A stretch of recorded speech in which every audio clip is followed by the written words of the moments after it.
2.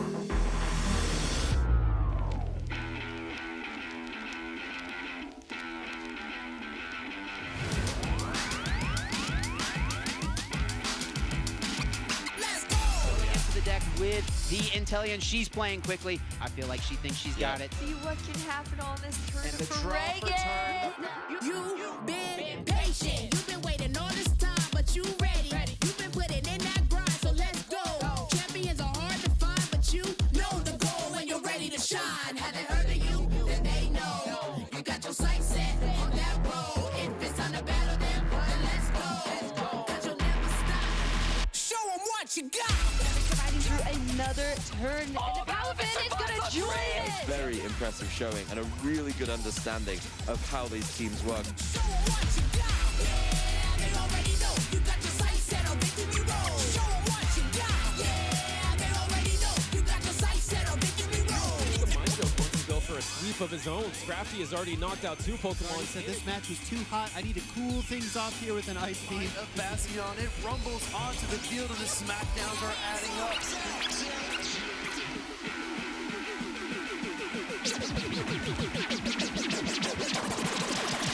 Show 'em what you got. Yeah, they already know. You got your sights set on victory road. Show 'em what you got. Yeah, they already know. You got your sights set on victory road. Put your hands Indianapolis, Indiana, the current place where Pokemon players all across the globe are sitting down here today to play in a regional championship. We are in our day 2 of this event, and I am so excited to kick things off here on our trading card game stream. I am Shelby Boo, and you've tuned in to a historical moment. Not only do we have Adam Watson here in the lounge, but we also have Kyle Sablehouse, who's wearing a tie for the first time in a decade. You're looking good, my friend. Mom, are you proud? It is going to be an awesome day here, and we're happy to be kicking things off. Skarzik, let's start off here with you. We are narrowing down our field here in day 2 from 2,300 Pokemon TCG players to only 245. What do you think the atmosphere is like out there for our players? You can feel the vibe completely change. Yesterday, everybody in the venue was milling around, talking to their opponents, just enjoying Pokemon. And now, with so many of those competitors falling by the wayside, they're locked in. Yeah. Everybody out there is ready to play, and it's a completely different atmosphere. You can sense the tension, and only the best of the best are going to be able to withstand that, emotional pressure. Yeah, I would argue you see a lot of that right before the game. You see a lot of that familiarity, that friendship, that bond, because these players have been battling for years and years, and they've got that familiarity with each other. And then the second that they say, players, let's begin round 13, it all stops, and they get right into the game, and they give it everything they've got. The focus hits, and it gets serious out there in the field. And, I mean, it's warranted. They're competing out there for championship points. Some people are trying to wrap up their invites to Worlds right now, so everything is on the line for some of our players out in our field here in Indiana. Kyle, I just want to say, it might be hot and humid outside here, but I'll tell you what, it is shivery cold out in our field. You want to talk about some of the decks that are seeing a lot of success so far in day 2? See, pow! It's out and about, that's right. We've got 6 in the top 10 right now that are showing off the true power of this deck. Nothing beats a run hot Chen Pao. Been saying it for years. Gonna keep saying it. It is so powerful. Yes, there's a little bit more sprinkled in. Couple of those Giratina Lost Zones, couple of those Charizards, of course, all of the familiar decks. But look out, because the shivery cold's coming to town. Oh, coming to Indianapolis. Love to see it. And I know that was one of your caster predictions too, so I'm sure you're happy to see that as well. Well, we are in Indianapolis here, but if you're not able to scoop up some points here in this competition, or you're already out of contention for top cut or anything like that, we still have another event on the horizon. That is going to be Los Angeles here for our NA Regional Championships. Of course, followed by New Orleans. We're going to be competing in our North American International Championship. I believe this is going to be the first time It is in this location as well, followed by Honolulu, Hawaii, where we are going to be competing in the World Championships as well. Well, I shouldn't say we, but all of our players that worked hard all season to get there. Are y'all excited for these incredibly huge events on the horizon? It seems like just a short while ago, we were only a couple events into the season, and now so much of this graphic has grayed out as we've progressed, and so many players have sealed the deal and secured their spots for the World Championship, and we still have a few more big events to go for players to round that corner and try to make their dreams come true.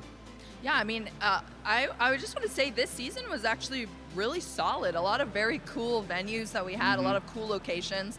Kyle, did you have any favorites on this list that might still be in the gray zone? I mean, I'm enjoying this one right now. I love Indianapolis. It's been the hometown now for quite a while. But, I mean, you look at some of the places we've been to. I feel like in Portland we had a really great time. It was also fun to experience Knoxville, too. But look at the destinations we have lined up. Los Angeles, New Orleans, Honolulu. Those are going to be phenomenal spots, not only for Pokemon, but also to get together with the community and enjoy the atmosphere.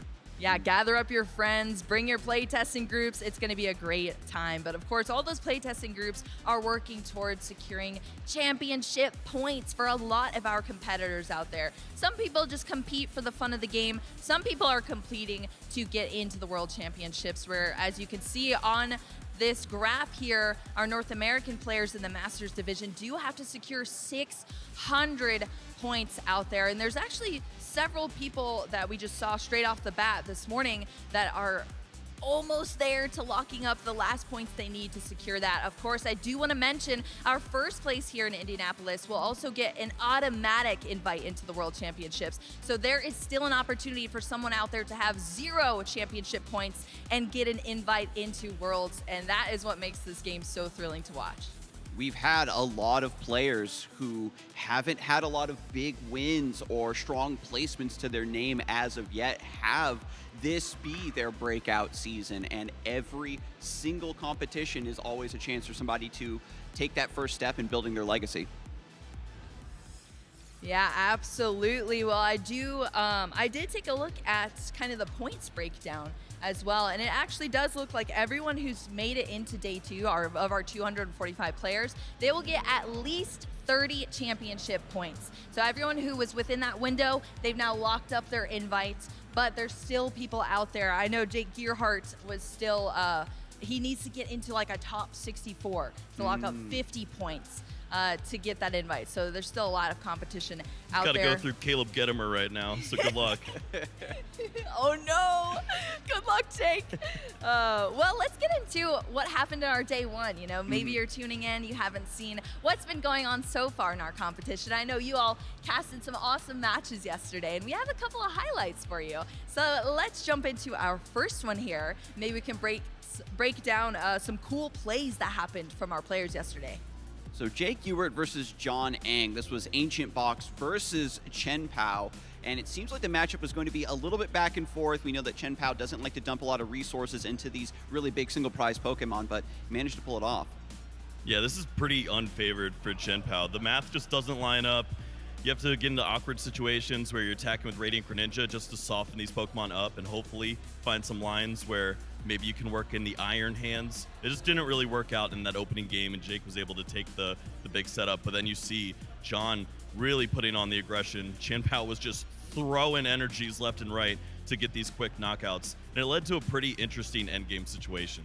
The time was winding down. Both players had to dig deep in order to find these plays, and John Ang towards the end of the second game, promoting Baxcalibur, looking towards this really audacious double Iron Hands EX line. Had access to Radiant Greninja in this moment, but felt that the Iron Hands, even though it wasn't the prettiest play, he decided it was his most optimal line. Yep, there was a guaranteed knockout if you went for the Radiant Greninja double knockout on the damaged Roaring Moons. Instead, had this guarantee here with the Super Rod, superior energy retrieval, finds the Iron Hands right back, is ready to go with the Prime Catcher into the big win. And even though he took that second game, there just wasn't enough time for game number 3. And if you can take a set that you're about to lose and turn it into a tie, that's just one more point under your belt to keep moving towards your day 2 and your top 8. Yeah, when you're playing against Ancient Box's Chip How, you take a point and you run. Say, thank you, sir. I appreciate it. I'm out of here. Oh yeah, that was definitely awesome to see John Ang really proven to do well with Chempao out there, and that was awesome. But it is kind of cool to see Iron Hands as well, not in a future box type deck, but in Chempao, making a showing on our stream. That's kind of a controversial card that has arrived in our community, and there's a lot of discussions behind it. What do you think about just the power ability of that card, Kyle? Yeah, I mean, this ties in pretty well with what you're talking about with players that are going for their invites. Dean Nizam is one of those players who just locked up his invite with the 30 points, and he's running a Lost Zone version of the Iron Hands. So there's still a bunch of different ways to incorporate this card into your game plan. I feel like it's just very well-rounded for giving yourself an opportunity to take big knockouts on big Pokemon, and then also sprinkling in 2 prize knockouts on smaller Pokemon, taking advantage of opportunities that maybe a Charizard will leave you when they try to bench a Charmander to get set up later in a game. It's just, you find ways to take those little advantages and turn them into victories. Yeah, do you want to kind of describe what the card actually is, Farzig, for maybe our newer players that don't know much about it? Oh, that's fair. Iron Hands EX does have its signature attack, Amp You Very Much. If it takes a knockout, you do take an additional prize card. It has low damage for its base value, but if you can boost that damage or attack a smaller Pokemon, a Pokemon that you've damaged previously, you can have this omnipresent threat, and so it's become this great clincher for decks that are able to accelerate a lot of energy into play. Yeah, we've seen a lot of players either incorporate that 120 damage into knockouts on small basic Pokemon, or you turn it into a future box deck where you're adding some additional damage with the crown, so you can incorporate plus 20, plus 20, plus 20, and then take larger knockouts and turn it into a whole different deck. Yeah, so if you want to amp up your games, maybe consider playing an Iron Hands deck. Well, we did have another super exhilarating match in our round 9. It was a win and in as well. And Kyle, I know you're watching this one very closely. Let's take a look at some plays from this round 9 game. That guy looks familiar. Yeah, Ryan Sablehouse was graced on our presence here. We saw him playing against Sam Leggett, who's a really great player, and we saw both these players actually in top 4 of 2013 Nationals on other ends of the bracket. Ryan really wanted to see him back then. He did not want to see him now. Giratina is a terrible matchup for this control variant, but there were a lot of interesting spots here. We saw Chi-Yu getting in the mix, discarding energies left and right, and Sam overcommitted. He played down both of his Giratina V-Star and was left in a spot where these energies had to go for lost impacts and disappear for the rest of the game.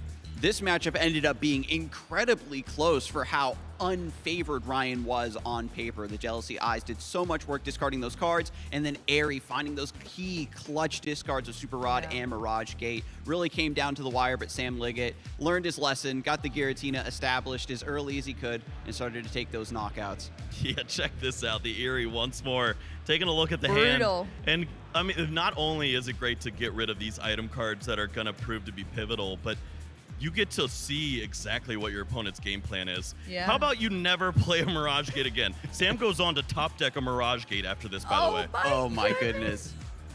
Ryan was trying to give us a good show. He was definitely playing his heart out, but Samuel Liggett has the attachment. There's a lost impact, getting rid of that Pidgeot EX. I mean, you don't have that additional resource to search an extra card that you need to disrupt your opponent out of the deck. It just becomes a slow spiral towards that defeat. Yeah, Sableye sprinkled in at the very end was pretty much the cherry on top, double knockout, and it led Ryan to a spot where you can't do much. Throw a cape on a Mimikyu and give him a fist bump. He earned it. Yeah, that was, I mean, either way, no matter how it turned out, seeing 2 well-known players that have been playing this game for so long and some incredible play on the stream, regardless of decks and everything. It was super entertaining to watch and very cool to see people coming back to the game after so long as well. I mean, it just shows you the retention of players in this game is huge. And not only do we have a lot of new players, but we have people coming back from years ago that are still enjoying Pokemon play. So that is definitely awesome to see. And, you know, not only do we have people coming back into the game, but we have people at the top level of our game. Let's take a look at our graphic of our top NA slots right now, because we have a lot of very incredible players to discuss on this graph. These are the players that have been grinding it out the hardest, not just taking tons of points from big victories at regionals or large placement at regionals, but they're grinding their local leagues, getting as many points as they can. If you remain on this top 16 graphic, you're going to get a round 1 bye at the World Championships. I mean, this leaderboard is unreal. Stacked. Also, it kind of looks like the standings that we have right now, if you, to be honest. Cal Connor, John Ang, Caleb Gedimer, Grant Shen, Reagan Retzloff, Nick Moffitt, and Azul GG are all within the top 15 tables, I believe. And they are all showing off once more just how impressive they are throughout the year and throughout this event. So Kyle, what's the secret then? What is the secret to not only being top in NA, but also top consistently at each of these events from a lot of these players? Yeah, so much of it just comes down to your playtesting group. I feel like Azul has really broken through with his group. I mean, you can see on this graphic alone, he's got 3 of his teammates, and they also paired up with Ryan Antonucci for this one, who's also a regional winner this year. They just sit down, playtest everything they can, and then they go back and look at the numbers, what makes the most sense. Control won their graphic, and sure enough, they're all playing it, and that's just the way they go about things. If you're not playing their same 60, you're not a part of the team. Yep, well, this is our top NA, our top 16 players in our rankings at the moment. But over in Europe, our European players get a nice top 22. So the graph's a little bit bigger here, but I'll tell you what, the names are no less skilled than we see on our NA graphic as well. The players are still playing their hearts out. They still have the exact same stakes on the line. And depending on who you talk to, ending up on this top 22 graphic is even more difficult. I'm unreal. Like we could sit here and talk about these names all day. And Yes. believe we saw a few of these players still playing in the tournament today. Christian Fontenot I saw yesterday having a great time, and a lot of players still they've got their points, and now they're potentially going to be working their way towards that round 1 bye in the World Championship. So keep an eye out for these names. I wouldn't be surprised to see another potentially winning a regional this year too. Yeah, right now, I mean, you see a graph with a bunch of names on it, but there's so much history behind these players. There's so much skill, and there's so much innovation in their brains as well. I mean, a lot of the Pokemon TCG and the decks that we see played in tournaments all across the globe come from all different regions, all different minds coming together and making some really cool lists that we see then kind of taken and spread all around, and that's what we see trickle down into other smaller events. So yeah, there's definitely a lot of innovative people on this list here that I wish we could almost dive into them, but we can't, unfortunately, just from a couple of names. But speaking of more names, we do have our day 2 players as well. This is just going to be people who are in our day 2 now. Maybe people who you're rooting for, who you're looking out for to cheer on. Definitely make sure if you see anyone you recognize or any decks that you might be following along with, make sure to cheer them on. You know, keep up on socials and root for them online, because I love to see stuff like that. And I got to jump in here immediately and shout out Andrew Hedrick for, opening the gates, cleaving a path through the wilderness with Dialga V-Star, showing us how it's done. And maybe this is the breakout performance it really needed to convince the masses. Yeah, the CPOW gamers, we've got Andrew Mahone, Grant Shen, Reagan Retzloff, amongst plenty of others that are doing well today. I want to shout out Brent Tonneson, making the travel all the way from Australia once more with the Charizard, believing in that. Up I feel against like the at this Spothra point, I'm this round. I'm not even surprised to see Brent Tonneson on any of our graphics anymore. The wet goose is on the loose at every event, so you just got to be ready. He's immune to jet lag now. Going against a Spothra, though? Whoa. He'll find a way. As long as that's Shuffit true. doesn't flip heads, that's been the real problem.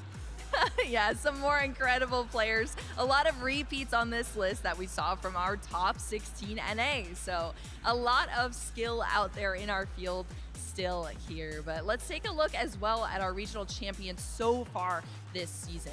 We're talking about skill here. We're talking about grinding through this day 2 here in Indianapolis, but these are players who have already seen success here in this season. And some of these players kind of just secured their invite straight off the bat. Well, technically all of them did, but some of them weren't even close, and now they just got an invite early on in the season. Didn't even need to pick up any championship points after that. Yeah, can we talk about Azul GG not playing any locals and not only having the regional championship, but also having like 920 points Yeah, for real. with no local events?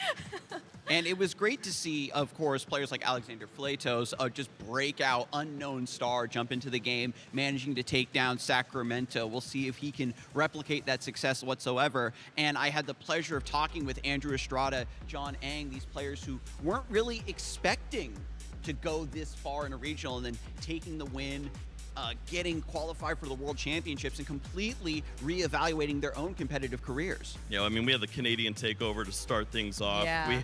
We had Brazil get into the mix with young Vinny Fernandez there. Ooh, yeah, the young gun. We've got a 3-time winner, J.W. Craywall, 5 or 6-time winner for Azul. John Ang with his breakout performance after so many finalists, top 4s, top 8s. And Ryan Antonucci as well. It's just been a phenomenal. Liam Halliburton, world champion in senior division. I mean, there's so much to say. Yeah, there's a lot to say here. Definitely a lot to say about the decks all of these players were playing in. Of course, we played through several different formats as well throughout this entire season. And, you know, so far, Charizard has been ruling this format post-rotation for us, but maybe we see a different path here in Indianapolis. We're going to have to see what happens, but regardless of what goes on here in Indianapolis, we want to hear from you. What's going on with you? You know, show us your cute pets. Show us your favorite Pokemon, cute plushies, how you did at this event, watch parties, people you're cheering on. We want to see it all, so make sure to follow us here and also hashtag #PlayPokemon on any of your posts, and maybe you'll be featured on our stream as well. Is there anything y'all want to throw in before we get kicked off with our Day 2 stream matches? Wouldn't this be the best tournament to see Frank Powell? Just one last time. Frank Powell, where are you at? I'm hoping to see you on socials. And of course, I have begun to be convinced by Chen Pao, certainly. It's got a really strong showing right now in Day 2, and it's a deck that continues to impress based around your sequencing and mastery of the deck. And just like Giratina, players have dedicated a lot of time and energy to really knowing the deck backwards and forwards, and this might be the time for it all to come to a head. Okay, if it's not going to be Chen Pao, who do you think it'll be? What deck? Dialga V-Star. No. Love it. Fire and ice, baby. It's either Chen Pao or it's Charizard. I guess that makes sense behind your picks, huh, Kyle? Well, that is going to be it for us in the lounge. We're so happy to sit down and discuss a little bit, but now we get to take things to our caster desk and jump into the action here in Indianapolis. So stay tuned. We're going to get into our stream matches very soon. Thanks so much, Boo. Welcome in, everyone, to the casting desk. Tournament is well underway. So we are kicking things off with our stream. We're going to be picking up with Swiss Round 13, and we're very excited to take you through some electrifying Pokemon trading card game matches. My name is Chip Ritchie, joined here by Pablo Tablemon Meza. Pablo, what have you seen out there on the field so far today? I mean, it's generally out there as cold as this room. It's really chilly out there. The Chen Pao of Excalibur is just dominating the top of the field, and I think something had to stop Charizard, right? And I think Chen Pao is going to put a stop to Charizard's reign this weekend. There is so much Chen Pao, not only in Day 2, but also just doing well. It's definitely aggregating to the top of our standings at the moment. Tons of Charizard still, don't get me wrong, and quite a good mix out there. Andrew Hedrick ended up going 9-0 yesterday with his Origin Form Dialga deck. I mean, what a run he had. Andrew Hedrick is someone who has gone 9-0 at a regional championship 3 times in Day 1. I mean, that is unheard of. I don't think anyone else has done that. To my recollection from 20 years of playing, I don't think, like 9-0 is just so difficult to pull off, and it's really impressive. Yeah, especially really, as these tournaments are continuing to get larger and larger. And I will say, the 2 previous times that Andrew Hedrick went 9-0, he ended up winning the tournament. We'll see if he can make a push here in Indianapolis. 3 for 3, that would be pretty wild. Well, let's take a look at the format that our players are using for today's competition. This 2024 Regional Championships event will be showcasing exciting Pokemon TCG matches all weekend. Trainers from around the globe are here to compete for over $125,000 in cash prizes, travel awards, and championship points to qualify for Worlds 2024 in Honolulu, Hawaii. This tournament is a 2-day event, starting our trainers off in Swiss rounds. All Swiss and Top Cut matches are best of 3. The trainers earning 19 or more match points or placing in the top 32 will advance forward to Sunday, Day 2. Day 2, trainers will continue playing Swiss rounds until top cut is determined. The competition then shifts to a single elimination bracket where trainers battle until a single champion is crowned. Who will take home the title of regional champion this weekend? Who will secure the points to qualify for Worlds 2024 in Honolulu? Stay tuned this weekend and watch all the action live. If you want to learn more about upcoming Play Pokemon events, visit pokemon.com/play. And of course, this is what our players are competing for. Booster packs, prize money, and of course the precious championship points. Players fighting for their shot to compete at the World Championships, and also tons of players competing for a shot at that Tier 1 or Tier 2 invite to get a little bit of extra juice going into Worlds. Yeah, a little bit of extra help, which is never a bad thing. But yeah, $10,000 doubling up from last season. A very nice chunk of money, Chip, if I must say so myself. Absolutely. Yeah. How much did you win for your regional victory? I've won 2 regionals worth 5,000. Yes, so yes. Oh, so 2 for 1. Yeah, yeah. The equivalent of 1 there from this current season, indeed. Well, let's move on to the standings in this Swiss round 13. We see Nicholas Moffitt and Andrew Hedrick, 2 of the players who are in that top 16 contention. Nicholas Moffitt already in the top 16. Andrew Hedrick was just outside of the top 16, but he's really making a strong push for that Tier 1 invite with this 10-0-2 start. And with Dialga too, which is just not really something I would have predicted, right? I had high hopes for Dialga. Yep. Last tournament wasn't that much of a believer for this one, but here we have Andrew proving us all wrong. And also another Andrew out there competing, Andrew Mahone, Tricky Jim, 10-1-1, playing Chien Pao himself as well. He's a multi-time regional champion looking to make another push for another shot. We've got Braden Elfert on his signature Espatra deck. It looks like he was able to defeat Brent Tonneson in the last round. Off stream, but let's head into our Swiss round 13. And a player we've been talking about plenty to start the day is already sitting at the table, Andrew Hedrick, and his Origin Form Dialga V-Star deck. A matchup we've seen as well. Andrew got featured, right, playing against Chien Pao, but I think Eddie North is ready to give Andrew a run for his money. Also with a very good record, both very high quality caliber players. I think we're in for a treat, Chip. Yep, we're sending things straight to the top here. Table 1 here at our regional championships in day number 2. Prize cards going out for both of these players. Quite a few metal energy for Andrew Hedrick and a pair of rare candy for Eddie North. That could prove to be problematic.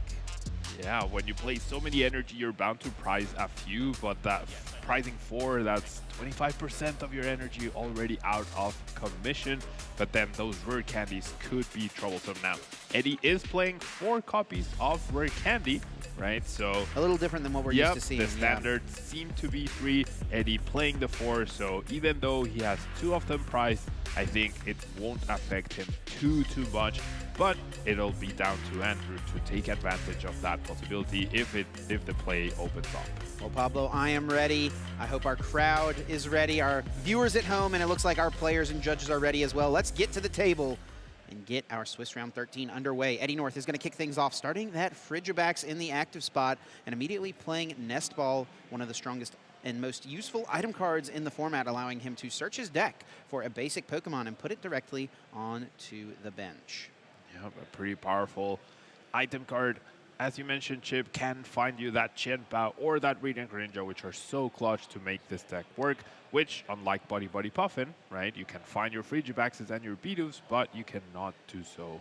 You cannot find the Radiant Greninja, right, which is so clutch to make this deck work in the beginning.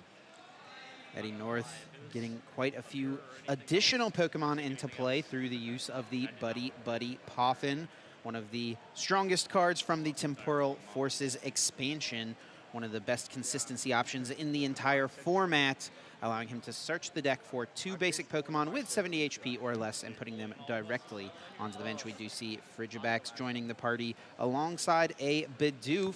concealed cards from the Radiant Greninja will allow Eddie to discard a basic energy card from the hand, or any energy card. In this case, it is that basic lightning energy, drawing 2 more, yielding 2 more water energy cards. It's very nice to see that lightning energy early. That can be one of the issues for Chien-Pao, is finding that early lightning energy. Now, Eddie does have a lot of cards in his hand right now, because we did see that Andrew mulliganed a couple times, so that's why there's so many cards. But overall, pretty good start for Eddie. Oh, and a much weaker one for Andrew. Tons of metal energy. A pair of Dialga V-Star in the hand. That's not going to help very much. It's going to be an Iono. Andrew Hedrick needing to find a way to establish an Origin Form Dialga V and also a few Metang this turn. Beldums, I should say, to eventually become Metang. That's 3 Super Rod. At least a Beldum. Oh my goodness, Pablo, this is not looking ideal. That is a very rough looking hand. You want to conserve those Super Rods to replenish your deck of metal energy. However, you also need to have a much stronger setup, right? And you do play 4, right? So you can lose a couple. Now, interestingly enough, there's only 2 Buddy Puffins here for Andrew. So setting up those Beldums might not necessarily be super easy for him. And he's really going to rely on Mew EX's restart ability to get him going. Might even try to push his luck with Pokestop this turn, And honestly. he may have to do that. I actually have watched a couple of Andrew's rounds up to this point. I watched earlier on, he played against Nicholas Moffat in round 11. He just played against Andrew Mahone in round number 12. Both of those players also playing Chien-Pao. And he was using Pokestop pretty aggressively, really throughout the game, not just in the early turns. So I expect to see him work it into the turn at some point here. It is worth noting that Andrew Hedrick, after starting 10-0, he did tie his last 2 rounds. And those are not intentional draws, which we see from players typically later on in the day once they have very strong records. Those were ties that just kind of came naturally. Not enough time to finish game number 3. But a matchup that Andrew has now played 3 times in a row. Certainly something he's very familiar with. He knows what his strategy needs to be. He's going to use this Ultra Ball here and take a moment to check the prize cards. And he's got a few considerations here as what to take with Ultra Ball, Pablo. Yeah, it could be to establish Beldums, could even be Samazinta, which is a fantastic attacker in this matchup. Single prize Pokemon that can take down Chien-Pao at any moment. It is important to note that Chien-Pao EX does have metal weakness. Therefore, Dialga doesn't need a ton of energy to be powered up onto it to take a knockout. However, you certainly want to build into that Star Chronos bonus turn that you're going to be able to do, so you can't just get rid of all your resources immediately. Andrew does find the Origin Form Dialga V, placing it onto the bench, attaching Metal Energy, Beldum, and then now drawing 2 cards from the restart. I did see a quick glimpse of that pink Prime Catcher, the A-spec of choice in both of our players' decks, and it will be a spin of the Pokestop. Oof. That is 3 whiffs, 2 supporters going to the discard pile. Yeah, that other card drawn was an energy, so not a great hand for Andrew at this point in time. Has to probably give up on the Beldum, as the Mew EX is his only way to draw cards right now. And assuming Eddie can get what he needs, that Rare Candy Excalibur and whatnot, and get a knockout, he needs to conserve that Mew to hopefully draw something next turn. It is actually pretty interesting, because in this matchup as Chien-Pao, usually when you go first, you're eyeing up a turn 2 Moonlight Shuriken to take down a couple Beldums and take 2 prize cards immediately. Not an option when your opponent only has 1 Beldum. Where are the other Where are the rest of the Beldum? We'll see what Eddie North can piece together. He does kick things off with that Earthen Vessel, discarding an Ultra Ball to find 2 basic energy from the deck, and uses the concealed cards, getting rid of a basic water energy. Does find the Irida. Already has Chien-Pao in hand. Can he possibly piece together something like a Prime Catcher play to take out Origin Form Dialga V? What would be Eddie's best line here this turn, do you think, Pablo? I think going after that Dialga would definitely be in his best interest. Now, that would require a little bit of an overextension, if you will. Now, another option that he has, which seems to be what he's going for, he can't just attack with Radiant Greninja. He can take down the Beldum and set up the Mew to be knocked out later down the line without risking a 2-prize Pokemon, which, if Chien-Pao is used, this Dialga can just evolve, attach an energy, and take down the Chien-Pao EX. So Eddie very aware of the prize exchange, and if you don't put a 2-prize Pokemon in play, your opponent cannot take 2 prizes. Eddie's going to be using the Cypher Maniacs code breaking as the supporter for turn, stacking 2 cards to the top of the deck and then immediately grabbing them thanks to the Pokestop. Does have to discard a Chien-Pao EX, which is maybe less than ideal, but he's got all the other pieces necessary. Rare Candy, Baxcalibur in play, and with a superior energy retrieval, Super Cold can throw those extra energy cards into play, and we will see the Moonlight Shuriken taking out the Beldum and setting up that Mew EX. And what's nice about setting up the Mew EX as well is if Andrew ever puts another Beldum in play, which he almost certainly will have to do, Eddie will be able to have back-to-back turns where he can knock out a Beldum, put damage on the Mew, and then in the future turn, it will yield him a 3-prize turn. Now this play is even better because Greninja is one of the non-metal weak attackers right now, and by denying the Beldum, your opponent will only be able to attach 1 energy for turn to the Dialga, doing 120 damage, 10 short of a knockout. So this play is really, really powerful by Eddie and pretty much sentences this Mew EX as well next turn. There's nothing stopping Eddie from just taking that out, along with any Beldums that Andrew is able to bench. Andrew thinking here for a moment. He's definitely in a bad spot. And he's probably wondering at this point, is he too far behind? He's an extremely smart player. He's going to take a moment to look through Eddie's discard pile, make sure he knows what resources are or are not available. With the draw for turn, it's not looking great. Going to spin the Pokestop, getting rid of a Research, a Metang, and another Dialga V. What do you think, Pablo? Should Andrew consider packing it from this board stage? I generally think so, unless you draw like Research plus another Super plus a Beldum off of the restart. I really don't think you should stick this one out. You know you're in a sort of favorable position. You're gonna be able to go first in that game too. So I really do think Andrew, unless he gets an exceptional 3 cards off of Mew EX, should be looking into heading into game 2. Yeah, and honestly, it's kind of looking like he's only going to be able to draw 1 single card from this. I think his last 2 cards in hand are, or last 3 cards in hand do contain a Metang and a Metal Energy, and I think that 3rd card may have been a Super Rod. It is the Prime Catcher, actually. Yep. So attach, return, draw 1 with the restart. Cross the fingers. Actually going to pull the whole hand out here, utilizing the Prime Catcher, not saving it for later in order to try to get more established. Drawing 2, it is that Origin Form Dialga V-Star, and this will get a knockout here, but not really a strong board from Andrew Hedrick. Yeah. No backup Beldums, no way to accelerate energy and get to that coveted Star Chronos, right? That costs 5 energies total. Now this Greninja will be able to take down the Mew at no cost whatsoever, and Eddie planned this perfectly. Even if the Baxcalibur had been taken down by Andrew this past turn, all he needed was a single attachment and he was ready to attack. I think that's something that's underutilized by Chien-Pao players. If you get your energy on the board, sometimes you can set the situation where if your opponent knocks out the Baxcalibur, you're completely fine because you have enough energy on the board to still be able to attack. Super Odd will put Bidoof, Bibarel, and a Chien-Pao EX right back into the deck. Ultra Ball fetching back that Bibarel, wanting to utilize Industrious Incisors to draw some more cards this turn. And Eddie does have a few options here. Already has that 2-prize knockout lined up on the Mew EX like you mentioned, but he also could dig for a Chien-Pao EX knockout on this Origin Form Dialga. It's quite a bit more to get, but it would be pretty strong if he could do it, as it would ensure Andrew can't do anything next turn. Industrious Incisors drawing 3 cards. Already has an Irida in the hand. Saw Water Energy being drawn. Another Frigibax, it looks like. And it will just be Moonlight Shuriken taking out Mew EX.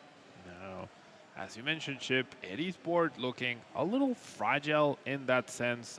Doesn't have the 2 Bibarel, only has 1 Baxcalibur as well. I'm not entirely sure what's in his hand, but I mean, you're feeling pretty good. You're 2 prizes ahead compared to your opponent. Your opponent has nothing on their board, and they have to deal with this Greninja. But, yeah, it's not completely over yet. If Andrew is able to find a way to knock out the Baxcalibur, and Eddie doesn't have a way to replace it immediately, that's where things could maybe start getting a little bit out of hand. Andrew will bench the Radiant Greninja, one of his only draw options at the moment, with that Mew EX hitting the discard pile. Able to find this off of the Ultra Ball. He does have Pokestop available.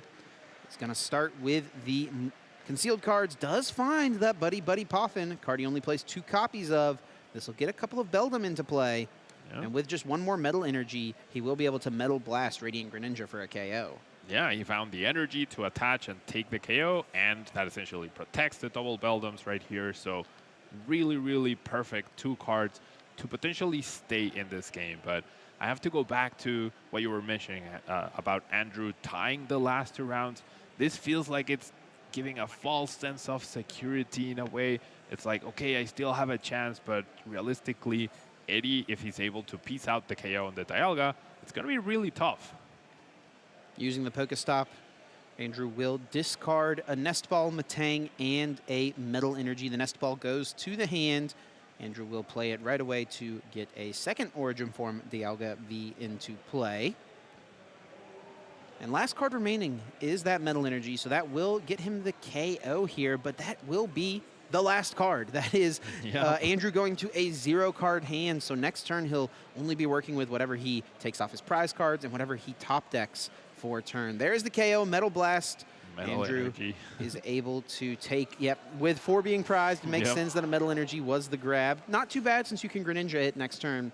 But back over to Eddie North. He is definitely ahead at this point. What does he need to do to ensure that he does not give Andrew a window to come back in this game? Chien-Pao knockout onto this Dialga is the ideal scenario. Or if you have the pieces, you could get back this Radiant Greninja onto the bench and then take down both Beldums. I think that would be ideal. That would pretty much guarantee that there's no Star Chronos threat at all from this Dialga. Therefore, your opponent's not getting an extra turn no matter what. And then you finish the game with a Chien-Pao knockout. That would be the ideal path. With Andrew only having 1 card in hand as well, any potential play he could have just feels like such a reach. Yeah, you know, if Eddie only has a Baxcalibur and a Frigibax in play, with Andrew's board, there is a theoretical position where he could Star Chronos a Baxcalibur and then Metal Blast a Frigibax, leaving Eddie with no option to Super Cold on the following turn. That would put Andrew in a winning position. But it's just so unlikely he would find all those pieces with 1 single card in hand. We'll see what ends up happening. Eddie is going for this Chien-Pao, not needing any more energy cards thanks to the damage that was already set up on Origin Form, Dialga V-Star. And Hail Blade taking the KO, sending Eddie North down to just 1 prize card remaining. Andrew Hedrick promotes the Origin Form Dialga V, draws for turn another Metal Energy. Here comes the concealed cards, discarding the metal to draw 2 more. Origin Form Dialga V-Star, 1 more Metal Energy. Pokestop, we're going to spin the wheel 1 last time. And I don't really see the path here for Andrew Hedrick. No Metangs, no supporter cards, an attachment for turn. What can he do? Yeah, it doesn't even have enough energies attached to KO this Metal weak. Chien-Pao would only be doing 160 damage. Does choose to Metal Coating, and Eddie North shows the superior energy retrieval, and we're heading into game 2. I really have to wonder, though, why Andrew's stuck in it for so long.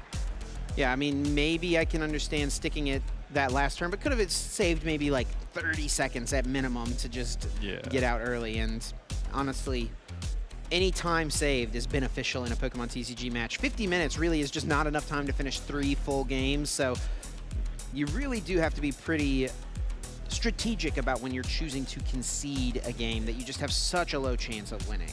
I agree, and I feel like especially in a good matchup, right? Dialga feels like it should have at least a slight advantage over Chien-Pao, so just make sure you have enough time to finish off the game now.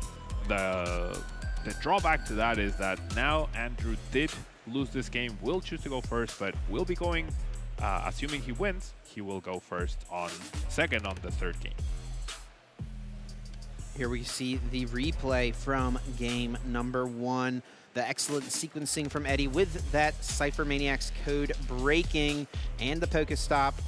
One of the reasons I think that card is so strong in Chien-Pao is because you have so many ways to interact with it, be it Bibarel, be it concealed cards, be it the Pokestop, and Eddie makes full use of that, finding the pieces to bring out Baxcalibur and use Radiant Greninja.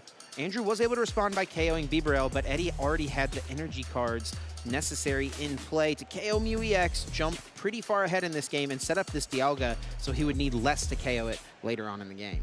Yeah, single superior energy retrieval was enough for Chien-Pao to take a knockout, as we are about to see. putting Eddie down to 1 prize card, and with Andrew not having any sort of response right here, that another follow-up Superior Energy Jewel was enough to seal game 1. Andrew is going to be going first in game number 2, and in his interview with Boo yesterday, that was one of the things he said about this matchup specifically, is that he feels it is pretty important to go first, so he has an opportunity to get Metangs in play before his Qian Pao opponent is able to rain down with some Moonlight Shurikens, taking out the low HP Beldum. It looks like, once again, Andrew, a repeat of game 1, having a mulligan here, meaning Eddie will have extra cards to work with. And when you're playing against a setup deck like Qian Pao, where you need lots of basic Pokemon in play early in the game, it always feels bad to mulligan, giving them extra cards, extra opportunities to establish a strong board.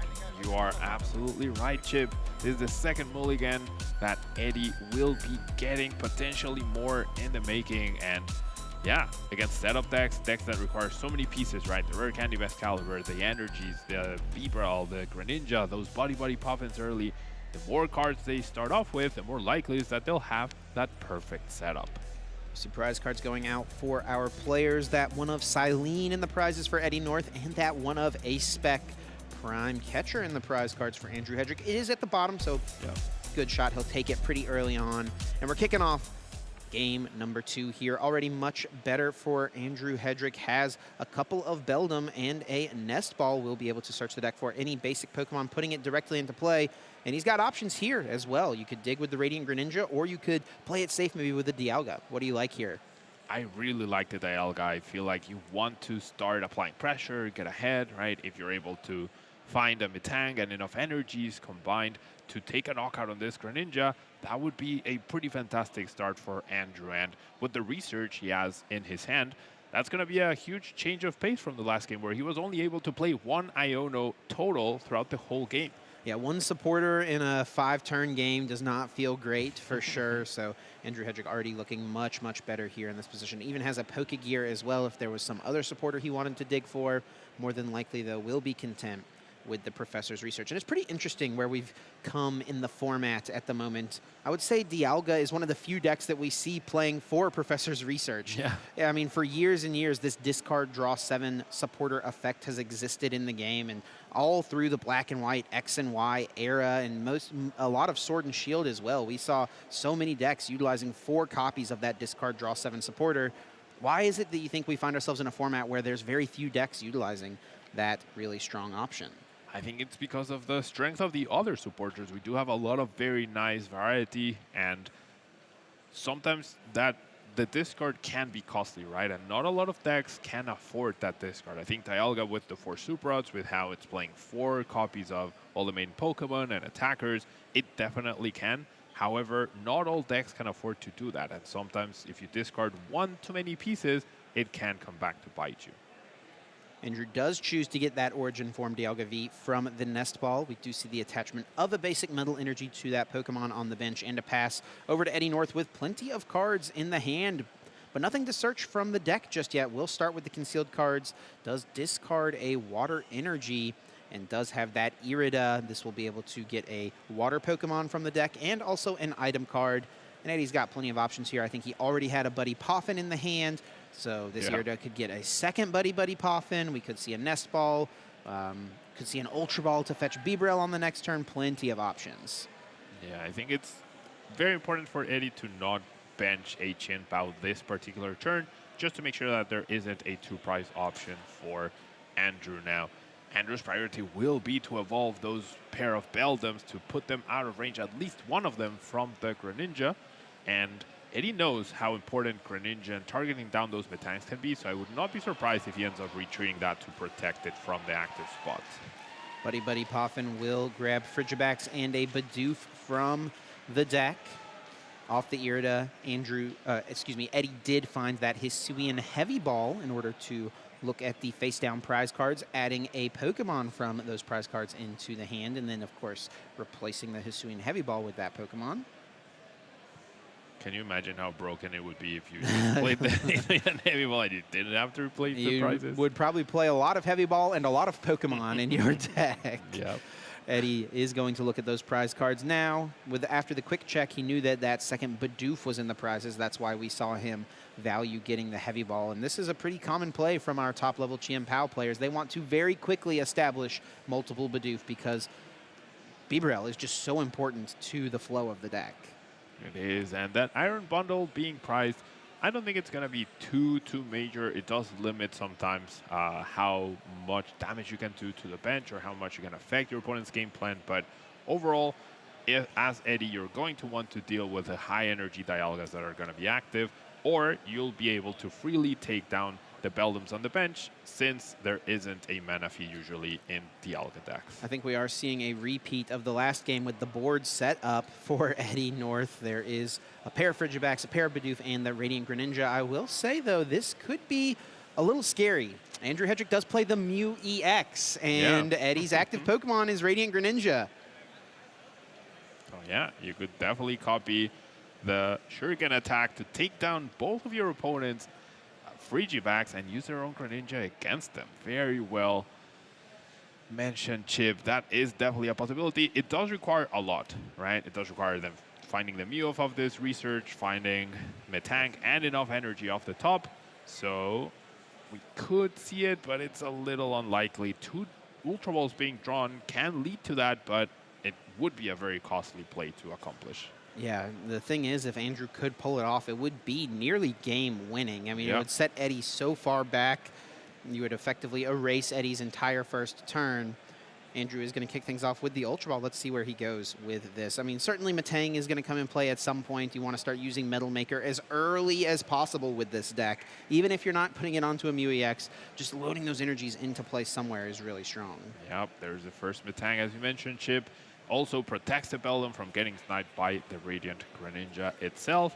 But if we're going to see the Mew play, I know Andrew would have to get rid of his whole hand. He has the Dialga V-Star available as well. Would need to bench the Mew and then find 3 cards of the Mew and potentially 3 energy off of the single Metang, or at least another Metang to be able to use Metal Maker twice. So it may be an unnecessarily risky play. I think Andrew is going to play it a bit safe. It does have the Origin Form Dialga V-Star in the hand, so if he can just line up a Metal Blast this turn, taking out Radiant Greninja, I think he'll be content with that. Yeah, it would also cost you your follow-up supporter for a turn, right? But no energy found off of that first Metal Maker.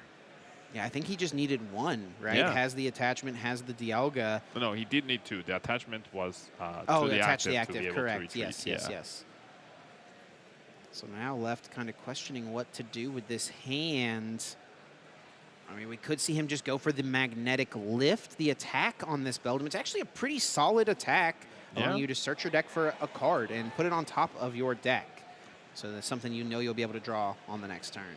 Yeah, setting your own top deck is always pretty nice. Now that Beldum, as mentioned, has been evolved and protected, so Radiant Greninja will not be able to take 2 prizes this turn. But if you eliminate your opponent's Beldum in the active, 1 Metang and Metal Maker is very good, but it becomes better exponentially the more Metangs you have in play, because every Metal Maker makes the next one that much better as the cards go to the bottom. So can you really get too far ahead with only 1 Metang? Pulling off attacks like Mew EX, pulling off the Star Chronos starts being a little more difficult in the long run. Andrew thinking through what to grab with the Magnetic Lift. He's got plenty of choices, right? Over 30 with how many cards are remaining in his deck. What would you like to see from him, Pablo? What would be really strong for the next turn? He's already got a Dialga in hand, already has a supporter in the research. What would be the ideal top deck next turn? I'm thinking maybe a Buddy Puffin to get 2 more Beldums out, potentially another Dialga as well to have the backup Dialga in case the current one goes down at some point soon. Maybe a Boss's Orders to chase down a potential Excalibur, but I'm liking the Buddy Puffin. I couldn't tell what he put at the top though, so I guess we'll find out, Chip. I suppose we will. Eddie North is going to play the Nest Ball, brings a Chien Pao EX to the front, so a bit of a deviation from the Game 1 strategy where we saw Eddie North leaving a field full of 1-prizers for as long as possible. He's going aggressive with the Chien Pao and has the Cypher Maniacs code breaking. Is this going to piece together with a Prime Catcher play? I think that might be what we're going to see, because otherwise I would have liked to see an Iron Hands, right, to take 2 prizes on this Beldam, start the 2-prize trade-off pretty early. However, if you eliminate your opponent's own Dialga, that's going to be pretty powerful, and Andrew might be regretting not evolving and asking Eddie to have that 5th energy at least. Eddie leaving the 2 cards on top with the Cypher Maniac, using concealed cards to draw the cards, using Prime Catcher now, brings up the Dialga. The other piece he found was the Rare Candy. That signals to me he probably has Baxcalibur or Ultra Ball already in the hand. And we will see Shivery Chill finding 2 more Water Energies from the deck, adding them to the hand, setting up for a Hail Blade, only needing 4 energy cards in order to get the 1-hit KO on this Origin form Dialga V. Eddie using the very nice hollow energy cards from the Pokemon Trading Card Game Classic, I believe. Yeah, very cool to see the old school look with the new school feel. And it's Rare Candy into Baxcalibur. Has a pair of Water Energy, also Superior Energy Retrieval already in the hand as well. That will be played, fetching up to 4 basic energy from the discard pile back to the hand. Just grabbing 2 at this point, but it'll be exactly what Eddie needs to get the KO. Yep, just enough to get this KO. If Andrew had evolved, I don't think Eddie would have had enough firepower to take down that Dialga, so perhaps a small misstep by Andrew choosing not to evolve, and we're about to see the Magnetic Lift card. No! Andrew playing things close to the chest here, not revealing any information. Looks like it maybe was an Ultra Ball or some other supporter, because... Yeah, it must have been an Iono then. Yeah, it must be the Iono. This does open up a pretty nice play potentially for Andrew with the Zamazenta. He can take a page out of Eddie's book from game number 1 and create himself a board of 1 prize Pokemon if he would like.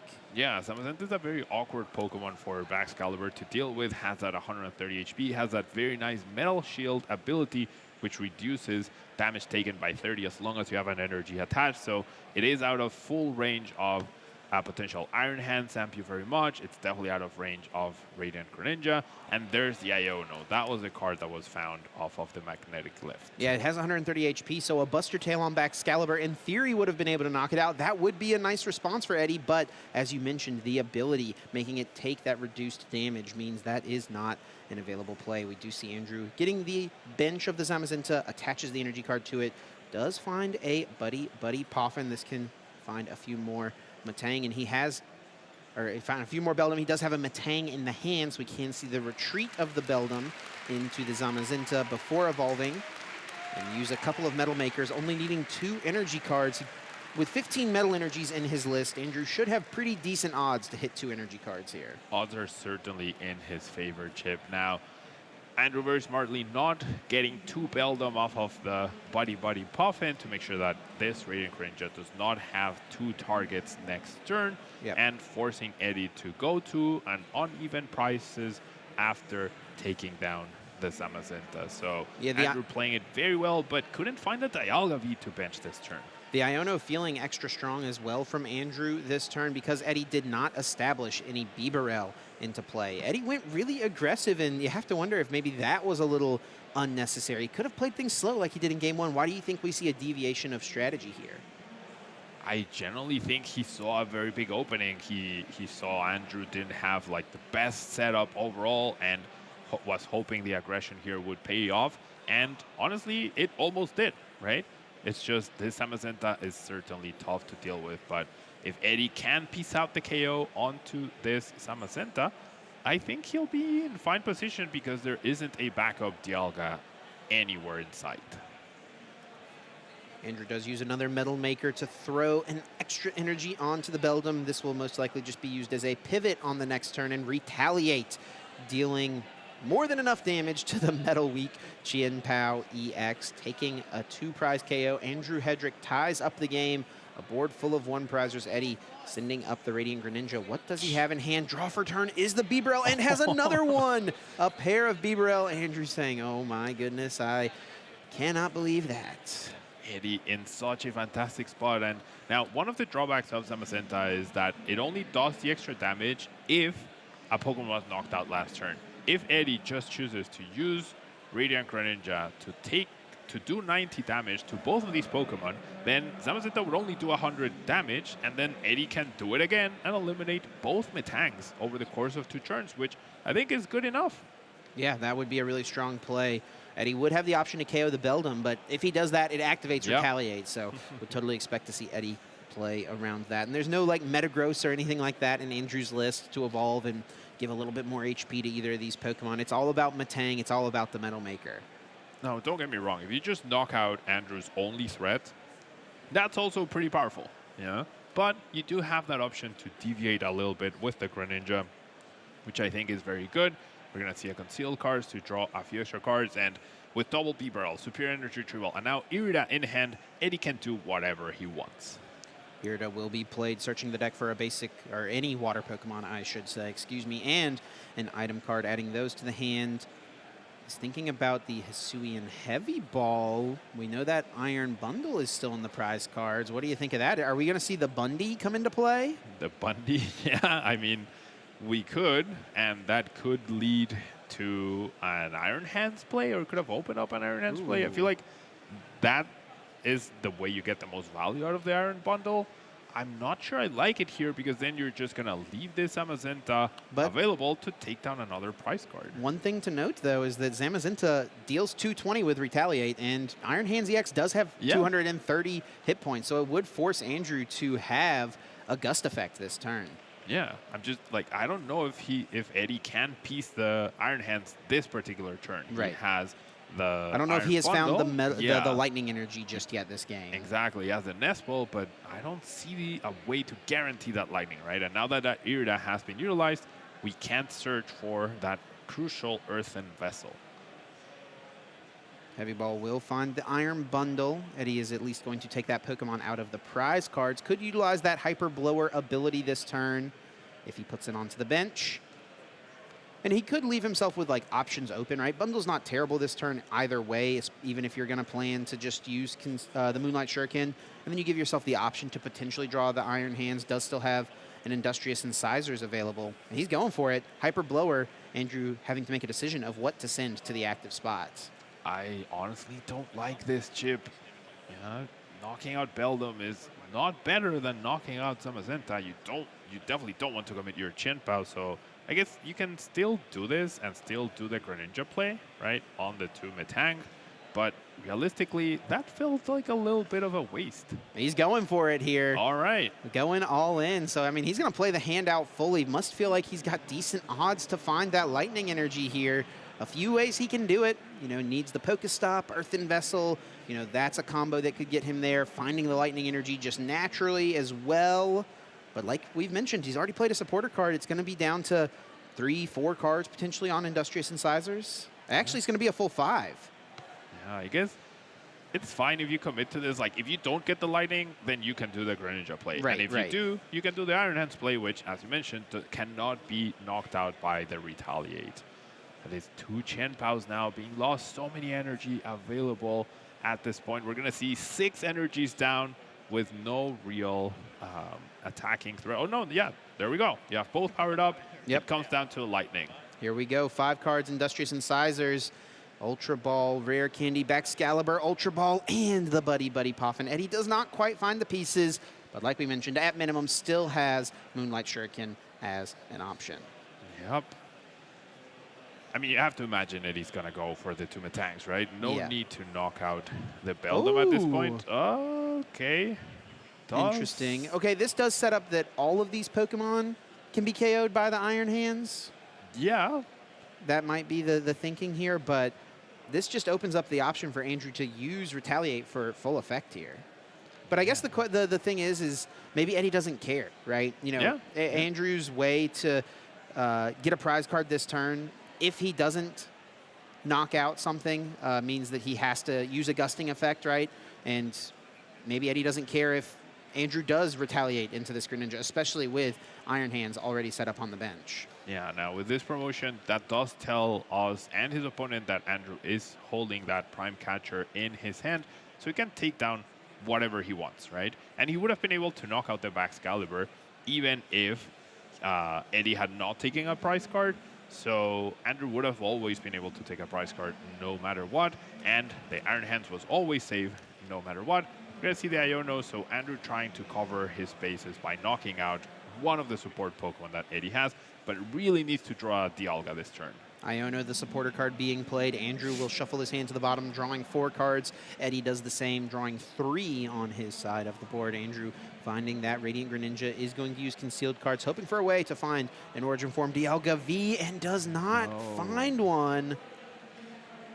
No Dialga V-Star, and I think we're starting to see the curtain close in this game, Chip, if Eddie now can find the Lightning Energy, or can now use Greninja to take down the Beldum and set anything else up in order to potentially win the game with an Iron Hand's final attack in the last turn.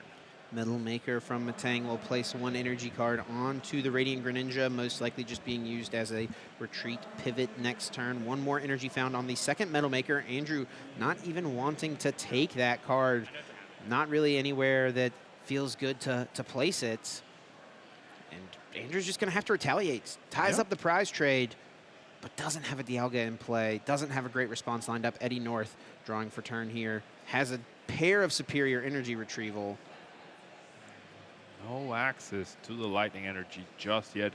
Does know that he's closer, right? Because his hand did get Iono'd, so the cards at the top are, as long as he doesn't shuffle attack, he's getting closer to that Lightning to potentially get those 2 prizes and pretty much seal the game at that point. But do you risk getting rid of a rare candy here? I guess when you play 4, you're definitely able to get rid of some more than usual. Totally feels fine. Can even load all of these energies up. Actually could just put 2 in play, Industrious Incisors, and then now save 1 for a concealed card. It's exactly what he will do. And there's that Earthen Vessel. Yep. So now Eddie's got options. The issue with Ampu very much right here is that you do set yourself up to be Iono to 1 card.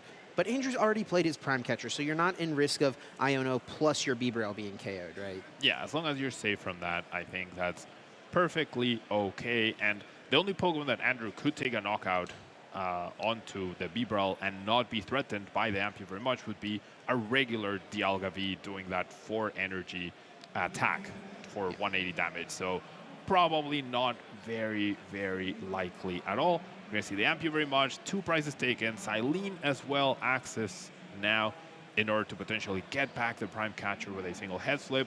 I think Eddie's going to run away with this one, Chip. Yeah, if Andrew had an Origin Form Dialga V in play last turn, we could see the Star Chronos happen, which would lead to Andrew taking 3 prizes over the course of 2 turns back-to-back, right? But Andrew just didn't find it last turn. He's going to try to find an answer. Like we mentioned, I mean, he's an extremely smart player. He knows the situation he finds himself in is not ideal. If there's a way out, he's going to try to search for it. As he's staring into the abyss, trying to make all these calculations to see if there is any sort of way he can get to this. And, I mean, he's trying, right? Finds an Ultra Ball, can finally establish that Dialga, and he can still pull this off, right? He can search for the Dialga, go boss, KO, perhaps the Baxcalibur now, right? To force Eddie to try to set up another Baxcalibur in order to get that final KO. So he has options, but I think it might be a little too late, Chip, at this point in time. Has an Ultra Ball in hand, is lining up what the discard will be. He's going to need some help from a few Metal Makers here as well. Has a Super Rod in hand to increase the odds. Just thinking through what the best thing to discard is. There's a ton of Metal Energy in the discard pile, which doesn't really bode well when you're hoping to hit quite a few from the Metal Maker. And 1 being discarded here as well from this Ultra Ball alongside a boss's orders. Does mean Andrew can get any Pokemon from the deck, adding it to the hand. More than likely, the Origin Form Dialga V will be the case. Going for the Temporal Rupture here. That second attack, you don't see it too often, 180 damage.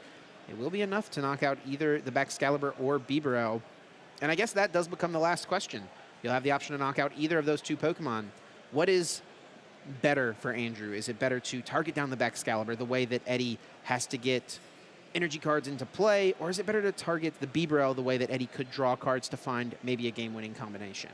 given how many cards are currently in Eddie's hand, I think it has to be the Baxcalibur, right? You also saw a rare candy get discarded the previous turn. There was one obviously used to set up this particular Baxcalibur, so you're hoping that at some point Eddie will with one of the two pieces, along with the Qianbao, along with the energy. Now, because Eddie did find that Silene off of the prize cards, if he just flips ahead and is able to draw that Prime Catcher, then he doesn't need Baxcalibur, as Ampu very much will be able to take down any of these Pokemon. Now, Andrew Hedrick did not play Super Odd before using that first Metal Maker. He does still find 2 Metal Energy, however.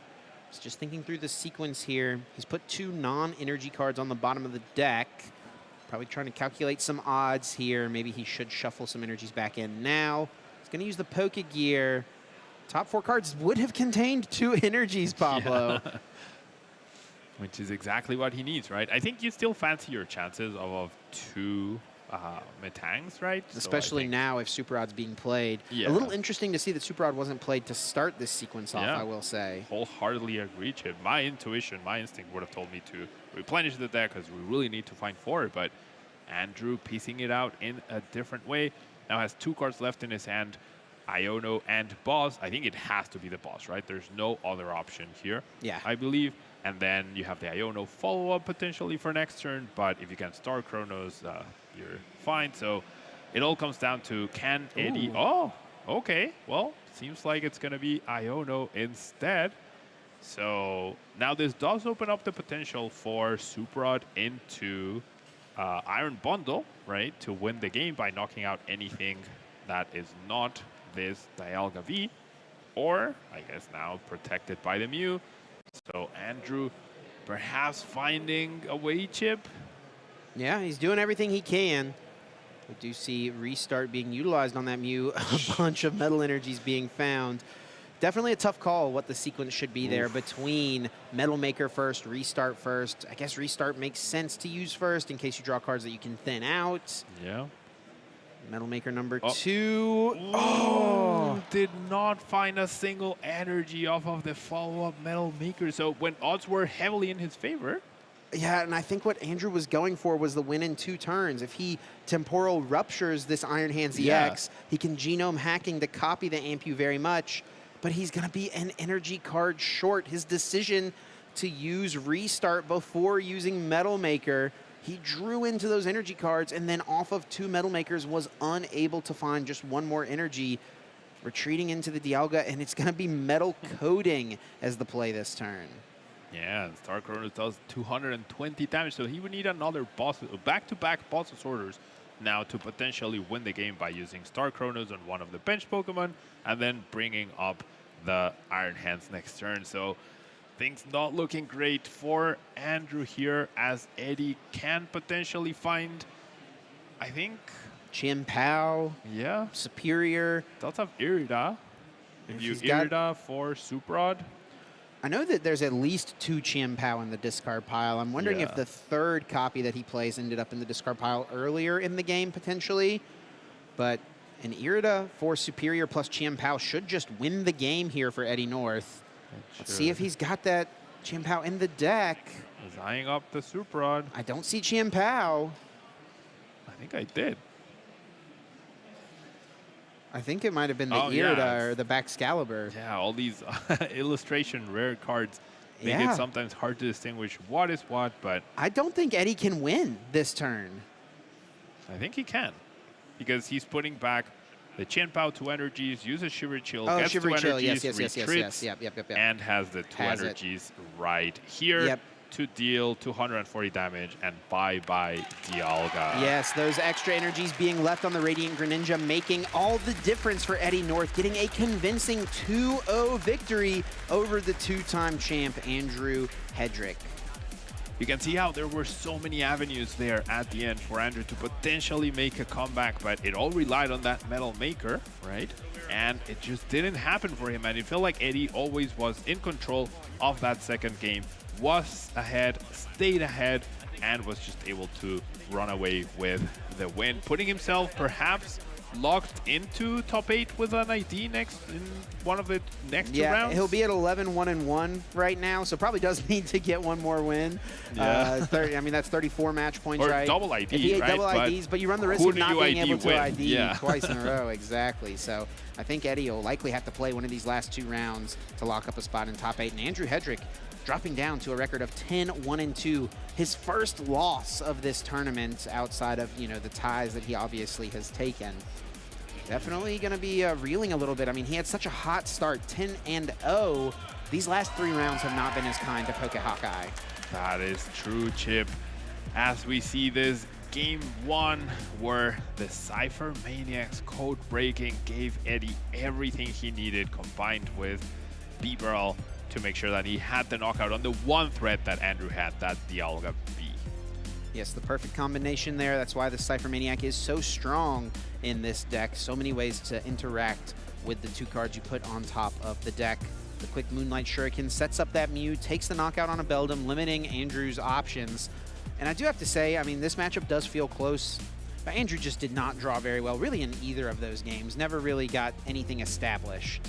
Yeah, he was never able to get like a stable board of multiple Beldum, multiple Dialga, right? There was only ever one Dialga in play in both games, and usually you need that backup every single time, because against a deck like Qianpao, you know you're gonna be getting KO'd pretty much every single turn once that Max Caliber is in play. In game 2, it was the same story. Cypher Maniac being the difference. This time, concealed cards finding the 2 pieces, and it was Prime Catcher, Rare Candy into Baxcalibur, a 2-prize knockout on the 2nd turn of the game, taking out Andrew's only Origin Form Dialga V. Yep, and was never able to find another one, right? The whole game, the yeah, very, until the very end. And then whiffed a single energy off of 2 Metal Makers to be able to attack, which probably wouldn't have affected the game at the end, but that was a rough situation for Andrew. Andrew did everything he could, bringing up Bieberl, taking it out, hoping to slow Eddie down, but he had just enough to establish the Iron Hands EX, his damage placement from earlier on in the game on this Zamazenta, meaning Eddie would go down to just 1 prize card remaining. Andrew did everything he could here. This final turn, the double Metal Maker. First one, whiff. Second one, whiff. Had to go with the metal coating on Origin Form Dialga V. And Eddie had the pieces with those extra energy cards already being in play on the Radiant Greninja to get the KO with Qianpao. Eddie now at 34 match points. Got to be feeling pretty solid. Gotta be feeling pretty solid and hoping that there's enough other players to potentially ID the next 2 rounds, but is 36 match points enough, Chip, with the size these tournaments are getting? We have seen quite a few players bubble with 36 match points. So you got to feel pretty good whenever you start off really strong, right? Yeah. It's going to mean your resistance is better. It means you're going to have players with less losses on your, you know, opponent's win percentage record. So that's a thing that Eddie definitely has going for him. I think it's probably best overall to just play these last 2. You have get to yourself win 1 win. right? Yeah, two opportunities to make it happen. And Eddie played that game, honestly, extremely well. Masterfully, yeah. He's a player we're a little bit less familiar with. I mean, he's got a couple of day 2s this season, has had some solid runs, but I mean, this is by far the best he's started at a regional championships, and he's looking to get a statement top cut added to his resume. And I don't know about you, but I love these storylines of like, at some point, everyone's been an unknown player, right? Everyone eventually has that breakout performance and becomes a top player, right? So maybe this is Eddie Nord's storyline. Yeah, this could be the story without a doubt. And doing it with Qianpao, second most popular deck in the format at the moment. It was the second most popular in day 1, also the second most popular here in day number 2, but it really is aggregating to the top. And why do you think we're seeing that? You know, it's obviously really popular, really strong, but why is it moving more to the top as opposed to Charizard, which was the more played deck? I mean, I generally think the list has been figured out, has been optimized. That was the case the previous format. I think we're getting to a point where the perfect 58, 59 cards for Qianpao are now established, and therefore you combine a very powerful deck with some very good decision making, and that's a recipe for success. And especially when you give yourself a slight advantage against the 25% deck in the room, that's going to be really good for you. Does look like Lucas Zing was able to take down Nicholas Moffat at table number 2. That was a Qianpao mirror match, and that is Lucas Zing moving up to 34 match points as well to be that mark alongside Eddie North. And Grant Manley able to take down the Espathra of Braden Elford. That was Espathra from Braden going up against Grant Manley's Control archetype. He is now at 11-2 record, 33 match points for him.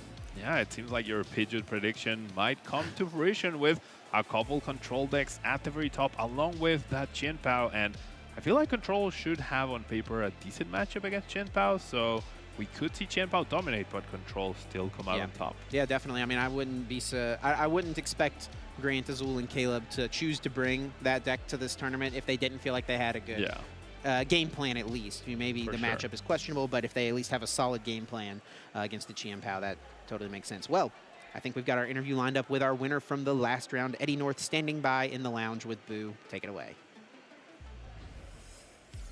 We have our interview lined up. Indeed, Chip, I am here with Eddie North, who just took a win on our stream. Eddie, how are you feeling? I'm feeling fantastic. It's one step closer to my first top 8.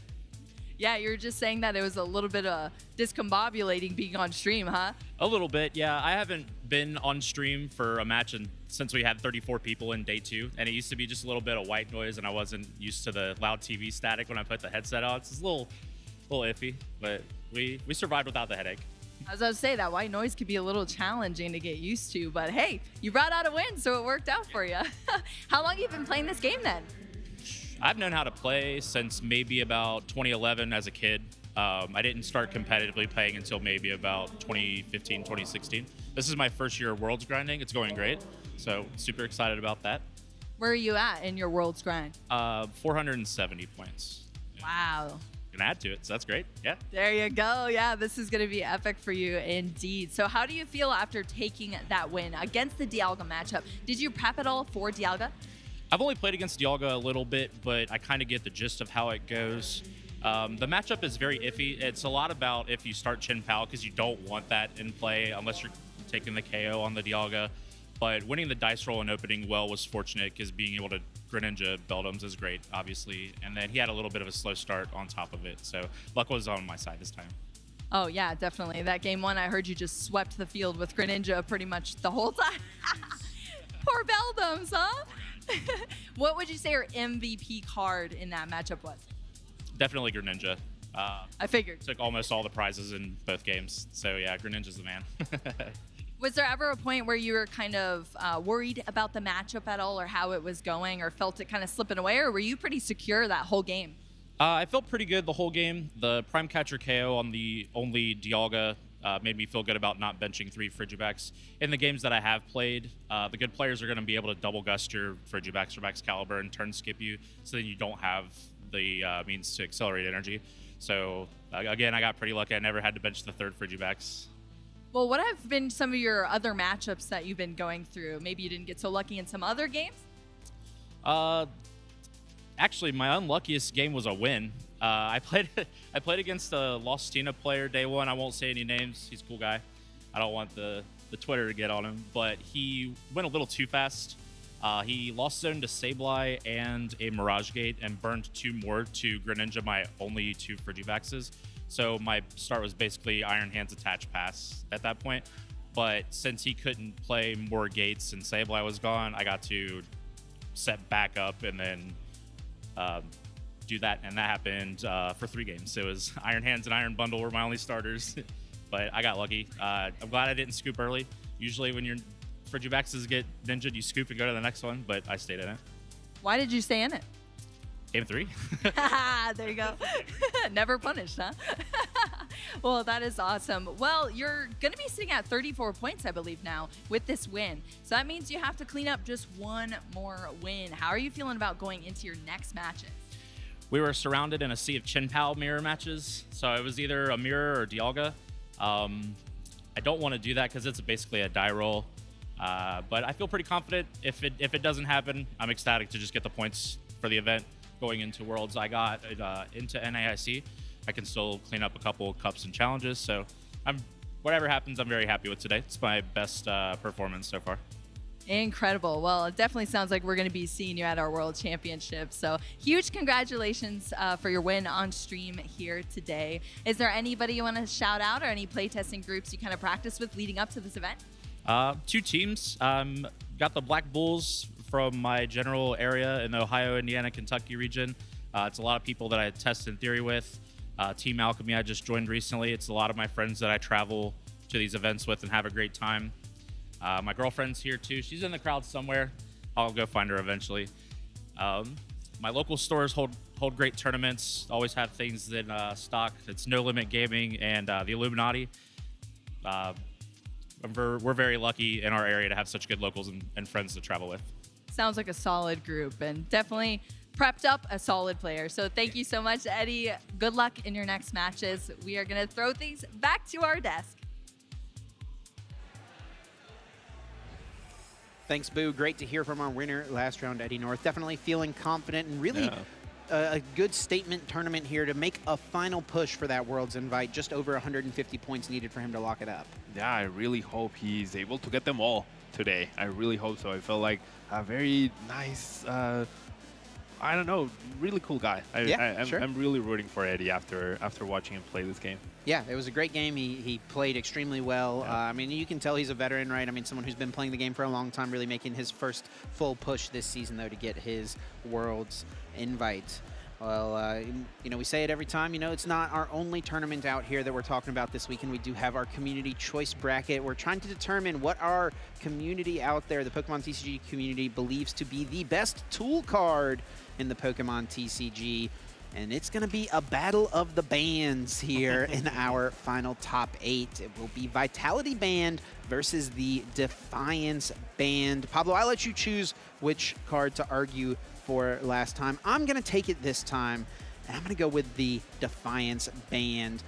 I believe to be the better of these two options. Now, they're obviously both great, both damage modifiers, and both have seen plenty of play in the Pokemon TCG. Vitality Band might be nice. It always adds that clean extra 10 damage, but Defiance Band allows you to make some really strong come-from-behind plays and maybe reach for knockouts you wouldn't otherwise be able to with any other cards in the format. One of the main uses I find for it is going to be in the control decks using Defiance Band in order to use Radiant Charizard in the late game to take out a Pidgeot EX. That can be a really strong option. Of course, we have seen most Charizard EX decks right now as well playing Defiance Band. Tord Reklev used it extremely well in his list at EUIC, where he was using Heat Tackle with Charmanders early, just kind of poking around, being a little annoying, and once one of those went down, boom, Defiance Band lets him reach for a knockout he otherwise wouldn't have been able to get.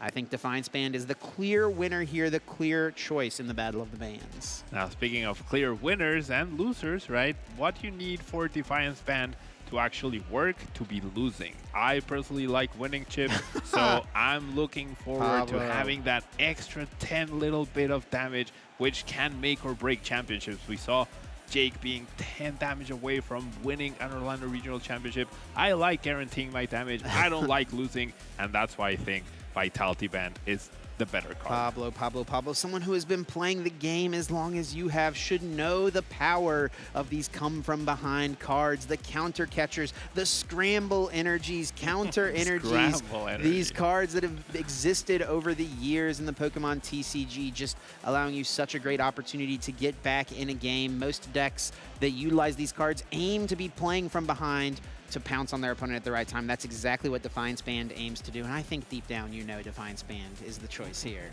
I cannot agree, Chip. I like winning too much.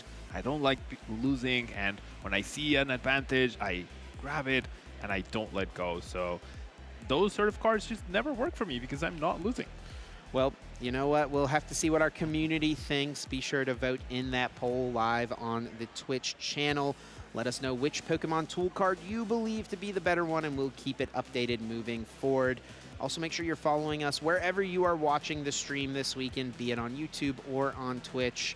Check it out, /Pokemon or /Pokemon TCG. Make sure to drop a follow so you're never missing one of our broadcasts at these regional, international, and eventually world championship events. Follow us over on all of our social medias as well using that hashtag #PlayPokemon. Interact with the community. We've got a great one without a doubt. We love to see your posts and interact with you guys. Also, be on the lookout for another poll coming up soon on Twitch for our community choice in the next round for which match will be featured. You guys will be choosing the match that we are going to see.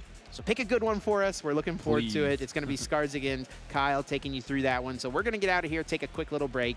We'll be back soon. Don't go anywhere.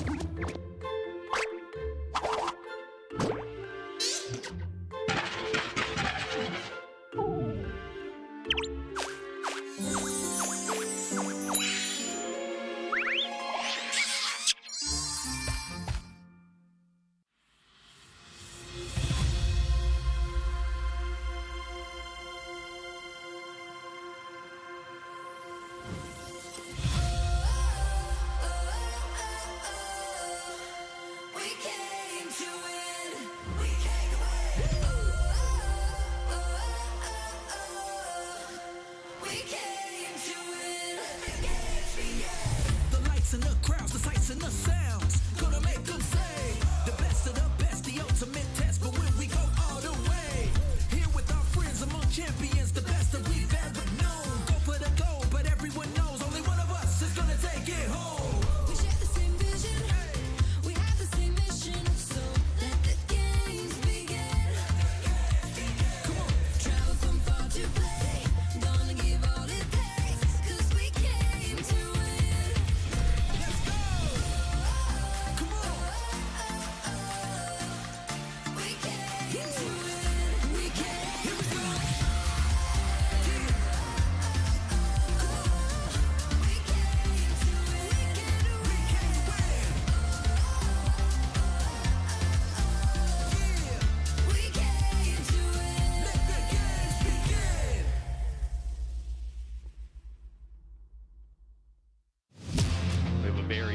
Final match there. JW made it all the way back, won with Miraidon. A deck that some people still don't really give the credit to, even after its multiple successful performances. Yeah, it looks like he likes to take about 4 to 5 years off before every regional win. I've been playing this deck since Worlds in Yokohama, so I know the matchups pretty much inside and out. There were some funky things that I'd never seen before, but thankfully I was able to overcome those. My strategy for this tournament was to make sure that I could play more games of Pokemon than my opponents. The more that you have the resources to play the game, the more that you have pressure put on your opponent, the more that they can stumble, and the more you can take advantage of that. Oddly enough, Miraidon of all decks, if you give me a chair, I've got a chance. My most difficult matchup in Swiss had to have been the Urshifu and Teleon deck. That is tough with the Urshifu VMAX. Just has a lot of HP and can one-shot your fighting weak electric types. On top of that, it can also snipe things on the bench with its second attack. So I never felt stabilized in that game. I was able to take one game off of him, but ultimately I couldn't close out the set. It did not look like it was going to be one of the more popular decks in day 2. JW doesn't care. My most difficult matchup, without a doubt, in Top Cut was the Goodra Lost Box deck, and my opponent played spectacularly. He didn't set up a Goodra because he knew if I could gust it for a knockout, then that would accelerate my game plan and he would be too far out of it. So he basically played it like a one-prize Lost Box deck, which made it really tough for me to gain an advantage. Pretty much any Lost Box based deck, you always have an opportunity to lose because they can put on the early pressure. They have the second best, in my opinion, turn 1 attack in the game right now with Cramorant. When I'm trading 2 prizes for 1, it felt horrible, but I was able to come away with a win in top 8, and I'm here now. Let's see if he can get there with Miraidon EX. Generate his way to a win here. I have played a lot against Gardevoir, and I knew I was going to win when I took that 4th prize, because then it is near impossible for them, no matter what they do, no matter what they try to gust up, no matter what they try to set up, there's no way they can route it in a way that I can't take my last 2 prizes. Take them to the chop house. JW taking down Toronto with Miraidon EX. The win is a lot of validation for me. I had won a couple of regionals. I was sitting on top of the world then. And coming back to play, I had been trying to find myself in the competitive scene. I had some decent placements, but none of the spikes that I really needed. Was able to get there here in Toronto, and it feels fantastic to say, here I am again, a top player.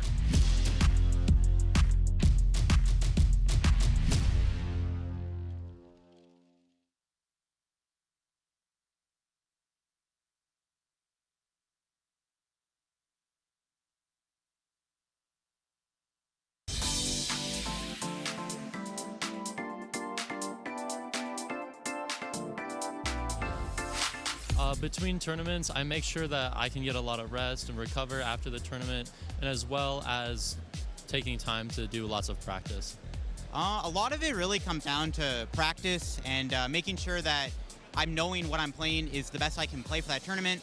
It's always good to look at the meta, see what decks is performing well. You never want to play something that doesn't beat the top deck. Right now, Charizard is the best deck, and you want to play something that can beat Charizard. So I would just say play a deck and just kind of make sure you know what you're playing, you're comfortable with it, know your matchups, and don't last minute switch decks.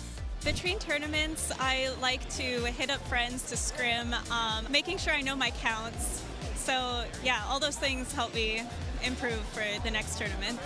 I continue to practice and test the different matchups, looking at different stats and how everyone's doing in the meta, what's being played. I also find the car rides up to the tournaments a great time to talk strategy with my teammates and prepare to see what matchups we're going to be going against. I guess the best way for me to improve between tournaments is understanding the meta, having a good idea of team composition, what works well with what has good symmetry with each other and against, whatever you can see between other opponents. I think that's one of the best ways in order to improve, between tournament and tournament. Also, continually battle, learning counts, learning type differences, learning matchups, those things.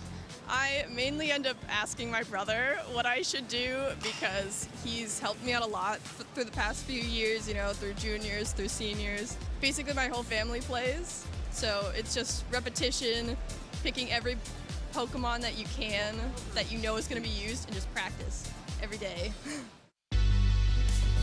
Hello everyone and welcome back to the Indianapolis Regional Championships. We are slowly working our way through day 2, getting ever closer to top 8. We've got a couple more rounds of Swiss to go, and my name is Adam Watson on the desk with Kyle Sablehouse. We're going to be moving into our next match very shortly, which was picked by the community, but there is one more poll that needs to be resolved.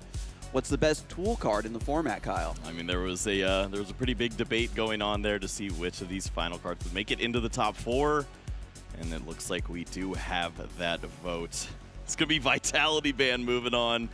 That's my shocker. That could be the Cinderella story, maybe. I wasn't prepared for that one.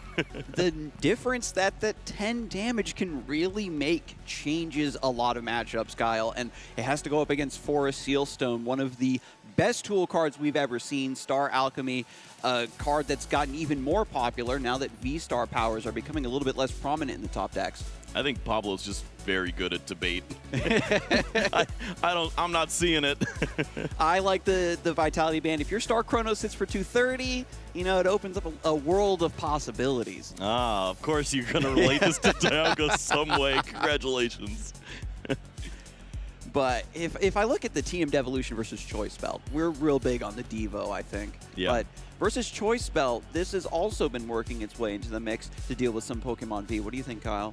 Yeah, it's definitely found its niche, and it's coming back. The problem is you're just not reaching those EXs. So we've seen this before in our formats where it's just like you kind of wish that it was able to tackle both of those monsters. It just can't do it. So. I feel like we know what our finals will look like, but of course that's going to be up to the community. We'll find out along the rest of the day.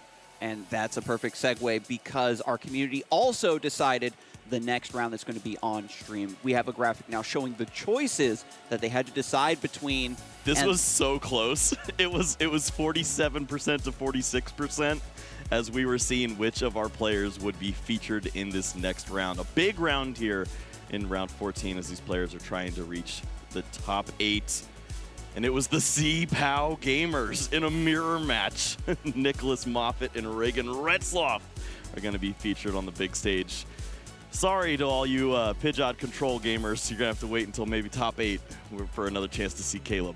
But now we get to head right down to the stage and get a masterclass on how Chien-Pao is supposed to be played. This is a deck that we've talked time and time again is so rewarding once you master it. If your sequencing is on point, you will be rewarded. Some Chien-Pao players might say, oh, who's going to go first versus who goes second? But I know that both of these players have practiced the matchup from both sides, and we'll see if that experience shines through.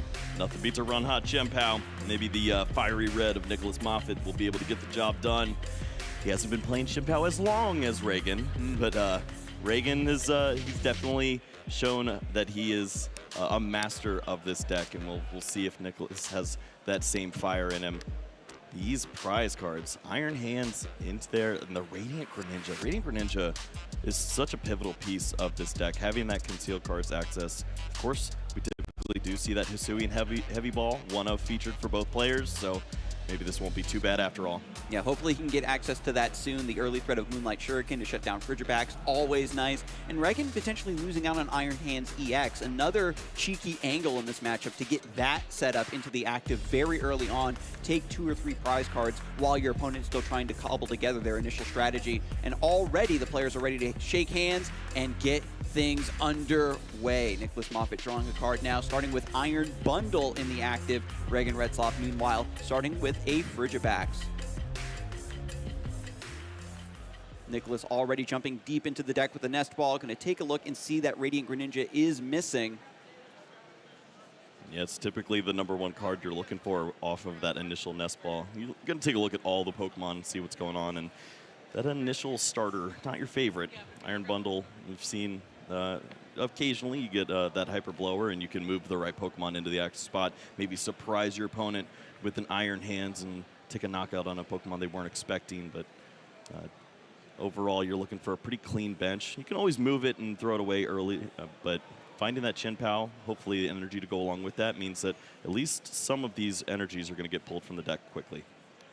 And just a clean attach return, retreat into the Chien-Pao, immediately uses Shivery Chill, searching the deck for 2 water energies to add them directly to the hand. Ooh. And we see 2 Pokemon move to the front. What does that mean, Skarzig? Buddy Poffin coming through. The setup is coming together, Kyle. Bidoof found and a Frigibax. This is the 60 HP version.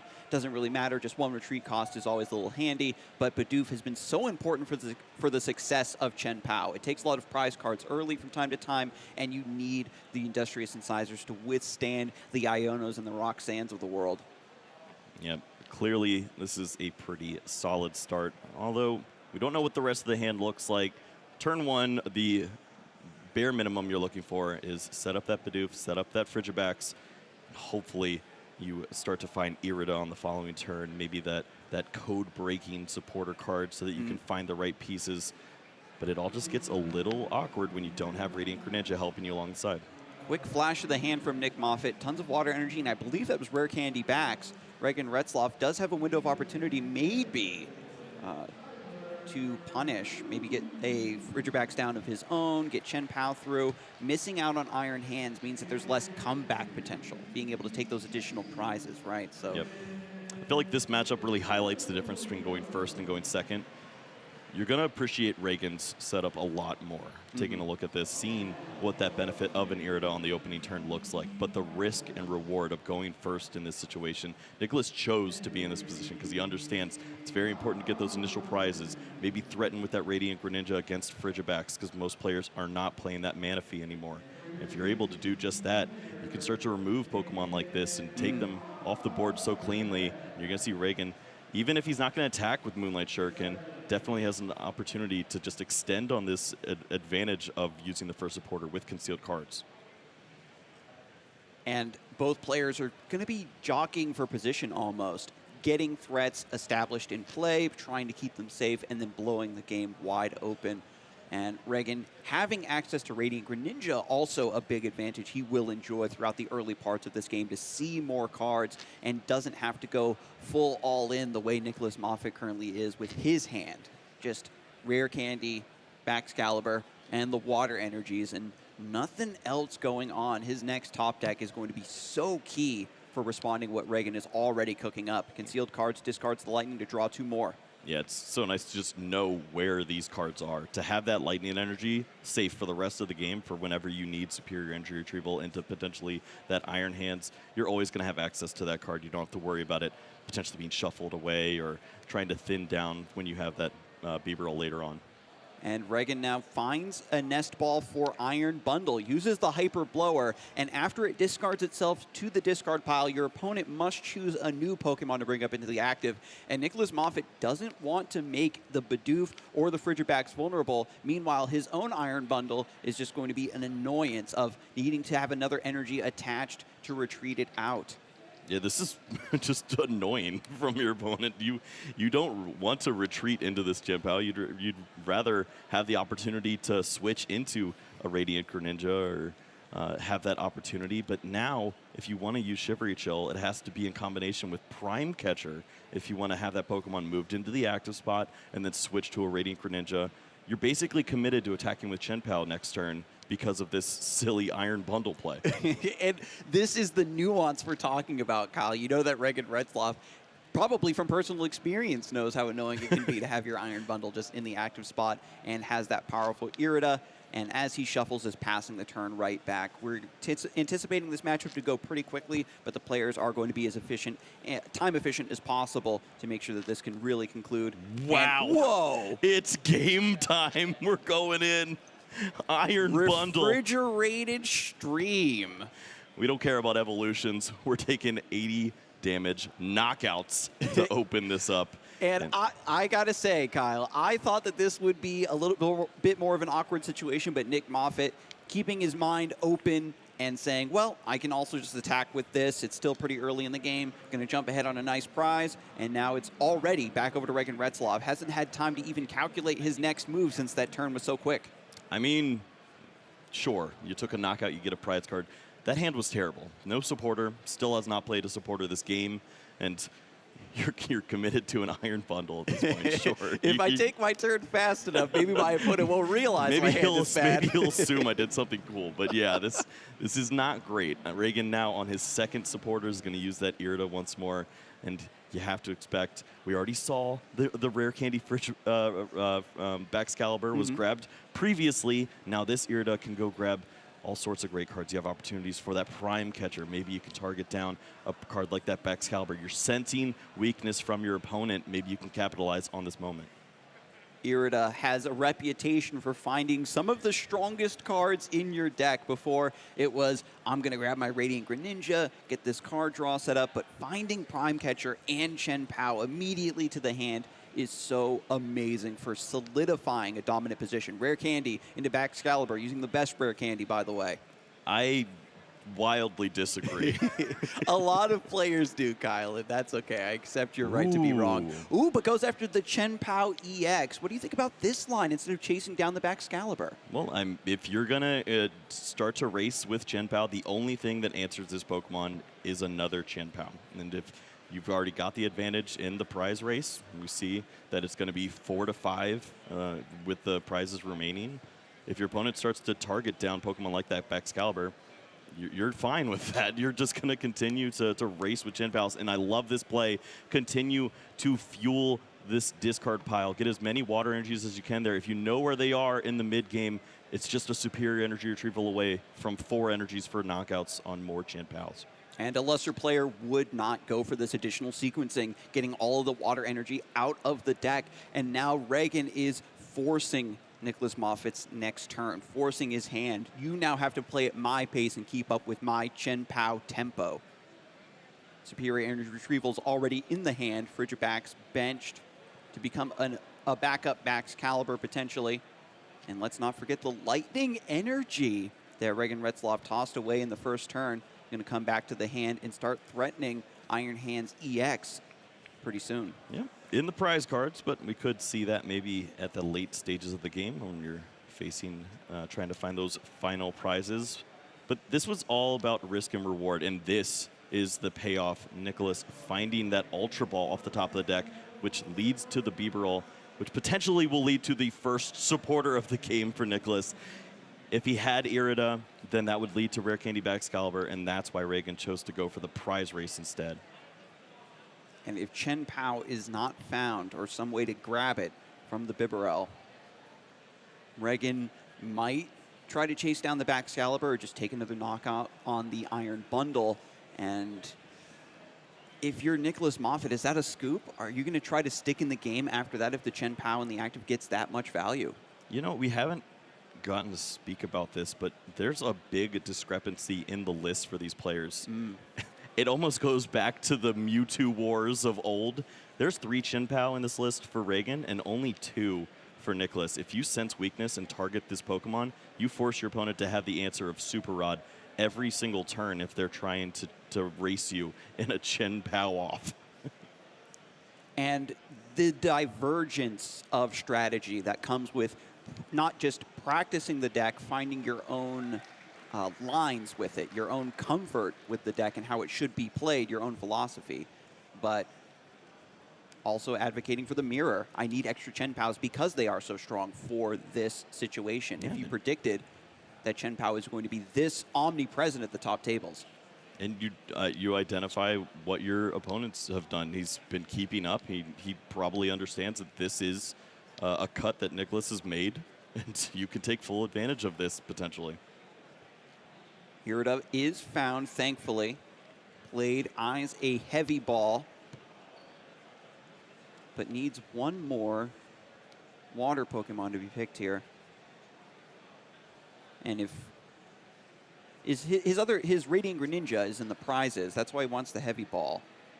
Right. But you can just grab the Chen Pao now off of the Irida. And at the same time, what is heavy ball really accomplishing? You find the Radiant Greninja, you could potentially draw a couple cards with it, but it's not a great attacker right now. The Bidoof is protected by its ability. Sure, you could knock out that Frigibax and maybe set up some damage elsewhere. And as you mentioned, if it's not keeping up in the prize race for you, then you're just missing out. Precisely. And as you mentioned, Kyle, is this the moment where Nick is just going to commit to grabbing a Super Rod right now to make sure that this Chen Pao can keep coming back from the discard pile? I think Nicholas is understanding that he's not going to win the Chen Pao war. There's another one's waiting in the wings on the bench. So you either have to fully commit to this line or you have to incorporate the Prime Catcher, maybe go after a Pokemon like this Baxcalibur and just hope that there's not a rare candy for this Frigibax next turn, although we see the Irida in hand. Both players trying to suss out the weaknesses of each other's position, and Nicholas Moffitt seeing that Baxcalibur is his hope to hopefully throw Regan Retzloff off of his game, keep these Chen Paos on a leash without the advent of Super Cold to get all of this water energy back into play to fuel the Hail Blade. And after the retreat return, Chen Pao coming into the active for Nick Moffitt, uses his Shivery Chill to get 2 more water energy from the deck into the hand. Yeah, this was a piece that was missing. I believe we do see the Superior Energy Retrieval in hand, but there's not a lot of pieces of this hand that you're ready to discard. You have really valuable resources, a bunch of Ultra Ball and that Prime Catcher, of course. Need a little more fodder, and those water energies should provide that. Going to go for Ultra Ball first, discarding a second Ultra Ball and 1 water energy. The second Chen Pao, as we said, is in the discard pile, but picks up a second Bidoof. Being able to use Industrious Incisors once, thin down the cards that you get off of those draws, and set up for an additional Industrious Incisors means that Nick Moffitt recognizes as well how important it is for him to continuously draw cards and see the resources he needs. I think we're taking out the Bidoof in this spot. Yeah, this is a really good spot from Nicholas. Your opponent has decided to start a war, but you're going to have all the resources with the double Bibarel potentially on the following turn for Nicholas. He can cycle through and find those Super Rods for potential Chen Paos back and forth. Regan, on the other hand, yeah, we're back to that 4-4 prize exchange, but we've already seen Prime Catcher, and I think the Silene was in the prize cards. This is incredibly cunning from Nicholas Moffitt to play this long game, to turn this into a resource battle rather than a prize race. And we'll see if the Gambit pays off. Going for the Bidoof was a line that I hadn't even explored, but these Chen Pao players, because they are so adept at this matchup and this mirror, always surprise us. Yeah, this is Iron Bundle's not a threat that you're worried about. It's going to continue to take these simple prize cards, but that's the beauty of it as well. Is you're going to continue to leave this out in play, and Regan has to worry about some bigger threats. Those Chen Paos to remove, maybe that Baxcalibur, and it's not really at a point where you want to target down Bibarel anymore because Bidoof is waiting right behind. And my opponent has 2 Chen Pao and Baxcalibur, but without energies in hand, without superior energy retrievals, there is a chance that Regan Retzloff might miss a beat. We know that that's not the case here, Kyle, but I do like the instinct from Nicholas. Ooh, this is maybe a moment for us here. The Hisuian Heavy Ball. We might have an amp you very much situation on our hands, and that's the way to accelerate the prize race. Regan Retzloff found that lightning energy early and has been jumping it back and forth from the discard pile to the hand, always keeping track of that resource, and with a superior energy retrieval in hand, can bring it through to attach for turn onto the Iron Hands. Regan seemed to have been planning this play all along, Kyle. It's not fair when you already have an opportunity to accelerate countless energies from your hand at will, and now you can steal prize cards when your opponent is playing the race beautifully, had set up a really strong 7-prize game. You don't care anymore. We're going into the future, and we're going to be throwing hands. Iron Hands is a robot. He's part calculator, certainly, and he's going to fix this math. Just attaching with Super Cold onto the Chen Pao to retreat. Superior energy retrieval ready to go. We'll assume that's a Super Cold attachment. Oh, this is so clean, Yep. too. The energy to the Chen Pao means so much in this spot. If Baxcalibur is targeted on the following turn, the energies aren't disrupted here on the Iron Hands. It means that you're just one water energy away from potentially removing Pokemon like that Chen Pao to clean up the game. Even when you're taking over the game and establishing a dominant position, these top-level players are always thinking 2 steps ahead. How can I diminish my opponent's plays to punish this or disrupt my plan at all? Nicholas Moffitt now checking his opponent's discard pile, trying to see how many resources have been expended, but with an Iron Hands fully powered up in the active spot, Nicholas Moffitt still with just a Chen Pao trying to contest. I don't know if it's going to be enough, Kyle. I think Reagan was doing Morse code on the table to say game 2. This is looking unreal. With the Iron Hands, you're just a Silene away from that prime catcher for a knockout on just about anything on the bench. The only Pokemon that can knock out this is that Chen Pao, and we see just 1 energy away over here. If you find that superior, Baxcalibur is uninterrupted. You can easily take this. How does Nicholas start to maneuver already down 2 prize cards this late in the game? Has Bibarel at least. If he continues this theme of trying to play a resource game, maybe tries to strand the 2 retreat cost Frigiback somehow, trying to play the odds of Regan also not having another superior energy retrieval to get that retreat off. Nicholas has used the most ridiculous attacks all game. He attacked with Iron Bundle multiple times. We are lined up for Baxcalibur to throw that tail around, and that's dangerous. You have nothing left to do. You have to just hope that Silene is not an option for the prime catcher, and it looks like this is going to pay off, but it's just buying time for the inevitable.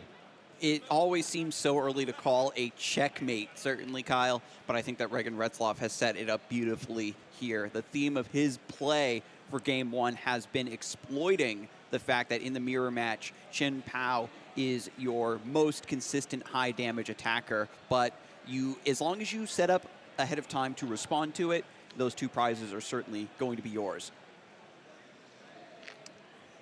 Particularly relevant damage onto the Iron Hands. Maybe you have an Iron Hands of your own that you can work into the mix and knock this Pokemon out later on.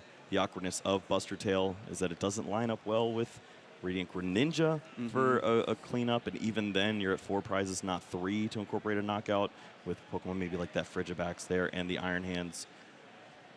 So sure, you're doing something that keeps you in the game for another turn, but how do you finish out a series like this? Do you just hope that Regan starts to run out of resources? Because we've seen a little bit of energies thrown around, retreats with Chen Pals and whatnot. Maybe he starts to run low. Especially after taking out that Bidoof. This is what Nicholas Moffitt has been trying to establish all along. Is there a chance for Regan to whiff an attack on his turn? And now for one more draw. Iron Hands is not the Pokemon that you're going to attack with in this spot. There's no additional lightning energy for an arm press knockout on Baxcalibur, so you have to switch gears, move into that Chen Pao, and at this point, the name of the game for Regan is throw energies all over the board or have a second Baxcalibur in play.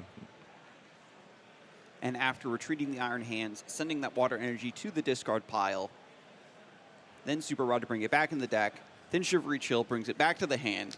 This is the rain cycle I think I learned about in elementary school. Ah, yes. Precipitation. Condensation. We got a little, any more in there? And Evisceration. Ooh. One more attach from hand to pay for Hailblade's attack cost and just knock this Baxcalibur out of the way. And I don't think we had Reagan with the Silene as yet to find a prime catcher. Oh, the resource battle is definitely the one that Nicholas is working on right here.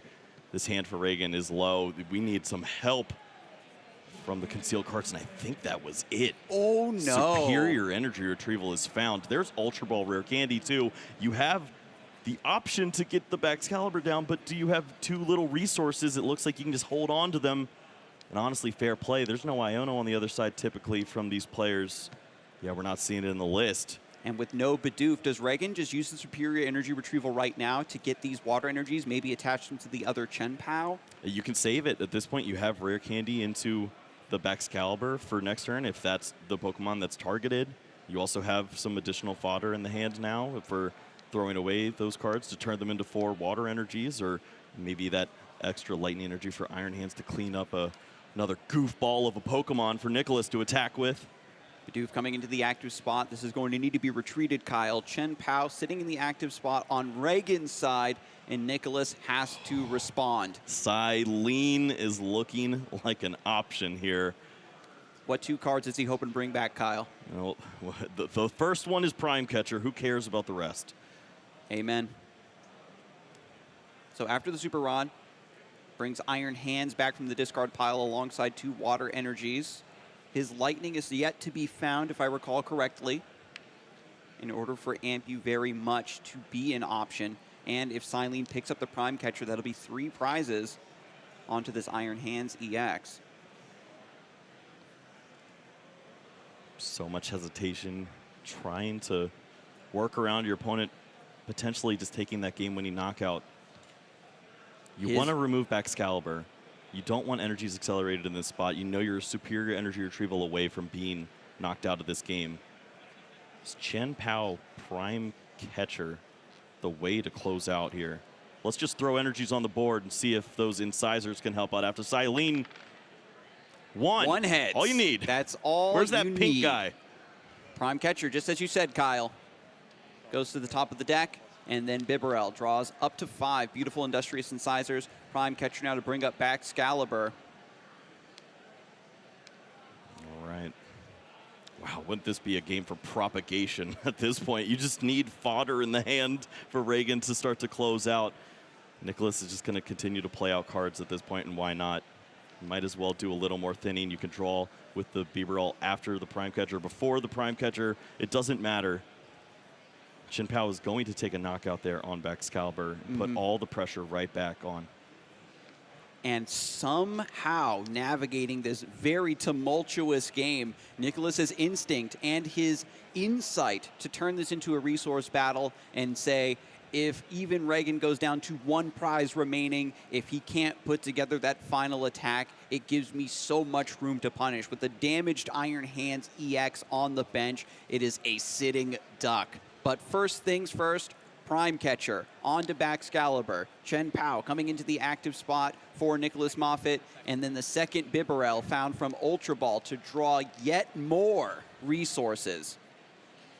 Yeah, a little curious to not see Shivery Chill first. Now there's a water energy in hand that didn't need to be there. Maybe that could have led to some additional resources that you'd like to see later on. But either way, now we see those energies found. Also, Nicholas might just want more energies, so depends on how he valued that situation. But the exchange is going to pay off here. Plenty of energy to take the knockout onto this Baxcalibur, put all the pressure back on Reagan to be able to put together Rare Candy Baxcalibur and Superior Energy Retrieval all in one turn. And with so much card draw available, finding those final pieces to take these prizes is going to be so easy for Nick Moffitt at this point. The game has gone on pretty long. I'd say that deck is somewhat thin. Heavy Ball finally being used for Nicholas Moffitt, who hasn't had access to Radiant Greninja all game, also bringing this Pokemon to bear. I don't care about your prize cards. I'm going to try to win next turn. And all he needs to do you like just going for the concealed cards here? Does it matter at any point? I mean, we've already seen Prime Catcher, we've already seen Silene.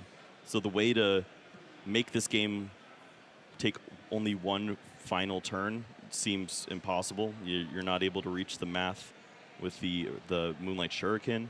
So you know you're going to be playing a little bit of a longer game. You might as well see a couple more resources and see if you can make that just a little more simple. And as we did mention earlier, Kyle, the Radiant Greninja 130 HP is pretty awkward to deal with. I suppose the best answer is after you knock out this Baxcalibur, you want Radiant Greninja to take the knockout there onto the Frigibax. And if your opponent didn't have Hurricane Baxcalibur that turn, you give them one less turn to find that answer. All right, here's the play.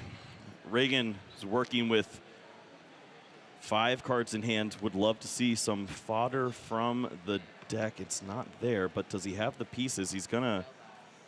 So he's failing the Shivery Chill, just kind of scoping out what's still in the deck. I think he can make this happen. He has 4 energies from the Superior Energy Retrieval. He has the code-breaking play here. He's going to play it hands down, and Radiant Greninja can draw into the closing out Superior Energy Retrieval for plenty of energies, and that is going to be game 1 for Reagan Redslow. Very well done. I would like to compliment Nicholas Moffitt once more for making every single prize Reagan took as difficult as possible. But you don't need to draw cards when you have Cypher, Maniacs, Code Breaking to just find those missing pieces that you need to close out. What a fantastic mirror, Kyle. That is the gambit. You go first in this matchup. You have to do some silly things in order to keep up. And Reagan felt so comfortable, had all of the supporters in the early game, was able to set up a pretty phenomenal board. And this is where Nicholas was. Throw energies, draw prize cards, and maybe they'll keep me afloat in this game. Reagan goes very aggressive, knocks out that Chen Pao, and gets ahead in the prize race. But Nicholas was able to bounce right back. Ultra Ball was found, led to this Bibarel, and all of these Pokemon flooded onto the board. Reagan didn't care. He was able to Hisuian Heavy Ball, find the Iron Hands, and stay ahead in the prize race. Despite Nicholas's best efforts to take down the Baxcalibur, to take down the Bidoof, try to starve Reagan of resources, he always had the attack put together. He found those cards and took the prizes so cleanly and so, what's the word I'm looking for? Diligently. Well played, Skarsig. But look now, at these prize cards. Not too bad. This is bad. Oh, Iron Hands EX, 4 retreat cost. That is a chunky boy.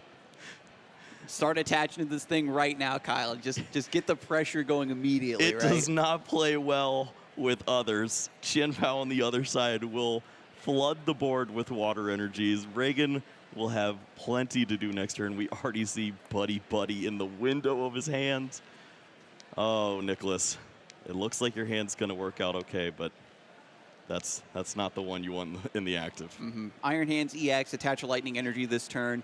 Maybe try to threaten the Baxcalibur Super Cold line immediately on your next turn. But the problem with that, Kyle, is when you don't have the Chen Paos able to bring themselves into the active without access to Shivery Chill, getting the water energies you need to accelerate into play is going to be a very tall order.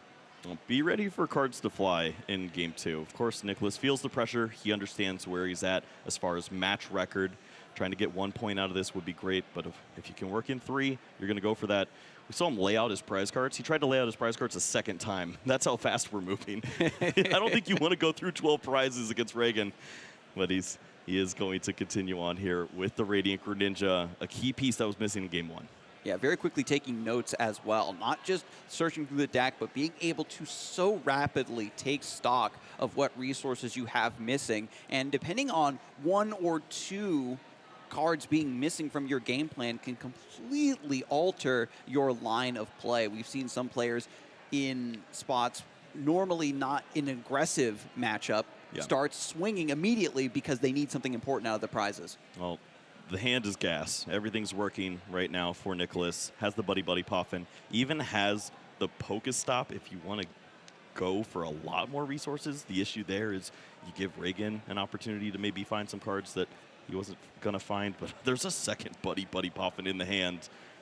I think we're going to see one of the better setups of a first turn for Chien-Pao all day. I mean, to make up for Iron Hand's EX being stuck in the active, something else has got to give. So Nicholas Moffett is going to take full advantage of the double Buddy Poffin, get all these basic Pokemon set up, won't be at Reagan's mercy of hunting down these Frigibacks before they can become Baxcaliburs. Getting the Bidoofs as well is so important, but I feel like I'm ignoring the elephant in the room, or rather, the one that's stuck in the active. The main issue here is you have no room for Chien-Pao if you fill up the board with the second Bidoof. So we're going to see that space open here, and that's just a nod to we need water energies if we want to play this game, and that's the go-to way to find them. And after Pokestop being considered, with is Nicholas Moffett satisfied with this turn? No, he wants to go for the Pokestop, needs more items. Those aren't exactly the cards you're looking for, but honestly, Nicholas was looking for anything slightly relevant. Water energies, Earthen Vessel, just something to continue to attack next turn would be great. You don't even care if the water energies go in the discard pile. You just want to know where they are. And I love that he is just going to hold on. Doesn't need to put the Chien-Pao in play right now because there's no way to bring it into the active. No need to keep those two prizes vulnerable. Bring it out when you can take it into the active spot in Shivery Chill. Once more over to Reagan. He can start his opening turn with Shivery Chill to look through the deck and immediately evaluate his prizes after pulling two from the deck into the hand, 2 water energies. Yep. Also, no pressure at this point. You're already up a game. There's less than 20 minutes remaining. And you know that this is going to be a longer battle. You already had a game that went upwards of 26, 27 minutes. So take your time here. Try to set up a nice, consistent board, and maybe you can have an opportunity to get aggressive with Radiant Greninja. Try to put a disruption on your opponent's board. Do whatever it takes to make this game last as long as you can within the confines of the rules. And any players or viewers that were anticipating this game to be lopsided. One player just happens to get Baxcalibur versus the other one not, and it just becomes a steamroll from there, is going to be sorely mistaken. We saw Nicholas Moffett put up such a fight, striking at every potential weakness of Reagan Retzloff's board, taking down the Baxcalibur and the Bidoof. And I think it might end up being another one of those knockdown, drag-out fights, Kyle, with both players fencing against one another's weaknesses. Yeah, you can see for Nicholas, when you're going first and you have this great setup, you do only need that single Bidoof, the double Frigi, just something to have a relevant board. Reagan's board is basically locked in at this point. He needs double Bidoof, double Frigibacks if he wants to have anything relevant to work with. And if you do go for the triple Frigibacks to avoid the Radiant Greninja, you set yourself up for disaster over the course of the rest of the game. It's such an awkward board state to work around. We'll see how he maneuvers it, because it's not a spot I envy. The tension of, I have access to this key board, but what is the proper board state, not just for the matchup, but for this potential game that's going to play out in front of me? Because not every single game of Pokemon is always going to be a little bit different, Kyle. And indeed opts for 2 Frigibacks, 1 Bidoof. Yep. And this is the gambit at this point. If you can find that final Pokemon, which one do you place? Because you lose immediately if it is Moonlight Shuriken time with Prime Catcher. Prime Catcher is the most important card for Nicholas Moffett to cleanly get this Iron Hands out of the active spot. Decision may have been made for Reagan at this point. The big discrepancy between the lists has been the count of Bidoofs versus Chien-Paos. And 1 Bidoof just fell to the discard pile. It would have to be Reagan searching for a card like the Super Rod in this spot if he wanted to fill that final bench space with the Bidoof, and that's not going to be the case. You know your opponent doesn't have hand disruption. Find the cards that you'll need for next turn. Rare-Kenny Baxcalibur will be found, and you're just hoping for a clean turn 2 with a Pokemon to evolve into. Reagan did lay on a lot of pressure and a lot of aggression by just having 2 Chien-Pao in play at any given time. There's an attach for turn. and a pass back over. Regan feeling pretty confident here. When you see Iron Hands EX still stranded in the active spot, you know the pink card is your opponent's only out, and hopefully they don't have Irida to go find it. Wow, there's Rare Candy, there's Irida. Oh, this is looking there's good, Kyle. The barrel. There's superior energy retrieval as well. Prime Catcher moving Shenpao into the active, Shivery Chill into retreat. Yeah, this has to be lined up. Double Frigibacks should be knocked out on this turn with the Radiant Greninja here. I don't know.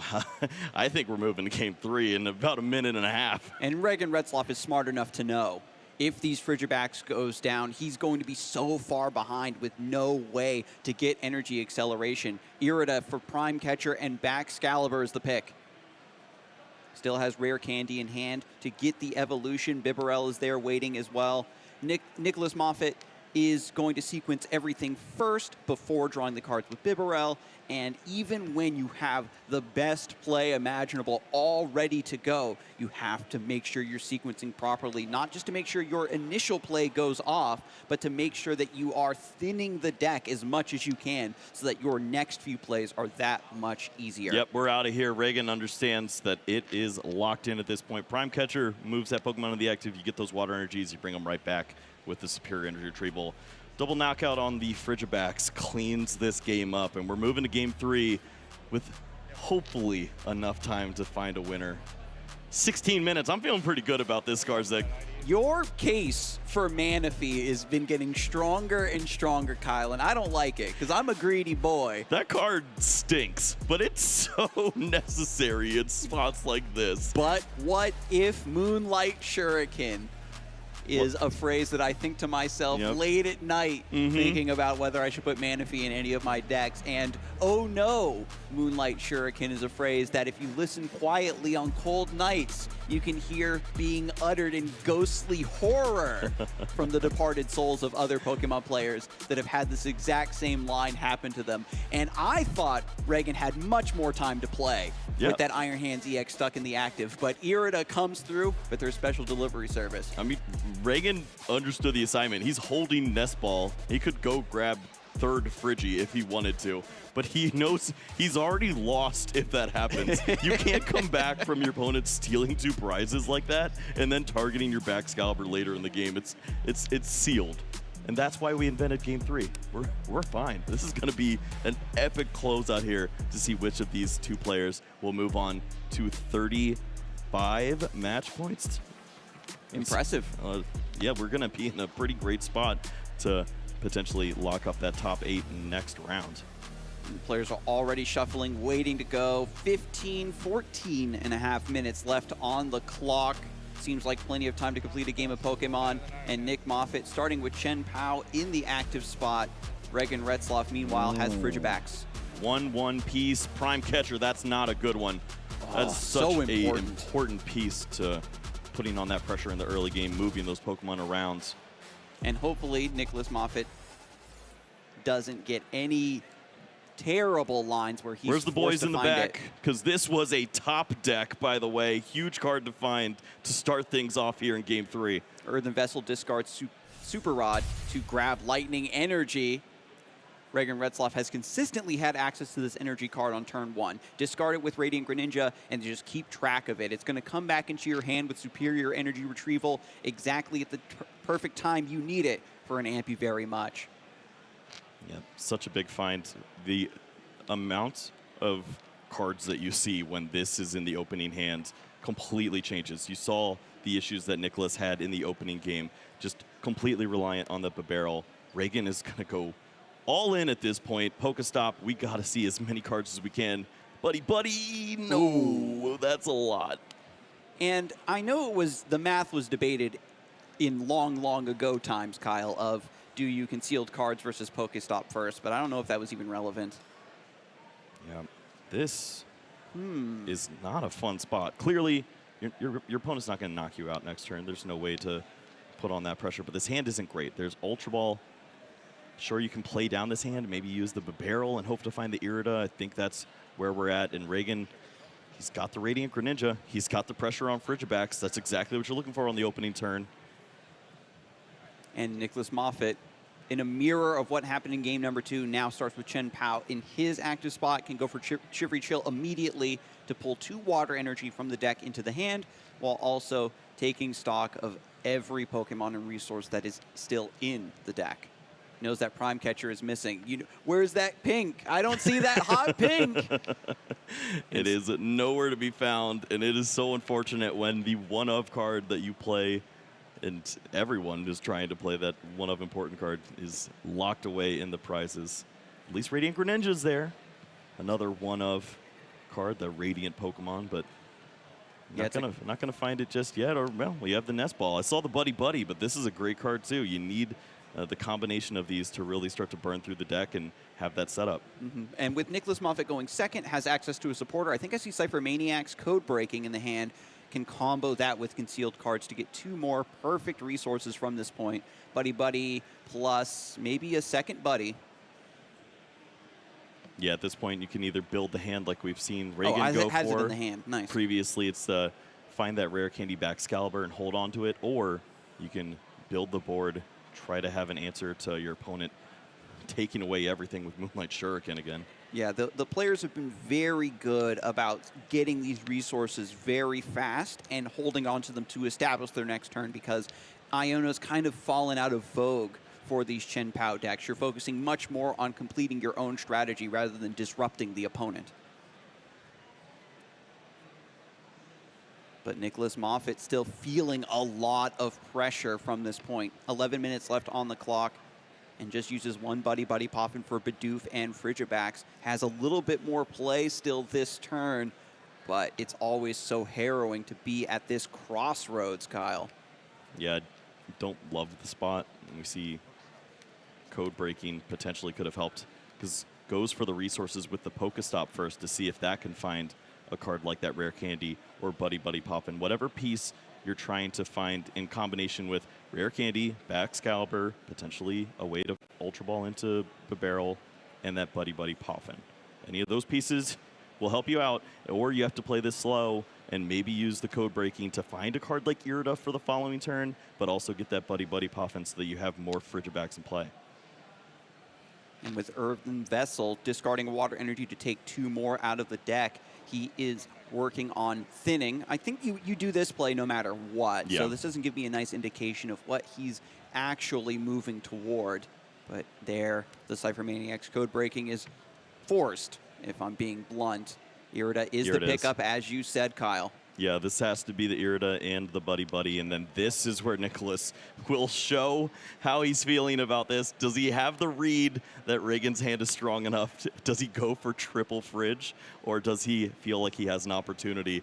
We're scared. We're scared gamers, and I don't blame him. The play that you won the mirror with last game is always the play that you respect going into the next Absolutely. game. Yep. You have no read on Reagan, but you know that he's spun the wheel twice at this point. He's drawn 4 cards with concealed cards. He's going to have the 2 draws for the turn. All those resources. There has to be an Irida and a way to get energies. There has to be a way to Moonlight Shuriken away my Frigibax. Especially with the 1 attach for turn. So threatening. And we haven't talked about it too much, Kyle, but Regan Retzlaff is an all-star that aged up into the Masters division and has been playing with the big boys for quite some time now. You can see stone cold poker face already has his entire turn calculated. I wouldn't be surprised. He's saying maybe I should have done that in game 2, but ultimately. I think that the risk is important for you to take in that spot when you are up a game. You understand how much time you have left. The opportunity to go first and take a prize advantage and then start to target down those final prizes in game 3 is valuable. And it's put him in a spot now where he is going to be up 2 prizes. Rare Candy top deck. Very beautiful. Concealed cards first, of course. Picks up Cypher Maniac's Code Breaking and a Nest Ball. Oh. Cypher Maniacs I think comboing with Pokestop, pretty dangerous here. Yeah, there's 2 ways to go about it here. If you're interested in all the item cards, you can do the Pokestop with the Code Breaking, or you can use Ultra Ball to find the barrel and then draw into the perfect number of cards. Just depends on how you want to thin this hand down. Nest, Ultra Ball. get rid of Silene. You needed to hold Silene. Ultra Ball, the code breaking away.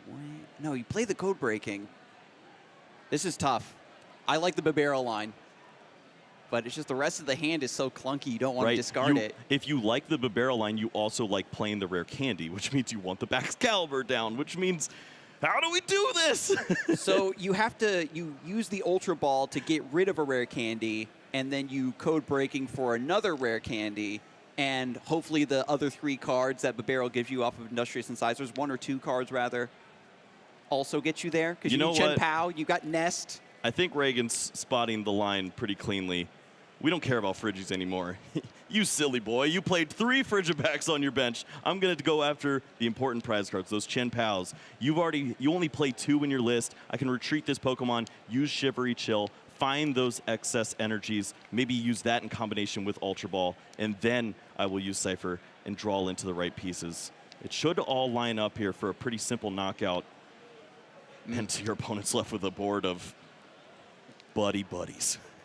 And you can see, even spectating this match, I'm getting lost in the sauce, Kyle. But Reagan has the skill and the clarity to identify, but what if I take a knockout, though? That's right.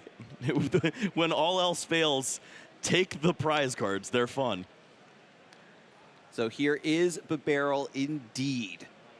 Industrious Incisors going to come through just a little bit further down the road after a Super Rod. Baxcalibur Safety picked first. Up. Yep.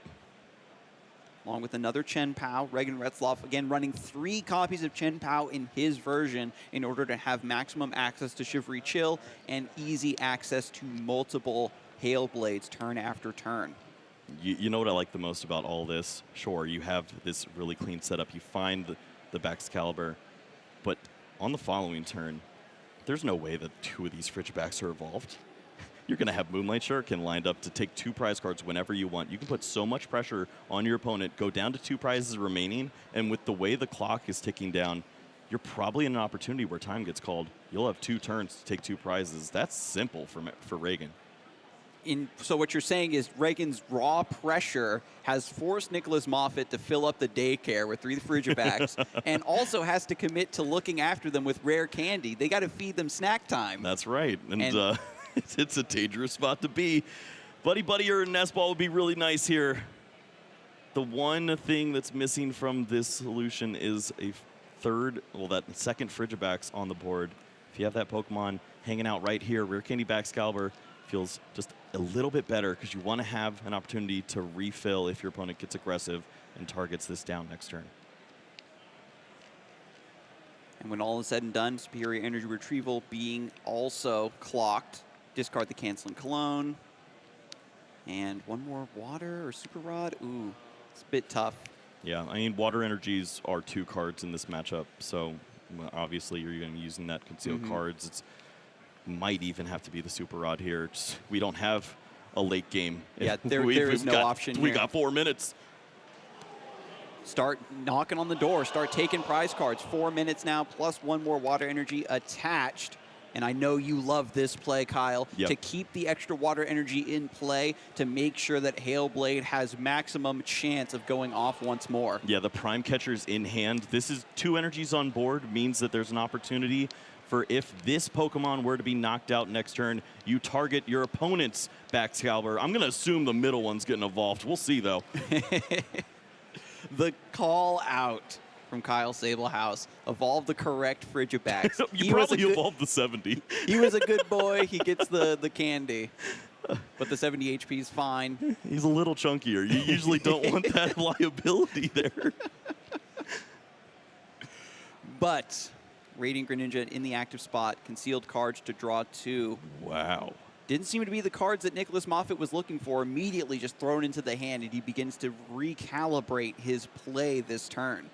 Piles of resources, but the hand is almost too big. The and barrel no can't time work. to evaluate. Yes, there is rare candy already. Baxcalibur can be found. Maybe Nest Ball for Chin Pao at some point. I'm not sure what exactly you go after at this point. The other opportunity is if you could double rare candy, then you avoid your opponent having the easy Moonlight Shuriken plays later on. but you probably have a turn to worry about that. Going for the second rare What candy. are we talking about? Prime Catcher's prized. There's no real threat. It's my goodness. It's going to be a big. That is so right. Back and forth with Gen Pals. And now that Regan Retzloff sees an era to be played and no Prime Catcher being pulled from the deck, he's breathing a massive sigh of relief. Regan knows he's in the driver's seat at this point. He waves the hand, says, I need you to hurry up. I've only got 2.5 minutes to take some more prize cards. And in this situation, it becomes annoying when your opponent has a bunch of single prizes and you want to start grabbing these knockouts. You're perfectly safe for the next foreseeable handful of turns with the Prime Catcher in the prize cards for your opponent, and you just need the turns and the time and the turns beyond time, the +3, to line up in your favor. Yep, this is a deck that has a lot of moving pieces, so all of these inputs take time. We've already seen a slow play warning for Nicholas in this game. A 2-minute extension was granted earlier in the match, and Regan is thinking about every single second at this point. He's going to be flying to take prize cards because he has to take at least one more prize card in order to stay relevant in this game before the clock has ended if he wants to incorporate maybe Iron Hands into the mix to close out on additional prizes. And Ultra Ball discards Super Rod, discards Pokestop. Nicholas Moffitt digs through, find a Baxcalibur once more. There is still Chen Pao in the deck to swing through to take some prizes against Regan Retzloff. We're focusing so much on Regan's potential to have enough time to win this game, but Nicholas Moffitt also needs to consider the win. You need these points. Even though you have a record of 10-1-2, you need as many points as you can grab to get top 8. Right, you wonder if there is a gentleman's agreement lined up in a spot like this. 3 match points is very important for these players, and that would mean that you really have to capitalize on situations like this. Take the additional prize cards, hopefully be in a spot where your opponent can't retaliate, but without Prime Catcher, it really throws you for a loop. You're just walking into trap after trap on Regan's side. He has the perfect setup going first on turn 2. And players hate having their hand be forced in this manner. Superior Energy Retrieval to discard a second one, just to find the resources to line up an attack now, Kyle. I mean, it's a masterclass in taking a 5-minute turn. It's exactly what he needs to do. Let's use a Hisuian Heavy Ball. We have 6 prizes to grab, and at this point, I don't know if we're going to see even 2 of those taken at this point because... Oh, Badu for Iron Bundle now. Another decision to be made. I mean, your opponent could send up Baxcalibur. You could certainly try to Hyperblower, and maybe Regan, out of frustration, throws a Baxcalibur to you. But Nicholas has accomplished the goal, which is you need to stick around. You need to avoid your opponent having that opportunity for additional prizes. Is there a way for Regan to come back? Sure. It's really ugly. It involves Iron Hands, back-to-back, Silene, Prime Catcher, situations like that. He's shown us the propensity to find these resources out of nowhere. And John Ang did put together a double Iron Hands EX yesterday, so it's not unheard of. Well, with a 3-card hand, one of those pieces being Prime Catcher. Certainly not out of it yet, but we will not see a 2-prize Pokemon played on Nicholas' side for the rest of the game. And after time has been called, Nicholas Moffitt can now take some additional time to evaluate his opponent's resources. He's good at that. Line up his own resources before going for the Bibarel. Which, yeah, I do believe he still has access to Industrious Incisors, if I'm not mistaken. Yeah, I don't think that's been played yet. He's been pretty good about tapping the cards to show us, and I mean, continue to play. It's all on Regan at this point, though.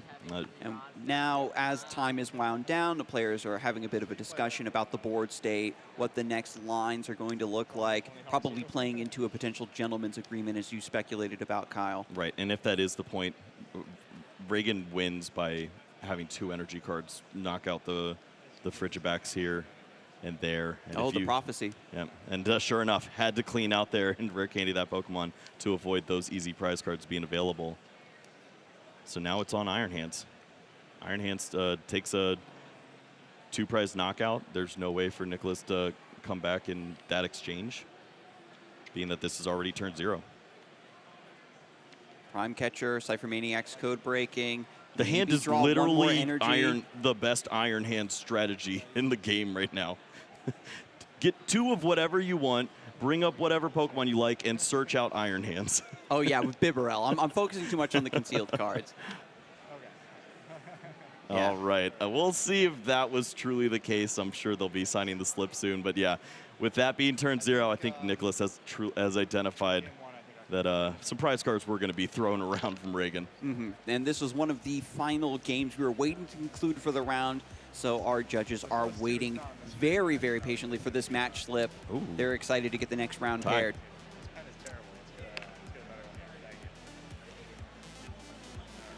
We're waiting for the final verdict. It is a tie, folks.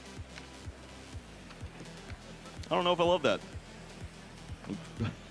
Reagan was going to be turn 1. There's an opportunity to take 2 prize cards on the Radiant Greninja with the Iron Hands.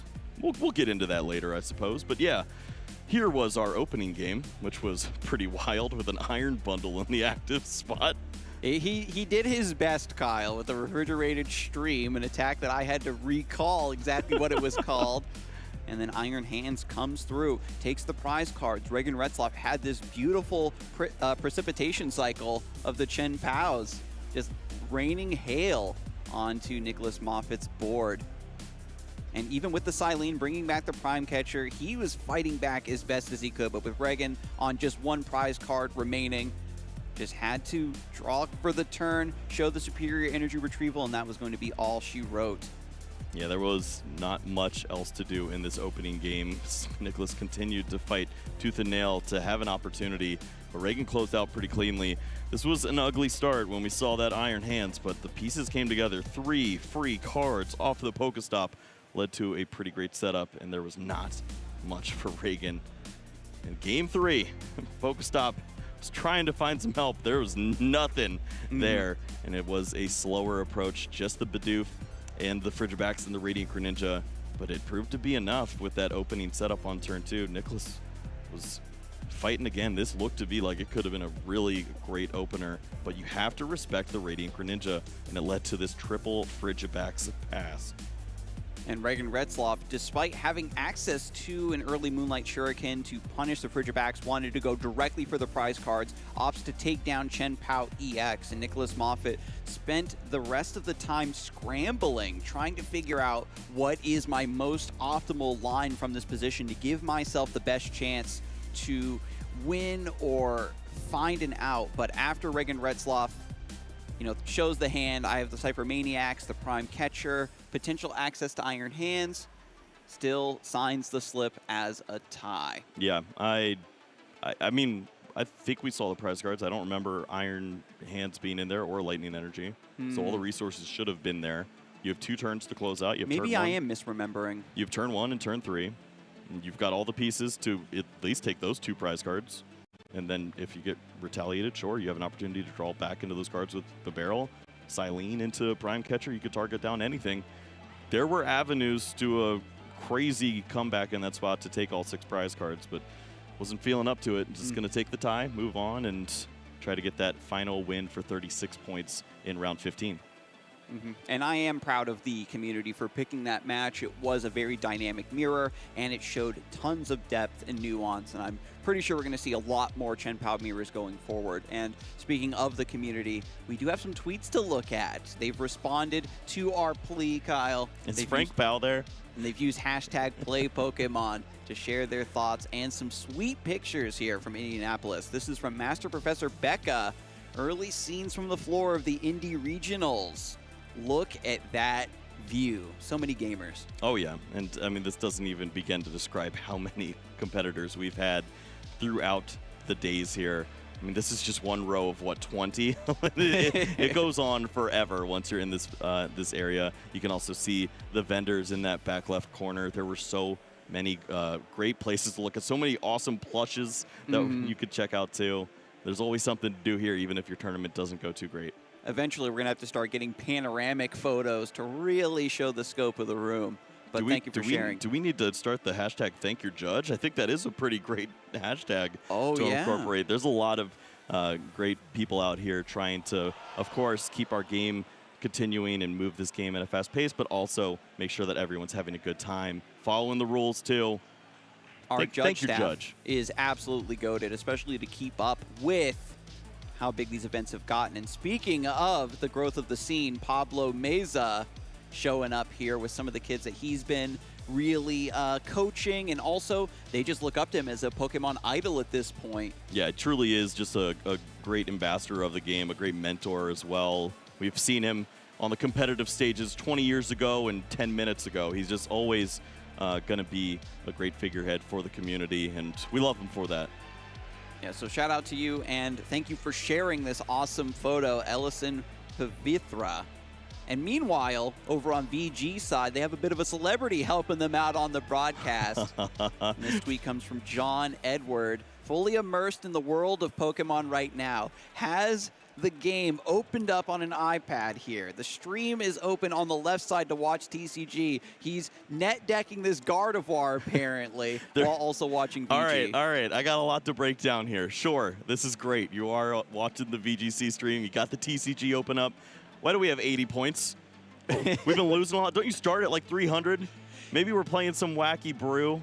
Clearly, we got Gardevoir in combination with Barrel. That's a new strategy I haven't seen yet, but I'm interested in seeing it maybe in LA as a breakout performer. Okay, you got to draw these cards. Maybe Iono is on the brink, but John Edward is already getting that practice in on PTCGL.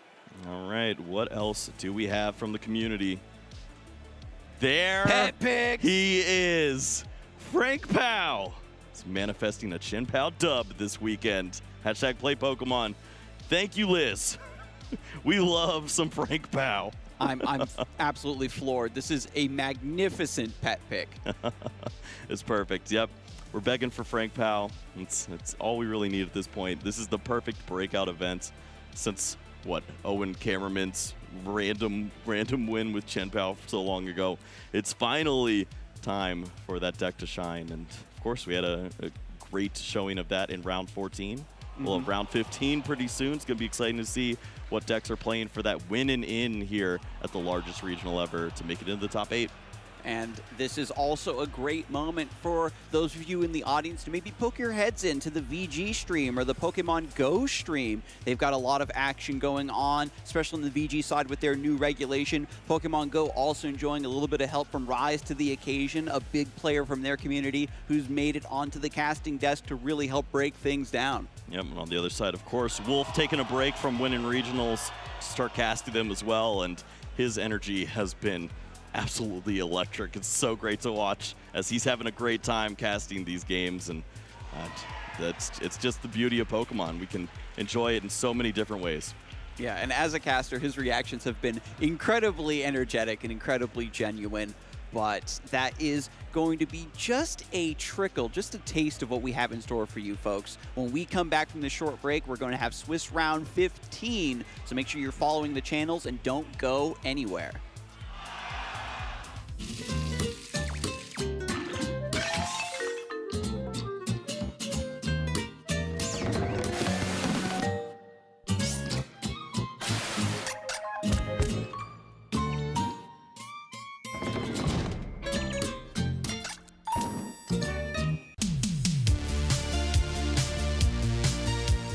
Into competitive Pokemon with my siblings all the way back in 2010 just by going to our local league. My first competitive Pokemon memory is probably when I won my first regional championships, also in 2010. My favorite Pokemon is Shuppet because it was the card I used to win my first major tournament. There's a lot of players who I look up to and respect in the community. I mean, one I think that most people look to is Tord, just because he kind of represents the ceiling in the game. And I'm a big fan of past just being a competitor myself and playing in tournaments. I'm a big fan of competition and seeing what Tord can do, thinking about what's possible, even if I'm not the one competing at the top 5 years from now, seeing what the landscape of competition could become. I'm very enthusiastic about it and excited to see where it goes.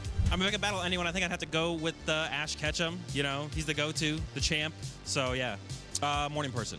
I don't practice as much as I would like between tournaments. Of course, for the bigger tournaments like the ICs, I put in that little bit of extra prep, show up a little bit early to the locations. but my in-between major regional tournaments is definitely lacking overall. I would like to be testing more if possible. I'd probably call my girlfriend first if I won the World Championships. Well, I guess she would probably be there because she does usually come to the World Championships, so I'd probably have to give my mom a call. Favorite dessert? Cake. Any kind. Carrot cake, chocolate cake, vanilla cake, any kind of cake. My favorite part about coming to Pokemon events, I love competing in the competition. I think the real thing that keeps me coming consistently is my friends and my group that I play with consistently, seeing old friends. If they didn't really exist and I felt like I was like a little bit more outside the community, I don't know if I'd compete, but yeah, it really is the community that keeps me coming back consistently. So I started playing Pokemon at the end of 2017, beginning of 2017 area. I really got into it because my locals in Florida were so welcoming and nice, and they really taught me, the ins and outs of the game. My first competitive event was St. Louis Regionals, where I actually ended up getting top 16. I lost my Witted in the top 8, but for my first event, I was super happy that I got a few boxes and just had a great time. My favorite Pokemon is probably Lugia, since I played it all last year. I did great with it last year, and I always enjoyed watching it in the TV shows. I look up to Isaiah Bradner. He's a super awesome friend and great person. My gym would probably be the colorless type, since colorless Pokemon, Lugia, it's my favorite Pokemon, so I think I'd be a colorless type gym leader. The one trainer I would probably battle is Azul, since I've never beat him before, but would be super happy if I could. My favorite part about Pokemon events is just my friends. Obviously playing Pokemon is super fun, I enjoy it a lot, but hanging out with your friends, you can't really beat that. My go-to event snack is probably just chips and a drink. That's usually what I have throughout the whole event. I usually don't eat lunch because nerves, but then I make sure I have a big dinner afterwards. Yeah, if I won the World Championship, I'd probably make a call to my parents first to start. They've supported me ever since I started playing the game and just been a great supporting role. I do not think I am Team Rocket.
Welcome back in, Pokemon fans. One final Swiss round here in Indianapolis until we determine who's going to be making it into top cut of this trading card game event.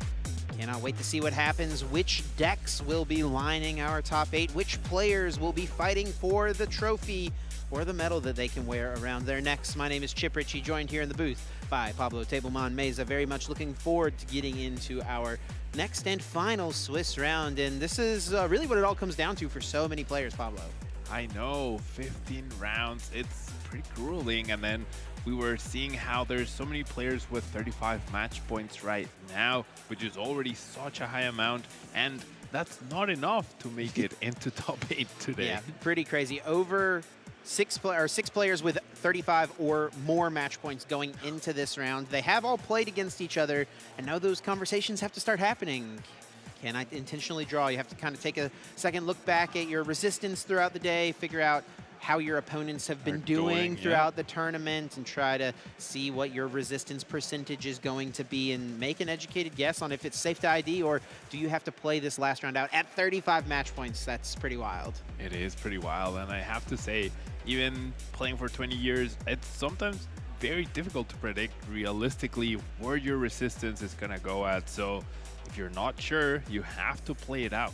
Yeah, and that's the situation many players are going to be finding themselves in.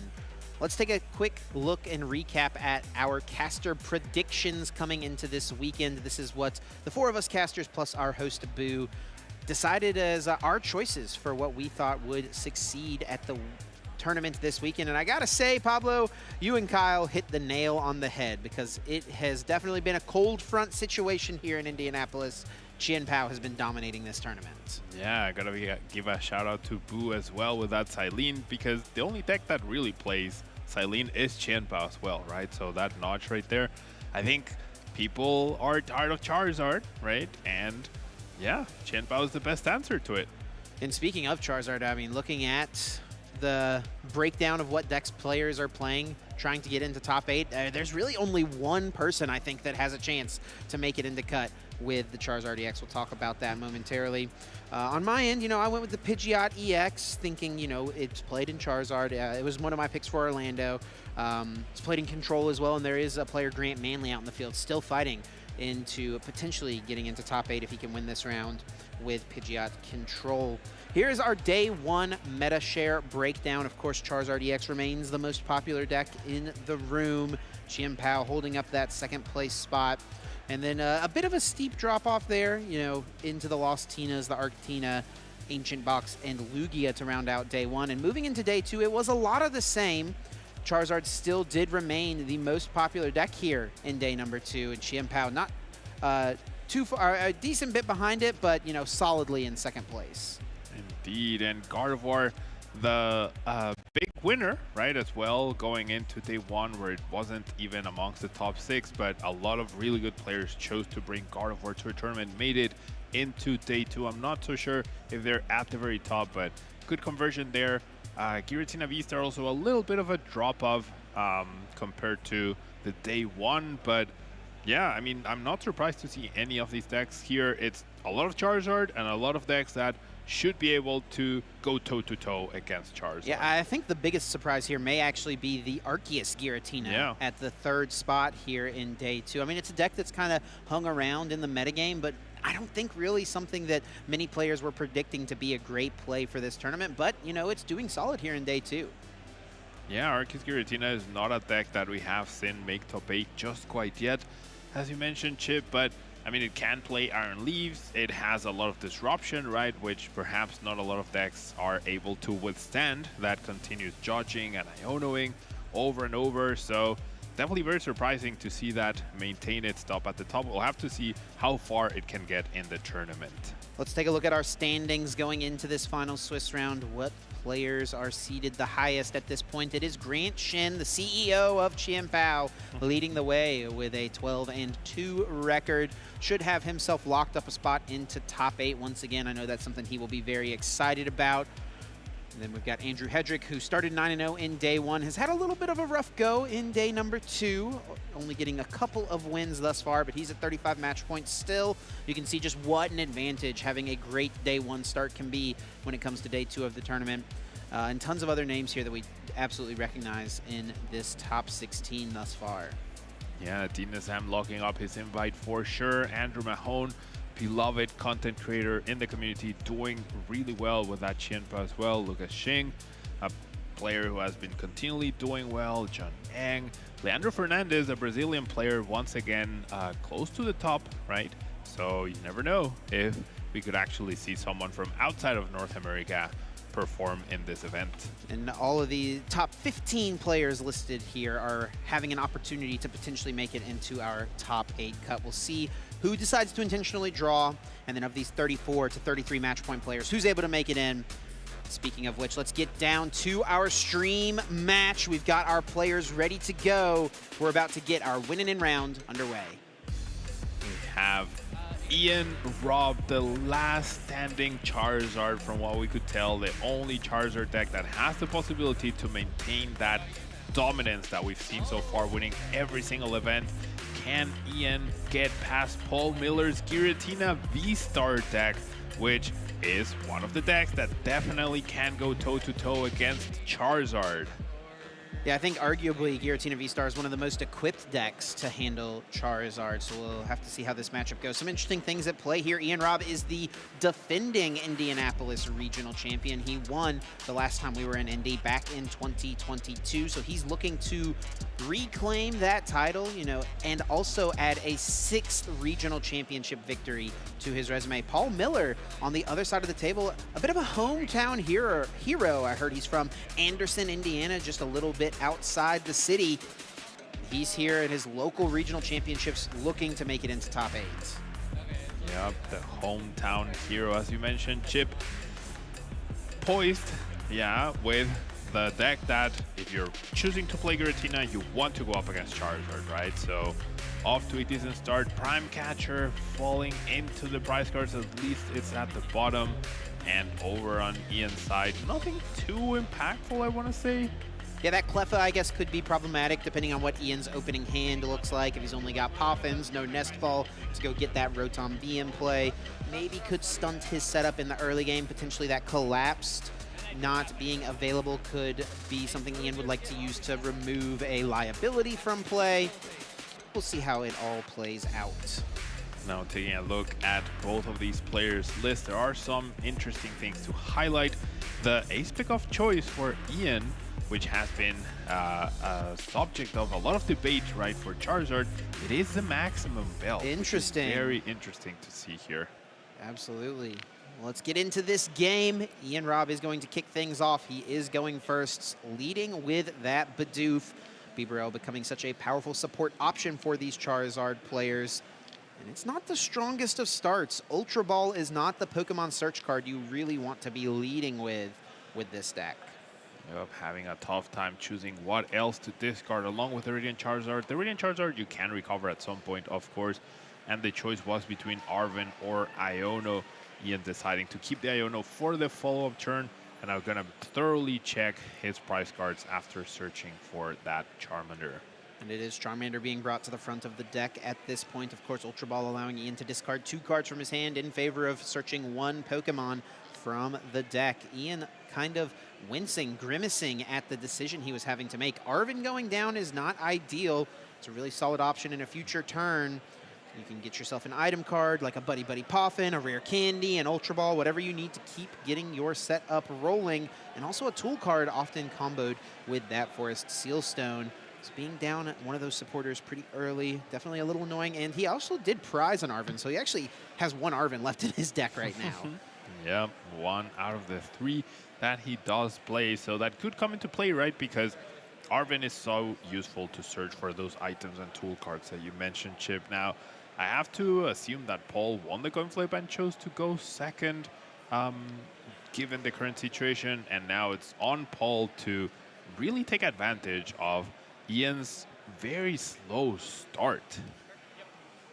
Yeah, not the strongest of starts from Ian, mostly because of the discards he had to make. Paul is getting off to the races, though. Flower selecting from that Comfey does send a Grass Energy to the Lost Zone, and another Grass Energy going down in favor of having to keep that Iron Leaves, which is so important in this matchup. But 2 Grass Energy being down already so early, Pablo, not ideal. Not ideal at all, Chip. Now, I did like how Paul just quickly made the decision. Like, I see a lot of players who spend a lot of time like lamenting their situation. But it's like, this is what I have to do. I'm just gonna go ahead and do it. I need to have access to Iron Leaves in this particular matchup.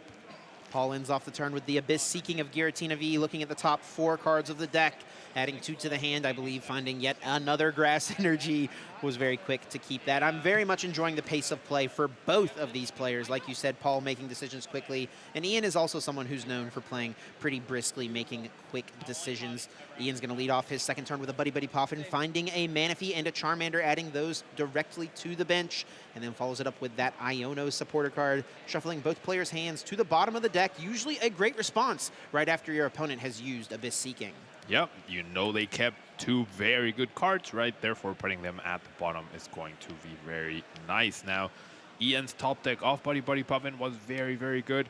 Into this Iono, probably searching for either Bibarel or Charmeleon here.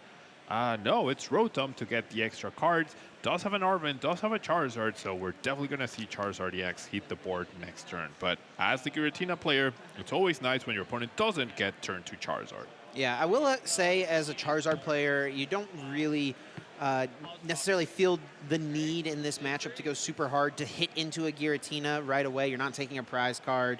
And also, if you do eventually lead the prize trade off, your opponent will unlock some of their comeback mechanic cards. It is going to be back over now to Paul Miller after Ian uses the instant charge from Rotom.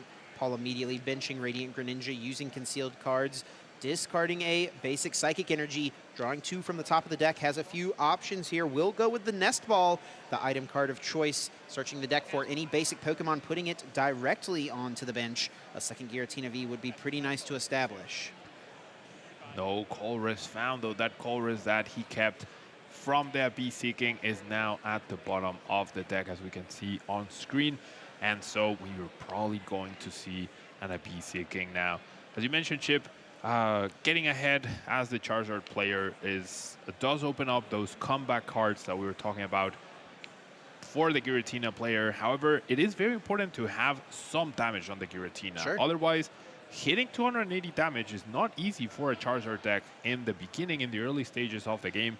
And if one Giratina V-Star can potentially knock out a Pidgeot and then V-Star a Charizard EX, that's a very difficult trade to come back from.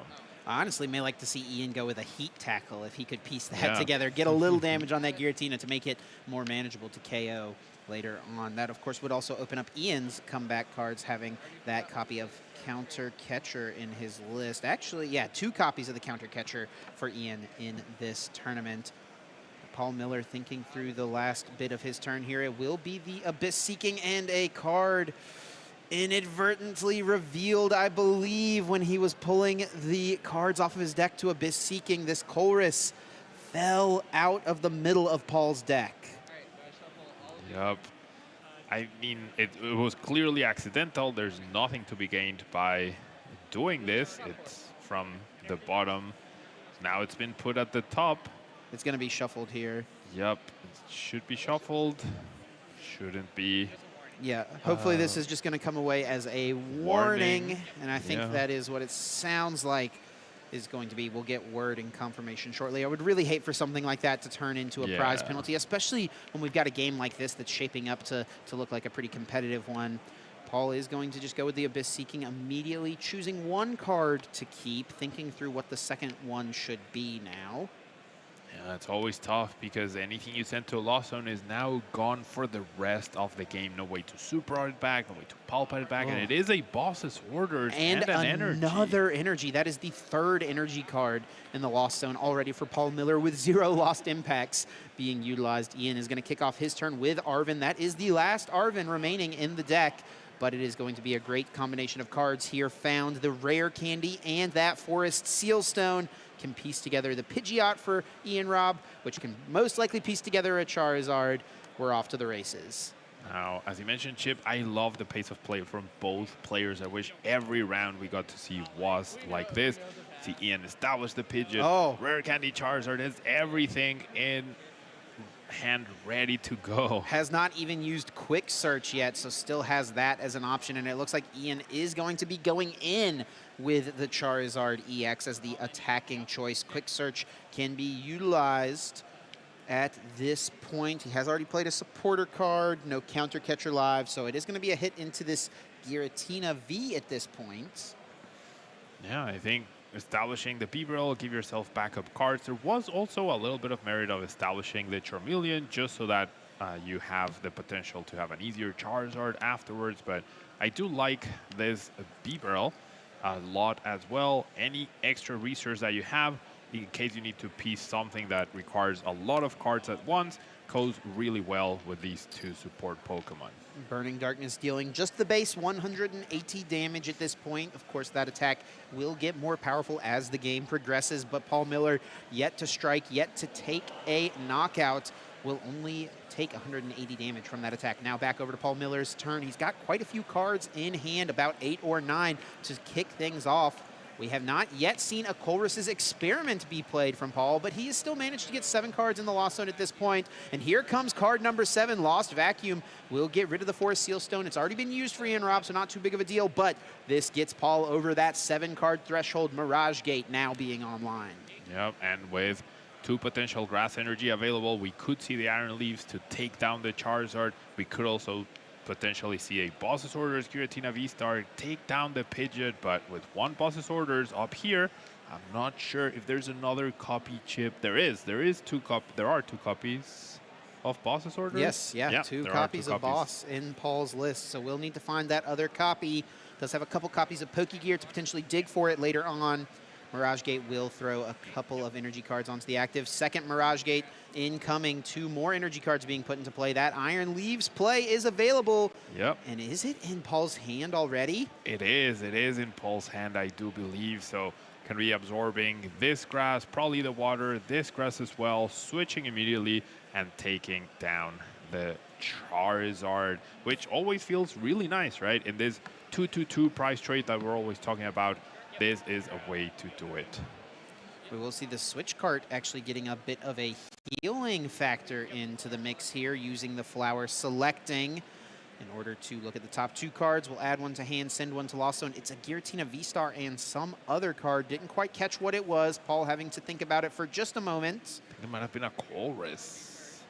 No, it's a Mirage Gate. Okay. Oof.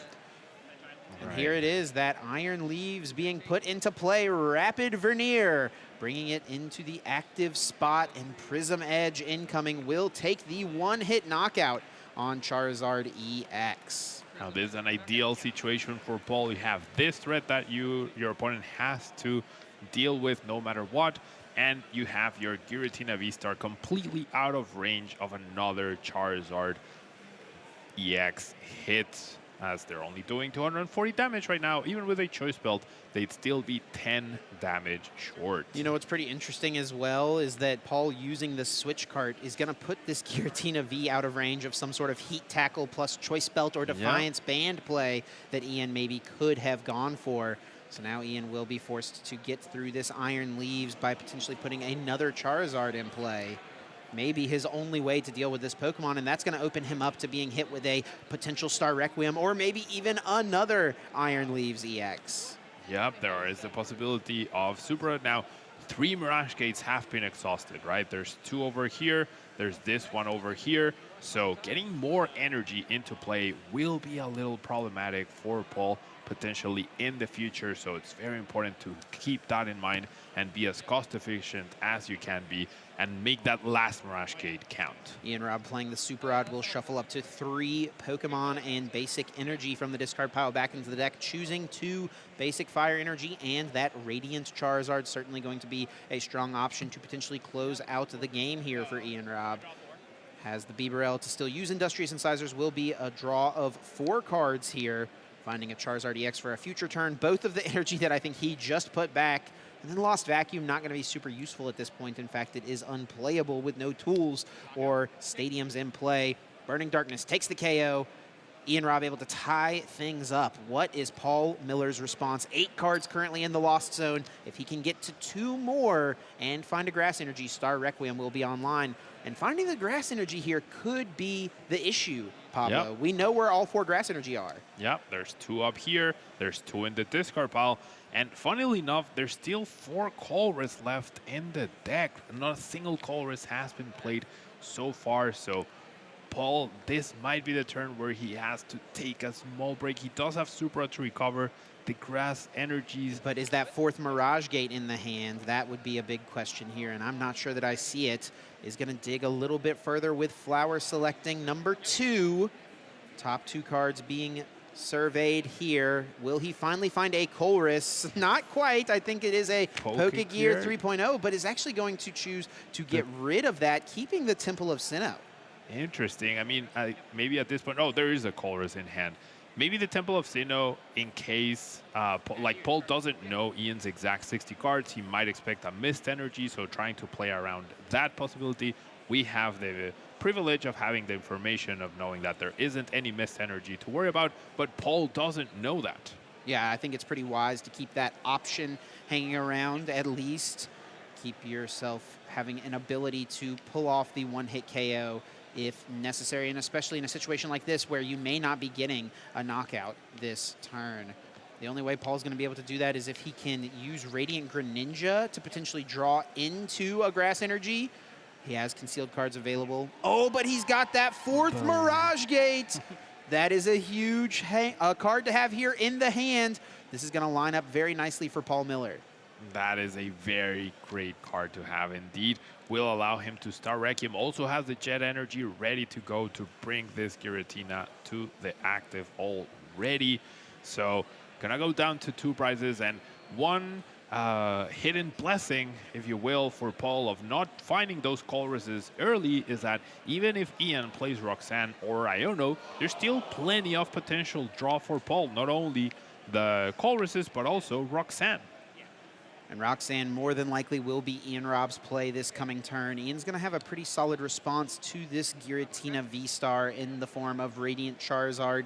He already has Ultra Ball, Choice Belt, and the like in the hand, but actually it will be the Prime Catcher being used this turn, going with the Lost Impact, keeping around the option of Star Requiem to take this final prize. Yep, no V-Star being utilized just quite yet, so it might be this hero, Giratina V, that becomes a V-Star, and with a single energy attachment, now that there's no Mirage Gates available, will be able to take down the Charizard. And with no Pidgeot for Ian Rob, can he piece enough cards to find the Radiant Charizard, the Choice Belt, and the Fire Energy? I think he has all of those cards in hand. He has Ultra Ball, he has Choice Belt, and he has the Fire Energy.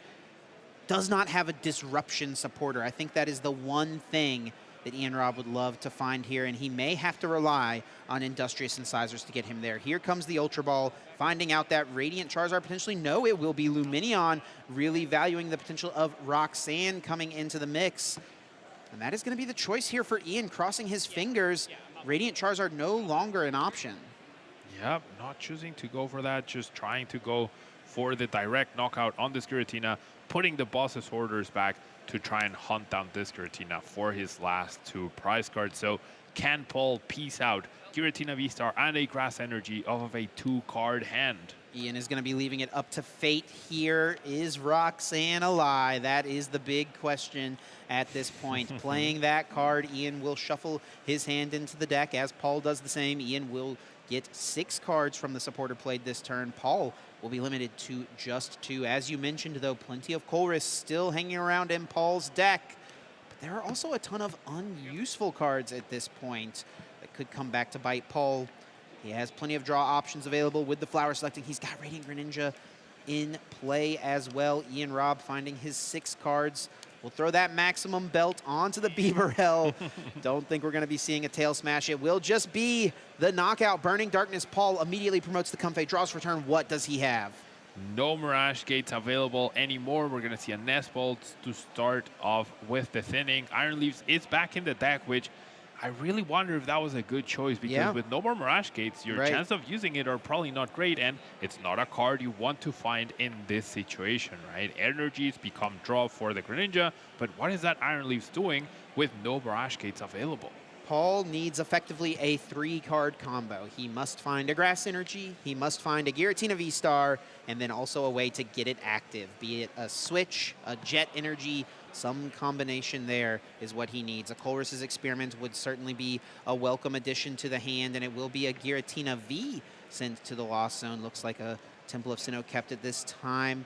We do see Sableye hitting the board. No potential of that being a game-winning card. It will just be the Temple of Sinnoh being put in play and the pass, and Ian Rob has the boss's orders to KO Giratina V, taking the win. We're going to game 2. Ian Rob with the victory. Ian Rob with a very solid display of why Charizard is so powerful, and even though Giratina has the V-Star, has the Iron Leaves, it can still not deal with Charizard sometimes, and really important to mention how Paul accomplished everything he did without using a single colors until very, very late in the game. So even though he had a few colors and Roxanne to draw off of that Roxanne that Ian played, there really were also so many other cards that were not useful. A few too many grass energies sent to the Lost Zone early on for Paul Miller could be all the difference in this one, not even having the option to have some extra energy cards hanging around in play. Yep. Definitely could hurt him at the end of this game. It was Paul striking first with that first KO, Prism Edge knocking out Charizard EX. Ian did have the response with his Charizard to get revenge for its fallen brother. And Paul had a strong option this turn, Prime Catcher, KOing the Pidgeot EX, lost zoning a couple of energy cards, but saving the Star Requiem. And Ian found the Roxanne line through the Luminion V, forced Paul to find all of the pieces. Off of just 2 cards, 1 single flower selecting, he was unable to get a Colress, unable to get an energy to use concealed cards, and Ian had the game-winning boss waiting in hand. Yup. Too strong, that Charizard deck. Even though Pidgeot was gone, Ian was able to find exactly what he needed at the right time and chose to take a risk, right? He could have gone for the Radiant Charizard play, as you mentioned, wouldn't have attacked Paul's hand, which at that point was quite significant, so he evaluated what's my best chance at winning? Do I go for the Radiant Charizard and hope my opponent doesn't have the 4-card combo, the Giratina V-Star, the Grass, the Way to Switch, and the Boss's Orders, or do I attack their hand and hope they can have a 3-card combo, but with a much lower number of cards in hand? And it seems to have paid off for Ian. It is a pair of mulligans for Paul to kick things off. That means Ian will have more cards to work with. We've actually gotten word that Paul has chosen to go first here in this game. What do you think of that decision in this matchup? Paul wanting to go first as the Giratina V-Star player. Honestly, very peculiar decision. Maybe Ian actually chose to go first in game 1, and therefore he's trying to choose the opposite of what Ian wants. Going first as Giratina allows you to get that acceleration a little bit into the Lost Zone. You get a picture-perfect start, and you get 3 cards into a Lost Zone with triple Comfey. That does open up the threat of Greninja for the next turn as well, combined with a Colress and a couple of Comfeys, so there is merit to that early aggression. Some interesting prizes for both of the players. Paul has prized his 1 copy of Cramorant. That is something that could be a bit of a bummer. Rescue board also in the prize cards. Once again, Ian Robb prizing his 1 Pal Pad. We saw that being a really strong option in the first game to recover Boss's Orders. And speaking of Boss, that also is in the prize cards for Ian Robb. Paul Miller kicks things off with the Radiant Greninja, immediately using concealed cards. Discards the basic Psychic Energy, drawing 2 more. Now into the flower selecting of the Comfey. Looking at the top 2, sending yet another Comfey to the Lost Zone in favor of keeping the Giratina. Already has another Comfey in the hand. We'll see if there is a switch card to accompany this to get another card in the Lost Zone here on turn 1. Yeah, really good start here for Paul. Straightforward, get double Giratina into play, double Comfey, and make sure you're building up that Lost Zone as soon as you can. Now, the Manaphy start is pretty significant. If Paul had been able to use Cramorant to take it down, then that would open up potentially the Radiant Greninja play, but as we know, Cramorant is unfortunately hiding in the prize cards. And as Paul is finding out at this moment, perhaps, as he is doing his first deck search with the Nest Ball being played, this can get a second Giratina V established. You don't necessarily have to go for 2 Giratina V right away on turn 1, but you probably do at some point want to have multiple in play. With 2 Comfey already in play, 1 in the Lost Zone, the 4th Comfey could also be an option here from the Nest Ball. Yeah, 3rd Comfey, as you mentioned, does open up a quicker Mirage Gate play, which is always very nice, but I also like having that double Giratina option, because it is likely that you'll have to be seeking potentially next turn, and you definitely want to have the backup full HP Giratina to follow that up. As we are getting into this game here with Paul's retreat into this second Comfey, we can give a quick update of the other games out on the floor. 6 players were sitting at 35 or more match points going into this round. They all 6 played one another, so our top 3 tables were 35 match points or greater, and they all chose to intentionally draw this last round, meaning that is automatically putting 6 players at potential of making it into top 8, but they are running a potential risk with the bubble being a very real threat. The only person definitely safe is Grant Shin, moving to 37 match points. Ian Robb kicks off his first turn immediately probably with the best card you hope to see in your opening hand as a Charizard player, Buddy Poffin, immediately searching out the Pidgey and the Charmander, putting those directly onto the bench. A quick scan of the deck, checking for some prize cards for Ian. Now surveying the hand to figure out where to go from here. Looks like an Ultra Ball is the potential option. I do also see, I believe, an Arven in the hand. Yeah, Arven for an extra Buddy Poffin would certainly be good. And I always find it fascinating how the different players have different ways to check the prize cards, right? Some players put all the Pokemon at the front, all the energy at the back. Other players just go through their deck multiple times to see and figure that out. So I think that's what we're seeing with Ian before determining, all right, my play is the Arven. Make sure I establish an extra Charmander in case there's a potential Colress plus Prime Catcher, which that Prime Catcher play and the fact that you can now Ghost and Colress at the same time does make Cramorant a much bigger threat than usual. Arven is going to find Buddy Poffin and the Forest Sealstone, so unlikely we'll see something like a Rotom in play. I think Ian does have an Ultra Ball and an Energy, so that means that either the choice of Cleffa or Rotom could be available. I wonder if he can thin his hand down low enough to make good value, good use of the Cleffa. Okay, I thought Ian was only grabbing one Pokemon off Still the thinking Poffin. through it, yeah. Seems like we're going to see something else grab, potentially a Pidgey if he wants to retreat this Manaphy to protect it so that you have the guaranteed protection, and then you give up a Pidgey in order to sacrifice something. But no, it seems like third Charmander is the choice. And with the shuffle of the deck, that signals that that Ultra Ball will be saved for a potential Stage 2 next turn. No Rotom being put into play, simply a pass over to Paul Miller. Ian making note of what cards were in the prize cards, and Paul Miller already having a much better start than in the first game. Has a Colress's Experiment on turn number 2. Looking at the top 5 cards, adding 3 to hand, 2 will fuel that Lost Zone, bumping Paul up to 4.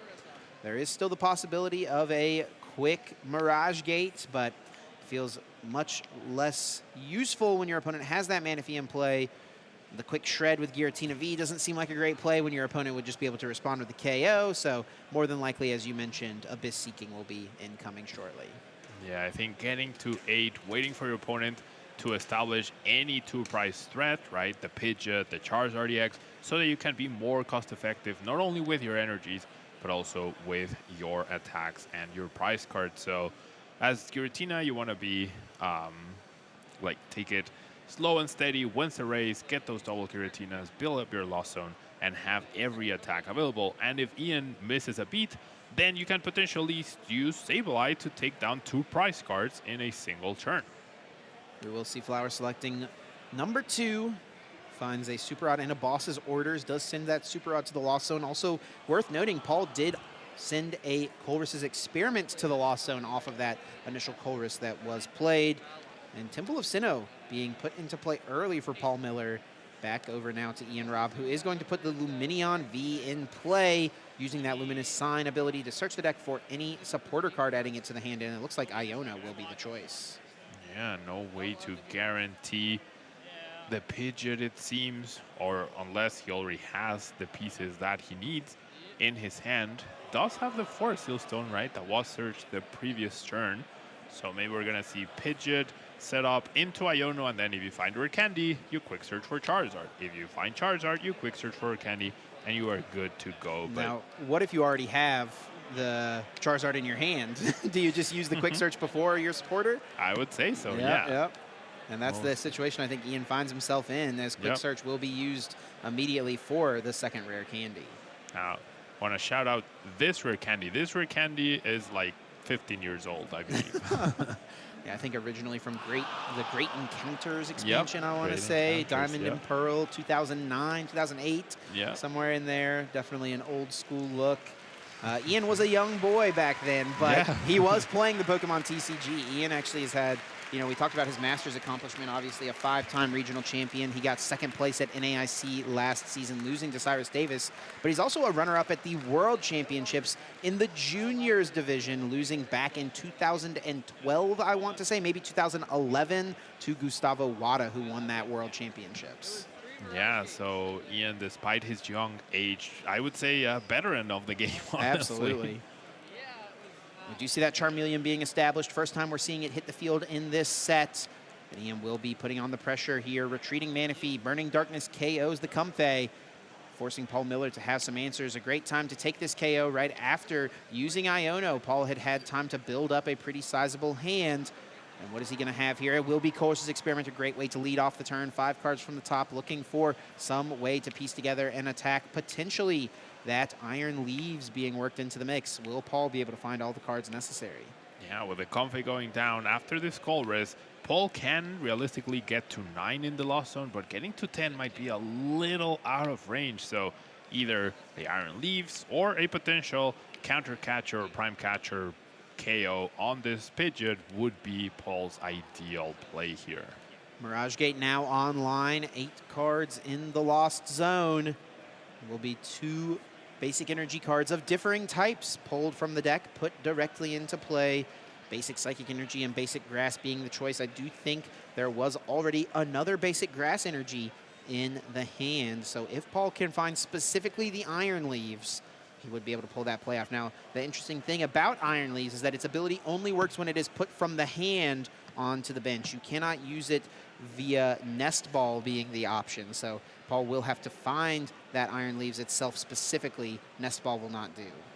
Really great sequencing here by Paul, using the Colress, thinning the energies off of the Mirage Gate, leading into the concealed cards, leading into the Comfey. So, and I think Paul was able to find his Lost Vacuum as well. That is how Paul can get to 10 cards in the Lost Zone this turn. So Star Requiem already online, assuming Paul has a switch card in the hand, and he has done a great job of finding tons of cards off of Ian's Iono from the last turn. I think it is going to line up pretty nicely here for Star Requiem. Now, as a Giratina player, which do you prefer to lead with, I guess is the question. Is it the Star Requiem first, or do you prefer the early Prism Edge? Which would be better? I would say the early Prism Edge is ideal, but I think the best sequencing would, or the ideal scenario would be to take down the Pidgeot somehow. But if you have to deal with Charizard, I think you want to do it with the Iron Leaves, so that they have to deal with Iron Leaves and your Giratina can steal Star Requiem, whatever's in front. Does not look like we have seen the... pretty interesting there to see the Jet Energy attach retreats. Oh, because of the Temple of Sin. Oh, yep. Yeah, choosing not... He could have Lost Zoned it, but I guess wants to leave it in play. Still isn't totally sure if a Mist Energy could be hanging around for Ian, but if you're using your V-Star power right now, which is what we saw Paul do, maybe Temple could have gotten bumped there, as opposed to that for Seal Stone. As it stands, though, Paul taking 2 prize cards, jumping ahead in the prize trade. Ian promotes the Pidgeot EX after the KO.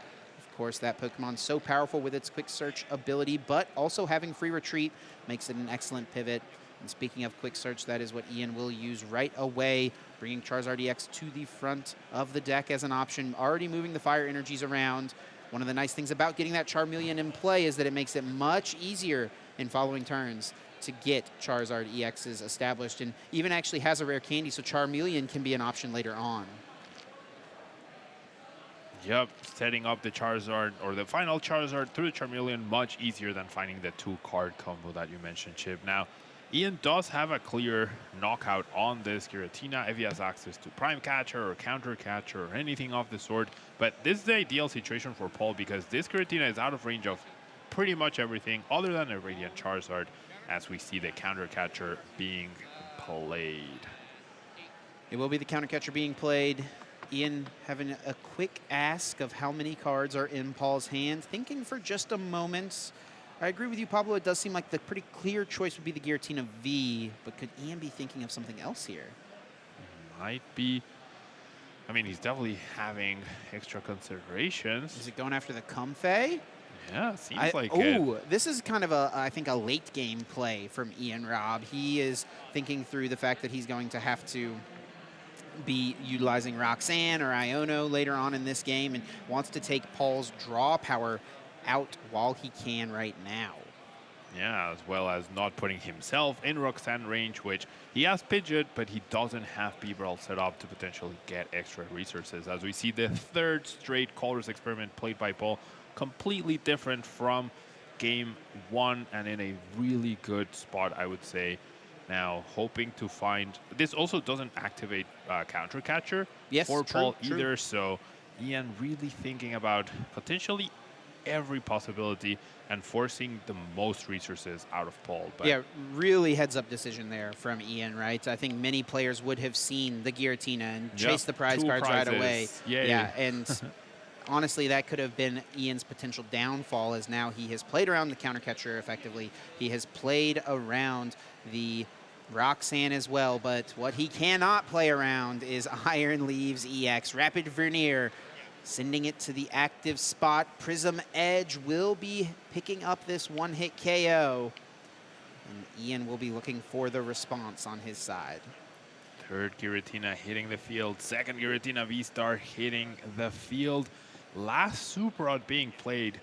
2 of them have been sent to the Lost Zone, so that Super Rod was very, very key, as we're going to see a Mirage Gate establish more energies on the board. And this is the ideal situation for Paul, where even though he doesn't have his V-Star anymore, Ian needs to deal with the Iron Leaves EX. Doesn't have any other choice pretty much, as it can even take down the Luminion potentially. And if your opponent wants to take down this Giratina V-Star, then they have to use a Charizard, therefore you have to Iron Leaf. So this Giratina V-Star is very, very well covered here.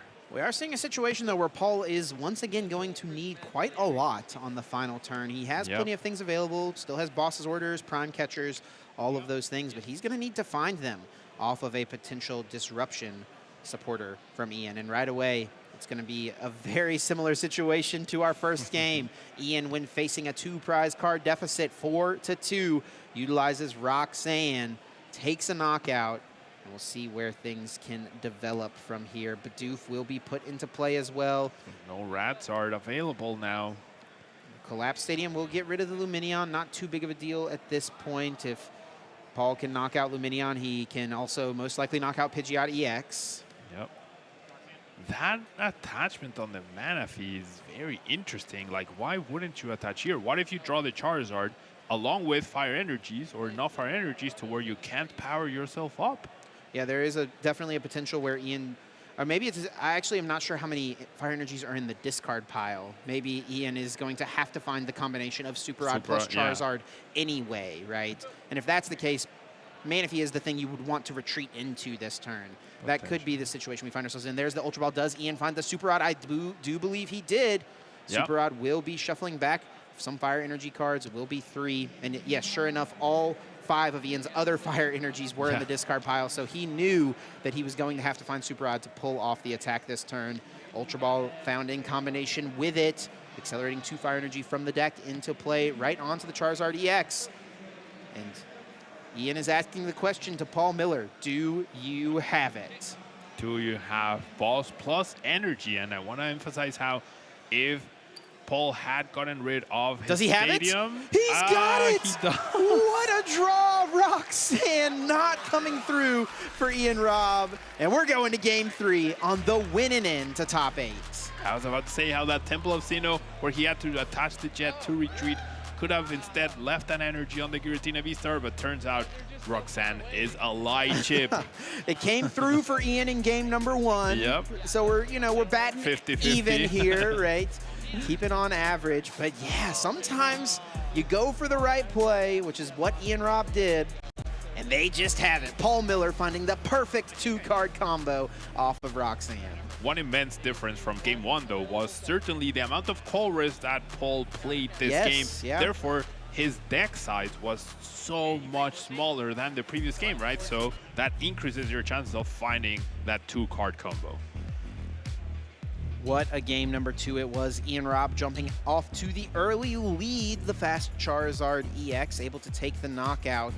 Temple of Sinnoh did remain in play on Paul Miller's end after he took this 2-prize KO. Ian, very wisely, I would say, played around the potential of a counter catcher of a Roxanne from Paul by utilizing counter catcher of his own to KO the Comfey here, which also did decrease Paul's chances here in this last turn, theoretically, but sometimes they've just got it. Yeah, sometimes they've just got it, Chip. Feels like more often than not if you're the one playing the Roxanne, but realistically, that's how the game goes, right? There's always a chance, no matter how small, you can play into it.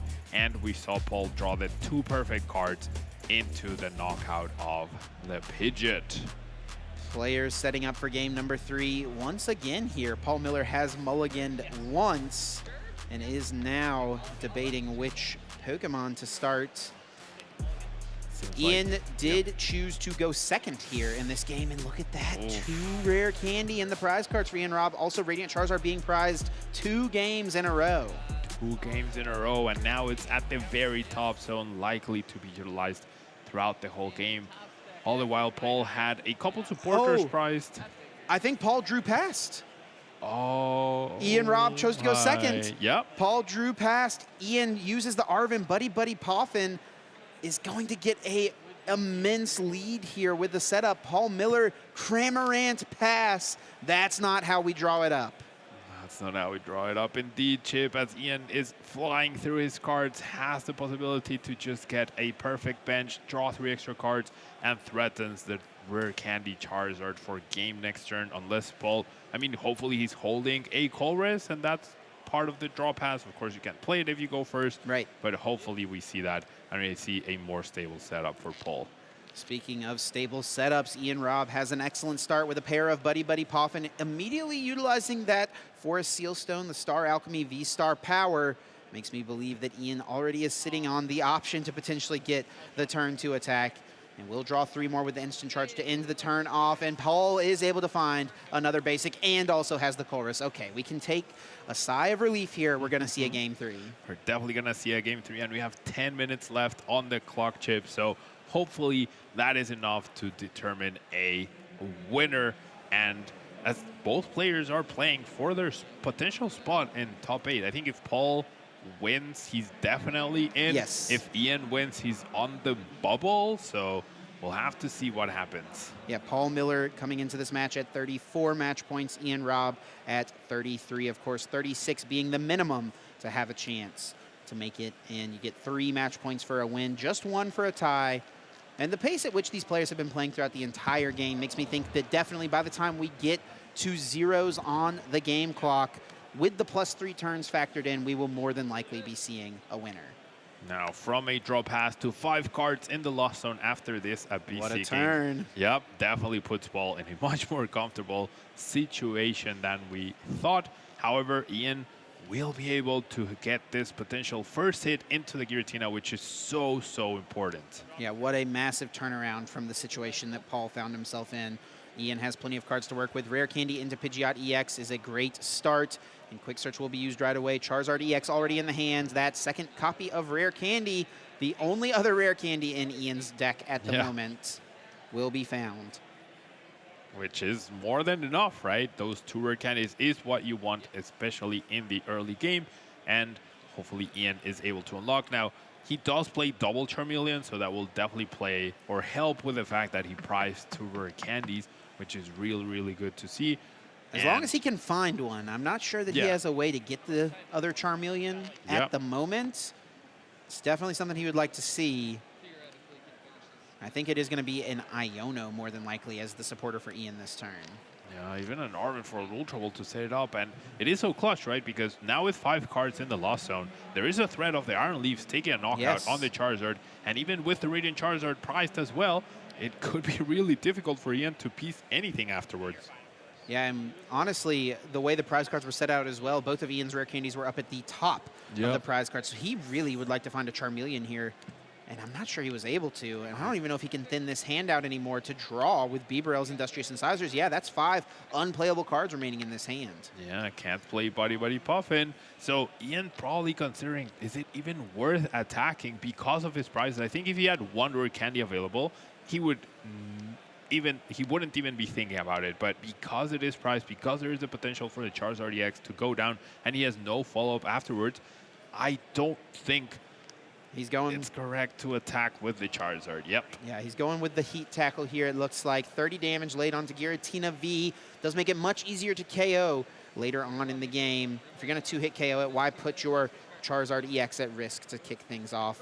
Paul does have the immediate response with that switch cart. Gets rid of that 30 damage, taking it really does mess with a lot of the potential math that Ian could go for. It takes it out of range of a Giratina V-Star being KO'd when Paul has taken 3 prize cards. It means that Giratina V can't be KO'd whenever Paul has taken just 1 prize card. And he is going to use Flower Selecting now. It does finally have that rescue board in play, a constant pivot available through the Comfey. And Cramorant is already online to let Paul strike this turn if he wants. Yep. Would allow him to get ahead in the prize cards, would open up those Giratina Vs to potentially be taken down by a choice build plus costing option as well. However, this Comfey will get Paul to 7 cards in the lost zone and will activate Mirage Gate. Now, if you're not planning on using a Comfey, I really would have liked to see the concealed cards before even benching the Comfey. It's just a small thing, but you never know, yeah? Because now by benching it, and drawing the Colress, now you don't have the option to potentially Prime Catcher, use Iron Leaves, KO the Charizard. And there's the Prime Catcher right there. Is the Iron Leaves available? Because that would have been really strong for Paul. However unlikely it could have been, he may have actually found all the cards to potentially have pulled off that play, but it's cut off because he put that Comfey into play. Yeah, he does have the Nest Ball, which could fetch the Iron Leaves, and even though you're not going to use its ability, you can attach to it, Mirage Gate onto it, and you're good to go. So a small misstep by Paul, and something very important to remember, just because you have that bench space open, like you can do that at the very end. One of the golden rules I always tell people, interact with the deck before the field. Paul could always bench that Comfey, didn't necessarily have to do it right now, and with the Mirage Gate being played, I think Paul would have had the Iron Leaves KO on Charizard this turn if he wanted it. Now, if there are enough water energies, though, Ian was not able to protect the bench, so we could see a Radiant Greninja KO on both Charmanders. Is that play available? It seems like it is. Paul has a water energy in the hand, and it looks like the answer to that question is yes. Radiant Greninja will be able to Moonlight Shuriken, taking 2 prize cards for Paul Miller, letting him jump ahead and also eliminating 2 Charmander from play, forcing Ian to find more to create secondary backup Charizards. And with his rare candies being prized as well, that is 1 turn away from a Charmeleon being put into play. Yeah, now by taking the prizes, both of these Giratina, or either of these Giratina, could be KO'd, but the rare candies are in the top 4 prizes, Chip. Not liking the odds here for Ian, unfortunately. Now, Paul will discard both water energies, pretty interesting, with the Moonlight Shuriken, taking the knockout on 2 Charmanders, jumping far ahead. We'll see what response Ian Robb has. Is he going to go after a Giratina V? It would be very strong. He's got plenty of ways to do it through the Counter Catcher, Boss's Orders, Choice Belt. He's already got that Counter Catcher in the hand. Buddy Poffin can find Charmander from the deck, put it directly onto the bench. We maybe even see Jirachi accompany this to prevent any potential Sableye plays. No, it will just be the Charmander. I mean, if you go Jirachi and KO the Giratina, nothing's stopping Paul from just doing it all over again, right? Sure, Jirachi and KOing Charmander. So, I mean, I would have liked to see Manaphy. There's no other threat, right? Or no other prize that Paul could take by knocking out this Charmander. So I think that's why we're not seeing that last bench space being occupied. But as you mentioned, Chip, that Charmander cannot become Charmeleon. So if the Charizard EX goes down, Ian has no way to produce another attacker immediately. There will be an Iono from Ian Robb that will limit Paul Miller. Let's see what the 4 cards yield for him. Ian will have 6 to work with now, drawing off the top of the deck. Doesn't really need much else this turn. Has already used his Quick Search, his Bibarel, I do believe. No, Quick Search actually being used now, able to find any card from the deck. He's got just about everything he needs at this point. Is there anything else you'd like to see Ian go with right now? I mean, already has the Charmeleon in hand. Yeah, I mean, maybe a follow-up supporter, another Iono for next turn, just in case. Or a Boss's Orders preemptively, maybe a Professor Turo. Does choose the Ultra Ball to potentially search for Charizard. I guess expecting just to find one rare candy sure. to immediately get the Charizard going and also get rid of excess resources. And this is a nice find as well. The Lost Vacuum found. Paul even saying, I'm not too sure about that. Come on, I'm not a fan of that. And look at those prize cards for Ian Robb. 2 rare candy. He is definitely gritting his teeth right now. Crossing his fingers that this active Charizard is not able to be KO'd by Paul Miller, and he may not even need Iron Leaves, only 1 card away from being to 10. Star Requiem could be online, and he's going to cross that threshold now with the Flower Selecting. Yeah, the drawback of sending that that rescue board to the lost zone is precisely that you add to your opponent's lost zone, right? So it's a win-lose sort of choice. You eliminate the free retreat, but you also give them an extra card to the lost zone. And I think Paul is going to be pretty close here to have it. Yeah, there's those 2 cards to the side. Very clear which cards they are. Yeah, we got to make sure we decide what we're sending to the lost zone before we add any cards to our hand. It will be switch in favor of keeping an energy card. There's the Giratina V-Star. There's a Mirage Gate. Oh no, and Ian sitting back in his seat. He knows this is not a good situation. I don't think he can attack next turn outside of a heat tackle. Yeah, I think the prizes might have determined this game for Ian. Otherwise, he would have been in a decent situation. If he could produce another Charizard, since Paul doesn't have another Giratina available, right? It might be game over unless he can do the Iron Leafs play out of a 2-card Iono or Roxanne. But given the current situation... Hang on. 1 energy found off the Mirage Gate. He's got a Psychic in hand, but does he have a switch? Oh my god. Does he have a way to get Giratina into the active? He just sent a switch to the Lost Zone. Yeah, so hold on. Because he found the... He doesn't have it yet. He's got to dig. Concealed cards. He needs a Psychic energy, which he may already have. And there's a switch card. Does he have the second Psychic? No, I don't think he does. There's 1 Psychic in the discard, 1 in the Lost Zone, and 1 over here. Oh my gosh. This is going to work out, I think, for Ian Robb. Paul Miller is going to miss the attack this turn. And you have to wonder if Paul should have played the Mirage Gate before using the Flower Select, right? Yeah. Because he had that choice between the Psychic and the Grass. I mean, the Psychic and the Switch. He maybe didn't totally know what was in his deck still. Wasn't totally aware of how many energy cards were available. If even another Water Energy was around, he could have used that to retreat his active. And Ian is able to breathe a sigh of relief and does find a Charmeleon to get established. That Charmeleon might be the MVP for Ian at this point. Gets the first hit into this. Giratina will not necessarily stop Paul from taking a knockout, but Ian also has the information that there isn't a Colress in Paul's hand. There isn't a Psychic most likely available at this point in time. There's 1 here, there's 1 here, and there's 1 here. So that Giratina might be stuck for a whole turn.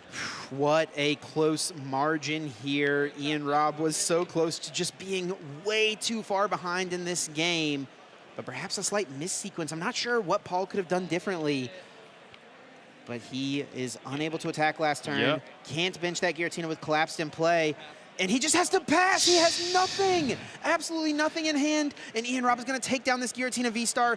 Ian is off to the races here. He can establish another Charizard EX. Now, time has been called. I believe Ian was turn 0. Therefore, that was turn 1 for Paul. Ian is turn 2. So... No, Paul turn 0. Wait, we're getting confirmation. Getting confirmation here from the stage. Paul was indeed turn 0. All right. So Ian is turn 1 here of time. Which means Ian actually may not be able to close out this game. Yeah, because Paul thought about benching the Giratina, but ended up deciding not to. Ian finally gets a rare candy of the prize cards. What if Ian hadn't played the Collapsed? Paul would have put the Giratina down. Paul would have put it down. Flower selecting, looking at the top 2. Paul can ensure that this game ends in a tie. That would eliminate both players from top cut, which would be a sad end to this extremely close match, but there is so much to play for here at this point. I mean, 35 match points guarantees that Paul would come away with a top 16 finish. I mean, you're talking about $2,000. You're talking about 80 championship points. You're talking about a bunch of booster boxes as well compared to the top 32 finish. You would never be able to fault Paul for that, but it's going to feel so bad for Ian because he is so close to locking this up. He is so close, and he got pretty unlucky with his prize cards, and he got decently lucky with what happened in the game after Paul's very underwhelming start. And then that Mirage Gate not being played before the Flower Select might have decided Paul's fate in this game, where he could have run away with it, right? And potentially win the victor. If Ian had not put the Collapsed Stadium in play, Paul was going to bench the Giratina. Yeah. He wanted to bench it. And that he would have been couldn't. Ian's win condition right away. Now, there may be a discussion here. I'm not sure if these players have any sort of gentleman's agreement. That is definitely a part of the game here. Paul is going to prime catcher up the B-Braille, trying to stall for a turn. See what would have potentially happened. Ian has the answer with the Professor Turo to pick this up. Ian explaining, hey, I think I would have won this game if we had enough time. This is Cramorant is gone. Ian will be at 1 prize card, and there's no threat to the Charizard. And even if it does go down, there is the backup Charizard to take down whatever Paul did. No stalling options available to Paul Miller on this final turn, and it does sound like Paul Miller is going to concede. I think that's the words we heard. We'll get confirmation, and that should be Ian Robb moving to 36 match points, crossing his fingers. That'll be enough to get him into top 8. Incredible good sportsmanship by Paul. Very nice to see how Paul recognizes the situation, knows that the tie eliminates both players, and Ian Robb now on the bubble for top 8. And honestly, for Paul, even with a loss at 34 match points, he's going to have a solid shot to still finish in the top 16. Yep. So the difference between a tie and a loss here for Paul is probably pretty marginal overall. And Ian Robb gives himself an opportunity here to potentially make it back into top 8, potentially defend his title here at Indianapolis. Now I wonder if Paul is close to his invite, how close he is, and what difference a top 16 versus a top 32 versus a top 8 would have made. Sure. Yeah, those are all certainly factors playing into the end game here. Paul Miller here in game number 1 jumped ahead, but Ian Robb found a great play to get back into the game. Was able to respond to that early Iron Leaves aggression, taking the KO, tying up the game. And even though Paul Miller was able to get rid of Pidgeot, Ian Robb had the Lumineon to go fetch Roxanne, sending Paul to just 2 cards in hand, and it was enough for Ian to come out ahead in game 1. Yep, Ian also had the boss right away, even without the Pidgeot, had access to it, and then we had a pretty intense game 2 where the prizes almost affected Ian a little too much, but thankfully that did not happen. Here in game number 2, Roxanne was not able to be the win condition for Ian Robb. He did everything he could, played an excellent game out. Sometimes Roxanne doesn't come through for you. Paul Miller had the perfect combination off of the 2-card disruption. Yep, Roxanne knockout on the Iron Leaves was the ideal scenario. 2-card hand needs energy and boss, and was able to find it. And then on game 3, that Greninja took down both of the Charmanders, and combined with Ian's prizes, that could have been the sentence for Ian. What a close game this was. I mean, this was the difference maker, this specific turn for Paul Miller right here, where he missed the attack, did not have enough energy cards in his deck, was unable to KO Ian's only Charizard EX. And then Ian Robb, even though we were in time, was way too far ahead. And very much respect to Paul for honoring any sort of agreement these players made, as Ian Robb will be moving to 36 match points and hopefully crossing his fingers to make it into top 8. Yep, what a series we just watched. Also, very well played by both players. Honorable play, quick play, just what you want to see. We can give some updates from things that happened out in the floor. There were a couple of natural ties out in the field, which is a big factor here. It allows opportunity for more 36-pointers to make it in to top cut, where there was a chance a bunch were going to bubble out. So Reagan Retzlaff at 33 match points played down to Frank Diaz, and they ended up tying. Reagan at 33, Frank at 32. Now Reagan moving to 34 match points. He's not going to make it into top 8. Leandro Fernandez from Brazil played against John Eng. They were both at 34 match points. Another opportunity for 2 players to get to enough match points to guarantee a spot in top 8, and they ended up naturally tying as well. Yeah, I mean, and it can happen, right? And as you mentioned, there's a lot of points and money as well for top 16, top 32, so you can't fault anyone for ending up with a tie in this spot. Yeah. Well, I do believe Boo is standing by with our winner from the last round, Ian Robb. Let's get down to that interview and hear how our defending Indy champ is feeling, trying to make another run. Thank you so much, Chip and Pablo, for casting those incredible games. I am here with our winner after that match on stream. Ian, my heart's still pumping after that game. How are you feeling? I'm still scared. I don't know if I'm in top 8 right now. Unfortunately, yeah. We got to figure out how that works out for you, but hopefully. Were you stressing it in those games? That was a very scary matchup in games. Every single one went to the wire, and especially like game 3, I didn't do a good deck search, and then I realized, wait, I probably 2 rare candies and Radiant Charizard. Like, how am I supposed to like come back from this? But luckily, my opponent has some unfortunate prizes also, so I was able to make it a good comeback, or not comeback, but good one. I feel like it was back and forth in all of those games. You know, game 1, we saw how heavily the Roxanne helped you. Is that kind of something that's been consistently happening for you throughout the weekend? Yeah, a lot of these matchups I've been playing, especially against like the Lost and Giratina deck, has just come down to Roxanne, Iono. Do they get it? Do they not? If they don't, pretty good for me. Well, you had to face off, as we saw, against Iron Leaves as well, especially in that game 2. What was your kind of strategy going into this matchup in general, knowing all those obstacles you're going to go against? I think it's really everything I did on stream. Like, my main goal in that matchup is really force my opponent to do a attack with, Giratina V-Star, and then start taking 2 prize knockouts and hope that eventually, my opponent's going to miss off of an Iono or a Roxanne. Nothing too crazy, really. So the game 3, I think, was the most intense out of all of them, especially everything was on the line there. It came down to turns as well. I don't know how y'all were doing a sort of gentleman's agreement at the end there. I'm sure there was. You can fill us in on that too. But where was the part where you felt it maybe slipping, and then where did you feel like you could secure your win in that? So I saw it slipping when I had to survive that turn where my opponent was at 4 prizes and I was at 4. I believe, and he had to make sure he didn't have the energy for the Giratina V-Star. Or I saw Mirage Gate, I usually tell my opponents they have it or not to see if they put the cards in front immediately. Put 1, I'm like, game over, I'm missing top 8 for sure.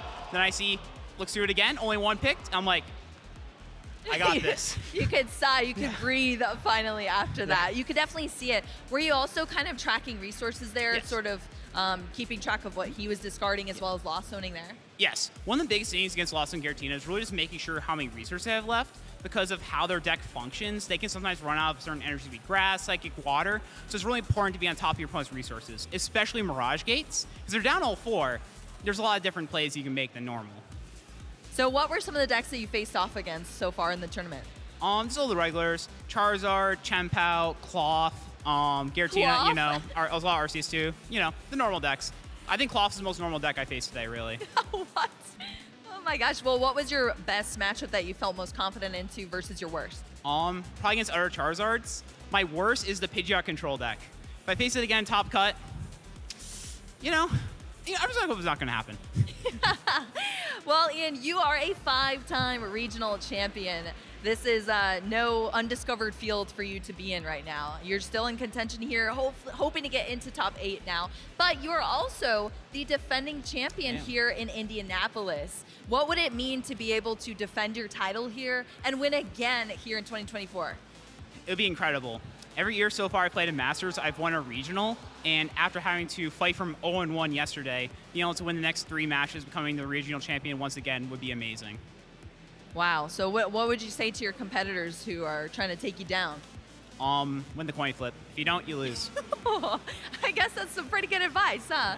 Well, I'm going to give you some time to give any shout-outs that you would like to make before hopefully waiting to see if you made it into our top 8. Yes, so first of all, shout out my sponsor, Shuffle Squad. Amazing group. Shout out to all my friends who helped me test. Shout out to my family. Shout out to my girlfriend. And shout out to TFM. All right, is there any quick tip that you want to give to players who want to pick up Lost Box Giratina? Or sorry, Charizard EX, I mean, my bad. You can do that too. Well, that too. For Charizard, when you don't know what your opponent's playing, go first, because matchups like Chien-Pao, if you go second, it gets really hard to win. All right, awesome. Well, thank you so much for the insights, Ian. Good luck. Hoping to see you in top 8 potentially, but that also means you're going to have to knock somebody else out of that spot. Maybe we'll still see you as the defending champ, winning Indianapolis again. We'll have to wait and see, but for now, we're going to throw it back to our casters at the desk. Thanks a bunch, Boo. Great to hear from the defending champ, Ian Robb. Feeling confident, it sounds like, win the coin flip or else you lose. What do you think of that, Pablo? I mean, that is honestly very surprising to me. As Charizard, I always say the opposite. Against an unknown opponent, choose second in case it's a mirror match. There's so many decks that have an advantage going second. But hey, he's there at the top. Did pretty well so far. I think he's going to be pleased when he sees those top 8 placements. And we'll have to see how far and how deep he can run here at Indianapolis. Pretty crazy streak that he's trying to keep alive as well. Having won a regional championship each year he's competed in the Masters division. 2017, 18, 19, 20, 22, and 2023. Of course, winning Vancouver last year, Indy in 22. Looking to add Indy to his resume once again here this season. Would be pretty wild to see. We'll see if he can make it happen or not with the Charizard EX deck. Let's get an update as we're waiting on our real top 8 bracket. Let's look at the more fun top 8 bracket, our community prediction through the weekend. The best tool card in the format. We're working through things here. Had a good time seeing what the chat has been voting for. Not really sure how Vitality Band got the win over Defiance Band. You know what? I guess your argument was just too compelling, Pablo. I make compelling arguments, Chip. Not just for Pokemon cards, but just in general. Yeah, just in general. Well, in this semifinal, we'll be discussing Technical Machine Devolution up against the Choice Belt. Now, I argued for Choice Belt in our round against the Defiance Vest. I could stick with it. Do you want to take the TM Devolution? How you feel about that? I'll take the TM Devolution, yes. Now, Technical Machine Devolution, I think, is a very powerful candidate in this spot to just win it all. Like, there's a reason why Devolution has not been seen in many, many years, why it's so limited throughout the course of Pokemon TCG history. It's that powerful. The whole game revolves around evolving your Pokemon and attacking and doing a lot of damage with your more powerful evolved Pokemon. So Technical Machine Devolution is that broken. Yeah.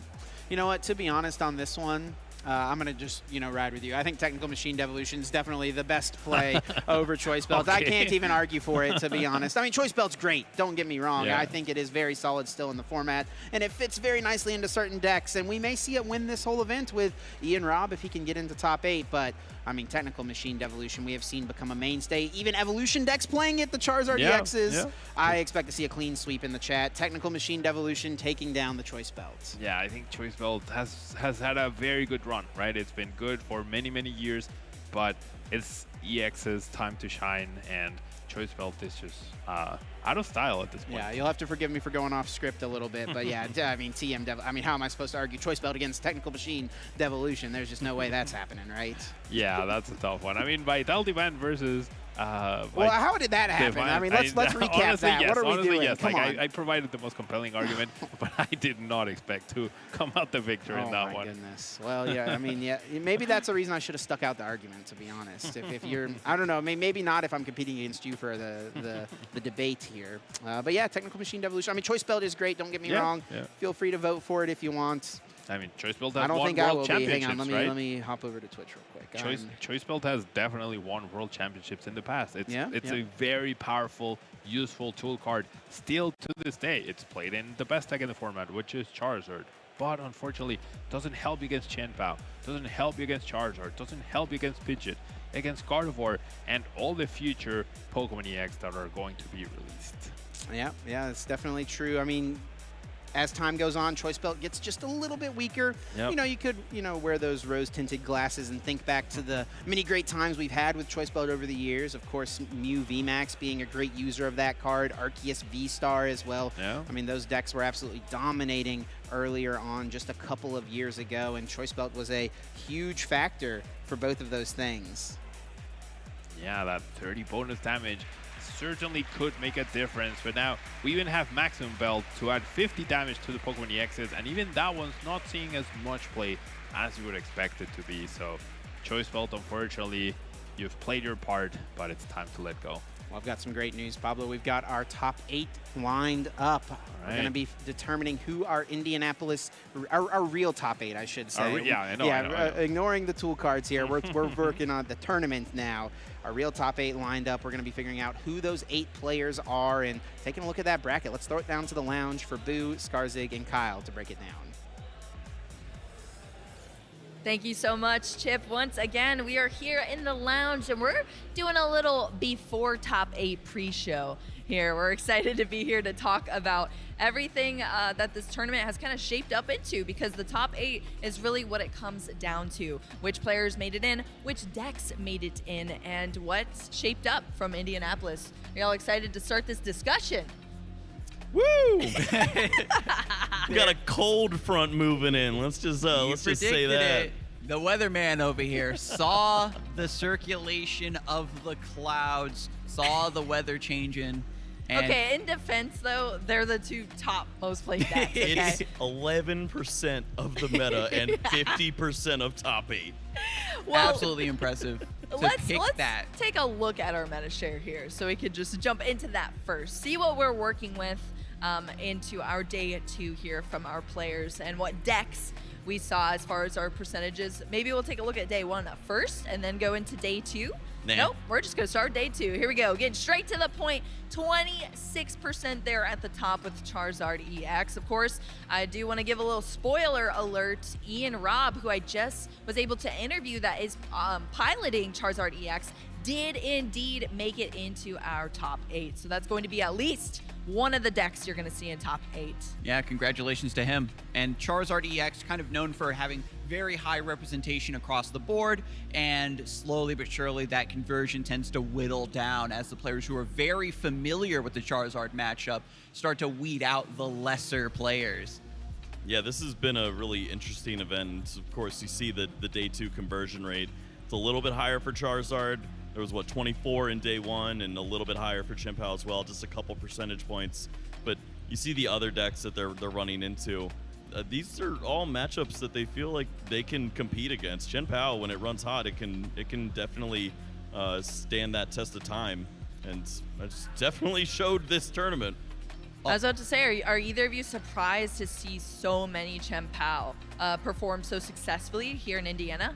I certainly didn't have it on my radar. I know it's a deck that players like. I know it's a specialist list. It's always kind of been compared to Miraidon in that way. And as it's fallen into the back burner when Miraidon had its very big monumental shift into the top of the metagame, now it's another renaissance, and Chien-Pao is coming through. All these longtime players really reaping the rewards of sticking with this archetype the whole time. Yeah, I mean, I think it's really gone back and forth. Charizard EX is doing significantly well, so the people respond and bring the Chien-Pao to take it down. Well, I think we do have our top 8 decks here that we're going to showcase up next, and we'll take a look what made it in, and you were indeed correct, Weatherman Kyle. Look at that. It's 4 Chien-Pao here in our top 8. Yeah, of 65 representatives for Charizard, only 1 remains, and it was the 8th seed. So wow, we almost saw a Charizard-less top 8 here, and instead 4 Chien-Paos are going to make it through. Of course, Andrew Hedrick, starting 9-0, was able to get the job done and make it into the top 8 as the lone representative of the Dialga V-Star. Grant Manley must have had a wild tournament playing Control for 15 rounds, but he's got 1 more in him. We'll see if he can take down a Chien-Pao. I know Ian Robb does not want to go against that, that's for sure. He gets to face a Chien-Pao. In fact, everyone who's not a Chien-Pao is facing a Chien-Pao. Well, I guess, would you rather take that, Kyle, or would you rather the mirror? The mirror is wild. I don't think any of the Chien-Pao players are really excited about that. You saw Nicholas Moffat have to bench 3 Frigibacks. It's not a place you want to be. That was one of the factors I was curious about, because Charizard players don't necessarily mind playing the mirror because of the way it has this nice back and forth to it. It feels as though you have a lot more play and a lot more agency, where some Chien-Pao players dislike being under that do I go first, do I go second pressure, where it does affect the matchup a lot more. And I think we've kind of worked our way into this strange pocket meta for Indy, where too many players were overcompensating and accounting for Charizard, and all of these great decks that have decent Charizard matchups are not favored enough into the Cold Cat. Yeah, maybe they slipped up, left some liabilities potentially in their deck, and it has been exploited here by the Cold Cat, indeed. Let's talk about a couple of the names that we haven't seen yet on our stream. One being Dean here with a Lost Zone box deck. And 2 interesting cards. Well, I guess Comfey is not that interesting. Yeah, I but mean, we got to talk a about Roaring this. Moon here. Lost Zone Box has been a moniker that's covered several different decks, and this is just the next inheritor of the title. Lost Zone Box with Roaring Moon EX, has Hoopa in there, I think, Iron Hands. Any good attacker that needs a bunch of different energy accelerated to it with the Mirage Gate is making a guest appearance in this list. A lot of moving parts, and somehow he's managed to bring it all the way to top 8. Yeah, he's a speed demon who loves Mirage Gate. Let's just go with that, because he's gonna throw cards left and right as fast as possible to get to some attacks he's not supposed to do on turn 2. And it's kind of reminiscent of the Lost Boxes of old, where it's very important to be mindful of those flower selectings, but put pressure on your opponent at the same time. We're just going to coin it now, Mirage Box. Mirage Box. Would you call it some sort of turbo? Does it play enough cards like that? I'm really interested to see this list. Yeah, it's got enough pieces where, like, there's still the Raikou V, there's the Iron Hands, there's the Roaring Moon. You can go in a bunch of different directions, and of course even the Hoopa for some aggression when your opponent overextends on those energies, like a Dialga May or an Arceus player does as well. So he's got answers for everything. It's just, can you get it out at the right time without throwing away good resources? Yeah, that is tough. I would be very interested to see that, but a lot of big names here on our graph, a lot of fantastic decks, a lot of Chien-Pao. Let's see how things shape up with our bracket here. Who will be competing against who in our top 8, heading into our semifinals, and then finally, to top things off, here in Indianapolis, we will have our finals, which will reward our champion here at this regional championship. Yeah, this is a phenomenal bracket. 1-8 is going to be the Charizard against the Chien-Pao. Grant Shen's been big on the Chien-Pao for a while now. Ian Robb with that consistent Charizard list. The 4-5 there, which will be facing off against the winner. Eddie North showed a really great performance with the Chien-Pao. Dean is going to be going very aggressive, trying to knock out some Friggies, maybe unchecked Manaphies, whatever it may be. And then look at that matchup for the Andrews underneath. Andrew Hedrick versus Andrew Mahone. It's going to be Chien-Pao versus Dialga V-Star. And I believe this is the 3rd time they've actually been matched against one another in this tournament, because they've been consistently at the top tables the whole time. And we've had the luxury of being able to show both sides of the matchup. We think it might be very favored one way or the other, but it clashes together and becomes pretty even. And then to finish it off, Nicholas Moffitt and Grant Manley. Yeah, Chien-Pao up against the Control. Ooh. There's a Wigglytuff. There's 450 hit points. We've been dodging that one all weekend. You know, 450 sounds great until Chien-Pao just throws all 8 water energies at you. So that might be an uphill climb. But of course, you play Eerie, you play other ways to disrupt. Maybe you get rid of all the rare candies, whatever it may be. Where there's an Eerie, there's a way. Hey, I'll tell you what, the Wigglytuff Control did win in our junior division. So could it repeat that win here in Masters? That's some tough stuff. Yeah. If he's gotten all the way here, there's no doubt that Charizard and Chien-Pao have been the lion's share of those matchups. And if you know, at the very least, you know that those matchups have been practiced. He knows exactly what cards have to be discarded, what big, bulky Pokemon needs to be in the active spot to shut things down.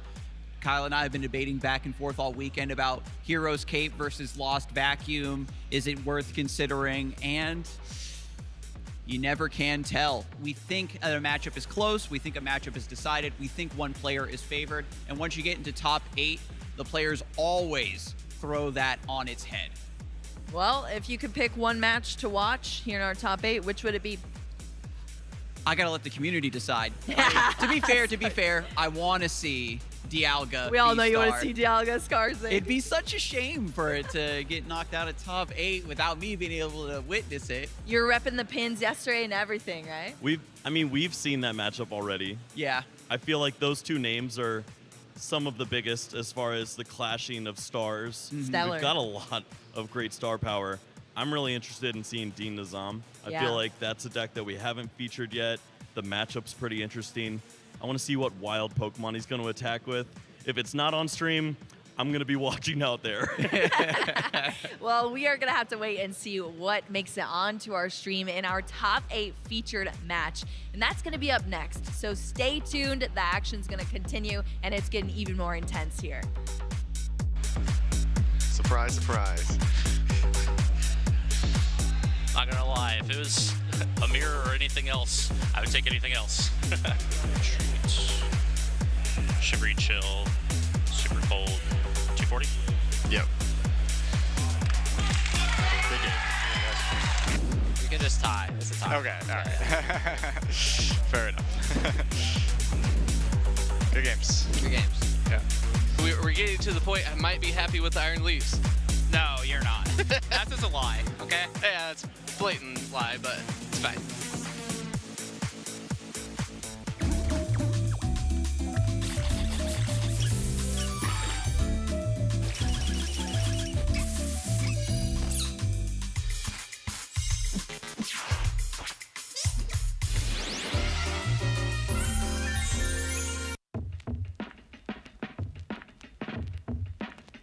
I'ma tell you about the come up, how I learned the game. Every challenge that I faced, how I earned the name. Nobody said that it was easy going for the gold. You gotta take risks, you gotta be bold. But I'm here to run the race, yeah, I'm here to go far. Here to take names, here to be a star. And when I finally make it, I'll be at the top. Best of the best, yeah, I'll be walking. Where legends are alive, I'll be walking. I'ma be right there by their side. I'll be walking. Where everyone can see. I'll be walking. That I'm the best to ever be. Forging my path, just a matter of time. You better get yours, cause you ain't getting mine. Learned every lesson in the hardest way. But that's the path that I chose, that's the hero's way. Yeah, they said I couldn't do it, but I proved them wrong. At the top of the mountain, right where I belong. And now I finally made it, yeah, I'm at the end. Best of the best, yeah, I'll be walking. Where legends are alive, I'll be walking. I'ma be right there by their side, I'll be walking. Where everyone can see, I'll be walking. That I'm the best to ever be. I'ma walk the road with pride. I'ma hold my head up high. Make them stop and stare. You can find me there with my finger pointed to the sky. I'll be electric, and I'll never grow old. Here on Victory Road,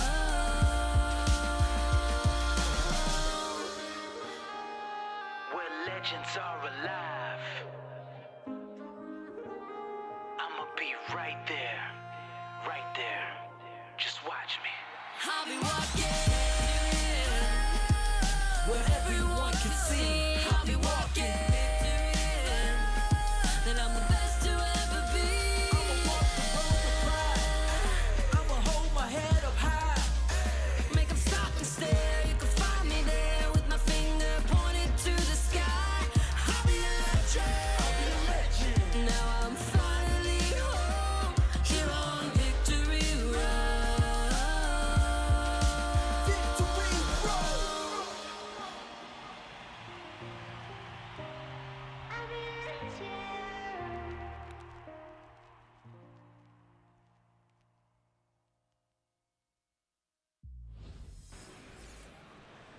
Hey everybody, I'm Shelby Boo, and I am so excited to introduce our regional champion in the seniors division, Nathan Osterkatz, who just won 20 minutes ago. Nathan, how are you feeling? I'm feeling pretty good. It's my second regional win of the season. It had been a little while since I made top 8, so it feels good to be back in the winning spot, I guess. Wow, so you're a two-time regional champion this season. I mean, that is pretty epic. How does that feel, having two of these gold Pikachus? It feels pretty good. It's nice to know that I can be consistent and win in different formats with different decks. Great. Well, let's talk about your deck. What did you choose to play here in Indianapolis? I played a Charizard Pidgeot with a 1/1 line of by barrel, copying toward a little bit there. But I was playing pretty standard list. I had a lot of text for Lost Box because I expected there to be a lot of that. Paid off because I hit basically like only Lost Box in the first day. I was playing one of Airy, a Pal Pad to get back my Airy and reuse it, a Mist Energy, and a Jirachi. Wow, and how did the event go for you?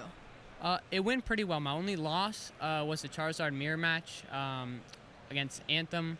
but I played against him in top 8, and I beat him, so kind of got my revenge. You'll love to see it. Well, that is awesome. So I kind of talked to you a little bit before, and we talked about your final matches leading up to your win here in Indianapolis. Do you want to talk to us a little bit about the final match that you faced off in? Yeah. So I'll quickly say that I did donk him game 1. He went Beldum attach pass, so I went heat tackle attach knockout. So that was fun. The second game, he set up pretty well. He got Dialga a bunch of Metangs. At the end of the game, I was pretty behind on the prize trade, and he used the Beldum attack to put a Mew EX on the top.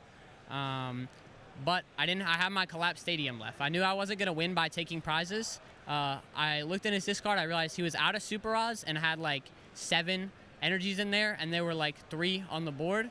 So I put my collapsed stadium in play, so he couldn't put anything else down. I knew he didn't play any more stadiums.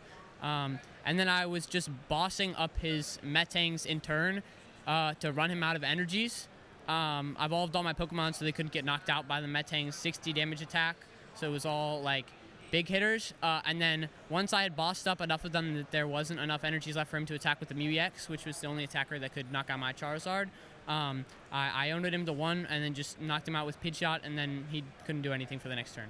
That is incredible. I mean, that sounds like you did a lot of resource management and tracking of so many things at once to make sure you could secure that win condition.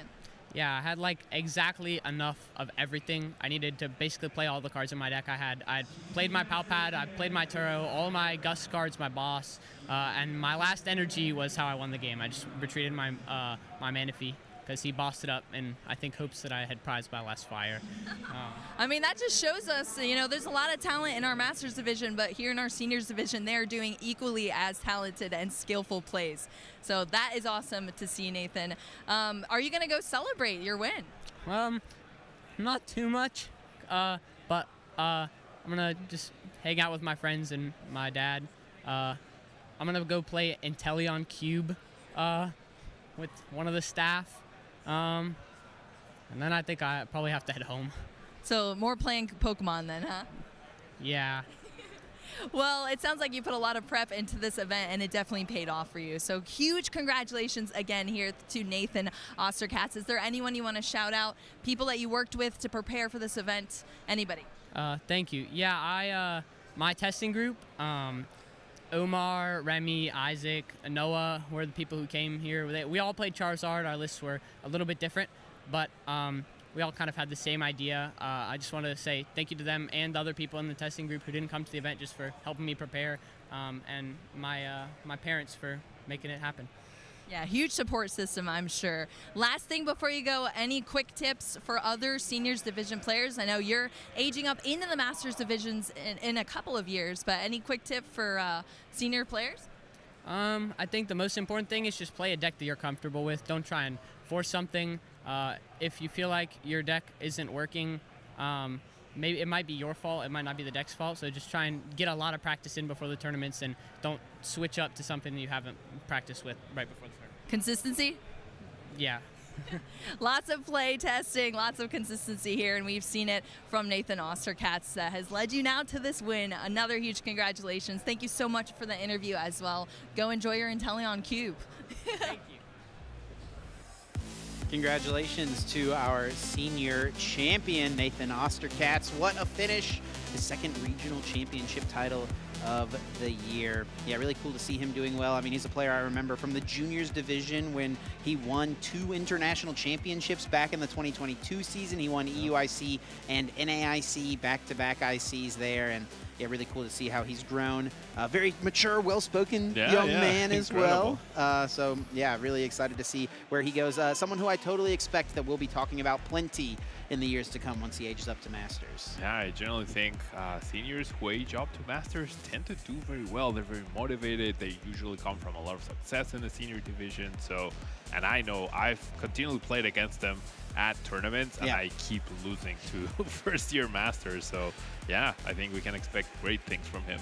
Without a doubt. Yeah, looking forward to seeing what happens. And speaking of looking forward to seeing what happens, let's look at what happened with our community prediction bracket. The best tool card I got to reveal my strategy, Pablo. I knew Choice Belt wasn't going to win straight up. I had to reverse psychologize the chat. I know how their brain works. I've seen Kyle Sablehouse win a pumpkin carving contest with a painted orange. This was the only way I was going to get a win with Choice Belt. Oh, my. You even played me, Chip. You were like, no, I'll let you choose the good card. Wow. Wow, I feel betrayed.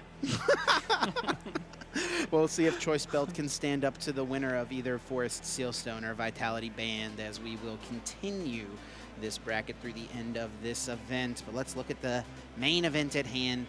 Top 8 is ready to get underway. Our players are seated at the stage. Our audience is out there waiting for this match to get underway. Players already even have their opening hands drawn. Let's get down to the table and kick off our Masters Division Top 8. As we can reveal the community choice winner, it is Andrew Hedrick against Andrew Mahone. Which Andrew will come out on top? The Battle of the Andrews. We've already had the Battle of the Bands. Now we're having the Battle of the Andrews today. Andrew Hedrick, of course, a 2-time regional champion, winning both Knoxville and Orlando last season. At the time, those were the 2 largest tournaments of all time. Orlando at least was that.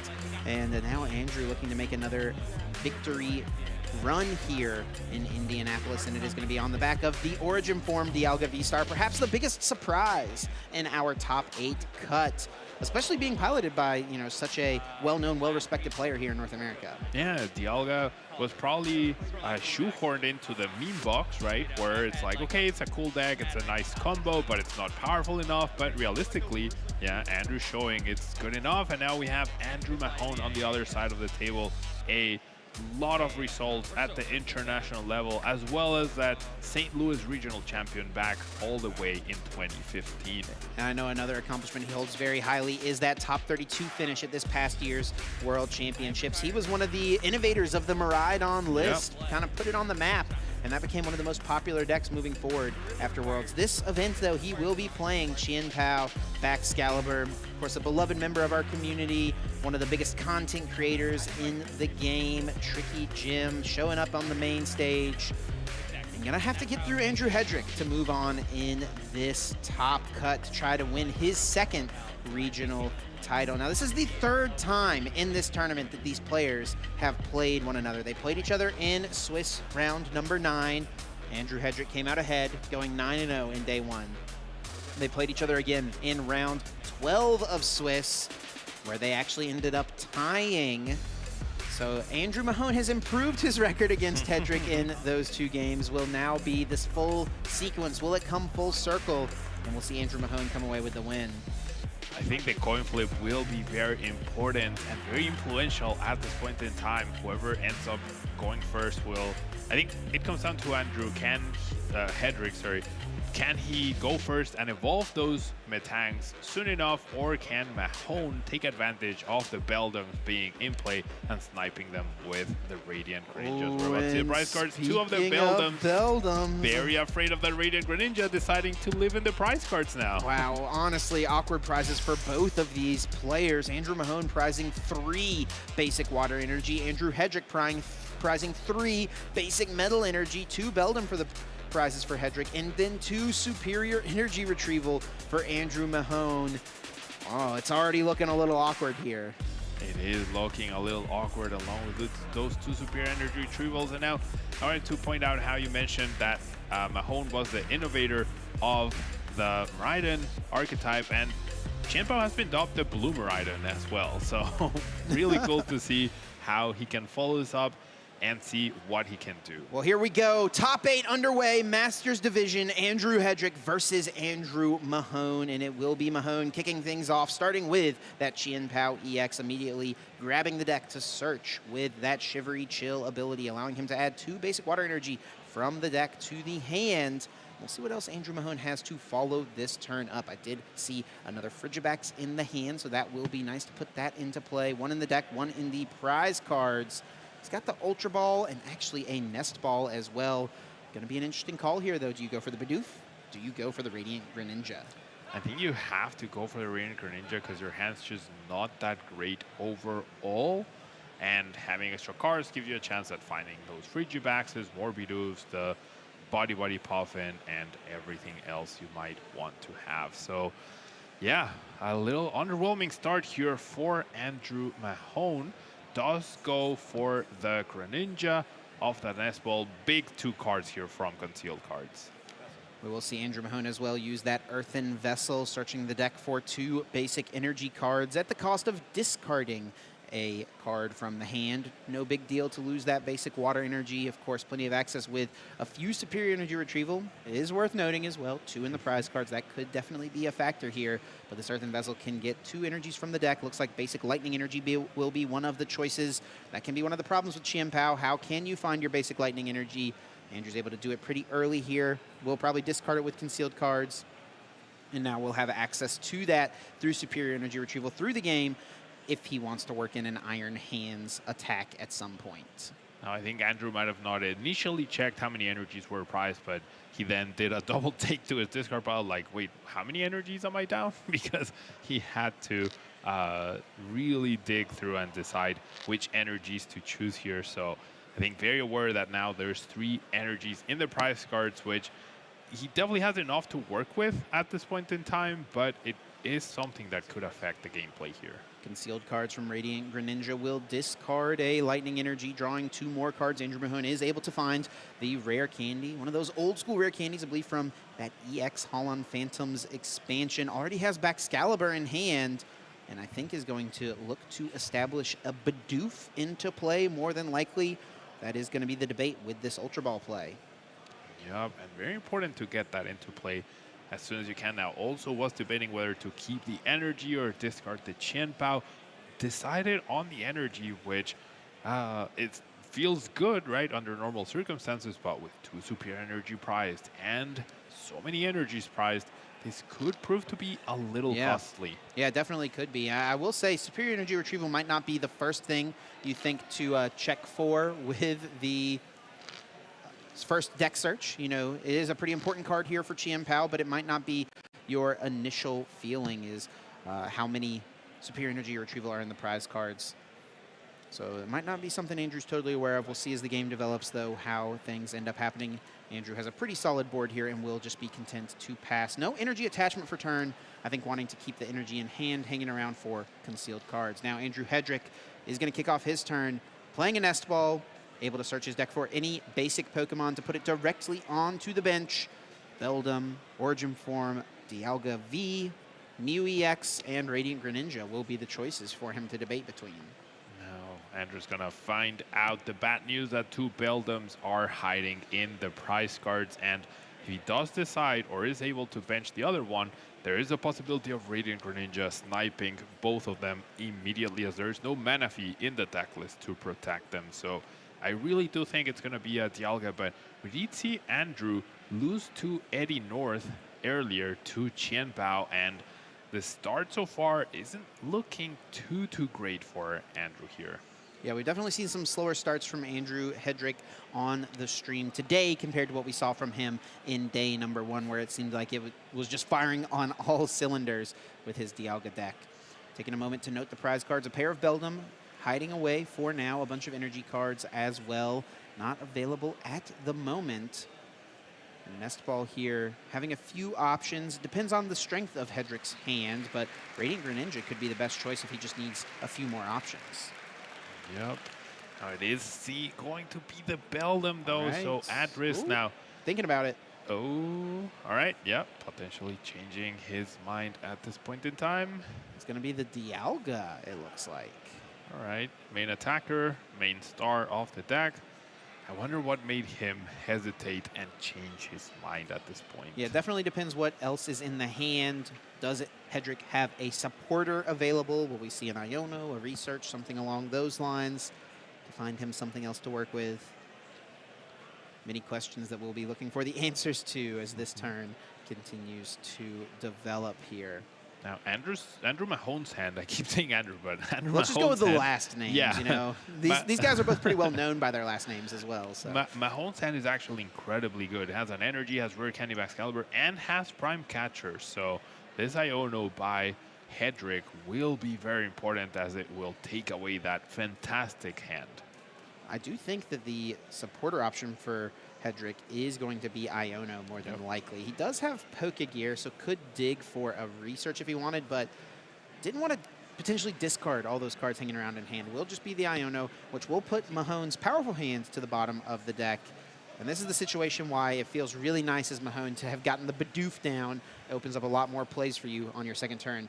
Looking at the cards drawn here for Hedrick, was able to find a Nest Ball that can grab the second Beldum. And is this a situation for Hedrick where you've just got to put the second Beldum in play? And hope. And hope, yeah. And just force Mahone to have it. I mean, it's not a guarantee, right? I mean, Mahone would have to retreat the Chien-Pao plus get energies onto the Radiant Greninja. You know, you could theoretically, as Hedrick, play around this, only put one Beldum in play so your opponent doesn't get 2 prize cards from Moonlight Shuriken ever in one turn. But it's not a guarantee that Mahone could pull off the Moonlight Shuriken. He's going to force him to have it. Yeah, force him to have it, and also very important to consider that if you're not using Metal Maker, you're never going to get to that Star Chronos in time, right? So very important for you to not be fully afraid of what your opponent can do, and sometimes you just have to take the risk that they will not have it. Now, Andrew Mahone does have a fresh new 6-card hand, does already have the Irida, so it might not be too many pieces that he's missing at this point in order to accomplish this. As we see the Bibarel hit the board immediately, Chip. Immediately evolving from that Bidoof, Industrious Incisors will be a play available. We do see Pokestop going into play as well. Buddy Poffin could grab a couple Frigibacks out. Could see 1 Frigibacks and then benching of the Bidoof in the hand currently.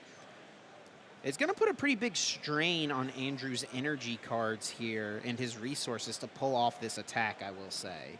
It will, but I think the payoff is too great to not try it, you know? Like, 1 superior energy retrieval, and you know, like, if you take 2 prizes, you're also very likely to find some good prizes, right? Energy, superior energy retrieval. So I think it's worth it, because you do need to access those cards at some point. Yeah, just thinking through the sequence here, a lot of times you want to try to maximize by going for your Bibarel before playing your supporter for turn. Yep. But for Andrew to do that, it would come at the cost of Ultra Ball discarding a Bidoof and a Super Rod. He's actually going to use Shivery Chill first. Maybe we'll discard some energies with this. Andrew also has Pokestop to work into the mix potentially. Yeah, so Mahone needs 4 key pieces. Needs Rare Candy, needs Excalibur, needs the Prime Catcher to potentially switch, or just these 2 energies, and the superior energy retrieval. He can search for one of the 2 item cards with Irida. He can also grab the Excalibur with Irida, but he needs Pokestop to find him one of the item cards that he needs, so it can go search for the other one with Irida. And I think that's what he's trying to piece out right now. How do you combine the Pokestop with the Bibarel, with the Greninja draw, to really maximize your chances and see as many cards as possible before you commit the Irida at this point? And I think this is why this deck, Chien-Pao Excalibur, is a deceptively difficult deck to play. It may seem straightforward, dump energy cards into play, but the difference between these sequencing decisions could be the differentiating factor between getting a knockout and not. Now, that Nest Ball does open up a potential Iron Hands play to knock out the Beldum for 2 prizes, which is also a way which Andrew Mahone can get ahead with in the 2 prize trade-off, but it doesn't seem like he's even going to consider it at this point in time. He's just going to grab the Excalibur right here, then probably draw cards with Bibarel, then draw with the Pokestop, and then finally use that Irida for the missing piece. He's actually not even going to grab the Excalibur. We'll just be benching the Bidoof, failing the Ultra Ball, probably going for the Industrious Incisors first, and hoping off of the Bibarel, off the Pokestop, to find one of the 2 pieces that he needs, either the Rare Candy or Superior. The Prime Catcher doesn't even have to necessarily work into the mix here. He's got everything he needs if he can just find Superior Rare Candy, right? Yeah, exactly. I really wish we had seen the Iron Hands right there, though. I think that would have opened up so many avenues for Mahone. Like, now as you're fully committed. Though, as Mahone, though, I think you really want to take out... I mean, if you're pulling off Iron Hands, that means you probably have the cards to pull off the Greninja, right?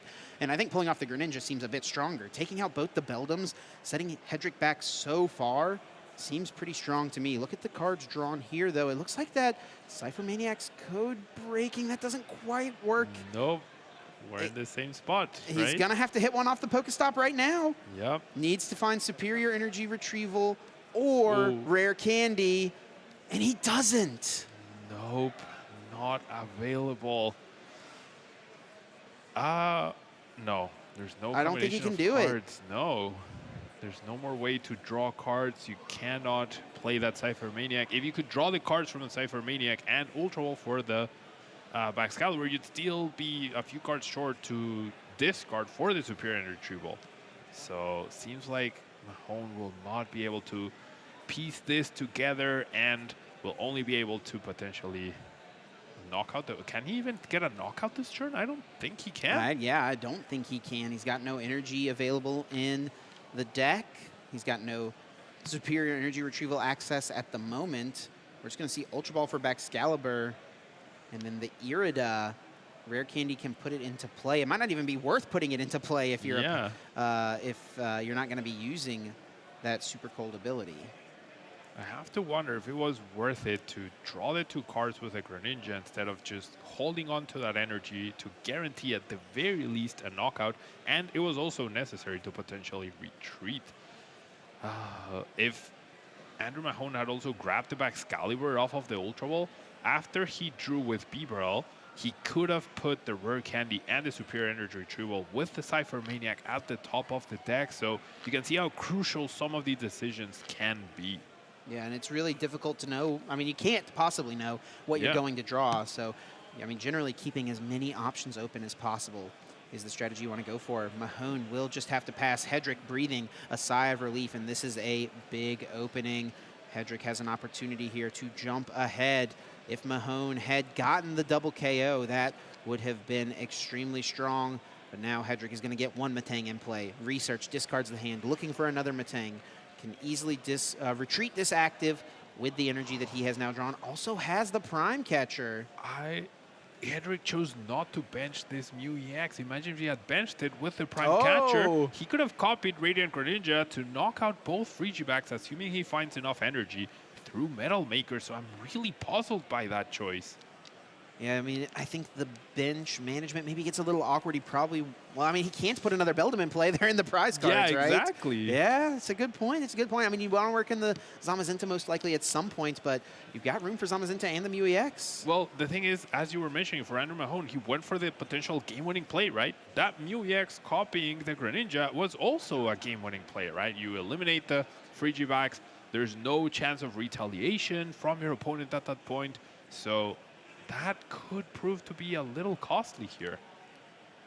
Hedrick does have the knockout lined up. Already enough energy on this Dialga V-Star to use Metal Blast. There is another Metang in the hand. We will see one more Metal Maker looking at the top 4 cards here and attaching any Metal Energy found. It will be 2 Metal Energy cards being placed onto the benched Origin Form Dialga V. The other 2 cards will be shuffled and placed onto the bottom of the deck. Very correctly, spreading out the energies, and now Andrew Hedrick will be the one to take the first 2 prize cards. Andrew Mahone had an opening last turn, but wasn't able to capitalize. The combination of cards just wasn't there, and now it's on Andrew to try and make, and it's on Mahone to make Hedrick whiff, but it's not looking great. His hand is a little too clogged up as well. Some updates from the floor. Grant Shin is up 1 game over Ian Robb, 1-0 right now, and Dean Nizam as well has taken the first game over Eddie North. It appears Grant Manley and Nick Moffitt are still playing their first game. Andrew Mahone is going to kick things off with the Ultra Ball. After playing the Super Rod, this Ultra Ball will discard the Buddy Buddy Poffin and the Baxcalibur. You only need 1 Baxcalibur, but you only play 2, so having 1 discarded always feels a little sketchy, but with 3 Super Rod in the list, you've got plenty of playability there. And in favor of getting potentially the second Bibarel established, yes, that is what Mahone will choose. We've got a pair of beavers building a dam on the bench. A pair of beavers indeed, Chip. Now you have to wonder what the play here is going to be. Is it Qianpao knockout the Dialga on the active, perhaps Iron Hands take down a Metang, and hopefully deny the Star Chronos as well as deny the energy acceleration? Can really go either way right here. Yeah, Iron Hands does seem pretty tempting. Will be a little difficult for Andrew to respond to it. With this Cypher Maniac's code breaking, Mahone can set up any 2 cards he'd like on the top. Will immediately draw into them with the Industrious Incisors. I wonder maybe if Mahone should have gone for the Pokestop first, or if he'll go for Pokestop now. You could go for the Pokestop first, see what you get, and then go for the Cypher Maniac. I guess the risk there is that you would have too many cards in your hand and then wouldn't be able to use the Cypher Maniac. Again, really difficult to know when the correct sequence is the move. What correct sequence is the move here with Chien Pao? Well, it seems like we're going to go with the Industrious Incisors, not wanting to discard that extra card, which is another Super Odd clogging up the hand chip. These draws have not been kind to Andrew Mahone. Super Odd is such an important card for this deck. You need to play multiple of them. That's why we see 3 be so popular right now in Chien Pao lists. You just don't want to find them all this early. Mahone is going to be forced to play this second one here, placing back just 1 Baxcalibur into the deck. Yep, not the easy one to have. And I mean, with 3 Super Odd, this is quite fine. And I think it's one of the reasons why these lists are now playing 3 as opposed to 2 from the past. But we're going to see the backup Beebrill, and Andrew Mahone draws the Prime Catcher, draws Superior Energy Retrieval. Can he find an attacker? No attacker unless he wants to go in with the Iron Bundle. I don't think that's going to be the move. And I think we're going to see Superior Energy Retrieval discard the Prime Catcher. No, not before a Pokestop is used. Rare Candy, Chien Pao, and Irida going to the discard pile. Only Rare Candy will be added to the hand. Now, Mahone had the Irida last turn. What did he grab for the item card? Because he had to get the Rare Candy this turn. So what happened there? Yeah, I think he got the Ultra Ball prepping for the second Beebrill. Is that right? I think so. Well, we still have concealed cards. Hold on. Concealed cards. Pokestop. Cypher Maniac. No attackers found. It looks like it's going to be Greninja here swinging for Mahone. Yeah, so we're going to try to go after the double Metang perhaps right here, but it's a turn too late, Chip. This is what we wanted to see the previous turn. Wasn't able to find the pieces on the previous turn. Has to settle for it now. And it will be over the course of 2 turns that Moonlight Shuriken will deal with these Pokemon. But honestly, at this point, Hedrick will have had 2 full turns of 2 Metal Makers. Sure, Mahone can go for the Moonlight Shuriken next turn with the Super Odd and potentially take those Pokemon both out. But Hedrick is hoping that he'll be able to get plenty of energy cards in play before that's a concern. Yeah, and now imagine if Hedrick can piece out. He does have the Prime Catcher right now. If he can piece out a Star Chronos KO into a Boss KO on the Frigibax, he's gonna deny anything that Andrew Mahone could possibly do during his next turn. So I think if you're Andrew Hedrick, that's what you're aiming for right here. Yeah, and I walked by their game earlier in round 12 today, and Mahone definitely aware of that being a possibility. Had 3 Frigibacks in play, 2 Frigibacks and 1 Baxcalibur, I should say, playing around the potential of Star Chronos, totally clearing his board. It was on something he's unable to do now in this game with a Frigibacks being prized. We do see Super Odd from Andrew Hedrick, shuffling back 2 Metal Energies from the discard pile into the deck, increasing the odds for this Metal Maker hit. It will be a pair of Metal Makers raining energy into play is the hope here for Hedrick. You need 1 energy per Metal Maker. That doesn't seem like a big ask. Would you say, like, you have so many energies left totally in the deck, reasonable. You have 1 in your hand. Does play the Prime Catcher before committing the Metal Maker, so probably eyeing up the research before the Metal Maker. Not committing the attachment either, which I think would have been a big mistake right there. Can't forget that, Mr. Hedrick. He will go for it, attaching to the active. And he agrees with you, Pablo, that this does not feel like a big ask, that he feels like it is very reasonable that he would pull this off because he's going for the research first and only found 1 energy card. Actually found a Nest Ball as well to thin 1 more card out, probably grabbing the Zamazenta, maybe Radiant Greninja here. And also has the Boss's Orders in hand as well, so he can do the double knockout to completely deny Baxcalibur and leave Andrew Mahone completely toothless in this match. I think we might see Game 1 wrap up very soon, as long as these Metal Makers are not even good, just average, right? Or even you don't even, like, it's less 1 than out of average. 4. 1 out of 4 twice in a row. Or, you know what? Why not just hit both on the very first Metal Maker? Here we go. 4 cards being found. There Two they energies. are. 2 energies being hit for Mr. Hedrick here. And I have to wonder, after the Star Chronos turn, after the boss's orders, will Mahone concede? He's not even going to wait it out. Andrew Mahone says, let's move to game number 2, and Hedrick gets the win in game 1. Now, that's what we need to see more often happen in Swiss rounds. Yes. Recognize that your opponent is too far ahead, move on to the next game. There was no more chance there. Even if they don't have the boss next turn, you're too far behind at that point. And Andrew Mahone so close to having essentially the reverse, right? Having that double knockout on the Beldam, completely denying the Metal Makers. That's what he was hoping for, especially after going first. He almost had it in his hand, but the timely Iono by Hedrick and the unfortunate draws from the Bibrel, the Greninja, and the Pokestop denied Andrew Mahone his 2-prize KO on turn 1. Now we do have extra time here for top 8. 75 minutes of Swiss allotted now, or not Swiss, 75 minutes on the timer allotted for these top cut games. But Andrew Mahone says, let's not waste any time. Let's get to this next game, make sure that if we have a long game number 2, that we don't even have to worry about it for game 3. And things were so close for Mahone in game number 1, just could not pull off the turn 2 Moonlight Shuriken. And Hedrick was able to capitalize, got a couple of solid Metal Makers off, established a really strong board, and was eventually just going to be too far ahead after the Star Chronos takes out Baxcalibur.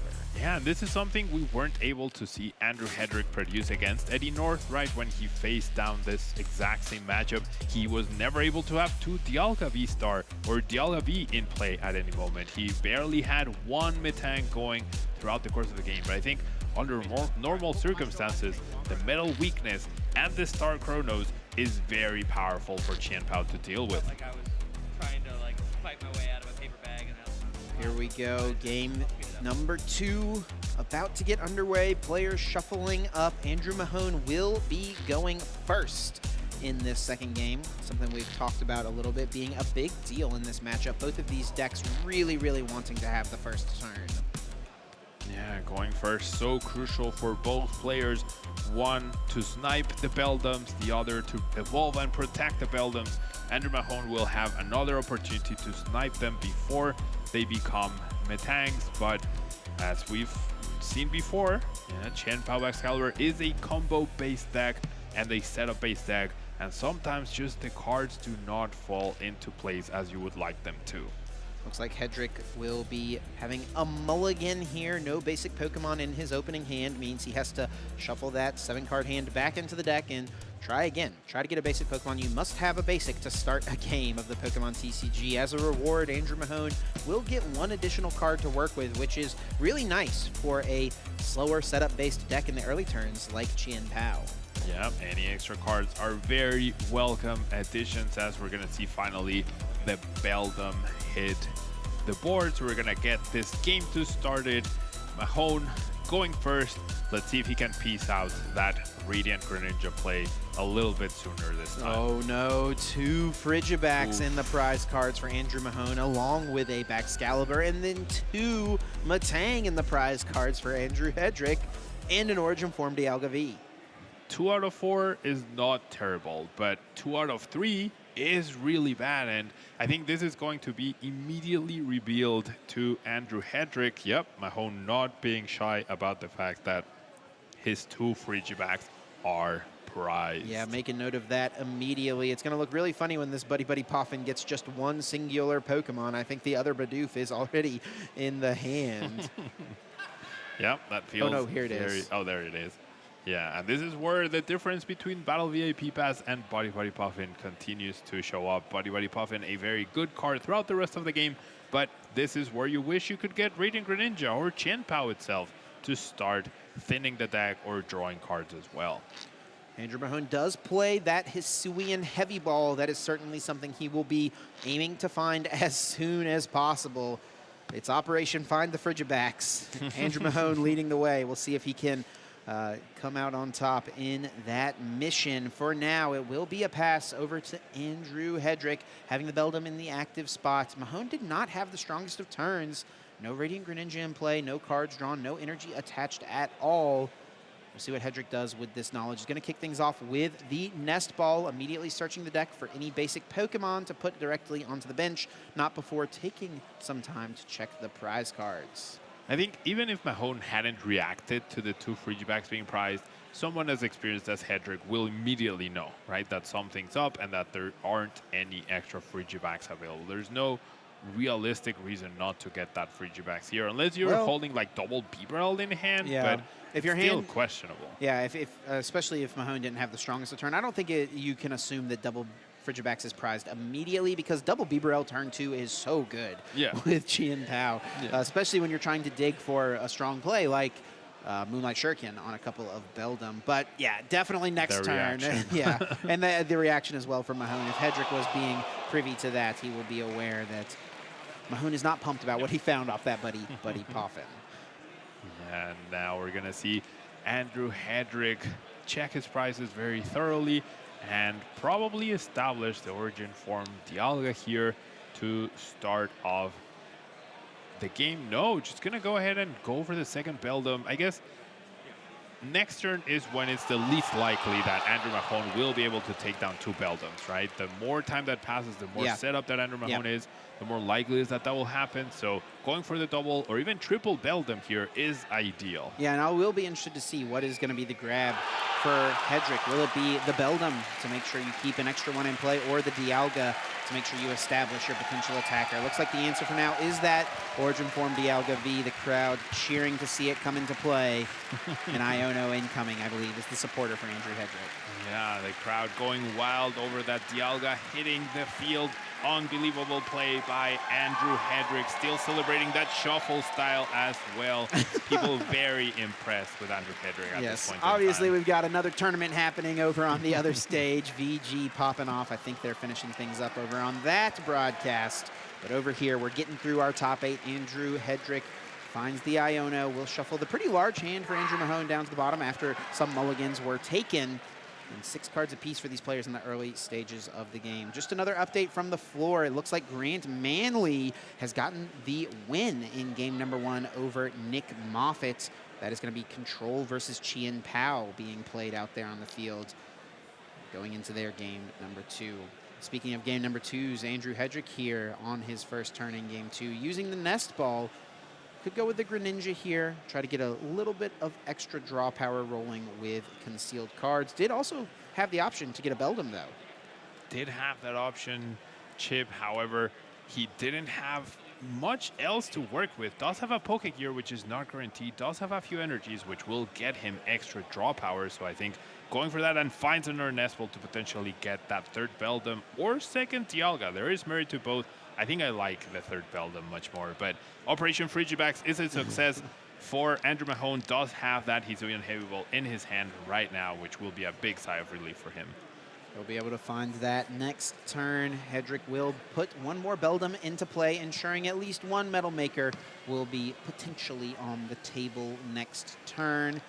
And still has an energy to attach. I think the question here for Hedrick is, do you go for the Magnetic Lift, or do you get an energy attachment to your Dialga? And I think now with the research being found off this Pokegear, the answer is going to be attached to Dialga. I actually really like the Beldum. Oh, yeah? Just guarantee a Metang, guarantee your setup, because realistically, you only need 1 energy off of Metal Maker to knock out the potential incoming Chien-Pao, right? So with the supporter already guaranteed, and that's the only reason why you would play the Pokegear before your turn ends, I would say. If you find a supporter, you know you have a free card essentially with the Magnetic Lift. If you don't find a supporter, then you're putting that research at the top. And that is what Hedrick is going to go for. Magnetic Lift, searching the deck for any 1 card and then placing it on the top of the deck. He will be guaranteed to draw it to start his next turn. And now the draw for turn from Andrew Mahone will be a basic Water Energy. And yes, Operation Find Frigibacks underway, and it will be a success. Now, unfortunately, it does come at the cost of 2 Iridas and I think 2 Rare Candies at the bottom of the deck after that Iono. So we have 2 Frigibacks, but we might not have a Excalibur or a knockout happening this turn. I'm not sure what else is in Andrew Mahone's hand at this point in time. There is a Buddy Buddy Puffin, there is a Safer Maniac, but there isn't much else, Chip. I don't think there's a way for Andrew to interact with the cards from Cypher Maniac. There's no Pokestop, no Radiant Greninja, no Nest Ball to get one of those Pokemon. And it will just be a fail of the Buddy Buddy Puffin. A use of the Hyper Blower on Iron Bundle, a desperation play, it looks like. Yeah, I mean, Andrew Hedrick doesn't know how weak Andrew Mahone's hand is, so he needs to prepare for the worst rather than the best case scenario. If he knew what was going on, he would just promote the Dialga knowing it's safe. But he doesn't have that piece of information. Seems like he's not even going to risk a single Beldum get KO'd by the Qianbao. Just going to go for that Greninja, and he's going to be very pleased after he sees these top 2 cards get set and a pass onto his turn. So when you don't have much to work with in your hand as Qianbao in this situation like Andrew Mahone finds himself in, what is the best 2 cards to put on top of your deck? I believe he chose Bibarel and Ultra Ball, which leads into... No, Irida and Ultra Ball. Okay, I was thinking Bibarel and Ultra Ball seems like the best combination. You get your Bibarel, then you draw your Ultra Ball, you Ultra Ball for the second Bibarel, and then you can get a fresh set of cards. He's choosing Irida and Bibarel. There's also merit to that. Will guarantee rare candy of Excalibur, plus the energies from the Qianbao might get him closer to a KO, but a big thing is there's only access to 2 energies next turn. There aren't any in the discard pile, so getting a 5 energy KO on a Dialga V-Star is going to be pretty much impossible for Mahone next turn. It's already looking a little difficult for Andrew Mahone. Could also retreat this Frigibax, value protecting this, especially with 1 in the prize cards, but does the potential of setting up double Bibarel next turn outweigh that? And I think the answer for Mahone here is yes. And even Mahone saying, yeah, this is not great for me, but we'll see what happens. Yep. Top decking that Metang that he put there with Magnetic Lift. Gonna replenish the deck of the Metal Energies with the Super Rod. Gonna have a straightforward, clean research for 7 here, Chip. And Andrew Hedrick about to be in a very dominant position in this game. Yeah, I mean, he's gonna be jumping pretty far ahead here. I think the only other thing he would like to find would be another Origin Form Dialga V. I mean, obviously he has to power up the Dialga V Star, but with a research incoming, with an energy to attach for turn, with the Metang already set up, I feel like there's pretty good odds of that happening. Yeah, you need to majorly whiff no extra Metangs, and then the Metang Metal Maker would also need to not find any energy whatsoever. We do see an Ultra Ball to establish the backup Origin Form Dialga V, and see the concealed cards as well. In case you draw 1, then you can Ultra Ball for Metang. Hold on here. It's not a guaranteed hit. Yep. Hedrick also may, at this point, go... I mean, do you go for the Dialga V or do you go for the Metang is the question. Because your 1 Metang is not guaranteed to find you an energy card. It's kind of a tough spot. You want to thin a card out of the deck, but... I think Andrew's going to go with the Metal Maker first. If he gets an energy card, he can then go safely get to the Dialga V. Exactly. I really wish he would do this Metal Maker first, because then that tells you, that gives you information on what you should search for. There's the energy, 2 of them, in fact. So I really think that Ultra will now be dedicated to a backup Dialga.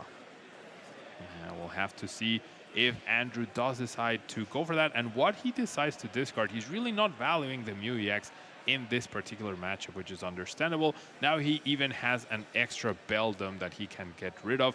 I think he's also trying to decide what to Ultra for, because there is merit to going for the Metang so that there are no longer 2 Beldums in the bench. Protecting the concealed cards play being online for Mahone, or the Moonlight Shuriken play being online for Mahone. Now, he does actually have this other Beldum as well.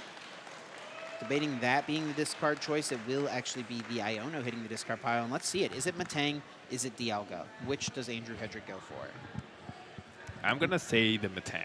Yeah, after thinking about it, the chances of Dialga V-Star getting taken down next turn are so low, but because it requires 5 energies. The Radiant Greninja play requires 3, right? Along with 1 to retreat. But and if the Dialga was to be KO'd, Hedrick could try to attack with the Zamazenta, right? There's that strong basic Pokemon attacking option that he could go for.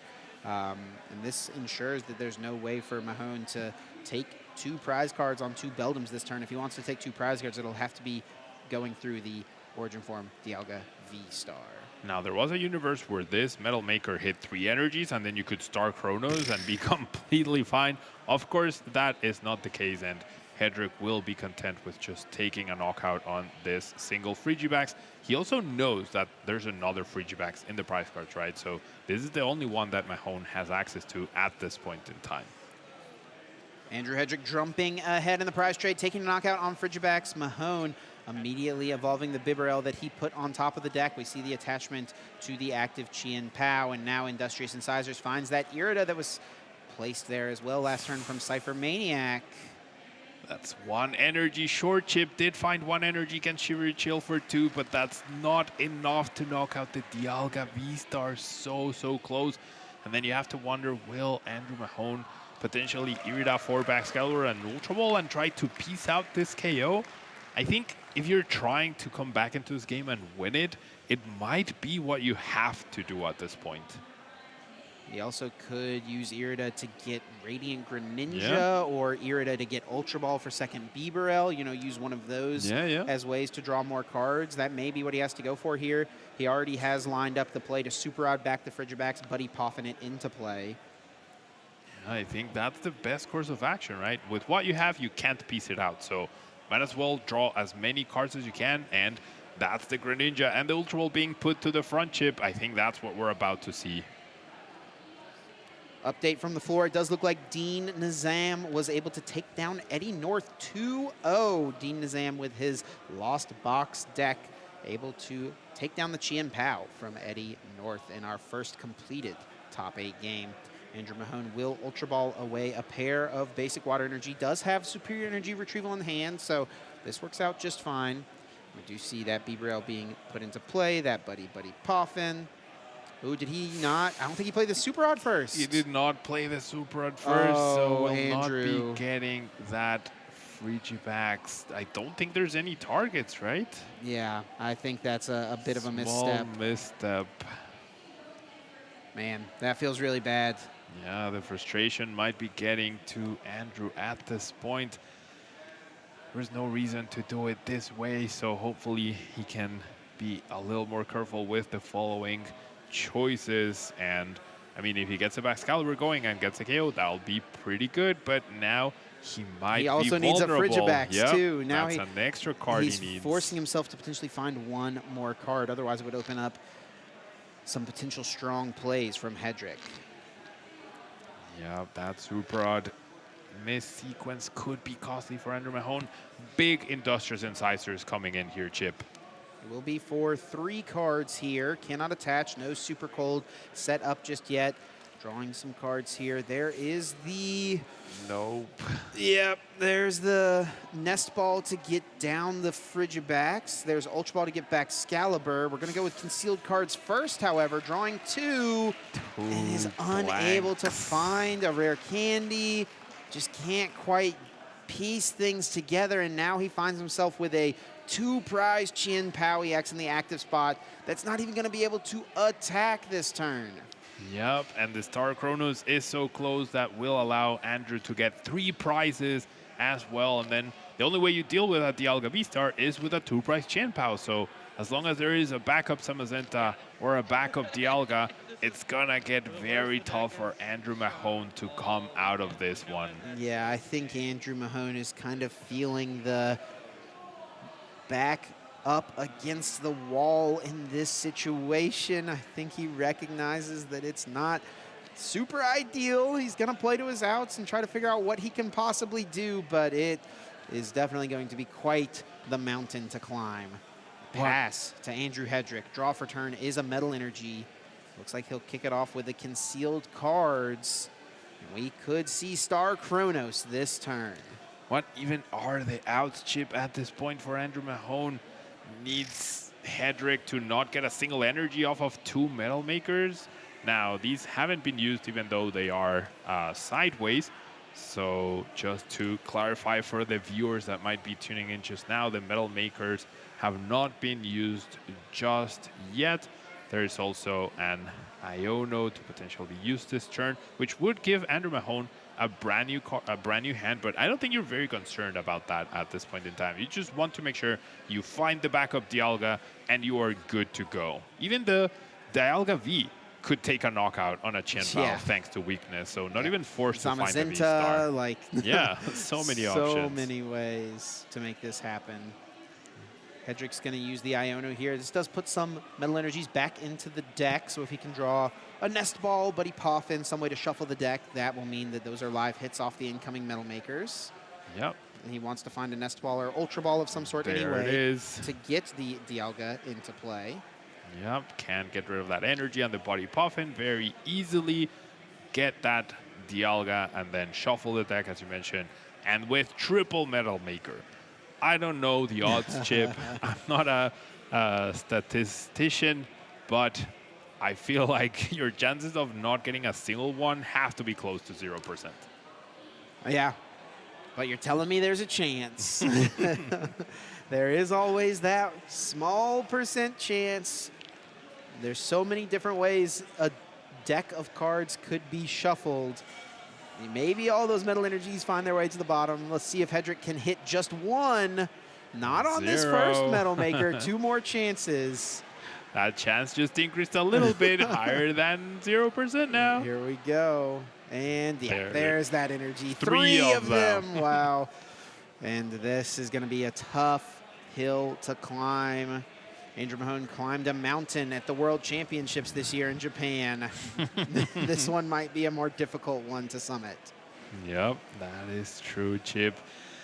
How do you even come back from this? Even getting an energy and choosing not to attach it, make sure that there is no play. Yeah, there is no way any of these Metangs get brought up to the active to be stalled. Andrew Hedrick playing this perfectly and taking advantage of Andrew Mahone's poor start. Star Chronos, V-Star power, marker being flipped over, and Hedrick draws again. His second turn in a row. One of the most powerful effects in the history of the Pokemon TCG. There's a reason that this attack costs 5 energy cards, but it is the power of Metang that allows Hedrick to get there. Yeah, we have the backup Dialga V-Star. I can't see how. I mean, 6-1 price comebacks have been made before, but how? Not against a board like this. this. A way. Nope. Feels like all but a formality at this point, the fact that this game is still being played out. I mean, can't blame Mahone for sticking it out. There's no downside to doing it. Yep. I mean, at this point, are you hoping for what? Like, no, there's nothing. Some massive multi-prize penalty. Gameplay error. Yeah, massive gameplay error. The only thing that could possibly happen here, but Andrew Hedrick just using those Metal Makers, checking essentially his whole deck, not choosing to attach any of the energies, just making sure that he's going to have energies available to retreat and attack 2 more times to finish Andrew Mahone off. All right, so we see the knockout. Radiant Greninja going down. It's Frigibax against the world, Chip. Frigibax against the world. Frigibax putting the team on his back. Can he make it happen? Mahone is looking through the discard pile, seeing maybe you're down too many energy cards. Maybe I could win with some Prime Catcher stalling plays. Mahone does play the Silene, so if he could go Gust. But Hedrick has plenty of resources left. Mahone sees the writing on the wall, extends the hand, and Andrew Hedrick will move on to the top 4 here at Indianapolis. Now you have to wonder if Mahone had found either the Rare Candy or the Superior Energy Jewel in that first game, if this story would have been any different. But as things stand, Andrew Hedrick moves on to top 4 of the Indianapolis Regional Championships. Yeah, unfortunate end to a great tournament run for Andrew Mahone. He finds himself back in top 8, which is what he wants to be competing for at all of these events that he goes to. He's just finds himself coming up a bit short, not able to make things happen, and it will be Dialga moving forward in our top cut. Here we go. Now, many people do affectionately call the Chen Pao decks Brick Pao decks, and that has not been the case so far today, with so many making it to the top 8, but it seems like this one ran into that brick wall. We'll have to see if any of their other Chen Pao decks can move forward. We already know Eddie North has also been defeated by Dean Nizam, and it's 2 more Chen Pao heroes that can really make their way through today. Let's recap what happened here in our first top 8 match. Andrew Hedrick and Andrew Mahone. The Andrew mirror match, but the decks could not have been more different. It was Hedrick striking first, taking out the Chen Pao EX, and then just getting way too far ahead. The Star Chronos play was too much for Mahone. He conceded very quickly after Hedrick had that lined up, and then Mahone just never really got rolling at all, really, in either of these 2 games. Yeah, we didn't see a single attack this time around. The previous game, it was also very awkward for him to just get going. And even though Operation Frigibax was a success, that was not enough to help Andrew Mahone in this game. And Mahone wanted to check through all the options, maybe if there's too many energies discarded, too many super odds down. Yep. But he knew that there was just too many resources remaining. No shot that he could have won this game. I love to see that he was checking for it, right? Yeah. You know, play to your outs as much as possible, but I think that's one of the reasons we saw Hedrick not put that extra energy card into play earlier on, is that he wanted to make sure that there was no path to victory for Andrew Mahone. Yeah, we saw Hedrick pass up on so many energies for that Metal Maker, just making sure whichever Metang you bring up, that's the one I'm going to use Metal Maker into, that's the one I'm going to be able to retreat, and nothing will... The only thing stopping him from winning was attacking 2 more times. So as long as those Metangs were not stuck in the active, he was completely fine at that point. Yep, playing around every possible path that Mahone had to come back into the game. It's what separates, you know, good players from great players, making those minor adjustments, improving as much as possible your chances to win a game, decreasing Mahone's chance. Yeah, I mean, even though Mahone only had like a 2% chance to win, why wouldn't you do something that could decrease it to 1%? Yep, exactly. All those small percentages can end up being the biggest determining factor at the very top of the game, and like championships are won or lost by these 1% chances. One extra card drawn, one extra card thinned or not thinned can be a difference between a champion or a finalist. Always got to play to those outs. Mahone was trying to do it, couldn't quite piece it together. Andrew Hedrick will be moving on. We do still have 2 more top 8 games being played out in the field. Again, if you're just joining us, we will provide the update that Dean Nizam was able to take down Eddie North, Lost Box winning over the Chen Pao, and it looks like Grant Shin and Ian Robb is actually headed to a game 3. They are tied 1 game apiece. Grant Manley still up 1-0 at the moment over Nicholas Moffitt. Control versus Chen Pao. Yeah, and Control is a very difficult deck to pilot on its own, and then especially in top card, it feels like the rules are stacked against you, right? So Grant Manley being that 1 game up is very impressive, and I would love to see him go even deeper. Now, I do think he is on the same side of the bracket as Andrew Hedrick, so if Grant Manley does manage to beat Nicholas Moffitt, I have to wonder how good the Dialga matchup is. Probably not very good for the Control deck, right? Yeah, the way you win with Control is deny resources, deny energy, trap things in the active, but against a deck like Dialga Metang, the Metangs can attack you. If they don't bench the Greninja, then there's nothing really to trap. And then they get extra turns as well where you can't do anything about that. So it could be a little difficult for Grant to bypass that, but I'm sure he's factored that into, and he must have some sort of plan. Well, Boo is standing by with our winner from top 8, moving into top 4, Andrew Hedrick. Let's throw it down to the lounge. Boo, take it away. Not in the lounge here, Chip, but we are out on the floor. Behind us is the table. Andrew Hedrick just took a win on advancing into our top 4, our first player to do so. Andrew, I talked to you yesterday. You were my first interview of the day. Now you're here advancing into our top 4 with Dialga, and I remember you said something to me that you didn't really want to face off against Chen Pao, that you're not too sure on that matchup. It can be very shaky for you, but I'll tell you what, Unfortunately for Andrew Mahone, it just seemed to absolutely melt in his hands. Can you walk me through what happened in that matchup back and forth for you to take both games off of Andrew Mahone?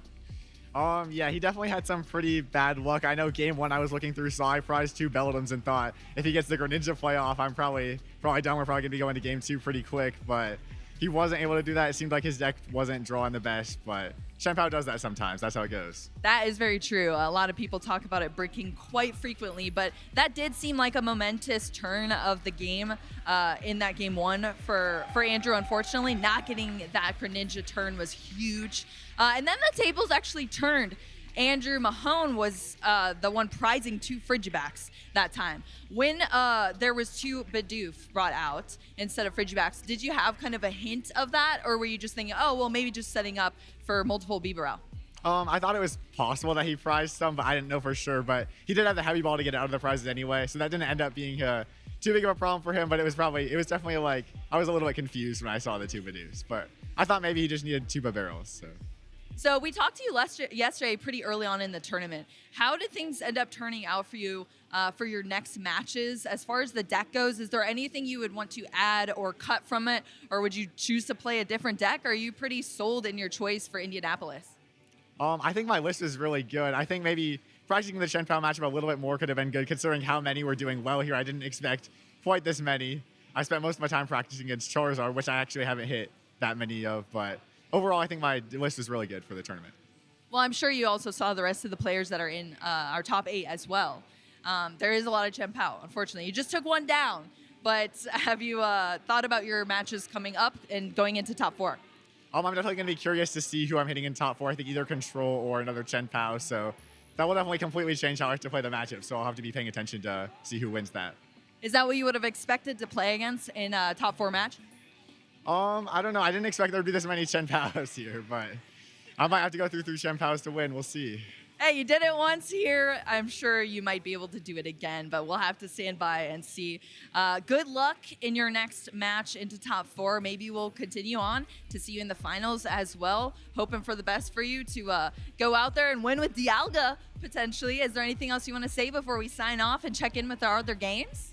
Yeah, shout out to the same people I've said before. You know, Michael and Gabe for playing the deck. Michael ended up getting top 32 with it, which was pretty good. A couple of seniors did well with it too, making top 8. Justin Templar and Carson Washer. And then shout out to Dead Draw Gaming. So do you think people should be Dialga believers now? I think it's been proven that it's definitely been under-respected, and it's a pretty good deck. All right, well, you heard it here from Andrew Hedrick after that amazing win, advancing into our top 4. You're going to have to stay tuned to see that top 4 stream match, but we'll be back very soon. For now, I'm going to throw it back to the desk. Thanks a bunch, Boo. Yes, we are indeed at the desk. No lounge, not out on the floor. Yeah, we'll figure out where everyone's at some point. But here we are at the desk. Myself, Chip Ritchie, joined by Pablo Meza. What a great top 8 match we saw. The Andrew mirror match. The decks were quite different, and Hedrick is able to move on. Let's actually take a look at the bracket here, because we do have quite a few updates based on what has been happening out in the floor. So our top 8 bracket, it will be Andrew Hedrick facing off against Grant Manley. Yeah, Control versus Dialga. We were just discussing how that might go down, and one of the best assets of Control is trying to deny your opponent's attacks, but even the Metang can be threats in that matchup, so we'll have to find out if Grant is capable of piloting that. Yeah, Grant is one of those players in the conversation for like the best player that's never won a major tournament. He's been very close many, many times. So many top 8, top 4 appearances, even a couple of finals, but he's never been able to clinch the crown at any level, international or regional championship. Up on the top side of the bracket in the semifinals, we do see Dean Nizam has moved on. His is maybe, besides Andrew Hedrick's, the most interesting deck in our top 8, and now moving on to top 4 with Lost Zone Box, a deck that feels like it doesn't quite have an identity right now in the format. Players trying to figure out what the best way is to play the popular Lost Zone archetype, and maybe that question will be answered now after this tournament. Players will get to see a solid tournament run from Dean Nizam. Yeah, and of course, I think Lost Box's biggest hurdle is most certainly Charizard EX at humongous HP. There isn't anything that is a grass-type Pokemon that is super outstanding that can deal with it. definitely not something that is cost effective, right? Everything that can is a 2-price Pokemon, such as Iron Leaves EX or even Shaman V. But then you're trading 2 for 2, right? So that's always the biggest issue. But it seems like Dean might have found a way through the Charizard field.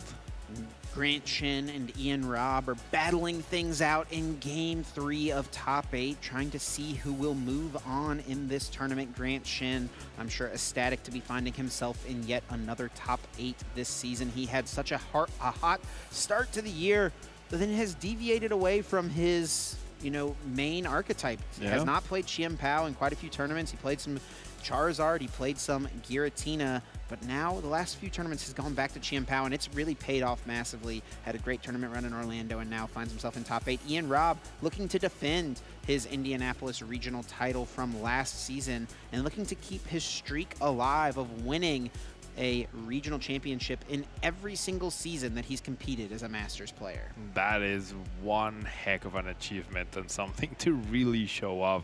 I mean, even winning a single regional is such a huge achievement, but winning one every single season, I mean, he has today and he has Los Angeles as well to try. So it's a streak that he might be able to keep alive. Definitely has the best chance to do so today, and as Charizard's best and most powerful warrior today.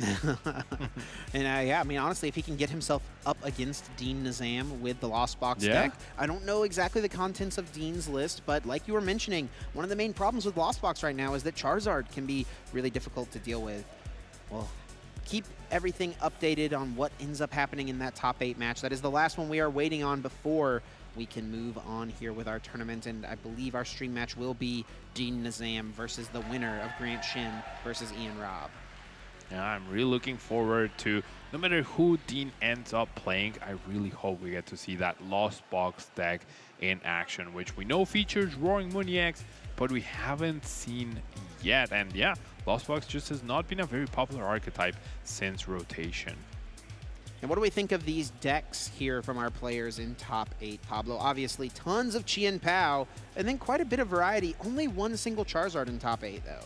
Yeah, Charizard's reign might be coming to an end, and I think it's natural, right, to see such a heavily concentrated metagame of Charizard, and then you have these essential, not counters, right, but a deck that has a natural advantage against it be so successful. And that's one of the cool things about this more centralized metagames, that they're easier in essence to figure out rather than something where every deck is 10% of the field, so no matter what you play, you're gonna have a difficult time against some matchups. And we have just gotten word Grant Shin has defeated Ian Robb in Top 8 and will be moving on to the Top 4. It will be Grant Shin versus Dean Nizam, and we're going to be getting that prepped here, and that'll be our next feature match. Very much looking forward to that. I know Kyle is very excited for that one. He is pretty close with Dean. They've known each other for a very, very long time, so definitely a cool dynamic there for Kyle, being able to cast a match for someone that he's been such good friends with. Dean is a great player. A lot of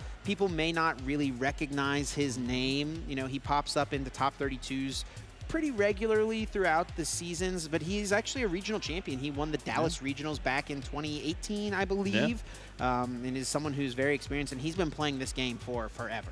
I mean, I personally played against Dean just a few months ago at the Vancouver Regional Championship. He's an excellent player, a very humble guy as well, so really looking forward to seeing his match and really rooting for, I think him and Grant are my picks to win this tournament. All right. Well, I mean, there's a pretty good shot there since they're playing against one another. Grant Shin or Grant Manley? Which Grant? Grant Manley. Grant Manley. Okay, so they're on the opposite sides of the bracket. There's a chance they could meet in the finals for sure. Well, that's our top 8 bracket. Let's look at our other bracket throughout the weekend, our community choice, which is the best Pokemon tool card in the format. We've been trying to determine the answer to that. Choice Belt with perhaps the upset of the tourney, taking down Technical Machine Devolution in the semifinals, advancing to the finals where it will be facing off against either Forest Sealstone or Vitality Band. Now, Chip, I'm not going to fall for your mind games this time around. You get to pick your tool card first. Oh, well, I'm picking Forest Sealstone for sure. But this is probably a bad call because if I know Twitch chats... please tell us about all the good things about Forest Sealstone so that they can pick the opposite. come on now. Forest Sealstone, I mean, I think this has to be the shoo-in best tool card in the format. It's played in so many decks. It's the ability to give any Pokemon V a V-Star power, which is a once-per-game mechanic, extremely strong, and you can get any single card out of your deck. It combos extremely well with Arven, which has become a staple in so many of these evolution decks. We see it in Charizard, we see it in Control, we've seen it in Giratina V-Star decks as well in Lost Tinas over the years. There was a top 8 player in Brazil that had it. It's been a pretty popular inclusion in Tina. We've seen it in Lost Zone box decks in order to get to the quick 10 cards in the Lost Zone, or turn 1 Mirage Gate plays as well, turn 1 Moonlight Shurikens, turn 1 Lightning Rondos from Raikou. I mean, is this even a competition? Like, why are we even debating this? Forest Sealstone over Vitality Band? Come on. See, the thing is, Chip, you can find anything you want with Forest Sealstone, but what wins championships? What wins games of Pokemon? It's dealing damage to your opponent's Pokemon, and sometimes you're 10 damage off, so Vitality Band is just so much more important.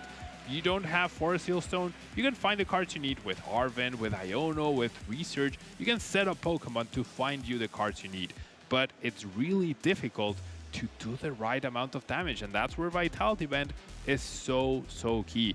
It's already been better than other tool cards, so I really think getting a card, drawing into cards, that's the easy part. It's knocking out Pokemon, dealing the damage, and that's where Vitality Band really excels. Yeah, but what helps you get to knockouts, right? It's finding the right combo pieces. I mean, our game is full of combos, needing rare candy, needing your attacker, needing your energy card.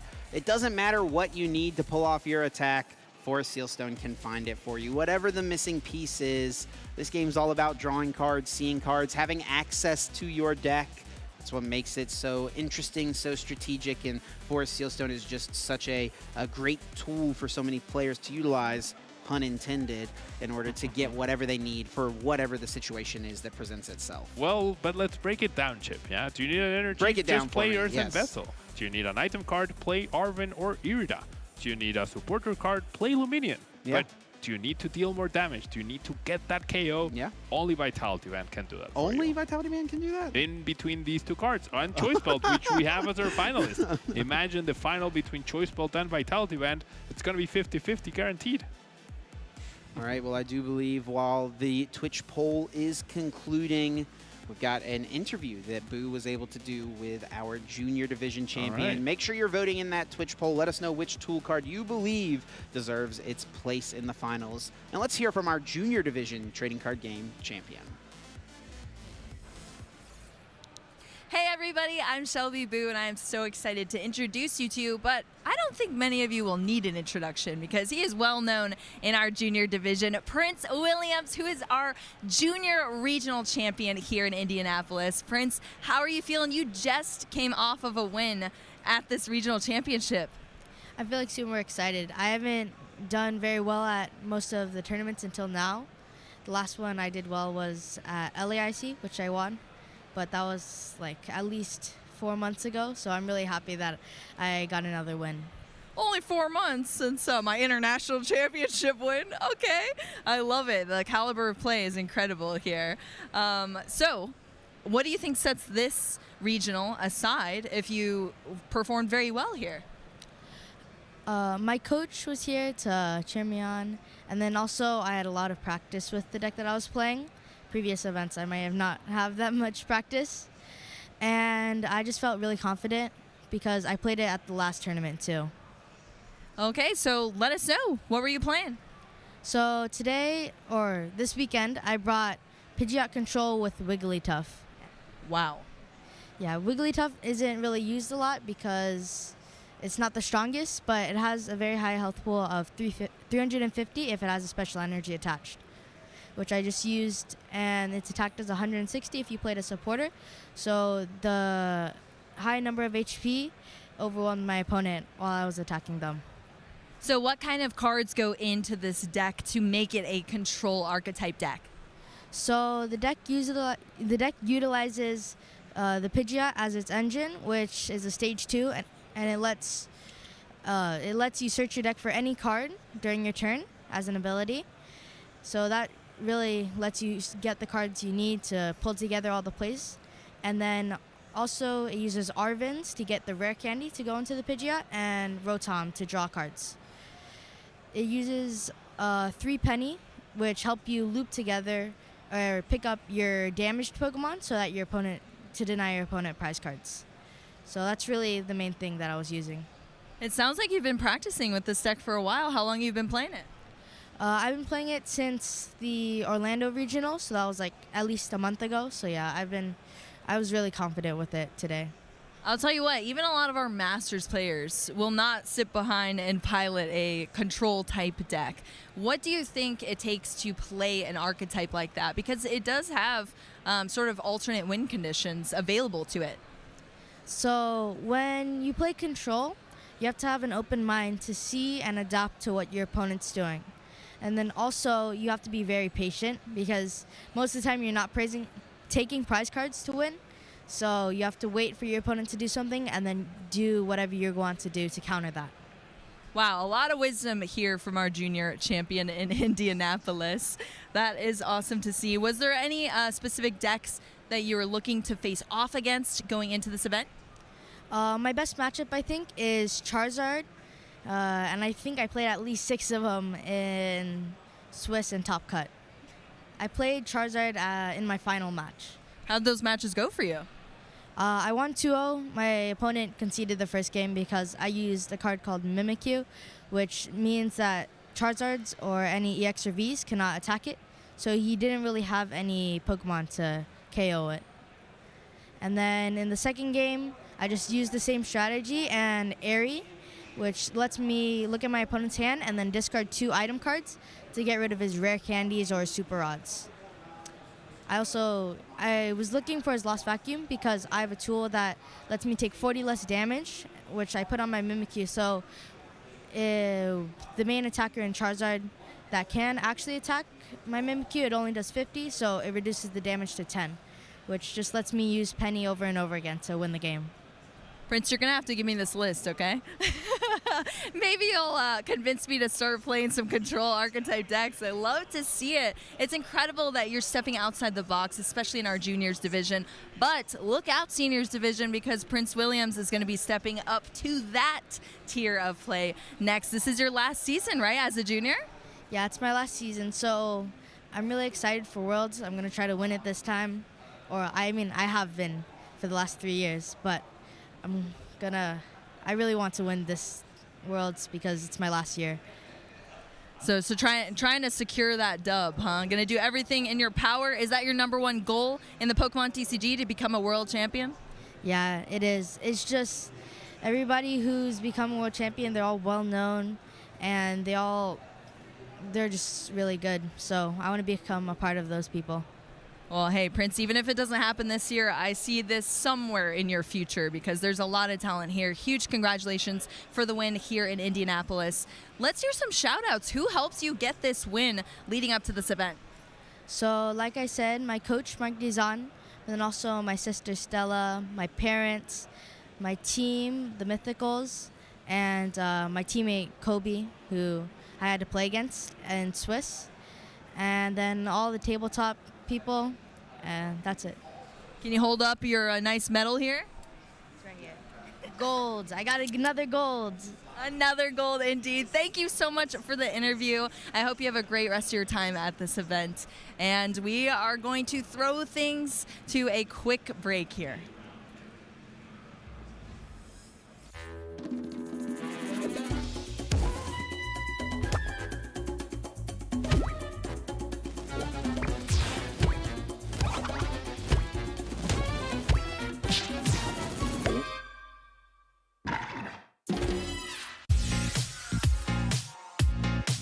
The first Pokemon game I played was Black 2 on my DS back when I was in elementary school.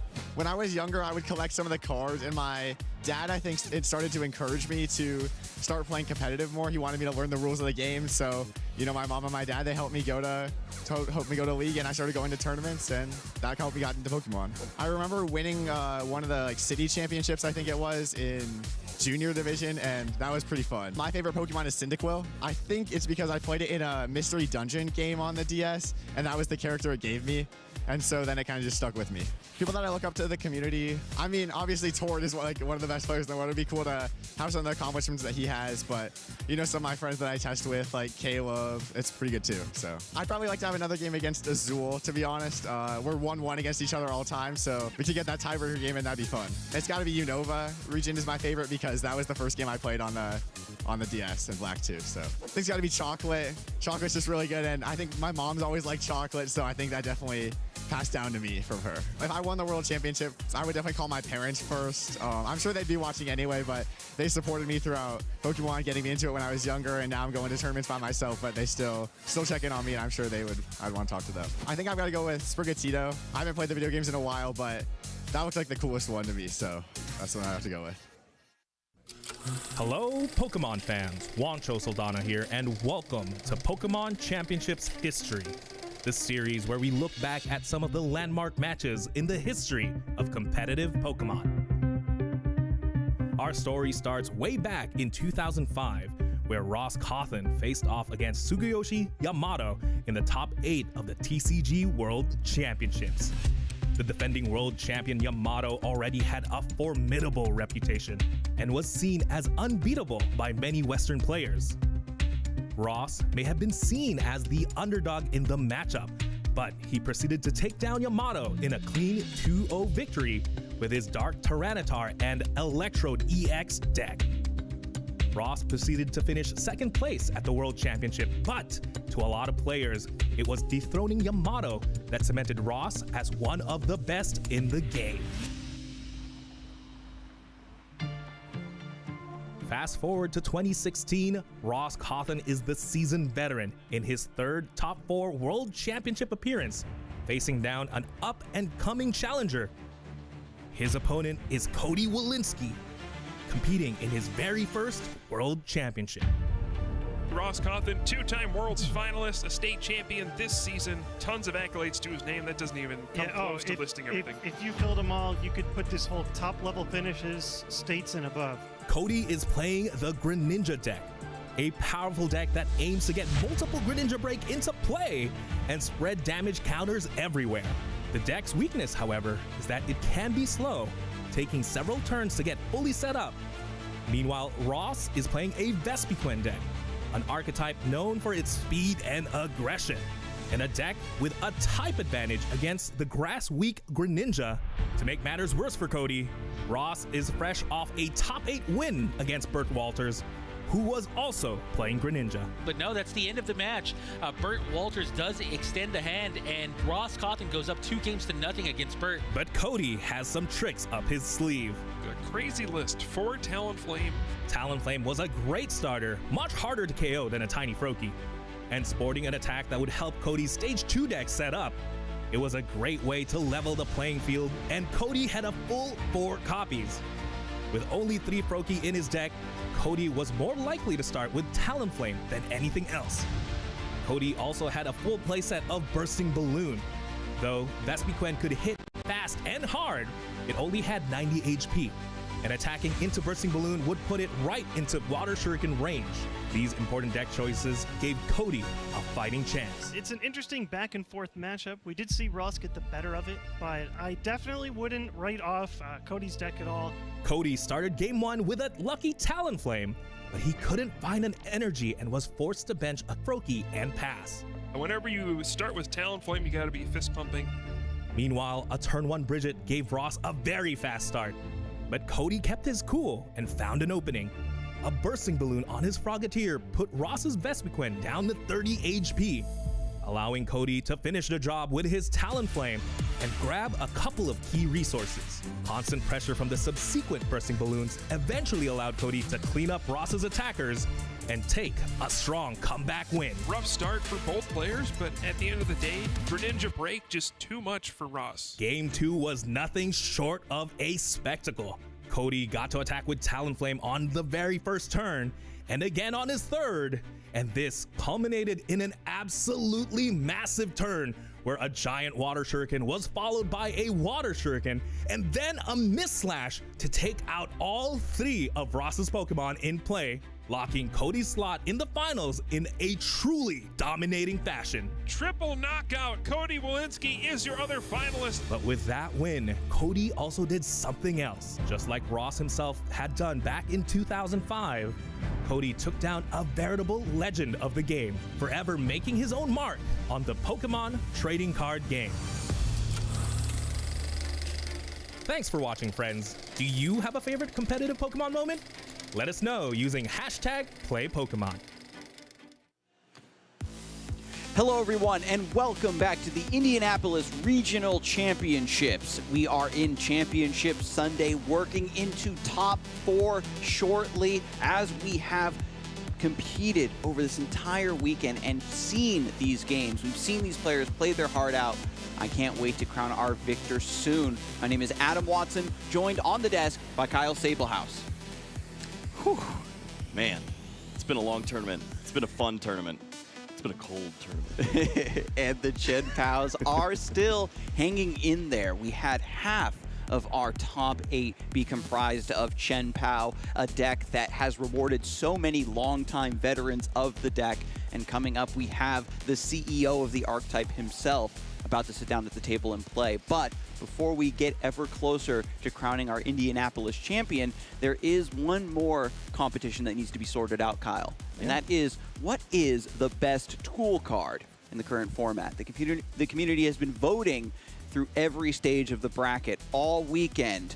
Forest Seal Stone takes down Vitality Band, but now it's Forest Seal Stone versus Choice Belt. Is this 2023 or 2024? I'm a little shook, but here we go. I'm very surprised that Choice Belt has made it this far, but players love to make sure the math lines up. Yeah, it's got a special place in a lot of players' hearts, and it's certainly seen play. We've seen it snuck into Charizard lists here and there, trying to make the math line up. Forest Sealstone, however, finding any card you want. It has been the cornerstone of so many strategies, not just to find those cards, but even being a cheeky additional tool that you can send to the Lost Zone with your own Lost Vacuum in these very aggressive Mirage Gate style decks. And it was 3 copies, I believe, were present in Vance Kelly's World Championship deck. And I don't think that you can speak anymore to the power level of this card. Even if you don't use it once per game, the additional copies become great discard fodder for your other options. Yeah, I mean, it's a great point. We haven't talked about its versatility and usage in the Lost Zone decks, but being able to Lost Vacuum that card after it got whatever you want, maybe a Colress, maybe that additional switching effect that you need, or that Mirage Gate to unlock 7 cards into the Lost Zone, get those 2 energies on the opening turn, whatever it may be. It's out there. It's in top 4, actually. Maybe we're going to talk and speak it into fruition. Yeah, we can actually see that right now. Don't forget to cast your votes and let us know what you think the best tool card is. But now, Kyle, we're going to head right down to the table and see who our next winner will be to advance into the next stage of this tournament. Once more, it is Grant Shen on Chen Pao versus Dean Nizam on a very spicy Lost Zone deck indeed. You had a chance to spectate this a little bit when he was playing out on the floor while we were streaming top 8, and I know that you were very impressed, Kyle. Yeah, Dean's already seen a Chen Pao, but here is the CEO of Chen Pao, Grant Shen, with that top 8 at the Toronto Regionals, Hartford finalist in a very memorable game that I won't soon forget. Top 4 San Diego and OCIC top 8 in 2023. Doesn't get much better than that. Ever since Grant joined the Masters division, I believe he started almost half of those events as a 6-0 player, and we were like, who in the world is this kid? He's no longer a kid. Maybe he is a kid, but he's still getting the job done. He is unbelievable at this game, and as one of the pilots of Chen Pao, you got to think that he's definitely got an opportunity to make it to the finals. And sitting across from him is another player that has worked his way up through 2 days of competition here into top 4. Daytona Regional top 8 for Dean Nizam, Dallas Regional Championship way back in 2018, and Philadelphia top 8 in 2018, and World top 4, not too shabby. And this is a player that you're very familiar with, Kyle, so I'm not surprised that his accomplishments go back that far. That's right. Yeah, he's a groomsman of mine. I'm back in my wedding way back when, but he's an unbelievable player, great friend too, and he's just been around the community for such a long time. It's great to see Showing him. the Comfey and the Roaring Moon EX. Oh, that doesn't even begin to explain what you're about to witness. We just had to put 2 cards up there. Yeah, there's so many different options for this list. One of the original claims to fame for the Lost Zone archetype wasn't just Cramorant and Sableye, it was the fact that Mirage Gate enables you to use so many different attackers for any matchup. And we're seeing here that Dean has already locked up his World's Invite this weekend. Yeah. Very, very stellar. Both of these players will be joining us in Honolulu, regardless of if they become the champion today. Grant Shen, 9th on the leaderboard, is going to be moving even further.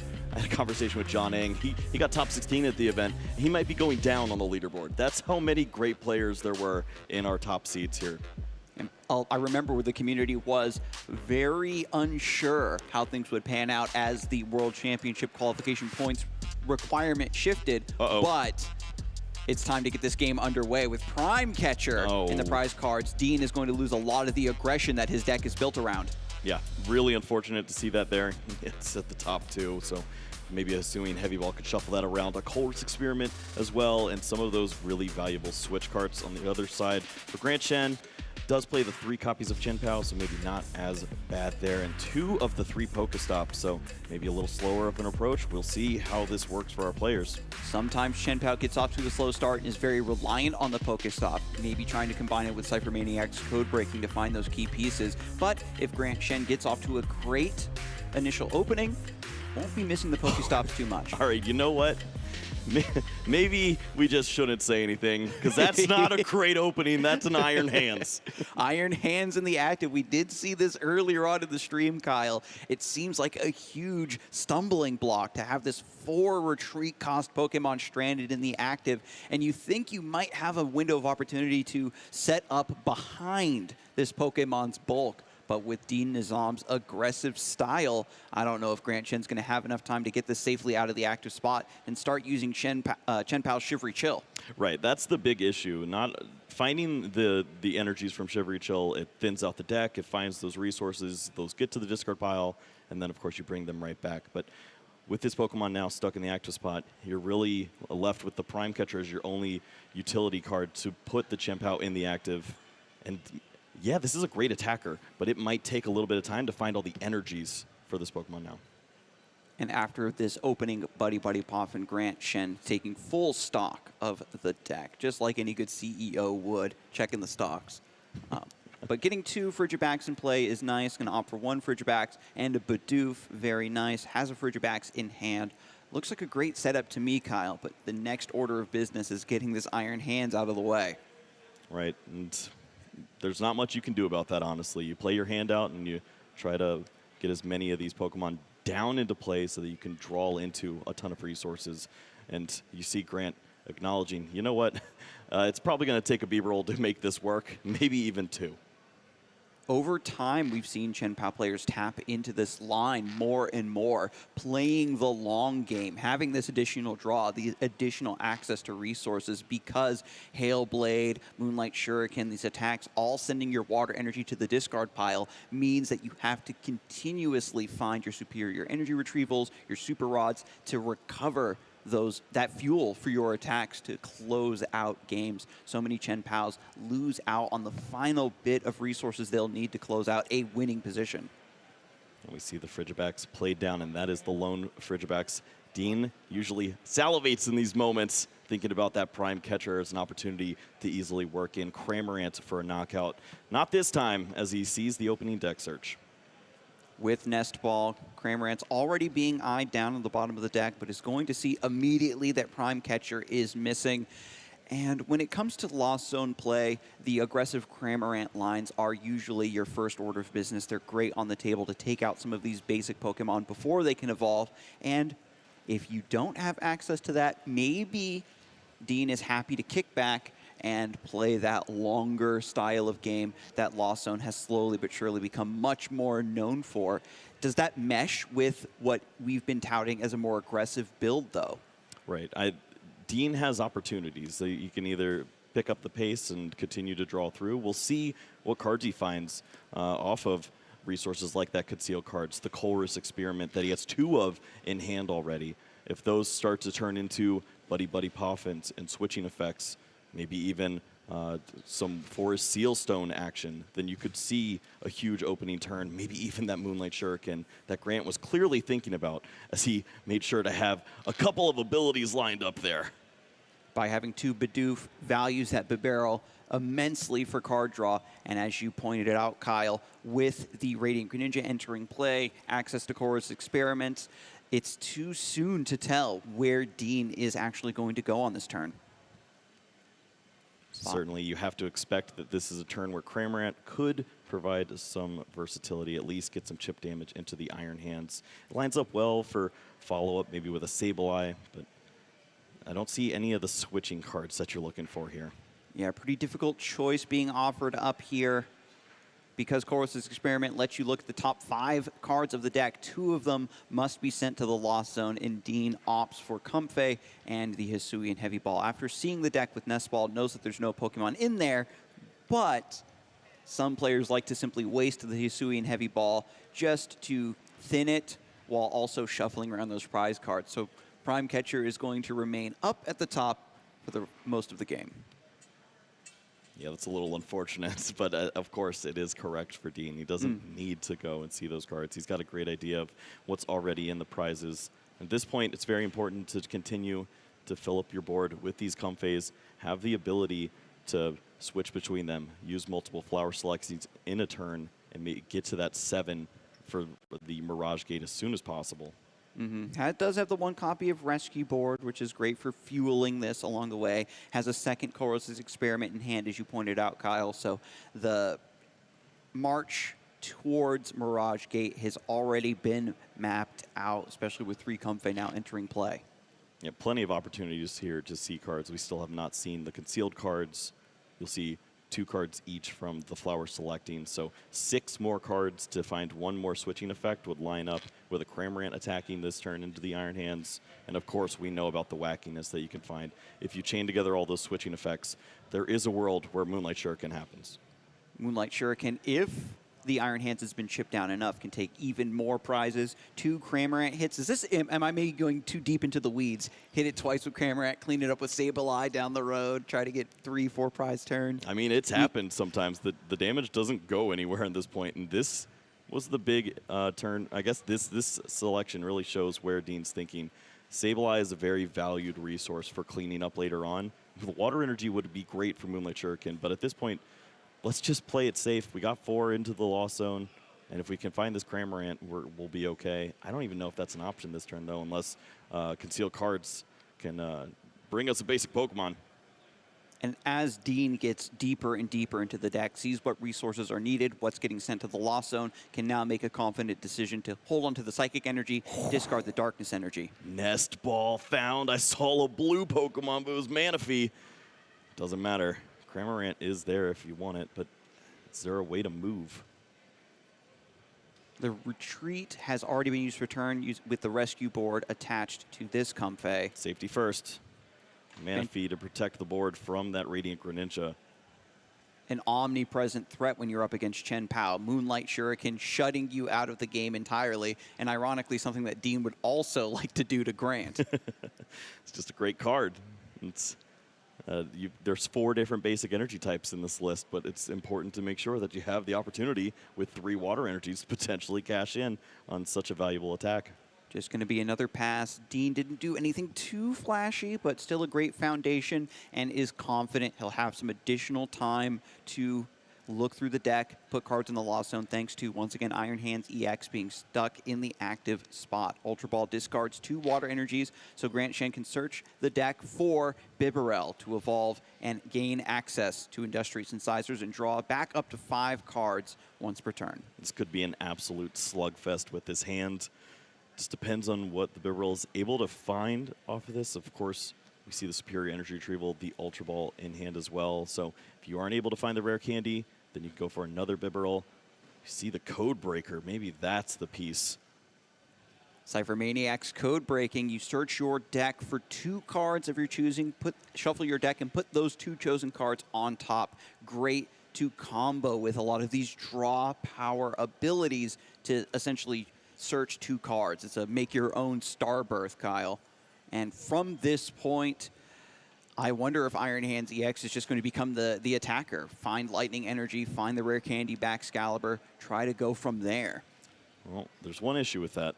That's 3 cards, and we can only find 2. Second Bibarel is picked up, however. Can he thin the hand down enough?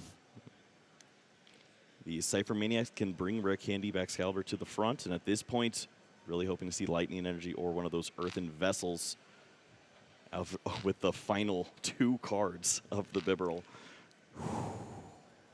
2 cards to make this turn absolutely delicious. Otherwise, Grant Shen has to sit back and watch Dean take another rep of flower selectings and putting more cards in the Lost Zone, getting Cramorant down to start putting damage on the Iron Hands EX, and this window of opportunity will begin to close.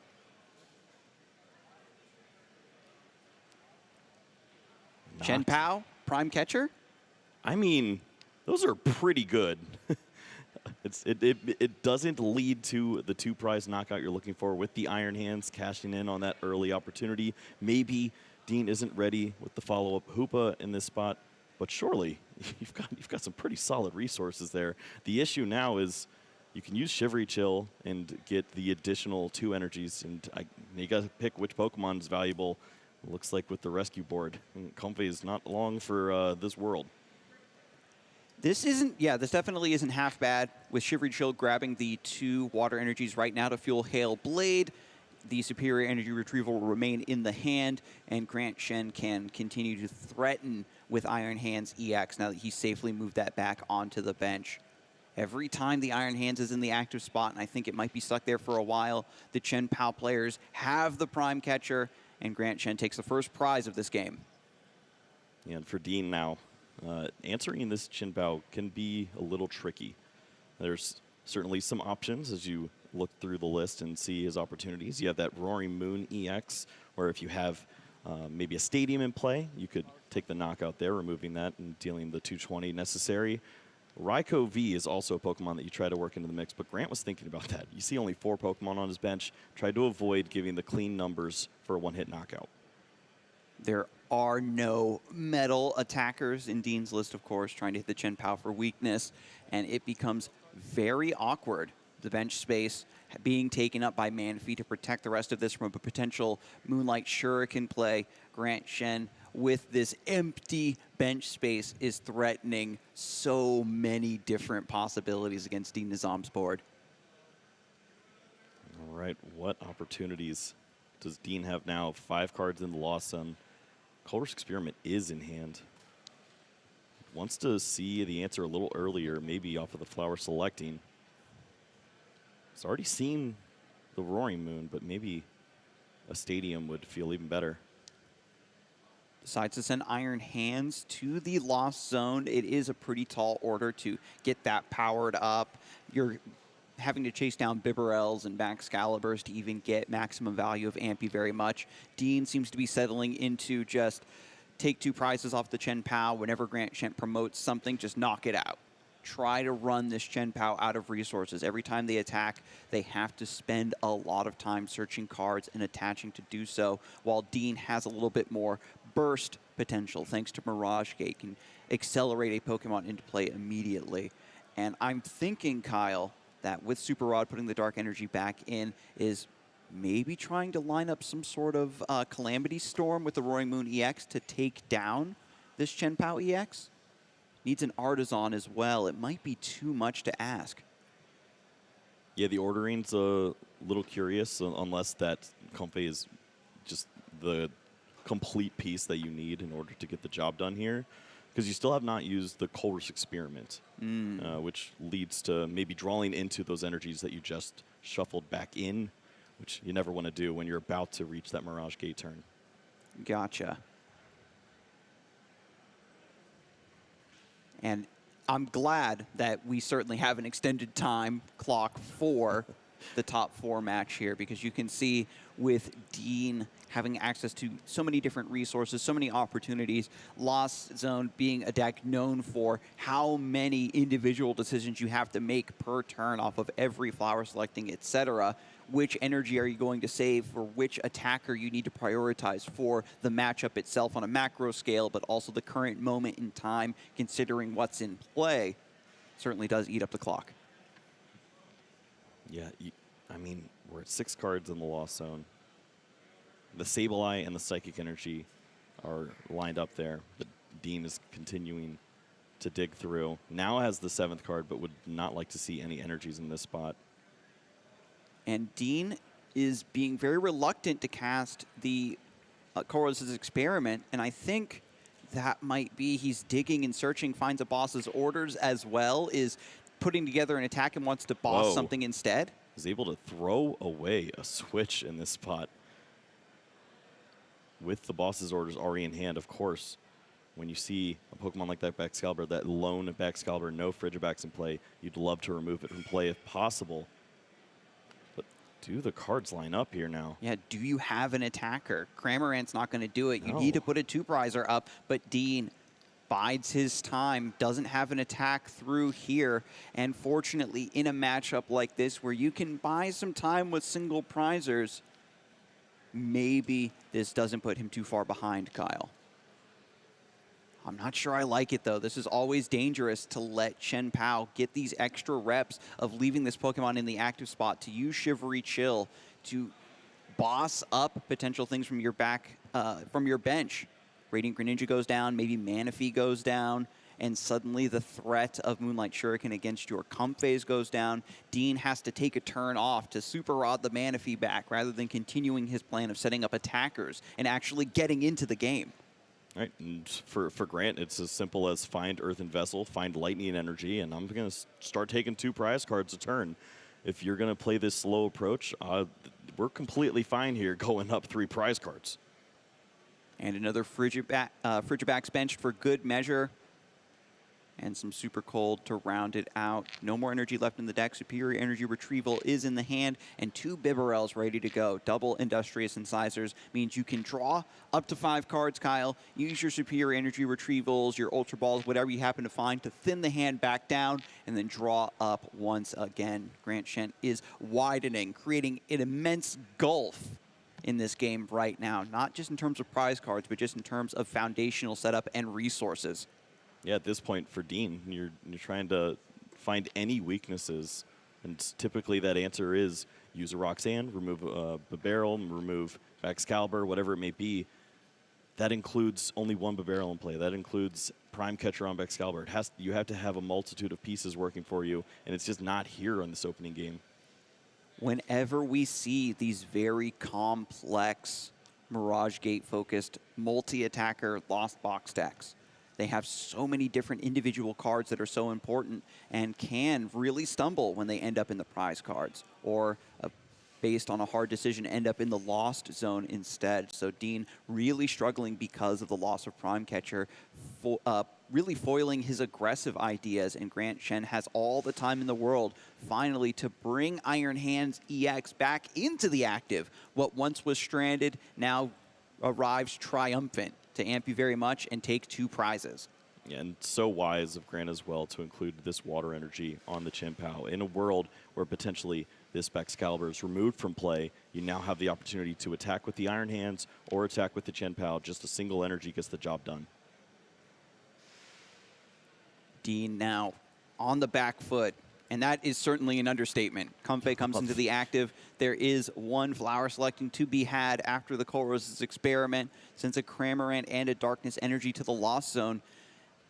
As the further time goes on, Dean is forced now to use very specific attackers to deal with the HP counts on Iron Hands EX, 230 HP, Chen Pao EX, 220 HP, and after falling behind 3 prize cards, having to put a 2-prizer in the active spot to respond is a recipe for disaster. Yeah, at this point, what's your response? You have Hoopa that could be promoted, take the knockout here, and at that point, Grant Shen, all he has to do is have another Chen Pao down, place multiple energies on the board, and he's got a checkmate set up where there's only one prize remaining. It leaves Dean in a situation where he has to prime catcher stall and use Sableye. It's an ugly spot to be in, and it seems like this got out of hand so quickly with that missed opportunity in turn 2.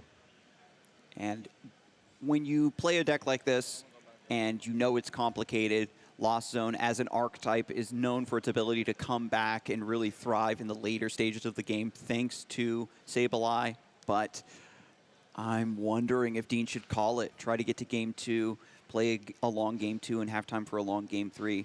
Hoopa EX now being benched with 1 attached for turn. Still going to finally pull the trigger on this aggressive line you talked about, Kyle. Yeah, I mean, it's here for this reason. Of course, if you can take the knockout on this Pokemon, you need to have a clean return answer to Iron Hands. It's one of the main reasons why we were so worried about this card when we first saw it come into play. It takes knockouts left and right against these lower hit point Pokemon like the Comfey, like the Manaphy. So have this answer lined up, but Grant's easily going to find a solution. He's got a multitude of cards in hand, so there has to be some disruption to go along with this. Comfey retreats. Hoopa EX comes into the active spot, uses Energy Crush to knock out the Iron Hands EX, and Dean Nizam takes 2 prizes, trying to even up the race here, but Grant Shen has Chen Pao EX with 1 energy already attached to it, prepped and ready to go. Pokestop now draws 3 cards. There was never any doubt. Canceling Cologne, Suing Heavy Ball, Super Rod now in the hand. Double Superior Energy Retrieval I'm also seeing, Kyle. The world is his oyster. 1 Heavy Ball just to get it out of the hand and look at the prizes. I don't think there was anything in there. Yeah, just a bunch of Pokestops and a rare candy at this point. You're not too concerned about those. You just need to continue to thin down the deck so that Bibarel is able to find every resource you'd need to close out in a situation like this. We see Super Rod, we see Ultra Ball. Everything is there to set up 2 Shenpao that cannot be stopped. When you have the KO lined up, you don't want to just start taking prizes willy-nilly. Do your due diligence as a player. Thin down the hand. Grant Shen is very aware of Dean running Roxanne at this point, I would imagine. Doesn't want the Heavy Ball to go back into the deck, and there's plenty of other cards he can potentially thin down as well. Yeah, this is so wise, too, when you're using all those superior energy retrievals as your way to return energies. Use Super Rod as well. You can bring those 2 water energies back into play. Huzzah, there they are. They're ready to come right back. As you see, the Shivery Chill can be activated whenever. Bring those energies right back into play by way of the Baxcalibur, and you'll have the knockout lined up for the Hoopa pretty quickly. And that's so nice when the Shivery Chill does most of the heavy lifting to get the water energy back rather than relying on superior energy retrieval. Discarding 2 cards from the hand can be pretty cumbersome sometimes when the rest of your hand is just way too good. But reconsidering the attachment here. Yeah, it's maybe just considering if those energies should potentially be any of the fodder used, if the hand has to be thinned down, if superior energy retrieval has to be used. But ultimately, energies are a valuable resource in this spot. Just getting them onto the board basically locks up that you'll have the 2 attacks to close out this game. And this is another line we see from Chen Pao. You get the first Chen Pao into the active spot, you Shivery Chill, maybe retreat 2 energy off of it to use another Shivery Chill. I'm not sure there's any energy left in the deck at this point. Just going to go for superior energy retrieval. You know, almost all the water energies are here and ready to go. They are. Yeah, that's we see 3 on the active. Oh, 1, there it is. That was like, where's the 8th? Where's the 8th? It is in the hand. They are ready to go. Oh, I love this. Yeah, this just is the over-attachment so of energy. And what are the resources left over? It's, well, now you see the Buddy Poffins, which you wish you could just get rid of. But if they get shuffled in by way of Roxanne, still 2 Bibarel ready to go and shuffle or continue to draw and maybe find either that Irida, that superior energy retrieval, whatever it will be to get you over the hump. Mm-hmm. And don't think, folks, that Bibarel is going to be the be-all, end-all answer versus Roxanne. If you draw back into these Buddy Poffins and they're just duds, missing out on an attack is doom for Chen Pao EX. Once you get your engine established, you need to be attacking and taking prize cards every turn. And Dean, at this point, just has to cross his fingers that Grant Shen is going to miss a step. And after seeing sequencing of this caliber, I don't know if it's possible. Yeah, he's got me smiling ear to ear over here. That additional energy held is so smart. You can find it with Shivery Chill. And you can see the confidence on his face. You'll have the fourth energy to deal with any amount of hit points your opponent can put in the active spot. 240 breaks through everything that you could potentially see from Dean's side. So it's all lined up there. One prize remaining. Dean is trying to find a way, but at this point, it's Roxanne and Prey. Mm-hmm. And I think a big factor, certainly, in Dean's inability to threaten in the early game and maybe find some counterplay in this position is lack of the prime catcher. Yeah, it's pivotal to the opening segment where you could target down that Frigibax, take the knockout, and completely slow down Grant's opening setup. These situations where you could have targeted down when there was just that single Baxcalibur, no Frigibax in play, you could really put your opponent in a terrible spot. Instead now, it is Sableye, it is Boss Stall, and you can try in these spots, remove that other Bibarel from play, but we see piles and piles of energies ready to roll. We're moving on to game 2. Beautifully done, Grant Shen, with just one prize card remaining. For most decks, this could be an awkward position and be forced to take an additional prize, but Grant used his resource management beautifully there, and it was all set up way ahead of time that he would be able to get that final attack almost no matter what. Yep, it lined up so well, and for Dean, it's going to be that just looking at the opening prize card, seeing no pink, no prime catcher. It really hurts, but that's when you're thankful that this is a best 2 out of 3. We've got an opportunity here. I think we saw, perfectly 25 minutes off of the clock there, so plenty of time for these players to see game 2, maybe even a game 3, and you didn't really show much that game if you're Dean. You took one knockout, removed it from play, and Grant just played good Pokemon. When we contrast both players, Grant Shen got the perfect setup, had not just a threat in the active spot, but additional threats on the bench, prepped with energy, ready to go. Dean, meanwhile, was trying to put together attacks with the Mirage Gate, but simply only found Hoopa EX to respond to Iron Hands, which is great. That's what you want it to do, but without the additional threat potential, somebody to take over once Hoopa EX clocks out is certainly the big issue. And even without the lack of threat there, he did fill up the Lost Zone quite diligently. Yeah, I mean, cards were flying. Do you even remember turn 2 if there was a Colress played? I feel like we went for the boss strategy, and then when it wasn't there, he just stopped playing. But there were a lot of cards flying around left and right. I feel like he didn't even play a Colress experiment, but I think he had it and slowly started to circle in on that boss's orders idea. Yeah, it just the cards just didn't really line up there. Wanted to go for one strategy, but you run out of options when you don't have that prime catcher, when you can capitalize on that early advantage. And when you see Grant Shen go up 3 prize cards with a setup like that, you know it's over. When you miss that window of opportunity, certainly as a Lost Zone player, the comeback potential isn't quite there because Sableye doesn't hit the high HP. You can take one Bibarel, but you can't take out a Baxcalibur with just 1 rep of Lost Mine. Shen Pao and Iron Hands both dodged Cramorant beautifully. That chip damage is also very important for your ability to threaten with single prizers later in the game. Well, looks like a mulligan here, though. Yep, and it's going to be a welcome sight to Dean, who is starting one of his least favorite starters. I actually didn't get eyes on it there, Kyle. Do you want to let me in, or do you want to save it for the big reveal for our audience at home? We can save it. It's we've seen it before. How about that? Is that enough insight for you? Oh no. But Grant Shen still looking very confident. Doesn't mind taking a mulligan there. Giving Dean 1 extra card. What harm could it hurt? Yeah, this is a free game. Another mulligan. Maybe I spoke too soon. Well, I'm bringing out some of the Caster Curse juju here to keep Dean in this best of 3. Well, that's just it for Grant, and just get it all out of the way in the useless game 2 here now. Who cares if this doesn't work out? You just go first in game 3, and we'll be fine. Well, it's great to have that buffer. As a competitive player at this stage, you played a beautiful game 1, and it's not just, oh, I won because my opponent got unlucky. He played out of his mind that game. We can't emphasize this enough, folks. So you've just built a great buffer for yourself heading into the second game. Plenty of time left on the clock. Give your opponent a couple extra cards in their starting hand. You know they're going to see plenty of cards anyway thanks to flower selecting, so it doesn't make a huge difference. Silene in the prizes for Grant, and over on Dean's side, no access to Hoopa EX just yet, but I'm not seeing any hot pink, so he's got the Prime Catcher in there somewhere. That's right. One of the 2 Excalibur prize, that Silene prize, could be unfortunate, and the Hoopa, as always, that answer to Iron Hands. Speaking of Iron Hands.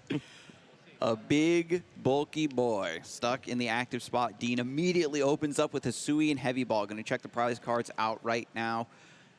Oh, Hoopa or Comfey. Tough. I don't like when Iron Hands goes unchecked, but I do like setting up. The Iron Hands, it's so hard to call when it's going to arrive on the scene, right, Kyle? Yeah. Opts for Comfey and says, I think I can take a couple knockouts on a Chen Pao or something. Yeah, we'll find the Hisui and Heavy Ball or the Hoopa. We've got 2 out of 6 prize cards that could help us out in this spot. Seems like good odds to me, and with Buddy Buddy Poffin, 2 Comfey, switch cards. My gosh. Seems to be this engine might leave the station. Grant, calm down. He's been playing a long weekend of Pokemon, has to sit and wait for a pretty long turn to resolve before his Chen Pao gets to start working. Well, it's going to be confused at this point. But Buddy Buddy Poffin, what do you find here? All the Comfeys are in hand. They're ready to roll. And this is the difference when you start this Iron Hands as opposed to Grant Shen starting the Iron Hands. You've got a ton of switching effects. We could see 3 cards in the Lost Zone potentially on this opener, and that is great news if you're Dean. Yeah, I'm wondering if Dean should have just taken the Hoopa EX because of this Buddy Buddy thing, but perhaps just wants all 4 Comfey. We'll go Buddy Buddy here to get these 2 out of the deck. Maybe the second Buddy Buddy gets nothing, just whiff it, and play down 4 Comfey, use all of the, I think we saw at least 2 switch cards in the hand, start filling up the Lost Zone, very high odds of finding the rescue board, and keeping this chain going. Yeah, this hand has a lot going on. Let's start to flower select. You look at the top 2 cards of your deck, choose 1 to go to the hand, the other one goes to the Lost Zone. Not going to be able to use this lightning energy for the rest of the game. Well, water energy is definitely the one that you're looking for. That is the one in combination with the Radiant Greninja that's going to line up for some great plays. Already see the Mirage Gates there ready to roll. There's a 3rd Mirage Gate. There's a problem now. What supporter are we playing next turn? We have 1 Colress. Okay, that's good too. All right, now we just need to find a Radiant Greninja, and this could be quite a turn. Attach for turn and into a retreat. Comfey number 3. 3rd flower selecting now. Everything that Dean needs besides Radiant Greninja is pretty much already in the hand. Yeah, didn't see the other card, but one was a Super Rod, I believe. Raikou a V. Switch. He's got so many old arts in there. This is a great hand. The utility is there. The ability to get your Pokemon into the active spot to use the flower selectings is so pivotal. No attackers as of yet, but with Coral's Experiment and way more flower selectings on the horizon, Dean is going to be threatening an attack imminently. Ever so sneaky, setting up those cards in the Lost Zone, potentially to line up some big knockouts, and it is on Grant Shen to establish a bench that maybe can withstand the second turn. It's always a nice boon to start with Chen Pao in the active, certainly. Shivery Chill grabs 2 water energy, and he's already taking notes, seeing what's in the deck. So don't have that Silene to work with. A couple other pieces that 1 Excalibur also prized. Definitely have to consider that, as we've seen that Pokemon removed from play very quickly with the opposing player's Prime Catcher. And a lot of players have, their first order of business being to boss up and knock out a Baxcalibur, regardless of whether you know there's another Baxcalibur, forcing your opponent to jump through some hoops and find that rare candy. And Dean, just by taking a natural play such as that, will be dealing devastating damage to Grant Shen unless he can find that second Baxcalibur out of the prize cards. Irida picks up Radiant Greninja and a Buddy Buddy Poffin, so the gang's going to be all here shortly, Kyle. Yeah, and we saw there's also the Pokestop in hand, so opportunities to see even more item cards that could potentially help out here. We see the shuffle first, so maybe drawing with the Radiant Greninja to see if you can find some additional help. Maybe another Pokemon here or another Buddy Buddy Poffin, Nest Ball, whatever it may be. Something to help fill out this bench so that maybe a Moonlight Shuriken doesn't destroy us. The Moonlight Shuriken has pressure on both players in this matchup, and it's so bizarre. Dean does not have the mana fee yet, and now after seeing Radiant Greninja interplay, might be considering already going to get it. Finds the Nest Ball off there, so rewarded with an additional Pokemon now. And here's the big turn once more. Are you ever scared enough to triple backs? I don't like it, Kyle. Grant Shen has shown to be pretty confident, knowing that there's only one Baxcalibur. Maybe you're going to play it a little bit loosey-goosey, but I think, yeah, just the one Bidoof, one Frigid backs, use the Nest Ball to find a second Chenpao? Second Bidoof? Don't be so sure. There's Nest Ball, there's Ultra Ball. He's got considerations. This could be the ugliest board state to start a game, but here it is. And especially after seeing Raikou V enter the Lost Zone, wants to fill up the bench after all. Wow, this is the situation that you can find yourself in these spots, because Grant is going to fully commit to understanding Moonlight Shuriken would ruin this game for me, but my board is now atrocious. If you knock out this Chenpao, I'm working with just a bunch of goofballs trying to take prize cards. Moonlight Shuriken knocks out two Frigibacks, and you're maybe playing your macro under the assumption you're going to have one Baxcalibur anyway. And there's the pass for turn. It's back over to Dean. Moonlight Shuriken wants to come through this turn. Is it possible? We'll see after Records' experiment. Yeah, I'm not so sure if you even want to go down that route just yet, because these Frigibacks should be lined up for you down the road. If you can cash in on maybe that knockout on the Chenpao this turn, you put that pressure on your opponent, but you always know that eventually you could incorporate the Radiant Greninja as a two-prize knockout, have a single prizer in the middle, in the position, taking those knockouts, and leave your opponent in an awkward spot. First flower selecting as well. If Dean wants to follow that line, take down Chenpao EX, is it just going to be double Mirage Gate? What do we attack with, Kyle? Just depends on which Pokemon you find. Hey, has to find Roaring Moon. Yep. With Hoopa now in the prize card still.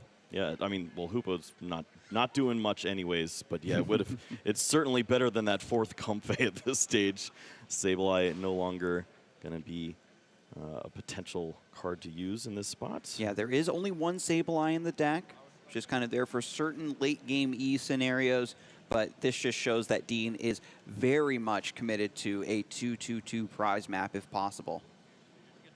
Well, there is a Prime Catcher. Iron Hands, of course, is an attacker that could be incorporated. Maybe you target down a Pokemon like that Bidoof. It's not certainly a big the threat odd man right out now, but the fact that your opponent has already played themselves into an awkward spot, maybe removing that Pokemon could be the key to them not finding those valuable resources. Radiant Greninja is on the bench. There is one more slot available, but after a concealed cards, Dean is hoping to evaluate every single possibility before committing to a line. Nest Ball opens up some avenues now. Of course, with no stadium in play, taking the knockout onto this Chenpao leads to a bunch of damage on a Roaring Moon. It's not ideal. Radiant Greninja lines up so cleanly into taking a couple knockouts on these Pokemon here, but then you open up bench spaces for your opponent, and they can play down multiple Bidoof, and they can continue to just build on an impressive board state. You almost want to punish your opponent for going for this triple Frigibacks. We've seen the Sableye be a bench lock punish in a lot of states, but Dean has sent it to the Lost Zone. wants to go directly at these attackers rather than trying to dance around with potential for Super Cold attaching to Baxcalibur and dealing with Buster Tail because Cramorant doesn't strike back effectively. That's also in the Lost Zone, by the way. It's EXs or bust for this man. That's right. Well, Dean is ready to take the knockout onto those Frigibacks. It's not a bad thing by any means. It feels like you could save those prizes for a different spot, but the fact that you have the Prime Catcher after this as follow-up, it puts pressure on your opponent to have Super Rod and a way to search out Frigibacks right now. If they don't rebench one of these Friggies, you can target down one of the remaining 3 at this spot and easily remove that from play. 3 prize cards, and your opponent has no energy acceleration. Both lines to consider. Dean has powered up Radiant Greninja, is going to be hunting down those basic Pokemon, taking 2 prizes, trying to jump out ahead in this game. Grant Shen, meanwhile, as we've said, folks, has 1 Baxcalibur. The other one is in the prizes, so it's going to have to do a lot of heavy lifting, getting potential for multiple attackers established like we saw in Game 1. But that always remains a tall order because I actually wasn't looking, Kyle. Does he have the means to get Bibarel in the hand? It's already in hand. Okay, that perfect. makes it easy. Okay, okay. Then he does have some resiliency against this play, has the means to draw and get out of dodge. And I suppose it was a switch cart then to bring the Greninja up? Yeah, it takes the knockout and removes those 2 Friggies from play, and now Grant needs to have a pretty phenomenal turn, not only to find a relevant attacker. Of course, you got that Chien-Pao there ready to roll, but it's going to have to be the code breaking into some pretty solid cards to find that final Baxcalibur with the other one in the prizes, and also try to return one of these Frigibacks to the board. Even if you only have access to 1 Baxcalibur, exactly. If that gets knocked out, put it back in the deck with Super Rod, try to re-evolve it. Cypher Maniacs Code Breaking is the opener to combo with Radiant Greninja. Or Bibarel, rather. This really is a delicate dance at this point. You, of course, could use Shivery Chill, find some additional resources. But if you want to draw with the Bibarel first, then you want to thin your hand down. You want to use that Ultra Ball and get the Baxcalibur. So then you have to use Radiant Greninja to draw first. It's just trying to make sure that all of the resources line up here. It's sequencing, Kyle. Which line lets me thin down my hand most consistently, depending on what is drawn, so that the Bibarel gets maximum effectiveness alongside the Chien-Pao EX's Shivery Chill. Yep, ends up staying on the Earthen Vessel. Knowing where that lightning energy, of course, is very valuable. Looks like it's unchecked right now when you see this board state. And that's got to be a friendly sight. And we know that the Hoopa wasn't available there. Concealed cards now. Water Energy go to the discard pile, and Grant Shen, oh, would you look at that? Gets Earthen Vessel and Rare Candy. Has the Ultra Ball in hand to grab the Baxcalibur. Discards Pokestop with the Earthen Vessel first to search out. There's also access to Shivery Chill. This will perhaps be something to end cap the turn after drawing with Bibarel. Yeah, Grant really wants to line this up so that only Superior Energy Retrieval is in hand when you draw with the Bibarel, and you already will have the Baxcalibur in play.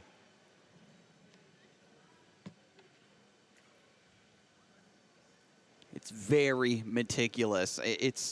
We can't overstate how every individual sequence of playing cards in certain order can change whether you see 1 extra card off of your Industrious Incisors or not. And from a point like this, Kyle, where there's just 1 Frigibax in play, there's just 1 Bidoof in play, you know you can't rely on these Pokemon in the long term. Now eyeing down, there is that final Baxcalibur. You have the Rare Candy, you have the Water Energies ready to go.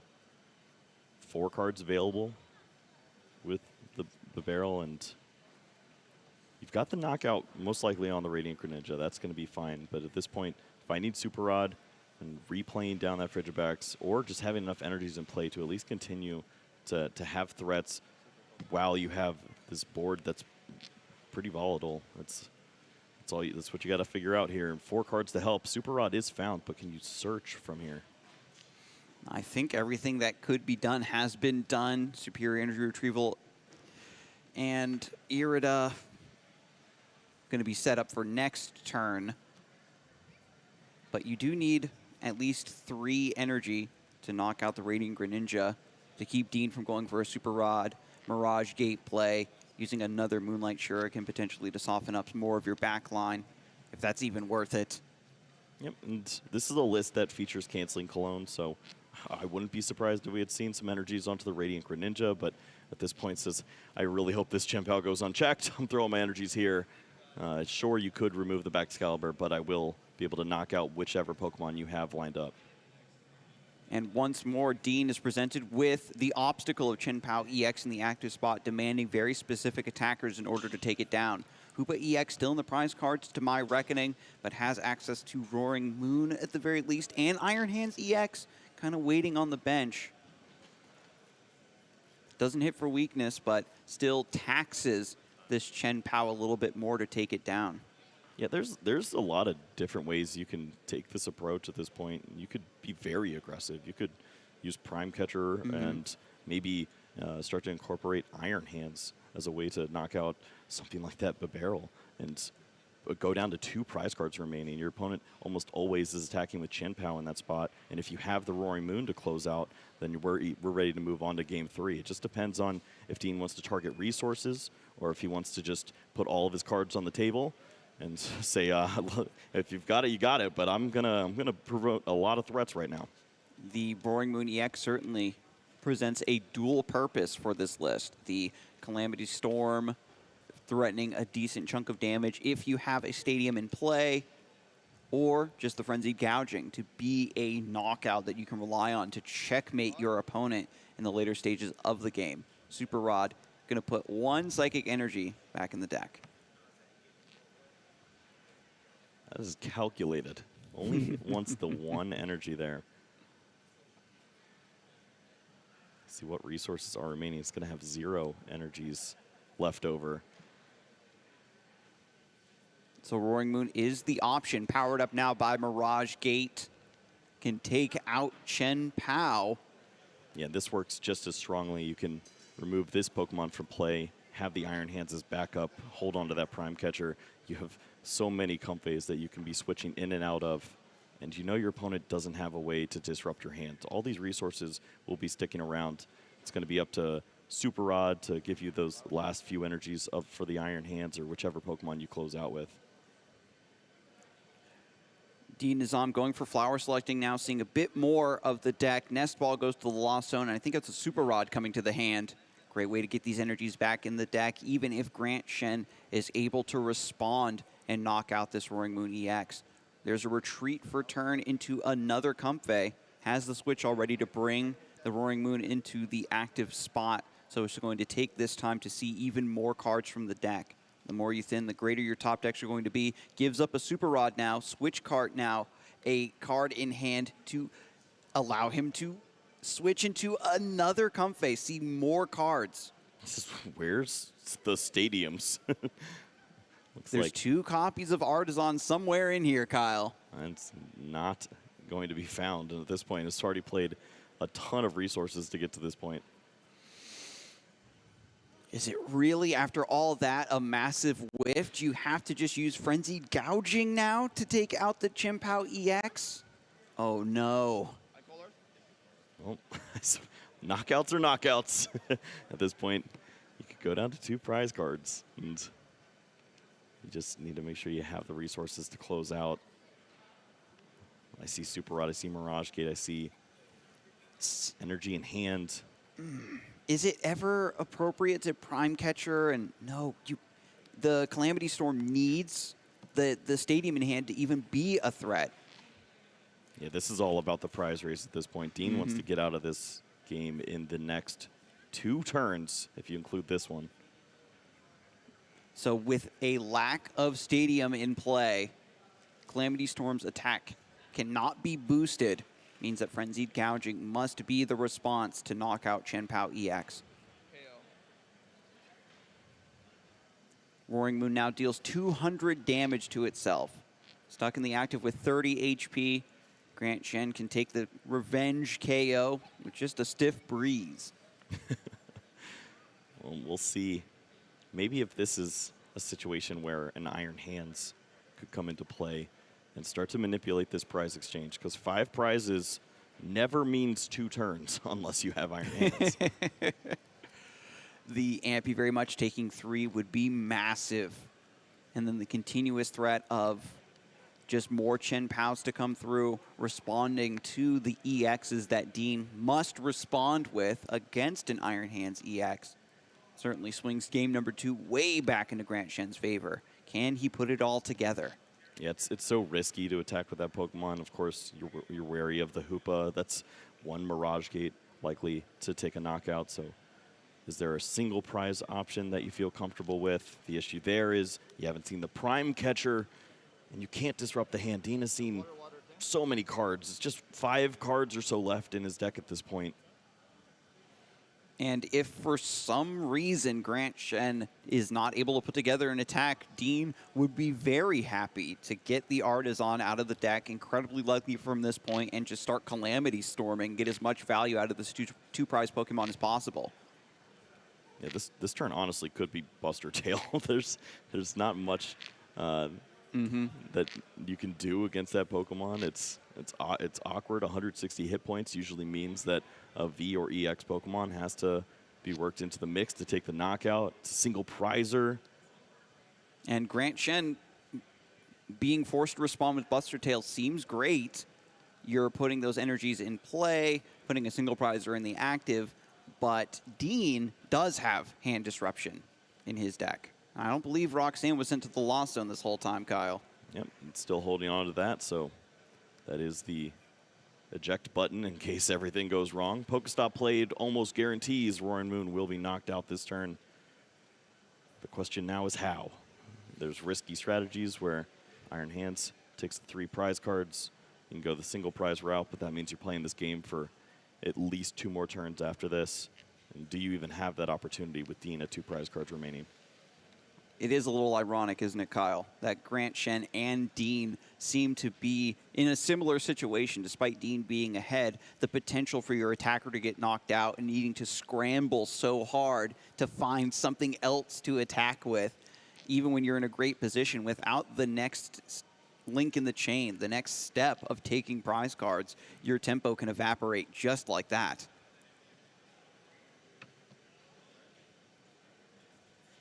Superior Energy Retrieval discards the Chen Pao to pull a bunch of water energy from the discard pile back to the hand. And it is indeed going to be a Buster Tail. Yep, and this ball can search and at least see that the resources are there. You see the Iron Hands, which might just be used for hit points at the end of the game, hoping that Prime Catcher is one of those last prize cards, as we saw in Game 1, but it's not going to be the fate that we have lined up.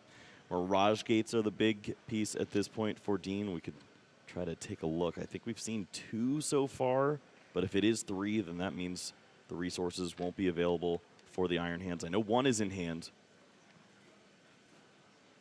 Comfey, it's up to you, pal. Grant Shen diligently taking prizes, responds to the Roaring Moon after it had knocked out Chen Pao. Buster Tail only dealing 130 damage.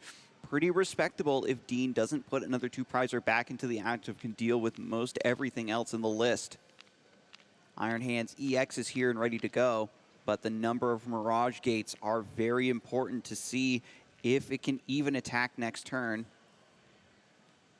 I know that Super Rod, maybe getting Roaring Moon back, getting some Darkness Energies back could be the way to go. And are you going to go all in on just getting Roaring Moon set up once more? Especially thanks to Artisan being almost guaranteed this turn. It seems like a good line to me. Yep, Amphi very much could close out in this spot. Dean wants to take one last look at the counts. Would really like to know what those last few cards are, and you just must be a little unsure at this point. Pokestop could flip over, see a Mirage Gate, Super Rod, double Mirage Gate, would have all the resources lined up for Ampu very much with that Prime Catcher for the win on any of these Pokemon on the bench. You could always use the Pokegear, take a look. Dean is going to see now. Don't need that Colress experiment. Down to just 2 cards remaining. Rescue board picked up, gives a retreat, can save some energy, which is nice. I believe there's already a switch in the hand, so it doesn't matter. But you can see that those last 2 cards are Artisan? Wait a minute.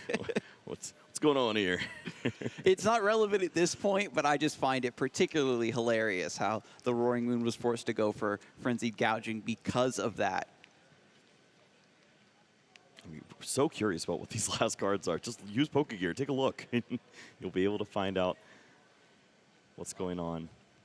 So the Darkness Energy was attached from hand onto the Iron Hands. Indeed. Yep. Double Artisan. Double Artisan on the bottom of the deck.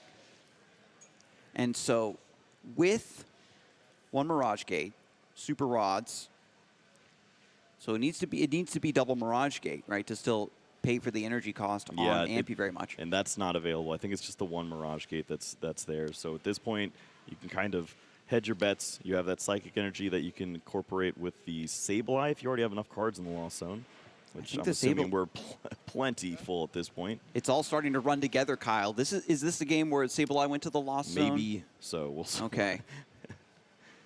So might not have access to that play, but needs to put something in the active. Still needs to attack this turn. Is there a window of opportunity for Grant Shen to punish this? The fact that Iron Hands can't get powered up this turn, try to bring it into the active and knock it out with the Chen Pao? Yeah, Dean trying to buy time, has the energy attachment onto the Iron Hands and is going to wait a turn now. We'll have the energy that he'll top deck and then use the Mirage Gate for the final 2. And here it is, past the turn.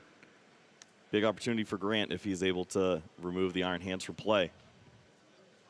Rolling up his sleeves, he's ready to get down to business, Kyle. If it is possible, the CEO of Chen Pao will do the digging and find that line. Can see Dean's entire deck, essentially, in play in the discard pile. Only a few cards are unknown to Grant within the hand and the prizes. We like pink cards. They're very good. And that lines up perfectly. Prime Catcher along with that Chen Pao guarantees that knockout onto the Iron Hands. There's plenty of energies to go along with this. And that doesn't even begin to talk about the resources that are in this hand before the barrel and throwing down with the Super Cold. So it bench Chen Pao, Prime Catcher, bring the Excalibur into the active spot, manually retreat it to send those water energies to the discard pile. Is there a superior to bring those back? I think there is still one left. Yeah, I think I see it as second to last card in the end. Iron Hands targeted down, Chen Pao to the active. Dean coming up short on just 1 Mirage Gate. Couldn't take the Ampu very much. KO last turn to close out game number 2. And now with Grant Shen finding the Prime Catcher thanks to Irida, has Shivery Chill to take 2 water energies out of the deck and add to the hand. Opts for just 1. I think I miscounted, but that's okay. And in order to knock out Iron Hands, EX just needs 4 energy in play, and it's all ready to go. You start thinking about every resource at this point. Potential to knock out a Chen Pao. It would have to be an inadvertent benching from Grant Shen to have that 5th Pokemon onto the bench for a Raikou V to take a knockout here if Dean were able to fill his bench back up. Don't expect that to happen. Hoopa won't be able to reach the threshold. Iron Hands, even if it's brought back in, requires those 4 energies. Mirage Gate and attachment only brings you 3. Very stellar gameplay. Super Rod puts Chen Pao and 2 water energies back into the deck. Just prepping the next attacker. Needs to, even despite being put on this very odd prize trade, this very odd prize count, Grant Shen with 1 prize card remaining, once more, just like in game 1, establishing multiple attacks way ahead of time. Removes Dean's key attacker he was relying on to close out the game. And what is the final piece he can lean into to take down Chen Pao EX? Yeah, he knows every resource that he has available at this point. Super Rod, he can look through the discard pile and try to find a Pokemon. He can use Roxanne and maybe by some miracle slow down Grant to not find the superior energy retrieval. Is there one more Super Rod to put an attacker back into the deck? Artisan to stare at some energies. Now Dean is the one that's painted into a corner. This happens so often with these lists. At the 11th hour, if your opponent is able to get one final bit of disruption, one final advantage to throw you off of your game, the strategy you were setting up, really puts the final nail in the coffin. Technically does have to shuffle these 2 energy cards after the Artisan. Yeah, in this spot, I'm seeing Super Rod, Iron Hands, draw back into it with Roxanne, play an energy on it, use that Prime Catcher onto a Barrel, and hope that you don't see superior energy retrieval next turn. If you do leave that Pokemon stranded in the active spot by some miracle, then you can Mirage Gate onto it and try to take a knockout, but you're asking so much.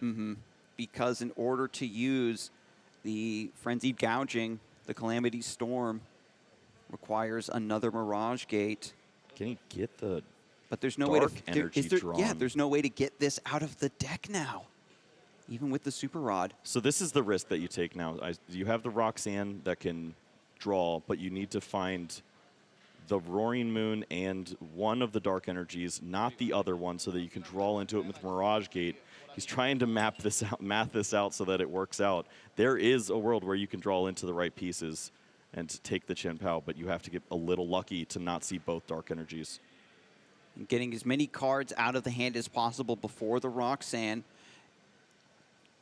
Needs to put just the right amount of cards actually right back into the deck to and then what? Maximize the chances of getting the Roaring Moon based on how many are left. There's 5 cards in the deck after the Super Rod. How many cards do you want to see before this, though? Because you have Flower Selecting, which can help you see at least one more final piece. But the energy in the deck. This is so big. All right, energies have to remain in the deck at this point. Just one Dark Energy would be ideal. If Dean were to see that off of 6 cards, along with the Roaring Moon, Mirage Gate would be able to get him the rest of the way. It's a great spot. It's a dangerous spot. But these are the lines. Rescue Board is attached to Comfey, means that it can retreat for free. Very big draws. One Dark. And a Roaring Moon. Sees one, but how many energies is that at this point? Does he have an additional one? He's looking for the Pokemon now. Prime Catcher, Mirage Gate. Prime Catcher goes to the Lost Zone. He's got the Roaring Moon, he's got the Mirage Gate. Are there 2 energies remaining out of these 3 cards? It's 2 Dark Energies! No! It doesn't work! With Mirage Gate, you have to find 2 different kinds of energy. After the Roxanne drawing into the lightning and the water, the Mirage Gate was not enough to accelerate to Roaring Moon, and Grant Shen advances. Wow. What a sweat. Dean tried everything he could at that final stage to find the win and finds a rainbow of energies in that final 6 cards, unable to get the job done. And kudos to Grant Shen, man. Put on quite a performance. What a dangerous spot to be in. Identifies triple Frigibacks in that and is still able to come up with a victory in Game 2. Setting up ahead of time was the theme of this entire best of 3. Grant Shen was running every possible play he could, every setup to counter my opponent's counter, to make sure I'm resilient to any potential disruption. My ease of getting the next attacker powered up, it seemed so effortless on his part, and Dean playing the odds at the end of that second game was so clutch to see. We were deep in the tank right with him, Kyle. Yeah, I mean, you're just trying to piece together the final way to take a knockout. Roaring Moon reveals itself, and it makes sense. It potentially could find the answer. This was big on Dean. He went very aggressive with the Radiant Greninja in the beginning, took those knockouts on the Frigibacks, but it opened up the bench game to a spot that you don't feel comfortable. Raikou V doesn't get incorporated into the mix to knock out Chen Paos. And Grant just keeps that thin bench the rest of the game. Just has a threat in the active spot, singular Baxcalibur, and it's enough to just continue on and put on the pressure to take these knockouts. And Dean very smartly zeroed in on exactly what Pokemon he needed to use, what he wanted to attack. Immediately lost zone Raikou V, knew that Grant Shin was going to play around that, knew that Cramorant wasn't going to be a big deal outside of the first or second turn of the game, knew that Sableye wasn't going to be hitting the numbers he needed, just like we saw in game number 1. So those went to the lost zone immediately. But when the time came for the chosen attackers, Mooring Moon EX, Iron Hands EX, to strut their stuff, he came up just a little short of finding the right energy counts on those attacks and was heavily punished. Yeah, you wonder maybe were there situations where an energy could have gone to an Iron Hands as opposed to a Comfey. I can't remember if it was game 1 or 2, but I remember a Lightning Energy on a Comfey that was then switch carded instead. Maybe if that energy lands on a different Pokemon, you can put yourself in a spot where a single Mirage Gate can get you over the hump. But I mean, what a huge spot there at the end. Just identifies Roxanne, and this combination of cards could get the job done, but finds every type of energy left in the deck, and it's just dark energies remaining. Yeah, the odds on the Roxanne. Sometimes you need to cross your fingers to get yourself out of such a poor situation, and a lot of longtime Lost Zone players will tell you, Kyle, you make a play that's not necessarily even a mistake at the time early on in the game, and suddenly at the 11th hour, you found, to your horror, that you've painted yourself into a corner. Yeah, it's finding those resources is so tricky at the end of the game, and that's the beauty of the deck as well, is that he's played decks like this. He understands how they work, and he notices when you're starting to go low on some of those resources.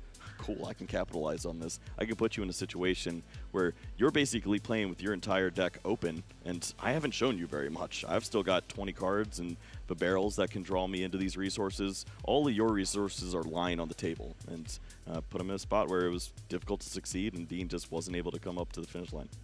And despite all that, I do want to give him a congratulations for piloting such a spicy deck this far. But it will be Grant Shen advancing to the finals here in Indianapolis. And there is one other thing I do want to sort out real quick, Kyle. Yeah? Best tool card. We're jumping right back into it. Our community also, while they were watching that match, had plenty of time to debate amongst themselves and cast their votes. So we'll see. I mean, Choice Belt. Poor Sealstone stunk. It did nothing. There were no V Pokemon in play. It wasn't able to work any of its magic and be lost vacuumed into a turn 1 Mirage Gate.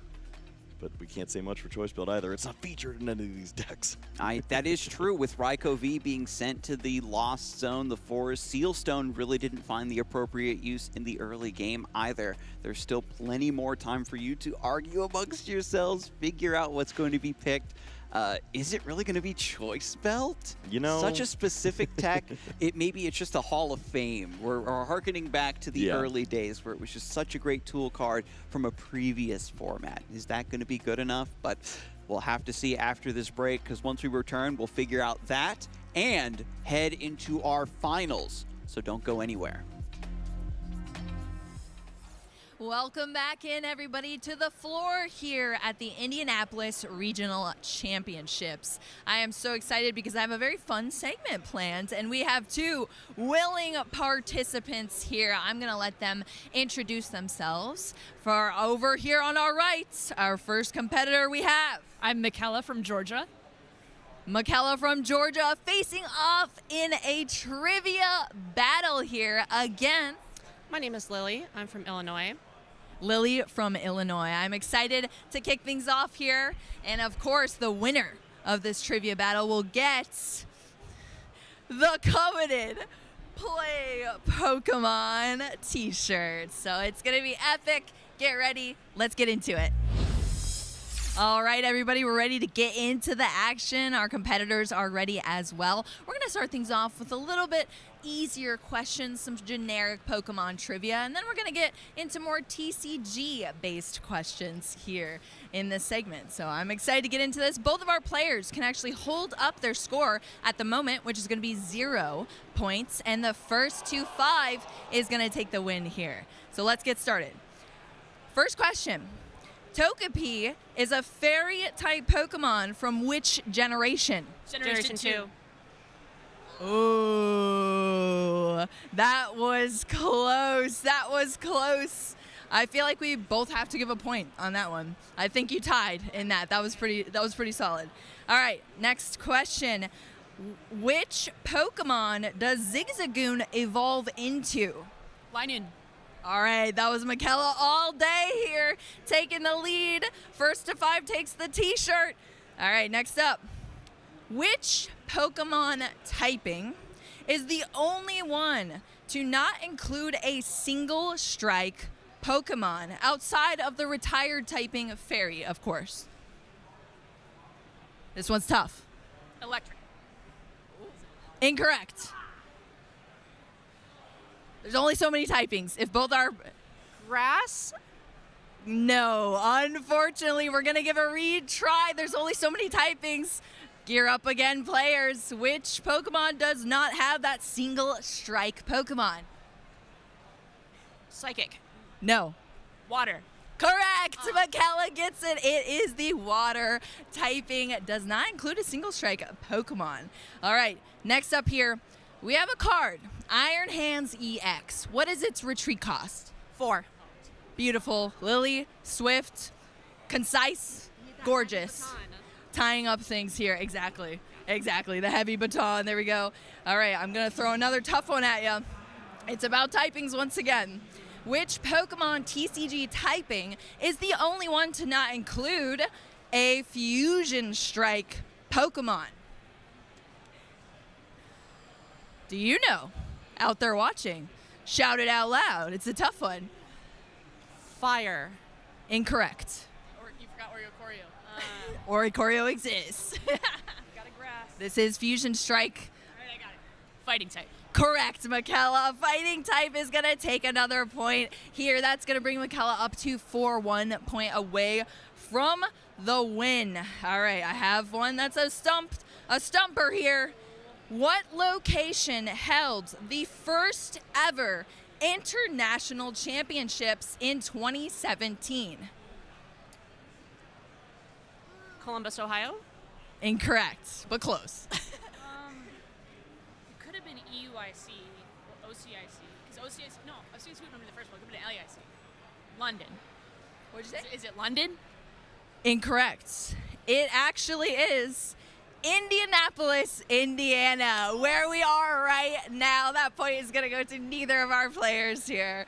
But hey, little throwback here. All right. All right, we're still on that point lead here for Michaela. Who was the first regional champion this season in Pittsburgh? Give you a hint. He's Canadian. No, I don't know.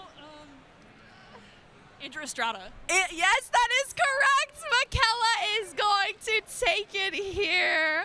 Nice handshake, GG, both of our players. How you feeling after that win? Michaela, you got hit with the t-shirt. How you feeling? T-shirt. Thanks, Andrew. Thank you, Andrew Estrada.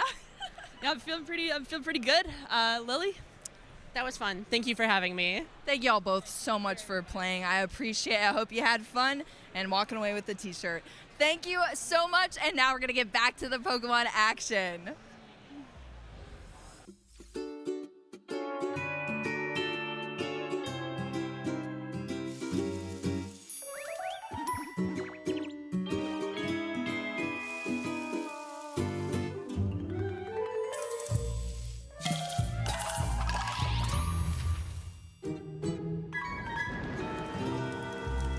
Let us give you an experience. At the Pokémon Center, EUIC, London.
Oh, the legends are told of the heroes who won the hearts of the world. They were born champions. The deeds were well known, and the word of them spread, and they vanquished their foes wherever they tread. They came for the glory, they went for the fame. They go down in the books, we'll remember their names. Can tell as they fight, my look in their eyes.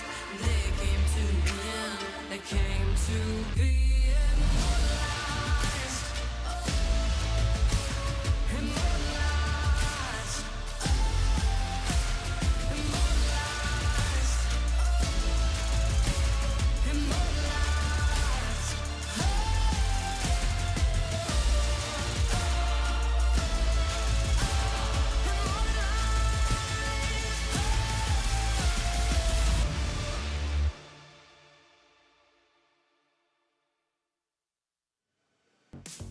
Hello, everyone, and welcome back to the broadcast. We're here in Indianapolis, Indiana, for the Pokemon Regional Championships, and we're just about to begin the finals. I am absolutely ecstatic. My name is Adam Skarzik Watson, here to break things down for you. I am joined by Kyle Sablehouse. Woo! Man, what an incredible tournament we've had. The largest regional ever. Does that get old? Oh, yeah. At this point, it's a foregone conclusion that our community is going to come out in droves to support Pokemon and support the game they love. And this event has been no different, Kyle. Yeah, it's been phenomenal. We've seen a bunch of different decks, and we finally have our championship game ready to roll. We have some amazing talent lined up, and I can't wait to get into the action, Skarzik. We're going to head down to the table very, very shortly, folks, but just a little bit of housekeeping we got to take care of. What's the best tool card? You voted during the break. It was Forest Seal Stone versus Choice Spell, and Forest Seal Stone takes it all. We had a lot of strong cards on here. TM Devolution, TM Evolution, Vitality Band. But of course, Forest Seal Stone has an incredibly storied history and impact on the game since its release, continues to see play now, and I'm happy to call it the champion of our community vote for best tool card. Yeah, let's go ahead and take a look at the Day 2 meta as we saw all of the different decks that were able to reach the 245 players here for Day 2. Charizard was always going to be a massive part of the metagame, but as we moved into Day 2, it remained so, but that gap slowly started to close with the Chen Pao players, bringing up 30 players, and 4 of those made top 8. Yeah, there were a bunch of other decks that were trying to sneak into the crevices of the meta, maybe find an opportunity to take down the Charizards and find the answers to the Chen Paos, but there were some control options that snuck in there. Ultimately, though, Chen Pao was looking like it was unchecked, except, of course, for that one pesky Dialga player. And to look at the top 8 decks, for those of you who missed that graphic earlier on in the stream, 4 Chen Paos, and every single match was Chen Pao versus the odd deck for the top 8 versus Lost Zone we just saw on screen. The Chen Pao versus Pidgeot control happened off stream. Andrew Hedrick on Dialga versus Chen Pao once again had to win through. It was Ian Robb being the player that lost out against Chen Pao, and the only Charizard eliminated from the tournament, Kyle. Yeah, and this led us to our bracket where you see our players had to face off, as you mentioned, all of those Chen Paos with the opportunity to have a Frozen 4. We did not reach that, however. Dina Zom was able to take down Eddie North 2-0, and we saw as well Grant Manley was able to defeat Nicholas Moffitt and bring the control into top 4. But that you can't control Dialga. Dialga goes crazy when you give it so much time to set up, and if you don't have a lot of Pokemon bench, the Star Chronos allows them to completely wipe you out and leave you with no Pokemon ready to take the active spot. Andrew Hedrick, who said in an interview that he was not anticipating nearly this much Chen Pao, has managed to fight his way through, taking down Andrew Mahone multiple times over the course of the tournament and taking down control to move into the finals versus Grant Shen. Our players are down at the table now, and we can get started imminently, Kyle. That's right. we have our players. Let's go ahead and introduce them as we're ready to start our championship game here in Indianapolis. Grant Shen, who we just saw on stream play an incredibly clean game of Chen Pao, and I can't emphasize this enough. He was one of the original believers in the deck who put so much time and dedication into learning it backwards and forwards, playing a classical recipe of the list with so many accolades to his name already. I love seeing this well-oiled machine of cold Katniss operate. That's right, and his opponent on the other side, Mr. Undefeated himself, Andrew Hedrick. You know, every time he's 9-0, he ends up winning the regional. He's done this twice already in Knoxville and Orlando. Had a pretty solid run in Fresno with that top 4 and Pittsburgh top 4 this year. I don't think he's done. Dialga has an opportunity now up against the Chen Pao Metal. That's pretty good typing right about now. This matchup on paper seems so favored for Dialga. You get some very budget knockouts with just a Metal Blast with 2 energies attached. There's no need to overly rely on Star Chronos to finish out versus this list, but there is always the wrinkle, the threat of Moonlight Shuriken from Radiant Greninja taking out Beldums and dismantling your ability to play the game whatsoever. Seeing the prizes now, 2 Ionos, a Super Rod, not too terrible as long as his opening hand is great, but on Grant Shen's side, losing out on Bidoof, if the game goes long, could be a little rough. These are fair and balanced prize cards. This is what we're looking for as we go into our finals. Both players with an equal opportunity here. But the real question is, who's going first? Because we know Andrew Hedrick understands how important that could be in this matchup. Andrew did indeed choose to go first, but Grant gets to draw 2 cards after some mulligans. So I think that's a nice payoff. Don't get blown up by Moonlight Shuriken. In exchange, my opponent starts with 2 extra cards in the hand. Getting down into the game finally. Andrew Hedrick starts with Origin Form Dialga V in the active spot and benches a Radiant Greninja. Discards 1 metal energy from the hand to draw 2 with concealed cards. This isn't great. There's no Buddy Buddy, no Nest Ball, no nothing. We're passing the turn. Just a Bidoof in the active spot. There's still a lot of leeway for Andrew to recover this pretty anemic opening of his. Pokestop, raw. Oh. Only gets a canceling cologne. But he rubbed his hands together to try to make that into something, but not seeing too much off of Pokestop. Just going to go Ultra Ball, discard that canceling cologne and the lightning energy. Regan Retzloff did this beautifully in his games on stream. Get the lightning in the discard pile early on, and that way when it's time for Iron Hands EX, just bring it right back with superior energy retrieval. That's right. You want to know where this card is at all times so that you can potentially work in those additional prize cards, maybe sneak in a way to surprise your opponent. But at this spot now, it's multiple Ultra Ball. You're going to lose a lot of resources in this hand. Radiant Greninja has the opportunity to bail you out. Maybe find one of those Nest Balls, Buddy Buddy Poffins. Gonna need some help, though. Ultra Ball does pick up Radiant Greninja, so that's going to be nice. Grant Shen, as we've seen time and time again, moves all his Pokemon to the front, takes a really deep dive into the list to study, see what's missing with the prize cards before doing a heavy shuffle to fully randomize that deck and keep on playing. A lot of chatter, a lot of back and forth between both players. They very much enjoyed their tournament runs, playing decks that they enjoy. And, you know, Andrew Hedrick playing Dialga. Who'd have thought it'd be us in the finals? Not me.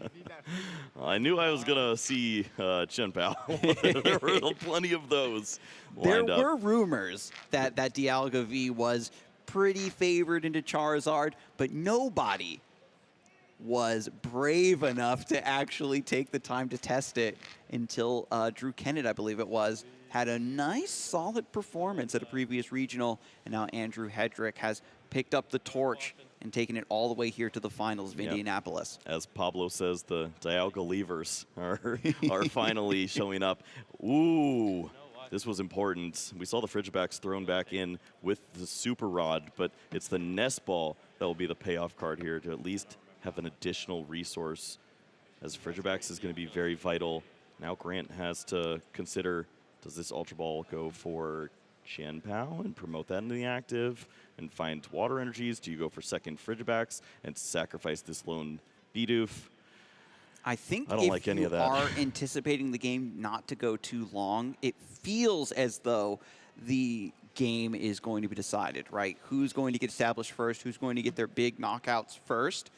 Maybe Grant Shen is willing to give up the longevity of the barrel and instead opt for another Frigibax or Chen Pao, as you said. So yeah, with these resources that we see, obviously Ultra Ball, double superior energy retrieval, these are cards you don't want to throw away if you don't have to. Maybe it's energy retreat into Radiant Greninja and pass the turn over. Hopefully your opponent, even though they've already shown weakness, doesn't at least have energy attachment, or not even energy attachment. As long as it's the Dialga V-Star and a boss's orders, that'd be enough to remove the Frigibax from play, which is pretty dangerous.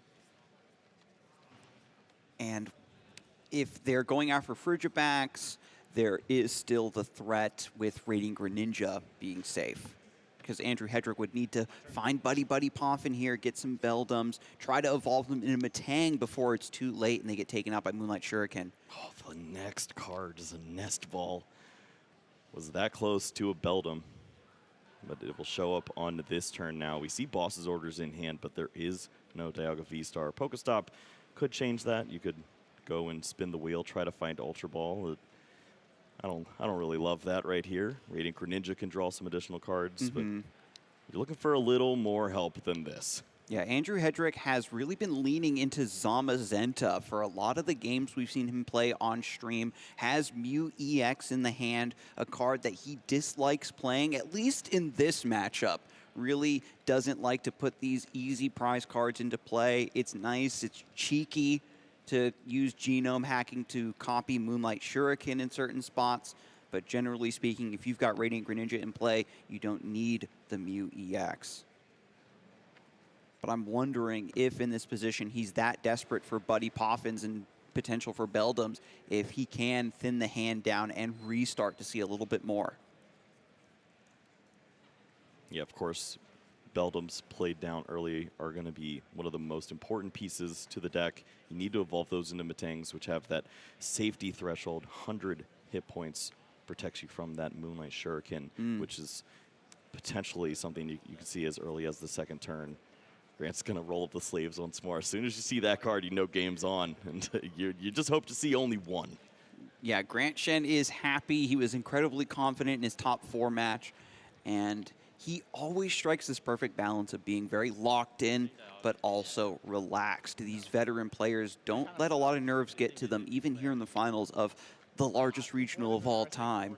And Andrew Hedrick, with so many regional wins under his belt as well, feeling very comfortable in this hot seat.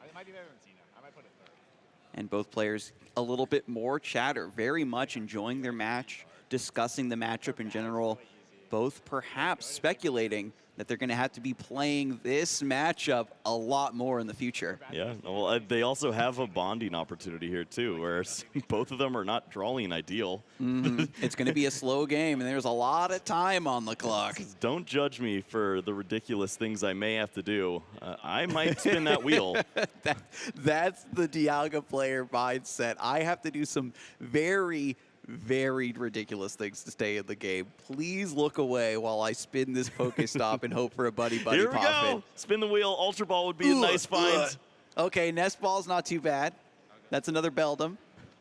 Yeah, 2 Beldum. I wonder which Pokemon would want to do something about that. Nest Ball, 1 more Beldum. It's fine. There's no way he's going to have the rare candy back Excalibur. Superior energy retrieval. Every time you say that out loud, there's no way they have it. Chen Pao has it. This is why you don't go for the second Beldum, because you can't afford to give your opponent not only those 2 cards, but also those 2 prizes. And maybe you can find an opportunity where you are developing a threat in the active spot. You can take a knockout, or at least put pressure on your opponent, and then stick down the 2 Beldums. Hopefully they're able to evolve on that following turn. This matchup becomes very strange without access to Metang. You're cobbling together a lot of low economy attacks with just a couple energy attached onto a Dialga V-Star, for example, trying to rely on Zamazenta as your end game attacker to close out versus Chen Pao, try to take down Iron Hands EX, for example. Skarzig. Do you want to play 2 Super Rod to see 1 card to hopefully see Dialga V-Star? It's a line that, you know what, you're already on the crazy train. You spun the stop, thin down, draw some with Mew EX. I've done it before. I like the safer approach, but it'd be so cool if you knocked out Frigibacks this turn. Understandably so, not worth that kind of risk. Iono is played down. Okay. And a buddy off of this would be fantastic. Ultra Ball and a Metang, beautifully done, can evolve the Dialga V in the active spot. Yeah, this brings up some questions. Is this everything he needs? Well, I mean, energy is there, but you can't take the knockout anyways. The max that you're dealing is 120. 120, so you're a little Radiant short. Greninja, 130 HP, surviving so many pinches in the early game thanks to that key number. So Andrew Hedrick opting to spread the energy around. Not too shabby.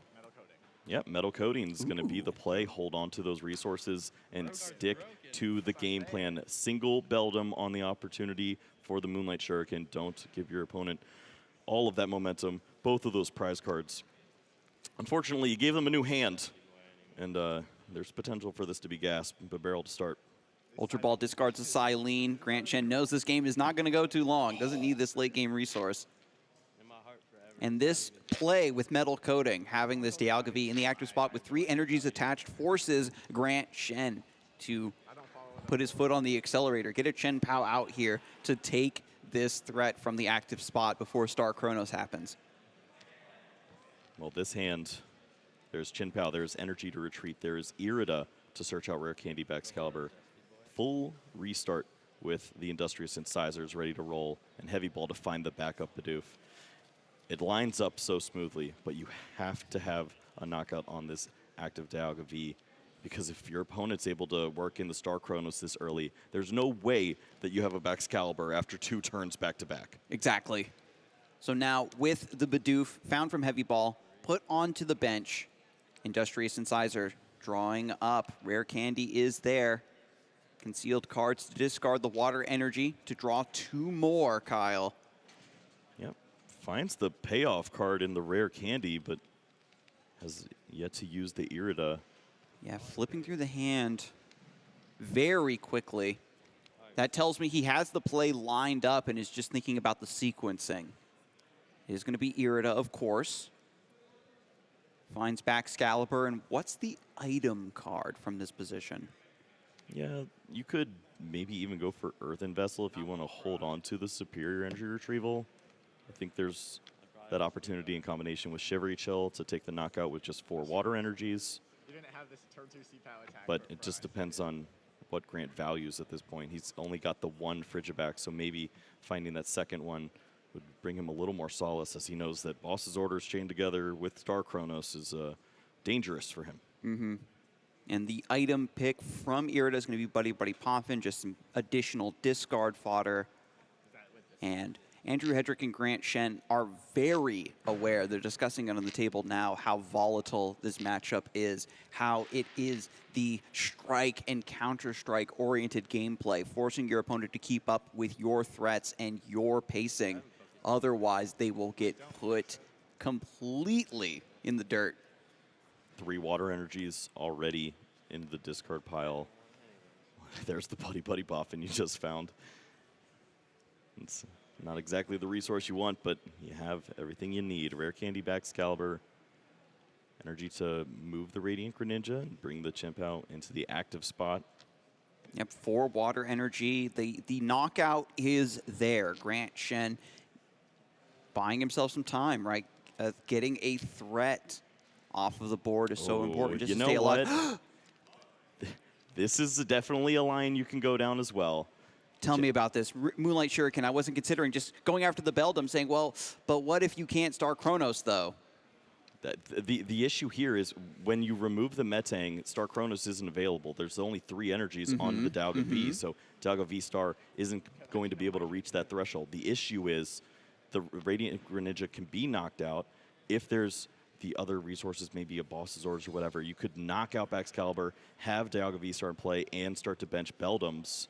So you have this window of opportunity for Andrew now to put a threat in play, but also maybe work in that Metang on the following turn. And this is double Beldum now. Means that Andrew Hedrick must respond to Radiant Greninja or else get punished once again by Moonlight Shuriken. And by doing so, must give up the Dialga V in the active. There is a line here of attach another energy, go for Temporal Rupture, versus trying to evolve the Dialga V and save the energy. You have to attach 4 either way, like we talked about with Metal Blast. So I do like the Rupture here. Yep, this accomplishes the knockout. Once again, new hand. We see that third Beldum that could be played down, so Metang would be guaranteed, even if Super Rod were able to bring back Radiant Greninja, and it would be able to take down the 2 Beldums. It's just a dangerous spot.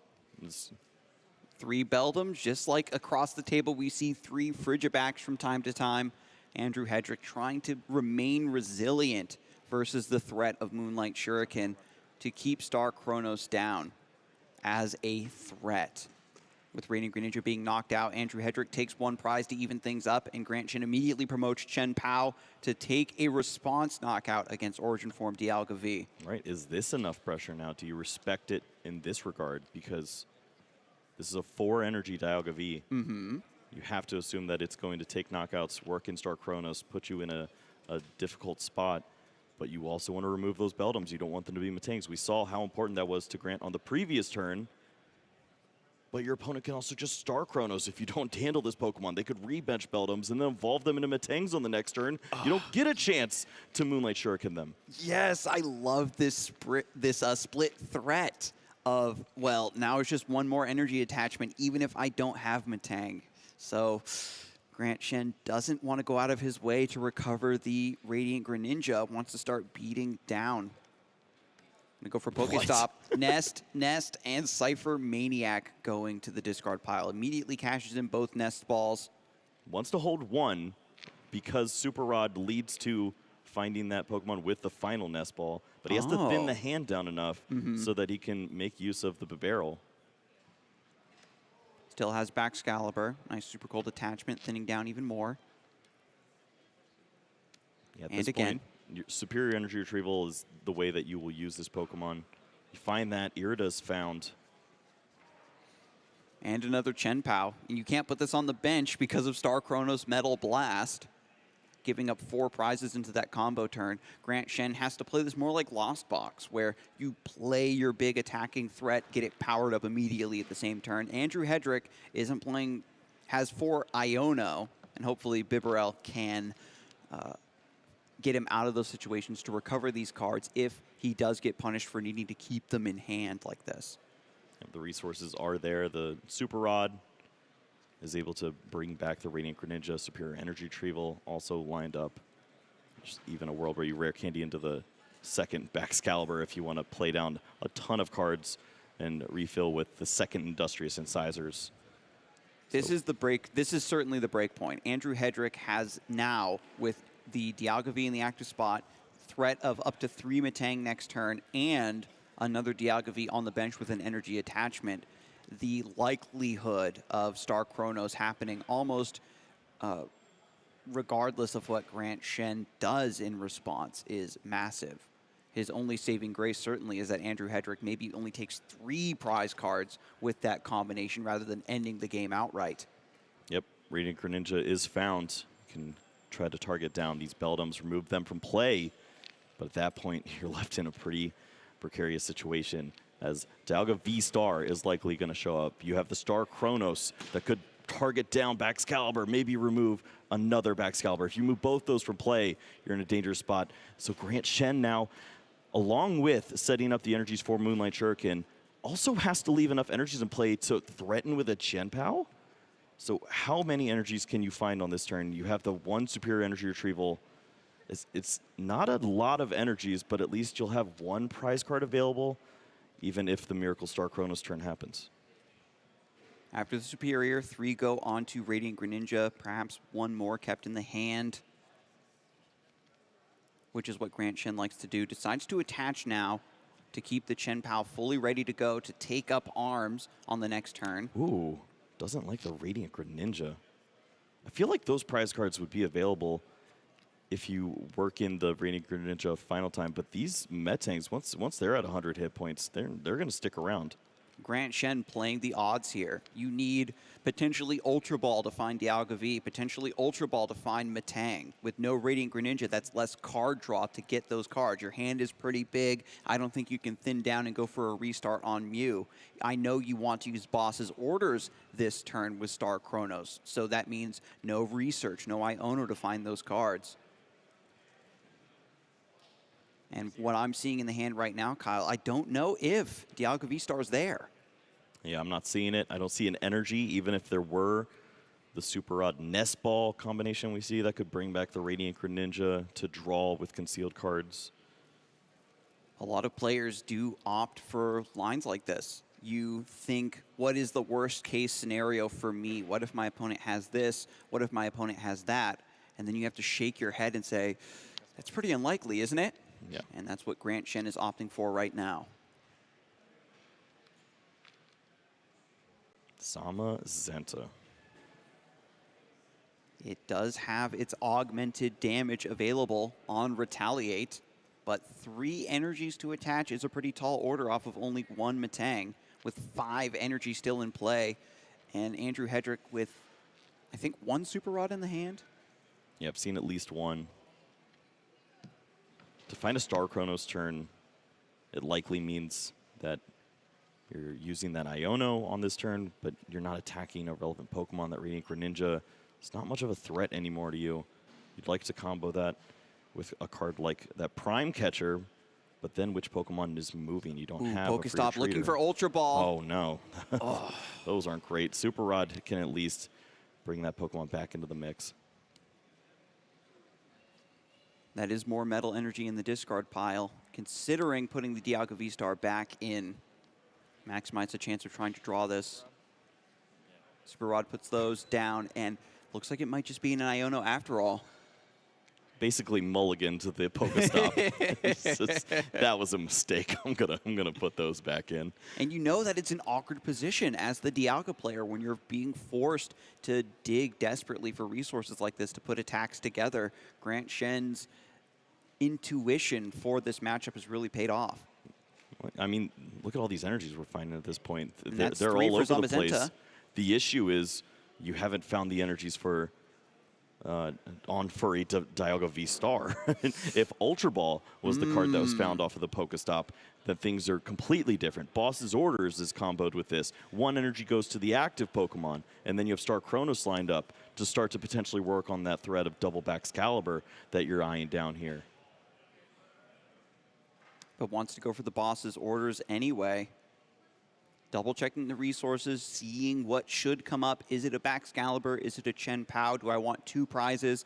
Then Star Chronos becomes almost guaranteed to take 3. But Grant Shen in a position maybe to bring up Metang. It might be too little too late with 4 energies on Dialga V. So Andrew Hedrick has used the threat of Star Chronos to create space for himself to develop a board state like this. Knockout onto the barrel, and that means that the Star Chronos strategy could come down to Prime Catchers, Ionos, leave your opponent with just one card remaining in hand, and hopefully Superior Energy Retrieval can't get the job done. Grant Shen can prep for these kind of things, though. The big piece is you cannot play down another EX Pokemon. You can't play down the Iron Hands, the Chen Pao, because your opponent will easily capitalize double Star Chronos knockout, Star Chronos Metal Blast. And Grant Shen pushed his odds, pushed his luck last time. Just took out the Radiant Greninja, took out a Beldum, wanted to deny that draw engine to reduce the likelihood of Star Chronos, and it paid off. But I don't think he can take that risk once again. Superior Energy Retrieval finds 4 water energies. This will be enough to knock out the Dialga V in the active spot. And here comes some Super Colds. Is there going to be enough leftover energy, Kyle, to threaten Moonlight Shuriken, to still threaten Hail Blade? This now puts the pressure on your opponent to evolve that Beldum at some point, or Radiant Greninja will be able to take that final prize card, as it looks like Chen Pao is lined up pretty well to remove this Dialga V for play.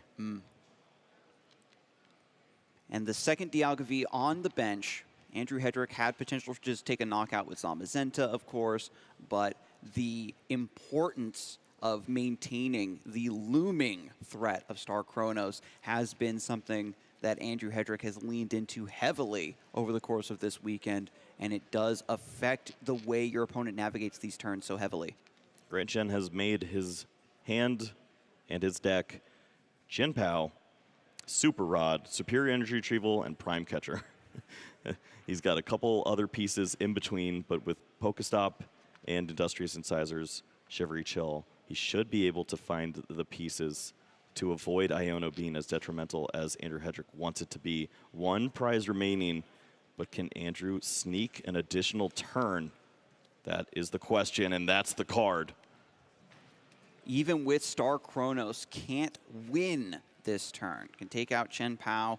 It might be the line you spoke of, Kyle, of getting rid of the Baxcaliburs, but thanks to the prepped energy on Radiant Greninja, the prepped energy on Chen Pao, just denying the Baxcalibur no longer guarantees victory. We don't care about these. At this point, Chen Pao was able to take the knockout. You see those energies lined up. Knocking out the Barrel in combination with Iono seems to be potential, and the Mew EX is played down now too. Now that there really isn't any harm to put this in play, might as well get it out of the hand.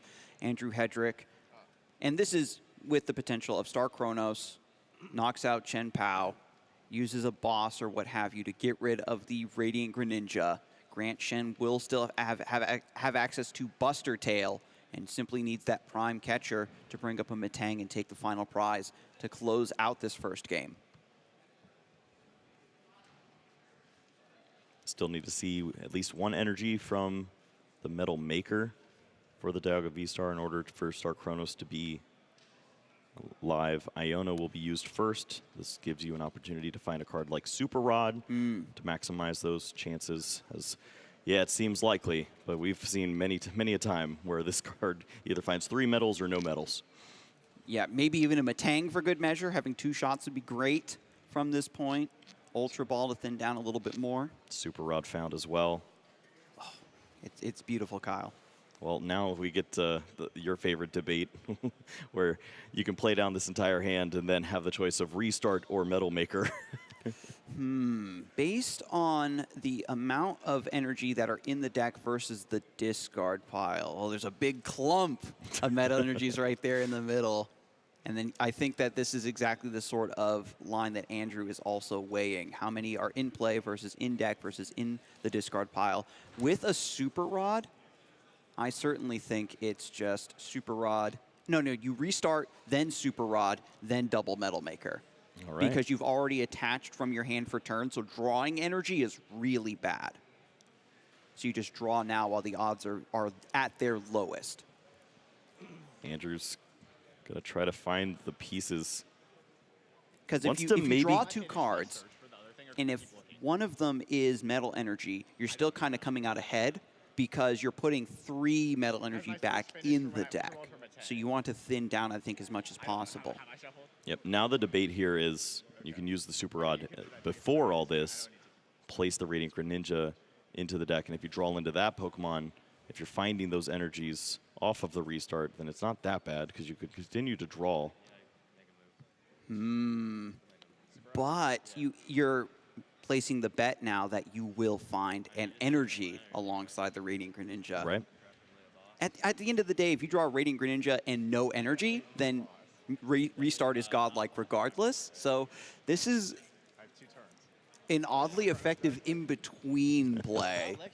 The math for this deck is so arcane, Kyle. We can only begin to fathom it. No.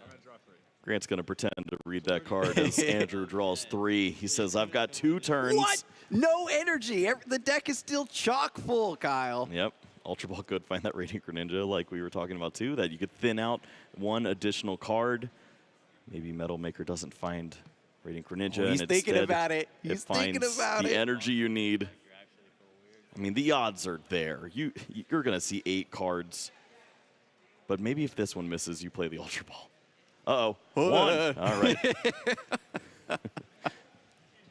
studying these cards as well. Okay, so this is also important. You see boss's orders, it goes to the bottom. You choose to make some metal. You see so plenty of that's cards. why he saved the Ultra Ball. If something important goes to the bottom, you Prime Ultra Catcher. Ball to shuffle to get those back in the mix. Yep, Prime Catcher is also going to be thrown down to the bottom. So two pretty nice resources there. Attaching energy to Metang to kind of get any stall plays headed off at the pass. Also, yeah, this is that additional turn we were talking about, using Star Chronos. Down to 2 prizes remaining, but there is no 2-prize Pokemon available. What is the worst spot you can put your opponent in? They already have 1 card remaining. Has to be eyeing down that barrel. Try to Iono. Try to get Prime Catcher, take out the barrel, leave Grant Shent with 1 card. All right, do you know which order the cards are in at this point? Because you've placed them down. You can research, and he believes he can find that Prime Catcher now in this spot. Should be in this top 7. He's hoping. There it is. Yes, he's shaking his safe. head. Remembering the order of the deck after you've Metal Makered and playing your deck in reverse is something that he talked about earlier on in the stream. So now with Bibarel coming up to the active spot with Mew EX, with Prime Catcher, with its free retreat, you can bring Dialga right back into the active spot. 1 card remaining here. This Pokemon should be out of the mix pretty soon. You've got 280 hit points in the active and 1-to-1 prize cards. Quite a turnaround when you get an extra turn. No answer with the Radiant Greninja. All the hit points are there. Grant Shen gets 1 draw plus potential for concealed cards and potential for Pokestop. To get some fuel for superior energy retrieval, try to take up a Buster Tail plus Prime Catcher play. After the restart from Mew, Dialga V-Star once again back in the active spot for Metal Blast to take down Grant Shen's draw engine. We thought that he had the line with 1 prize card remaining. It would be so cut and done, but draws for turn. Is there enough here, Kyle? Is that a superior energy retrieval? He just needs to see some items, finds a Prime Catcher. Prime Catcher, but no superior. There's not enough cards to use the superior energy retrieval and the Prime Catcher. Needed 1 more item. Oh, Can you incorporate Chien-Pao into the mix? Is there any energies available? I feel like we've seen them already. Yeah, they're all there. So he can't Chien-Pao retreat, Chivalry Chill, concealed cards. There's not enough energy, right? 1, 2, 3. 1 more item 6, there. 7, 8. All 8 water. The answer's not there. So then Pokestop, after being used already. You can use the superior energy retrieval, find all 4 energies. You have concealed cards. Now it just banks on what resources are left. But losing that Prime Catcher. Is there a boss in there? There's no boss in here. That's all I'm thinking. Like, that's the only way to get around this Dialga, right? The Chien-Pao, it's not possible to... Might as well take a look. Sees 2 cards remaining. Finds the Chien-Pao. Are the energies lined up? No, he says he thought he had 1 more energy, but that's not the case. This is going to be 240. Yeah, not enough. So close, but cannot get the job done against Dialga V-Star. What a game 1. Both players with 1 prize card remaining, digging deep into the dredges of their list to put these final attacks together. And the more I see this matchup, Kyle, the more similar I feel that these 2 decks are operating. How do you feel? I can't get over the fact that Grant Shen almost won that game right then and there. He was 1 item away from closing out there. There was Earthen Vessel, there was Super Rod, there were, it didn't even matter what it was, as long as it was an item, he could hold on to the resources to close out in that spot, and was that close. Yeah, had the Prime Catcher, just needed something else to discard with superior energy retrieval, power up Buster Tail, bring up a Metang. Yep, it was all there, and Grant's gonna wonder about, was there an opportunity to put another water energy back in the deck at some point in time? There was that burning of the double nest ball. There was some liberal uses of Buddy Poffin early on in the game. And this is, of course, to thin the hand down to use Industrious Incisors. Yeah, but you don't often think that you'll need useless item cards off Pokestop to get the job done, but Iono to 1 does that to you.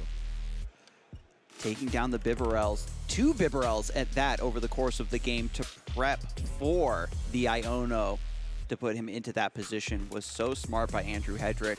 Despite how awkward it was to build up Beldums against the onslaughts of Moonlight Shuriken, trying to establish Dialga V as a ticking time bomb in the active spot, threatening Star Chronos. And after taking all of these odd prizes, Grant Shen ends up on 1, and Andrew Hedrick properly recognizing his deck ordering to draw into Prime Catcher at the absolutely perfect moment. Yeah, it's what we've been talking about and what Andrew Kennett was talking to us about. It's so important to know exactly what resources you're maneuvering there. See the Another prize cards pretty laid out. clean prize map. Yeah. Nothing really interesting stuck in there. Going to be a good, clean game, too. All right, we are underway here. Grant Shen starting things off. Going first, it's such an important benefit in this matchup to be able to threaten with that Moonlight Shuriken. And Andrew with the lone Beldum. Yeah, this is Andrew Hedrick's biggest fear.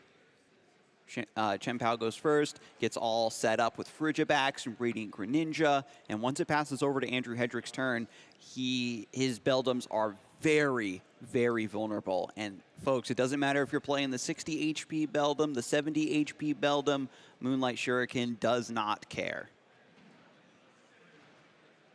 You haven't been able to see the rest of the hands, but of course that Chen Pao in the active spot generally just leads to great things happening. Those energy cards, being able to throw those away with Ultra Ball and find those resources you need, know where those water energies are for the first superior energy retrieval. Oh my goodness, this hand. I think I saw Radiant Greninja if I'm not mistaken. This is great. There's Hisuian Heavy Ball, Nest Ball, Rare Candy, Radiant Greninja, and now these energies to go along with it. You have to think that the ability for a turn 2 Moonlight Shuriken will be available. And if you're Andrew Hedrick, once you see these Pokemon hitting the bench, you're already starting to sweat. You've got to think, okay, I've got 1 Beldum in the active spot. And what's your ideal bench? 2 Dialga V, Radiant Greninja, as many Beldums as you can fit. Will it be enough? You might even have to forego the Dialga, which is so terrifying as well. Sure, if you get your Matangs, then you're leaning too heavily into Zamazenta, which is vulnerable to Iron Hands. Free Frigibax from the concealed cards, and now Nest Ball search out some additional Pokemon. Rare Candy, Ultra Ball in hand. There's no pressure on that opening turn, so you don't have to overextend and look for another Frigibax in this spot. You can feel pretty comfortable with this hand. Now you have to kind of play it off as, this isn't a hand you want to Iono. I didn't really accomplish much, did I, Andrew? And Grant Shen held onto the Hisuian Heavy Ball, right? After studying the opening deck search during Shivery Chill, wants to keep that item as discard fodder. Very nice efficiency there. Andrew Hedrick, meanwhile, not even going to show us the hand, just goes Iono. Grant couldn't even stop. He just smiles. He's like, man, I just put the best hand on the bottom of the deck. And that Hisuian Heavy Ball is still going to be in there for later on down the road, Kyle. Oh, this hand is so much worse. Okay, the Beldums are here. Yeah, Beldum triplets. For Andrew, this is great. He's finding some of those resources. Nest Ball can find that Dialga V, and you're just hoping to only lose 1 Beldum this turn. This matchup is such a dogfight. Both players zooming along on this parallel path, trying to establish their game plans, trying to establish their combos and strategies, and then they overlap and clash at these key moments of interactions once their attackers are established, trying to knock their opponent down a couple pegs and pull further ahead in that race. Yeah, classically, you'll see Grant be able to extend an early advantage, and that's just what that Star Chronos is there for. You have that ability to fight back, and Grant has to plan for 2 turns at every point in time, and that is the problem. When you only have 5 bench spaces, you can only play down 2 Excalibur, 2 Bibarel, 1 Chen Pao, because you can't play down 2 and give up all those prize cards. And And then there's that opportunity, of course, attack the hand size if you overextend and take too many prizes.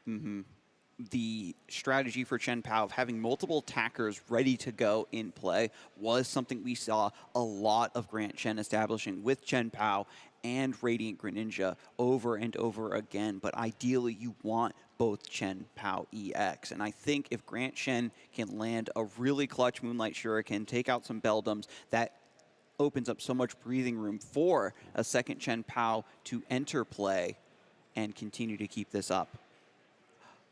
We are pretty weak shifting turn. gears. Zamazenta. This is an attacker that's great in the matchup. You know, still hits Chen Pao for weakness.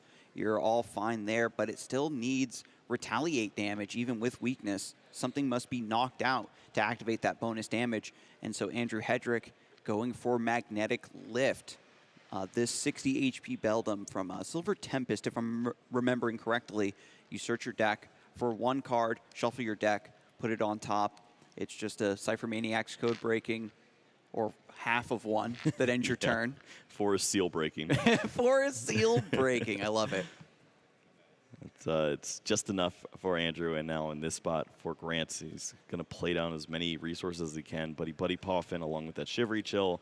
Load up the hand with the water energies, play down those additional basic Pokemon, and hope to see Irida or a Code Breaker with that Radiant Greninja. Give yourself that ability to threaten a decent setup. You already have the knockout onto the Beldum as just a simple attachment of energy, but you really want to get a board state now. And you think players might shy away from going for knockouts on this Beldum in the active spot or going for Moonlight Shuriken because of the threat of Zamazenta, but it's the exact same I bet you don't got it mindset that Grant Chen showed us in game number 1. You're still going to need Matangs in order to power up this Zamazenta just to take a revenge knockout. Yep. There's no Dialga V, no threat of Star Chronos. So this is Grant's moment to blow this game wide open and pull irreparably ahead. Yeah, your opponent hasn't shown you anything. Grant is going to take some risks at this point, and you might as well. Excalibur into the hand. I believe we see that Pokestop as well. You can attach this energy for the turn, play down Super Rod, and then you can use Industrious Incisors. Follow that with the Pokestop if you don't see the supporter you're looking for. And if any of those cards are rare candy, Moonlight Shuriken's taking out 2 Beldums this turn. And already Grant is calculating it. I love the Super Rod here, putting that extra energy back in. Pokestop ready to go. Ripperell found. And if you're Andrew, if that does come to pass, Moonlight Shuriken comes through, Beldum goes down, second Beldum goes down. I wish, you know, Andrew Hedrick was the type of player that would look at his hand when it's not his turn so he could speculate a bit about what his lines are. That turn was a little weak. I see a Pokegear, but that's really all he has. Rare candy needs to be fine here off the Pokestop if you want to really start to light things up. Not the case. Irida. Order lull. There's going to be a Hail Blade. Discard 1 water energy, takes the knockout. Still confident that there's no Matangs. Whoa, oh, right up the top. How did that happen? The Magnetic Lift. How about that? The Matang sacrifice, the Beldum sacrificed itself to ensure that its brethren could evolve. Yep, Who could have possibly seen that coming? You're already 9-0, and you just continue to get this lucky in the finals. How does he do it? But Professor's one Matang research is found. You can get an attach from the hand onto Zamazenta, and with the research, finding hopefully a second Matang or an Ultra Ball, you've got 2 shots at finding 2 energy to strike back against Chen Pao. Immediately in the window, you see that Ultra Ball. That's second Matang. You have 8 opportunities to see 2 energy cards. I like those chances. Seems like pretty high odds to me, Kyle. There's an Ultra Ball indeed. Ultra Ball for second Matang. Ultra Ball for another Dialga V. It's got to be Matang. Yeah, no real question here at this point. You have an opportunity. Protect them from the Moonlight Shuriken. Get a ton of energy. Any excess energy you gain here will go onto the Dialga V. Keep that next attacker ready to go. It's such a difficult Pokemon for Grant to deal with. It's a single prizer, knocks out your Chien-Pao, and one-hit knockout, and what do? You return with a Chien-Pao of your own, and you see the Prime Catcher and a Super Rod added. Very nice Pokestop. None of those were metal energies, and looks like Super Rod is ready to be played as well. So plenty of metal to be made here. So once these go back into the deck alongside a Dialga V, I like that as well. Once again, a pseudo mulligan off the Pokestops, and those Pokemon, those cards right back into the deck. What's so great about the Zamazenta as well is it's just global pressure in this match. Once it gets powered up with energy, has a little bit of extra HP thanks to its ability. Once it has energy attached, it takes 30 less damage from attacks. You have to extend just that little bit more to take it down.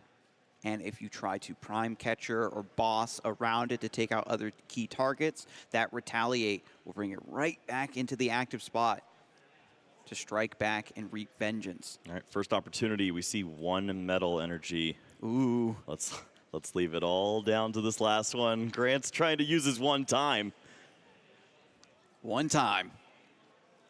It's there. It's there. Ooh. Just enough energy. No spillover for Dialga V, but this is the minimum that you were looking for if you're Andrew Hedrick.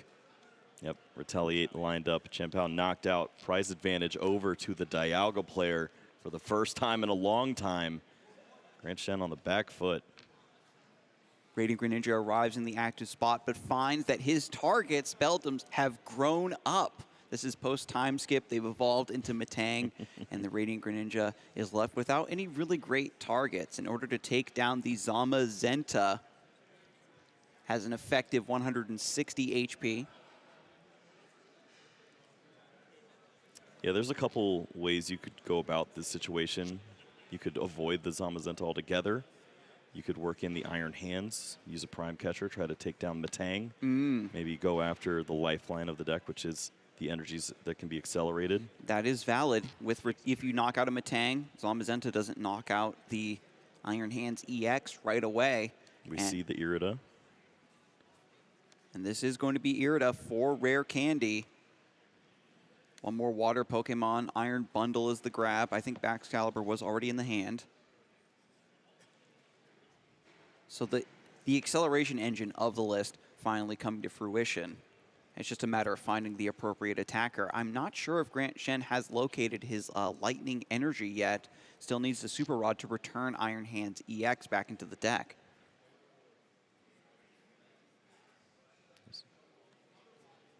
Trying to play this down. There's the Baxcalibur. Grant Shen is flipping through his hands so fast, Kyle. I'm like trying to see, is there an Earthen Vessel? Is there Super Rod I'm seeing? It's not there. If it's in the discard pile, then sure, but I don't know. I don't believe we've seen it just yet. Once Grant Shen has calculated the line and starts to follow through, you can't keep up with the blur of cards. Knows this deck back to front. The godfather of this archetype, if you want to be that generous. The CEO. And knows exactly what he must do from this position. Well, the ordering's a little off. Iron Hands is in the discard pile, and the Lightning Energy is in the deck, so that's not going to work for you. It's a huge debate here for Andrew, as he doesn't want to walk into the potential of that Iron Hands Metang strategy, but you also don't want to lose your Star Chronos potential. But what knocks this out? Chien-Pao. We've got Zamazenta. That works out pretty well. I like this idea of Grant Shen just knocking out the Dialga V. If there's no threat of Star Chronos, you can count on the game going at a more predictable pace that you can potentially take advantage of. Well, this is also a way you can go about this. You're trading 2 for 1 if you can continue to recycle the Radiant Greninja. You can attack both Metang, and I'm sure you're wondering, well, why don't we go after this Zamazenta? That ability is a huge issue there. It would be only 6 damage counters you'd place on that Pokemon afterwards, so even going after it twice, you still would not knock that Pokemon out. And that's a turn passing with no knockouts taken, so Retaliate only deals 100 base damage. Andrew Hedrick, however, responds with the evolution into Dialga V-Star, benches a Beldum, and has 2 Metal Makers to high roll into a Star Chronos right now. Kyle, can we see it one time? Maybe just Prime Catcher of Baxcalibur would work too. You have a little bit of time here. You can put some pressure on your opponent. I guess the debate now is, are you more worried about the Baxcalibur or the Barrel? But knowing that the Baxcalibur, the second one, is hanging out here in the discard pile. Refresh my memory. Is Bax weak to metal? I believe as so. well? Yes. All right, just double checking. I'm always so worried about just knocking out Chen Pao's, but going after Baxcalibur has been a key strategy for this matchup for quite some time. Yeah, it's lines up very nicely here. You can remove that Pokemon, put all the pressure on your opponent to find the Super Rod, which clearly they weren't able to show you previously, or they would have gone for maybe that Iron Hands we talked about. And benches Dialga V. Now the pressure begins to mount. The Radiant Greninja threatening to Moonlight Shuriken take down these Metangs, but with 2 more turns, getting reps of Metal Maker, I think enough energy can be accelerated this turn that manual attachments are enough to get him there over the finish line into Star Chronos territory. yeah, maybe Andrew wanted to play that Buddy Poffin before the Nest Ball. Now the card's stuck in the hand, but either way, finds that Dialga V, fills the bench up. And now you want to make as much metal as possible. Start to load up, have those attackers ready to roll for when you can potentially have that additional turn. We're just throwing away resources, but that's how it goes sometimes. Now that Andrew Hedrick is set up in play, is giving up a lot of utility, doesn't want supporters, doesn't want responsive cards any longer. Thin the deck down, turn this entire deck into Metal Energy. 3 found off the first Metal Maker. Hang on a second. So about that Star Chronos idea. You don't put all your eggs in that basket just yet. Safety first. Andrew Hedrick plays so smart and respectfully when any other player would go mad with power. Every other Dialga player would have full attach there and just gone mad with power. We haven't seen energy attachment for the turn. It's still there. He's so patient, so much discipline with the power of this Dialga V-Star. Doesn't want to use the Star Chronos until it's absolutely 100% devastating for Grant Shen. Is just going to say, I've already got the knockout in the active. I'm going to keep this split threat of stacking up multiple possible Star Chronos for when the time is right. Baxcalibur goes down, forcing Grant Shen's hand. Do you have another rare candy, my friend? Man. I mean, look at I'm so Grant angry, Shen. but I have to respect it. He's disheveled. How do I do this? There are 9 Metal Energies in play. An inevitable second turn looming for your opponent who's already up to 2 additional prize cards on you. And you have no Baxcalibur. They're all in the discard pile. Andrew Hedrick showed up at this tournament not anticipating this much Chen Pao and was forced over the course of 2 days to learn it very quickly. And Grant Shen going up against Dialga, a deck he certainly wasn't expecting to play against in the finals of the Indianapolis Regional Championships, but now is thinking quickly, goes for Super Rod to bring Frigibax and Baxcalibur back into the deck, and Iron Hands EX, is that still an option? No, just wants the second Baxcalibur instead. Yeah, at this point, you almost need to threaten both of those as your opponent. If they steal an extra turn, even one boss's orders removing that threat would mean game over. So with Baxcaliburs now loaded into the deck, Grant Shen can still keep the Super Cold alive and well. It's a matter of getting around this Zamazenta, trying to cut off this Dialga V-Star on the bench that is 1 energy away from Star Chronos. Bibarel for 1 card, plenty of Iridas in hand. That's going to be the play here. Can find Rare Candy in Baxcalibur. And I guess, Kyle, it's Moonlight Shuriken, take out the Metangs, hope that Andrew Hedrick doesn't have another Metal Energy in hand. He doesn't even love Rare Candy Baxcalibur because you can't capitalize on the situation. If you evolve that Pokemon, that's a precious resource. But the other side of that coin is your opponent can Iono you, and you lose the opportunity to have that Pokemon once more.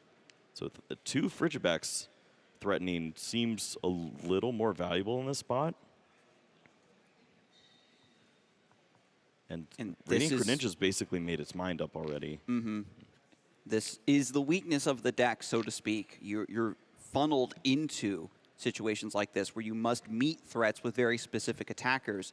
And if those attackers put you in an awkward spot, in a terrible liability, the deck can really struggle to find its footing. After Moonlight Shuriken finishes the job, takes 2 prizes, and knocks out the Metang, no more metal will be made as yet. It's back over to Andrew Hedrick. Retaliate is back online thanks to those knockouts. Zamazenta can take the prize card here in an active spot, or will Andrew Hedrick Star Chronos to put himself down to 1 prize card remaining? To virtually seal the game, double boss's orders would be that avenue. You have the energy attachment for the Dialga V-Star. Radiant Greninja can start to inch you 1 step closer as we see that boss's orders hanging out in the deck. There's a lot of metal energy already in play. There's 2 in the hand. So something needs to retreat or get knocked out for Super Rod to even make Metal Maker worth. And I think that Andrew Hedrick has done the damage. I'm finally excited for the Mew EX to come down, but there's no metal energies left to potentially copy a Moonlight Shuriken and remove the Frigibaxes. That's always such a cheeky line. It's one that you can do in several different matchups, but Andrew Hedrick has time and time again shied away from benching that potential 2-prize liability. Just wants to see other cards. Ooh. That's fine. Just gets a Super Rod. We're all good, Kyle. Of course, you still have a little bit of time to find the second boss's orders. If the plan is to target down both of these Pokemon, if there is no Baxcalibur, the game ends when Grant finally is allowed to play Pokemon once more after the Chronos. Super Rod putting key Pokemon back into the deck. Buddy Poffin picks up the Beldum that was just returned with the Super Rod. Nice full bench. Potential for more Metal Makers on Metang. And this goes back into that manipulation that you can start to do when you only have, what, 12 to 15 cards remaining in deck. If you take that Star Chronos turn and then evolve into these Metangs, find the Metangs, whatever it may be, you can see where the boss's order is. If you haven't seen it yet, then you have the ability to maybe draw into that with Radiant Greninja or use a shuffle effect to give yourself better odds. This is incredibly fascinating. Finds the Metang. And Andrew Hedrick manipulating a thin deck like this is something you usually only used to see in Lost Zone decks, maybe older styles of Dialga pre-rotation with Energy Recycler. Manually retreats the Zamazenta to bring Dialga V-Star into the active spot. There's still 1 more Metal Energy in the hand to attach for turn. Yep, you can use Metal Maker. You'd rather not attach this energy for the turn, so you can hold on to it for the turn following Star Chronos. So you can reuse that Radiant Greninja once more. If that finds the boss's orders, then you basically seal this game out. Yeah, that's very smart. Oh, yeah, we're not going to see the Metal Maker. So there's the attachment. Okay. No boss in these cards. None of those cards are boss's orders. And there was 1 energy. Yeah, I have to think that's not ideal. If you could hold that energy to dig a little further, that'd be better, but... And what's beautiful is after benching the Beldum and then using Star Chronos, your next turn comes back around and you can evolve this Beldum immediately. So that's another Metal Maker that Hedrick has potential access to. Not a lot of fanfare with this with this V-Star power being used, but you can see how meticulous he has been with this deck, approaching Dialga V-Star with a completely new mindset. This isn't a deck that wants to Star Chronos immediately. I can save it for this late game scenario and pull so far ahead that my opponent has no hope. Draws the Metang now, thanks to concealed cards, conserving that energy in the hand. Yeah, we didn't see the boss's orders played, and then Pokegear was found, which could have found another boss's orders. Double Frigibacks could have been removed, potentially, if you find that resource. But this also leads to a board that's basically insurmountable from at this point. You're going to have 2 fully loaded Dialga V-Stars ready to roll. Just leave enough energies to retreat a Pokemon if your opponent is able to prime catcher you and try to stall out at this point. That's exactly the line, Kyle. Andrew Hedrick says, I don't care if you have another Baxcalibur, if you can get a Chen Pao in play, powered up, even Iron Hands at this point. I have every option under the sun to attack with, and as long as Metang doesn't get stranded in the active, we should be good to go.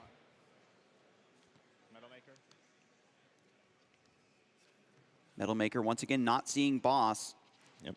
Sees energies and doesn't care about them as well. You'll have access to those energies at any point in time with Metal Maker down the road. Yeah, I love the discipline here, leaving these in the deck so that Metal Maker can attach these to anything that possibly gets stranded in the active spot. 1 prize card remaining for Andrew Hedrick. It's back over to Grant Shen. 1 Frigibax remaining, no Chen Pao currently in play, 1 Pokestop, and a Dream. Draws return, it's a Buddy Buddy Poffin, Chen Pao's in the hand. There's an Irida to be played. Rare Candies there, 2. But how many energies is it to knock out 280 HP? Well, prime catcher. You can try to stall, use... Yeah, it's not even worth giving it a shot at that point. Dialga V-Star and Andrew Hedrick are making their way to a 3rd regional championship here in Indianapolis. Absolutely phenomenal to bring a breakout deck like this to Indianapolis. Believe in the hype. I heard a rumor this beats Charizard, and instead showing up at the venue and playing against more Chen Pao than you can shake a stick at. Learned the matchup on the fly and piloted it beautifully. Yeah, there's so much metal weakness all over the top 8. You had to think that Andrew would be able to find a way at that point. 9-0, over and over and over again. How does he do it? And then just continues. I mean, it's not guaranteed at 9-0 to even find your way to the top 8. You'd still have to win plenty of games and have a pretty strong day too, and he's done just that and finds himself here in the finals, attacking with a Dialga V of all Pokemon, Temporal Rupture. This matchup, even though, as we've said time and time again, can swing wildly to one player's side depending on how the early game goes, results in some incredibly unorthodox lines of play. And when you get into unfamiliar territory like this, only the best of the best can keep their footing on the slippery slopes of some cursed lines and seal the deal on such an important victory. Yeah, I mean, it was madness. Trying to maneuver around the opportunities of your opponent who gets to go first, threaten that Moonlight Shuriken. You see single Beldum lines, you see opening Zamazenta strategies. And here in game 2, just that was occurring. You see that Zamazenta go very aggressive, take the opening prize exchange there. And it just didn't stop from here. We saw a Baxcalibur that was lost early. This one's knocked out as well. And there's so many energy cards found. The Metal Makers coming through, even though the Metang's days were numbered, showing so much discipline, not going for Star Chronos until the time was ripe. Spreading as much energy around as he could while leaving plenty in the deck to outplay any stall plays. And what a great showing of the list. Also taking a little bit of a moment to really showcase the reverse deck manipulation. The non-metal energy cards from Metal Maker go to the bottom of the deck, and if you can keep those in mind, you know you can dig those back out with the Professor's Research or concealed cards. Yeah, it worked very well in game 1. We saw the Professor's Research, which was able to find the prime catcher. It was the the 6th card there that was found. So you take that calculator risk. It looked like it worked out perfectly there. And then in game 2, we were trying to play Where's the Boss. One was in hand. You could go after that Frigibax. You could try to find the second one there. honestly, it didn't matter at that point. You already had your opponent dead to rights, and it worked out flawlessly. You can't come back from that.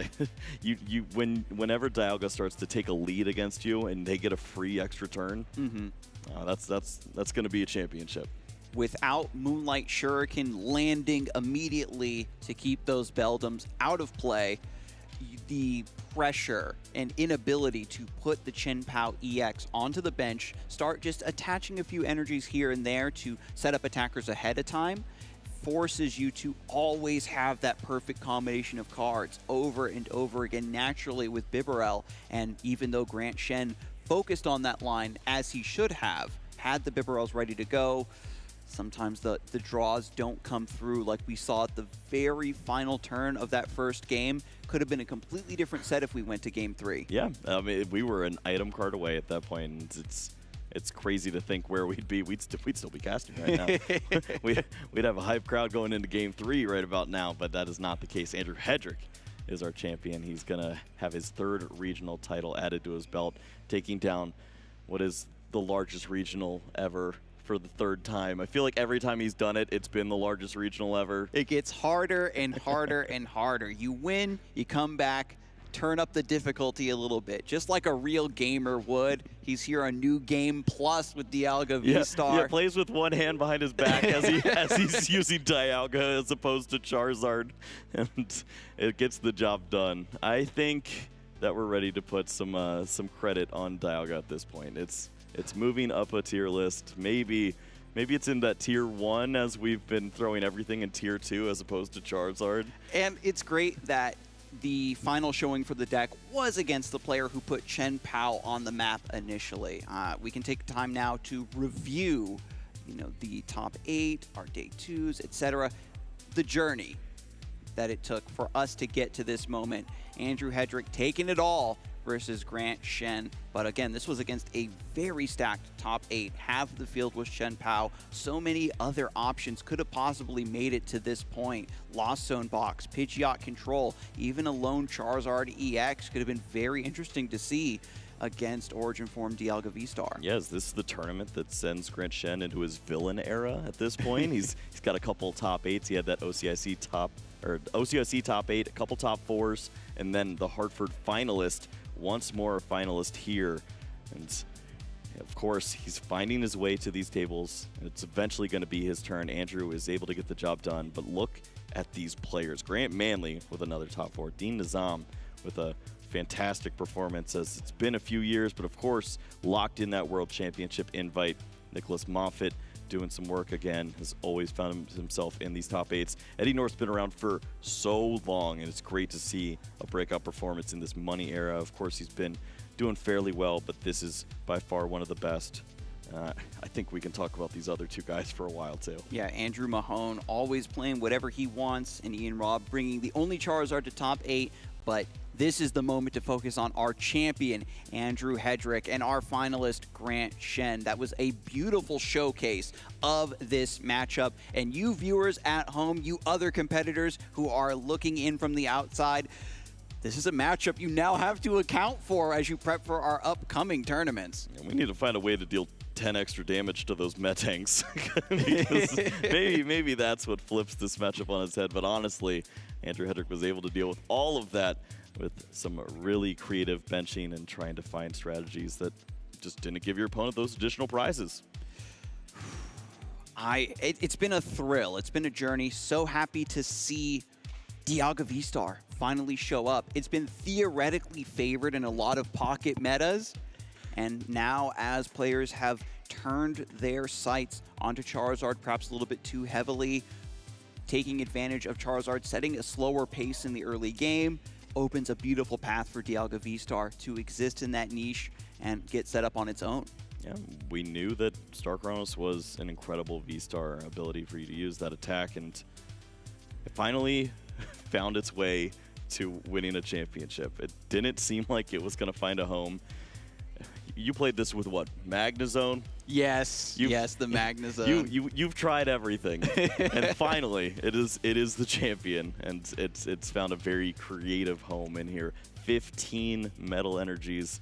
These are theme deck numbers that are winning 2,300 man events. When you have that much energy in the deck, it just means your Metal Makers are always going to hit when you need them to. And now we can send things down to the stage so we can give these players their due. Chip Ritchie's down on the main stage for our awards ceremony. Let's head over. Thanks a bunch, Adam and Kyle. That's right, we're here on the stage to welcome up our trading card game finalist, Grant Shen.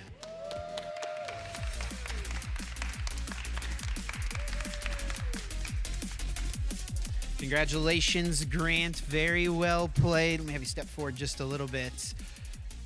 What a tournament run for you. The first seed coming into top cut. It does come up just a little bit short. How are you feeling right now? I'm tired, and I messed up game one because I'm tired, but I'll win one day. One day, indeed. I mean, it's still an incredible tournament run. Second place out of such an enormous field is something you should feel extremely proud of. So very much congratulations to you. I mean, you have been so consistent, and so much of your success has come with this deck. You had such a hot start to the season with Chien Pao. You took a little bit of a break from the deck, played a few other different things. How has it felt to come back to Old Faithful for Orlando and now this event? I was doing really bad when I didn't play it, so when I came back and did well, I was like, well, I just got to stick with this. So I love this deck. It's broken. So can we expect to see you playing Chien Pao moving forward in LA, maybe NAIC even in the new format? Yeah, more than likely. I'll probably just be playing Chien Pao again. Well, this is your second place finish, being so close 2 times now in your Pokemon career. You're still an extremely young player. You've had some incredible finishes up to this point. What's it going to take for you to lock up that win? Probably more Chien Pao, hitting a better matchup in finals, and yeah, that's it.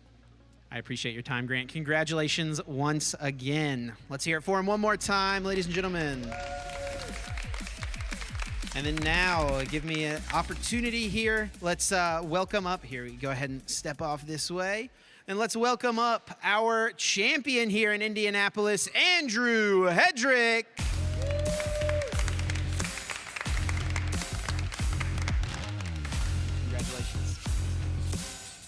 Andrew, congratulations. I mean, what a tournament run. 9-0 day one for the 3rd time. Both of those times previously, you were able to win that regional championships, and that becomes true here once again in Indianapolis. After that start with 9-0, did you feel pretty confident you could do it again? I was definitely feeling pretty good, but once day 2 started, definitely got cut a little bit close. Had to ID in and hope to bubble in the last round, but made it to cut and was able to win 3 in a row to win the champion. There you go, and you made it happen through the top cut, of course. Now, when you won your 2 regional championships last season in Knoxville and Orlando, you were playing Lugia V-Star, by far the most popular, most powerful deck. You took quite a different approach for this event. You know, Charizard has been dominating, Chien Pao has been pretty close behind as far as meta share goes. You picked something pretty off the wall, I would say pretty unexpected from a lot of players. Tell us about Dialga V-Star and why you believed it to be the choice for this event. So I've been playing, testing the deck a long time, before EUIC. I didn't get to go to EUIC or Orlando. I had a bunch of school stuff to take care of, but I've been testing the deck for a long time, working on the list for a while, and I feel like it's very underrated. A lot of people don't exactly know how to play against it because it isn't too popular, and it can pull off really good plays if you pilot it well. Absolutely. Yeah, Kyle and Adam were talking actually after the finals match about, tier lists, something that's pretty popular in the community, people ranking the decks. Dialga oftentimes was in tier 3 or not even on people's tier lists.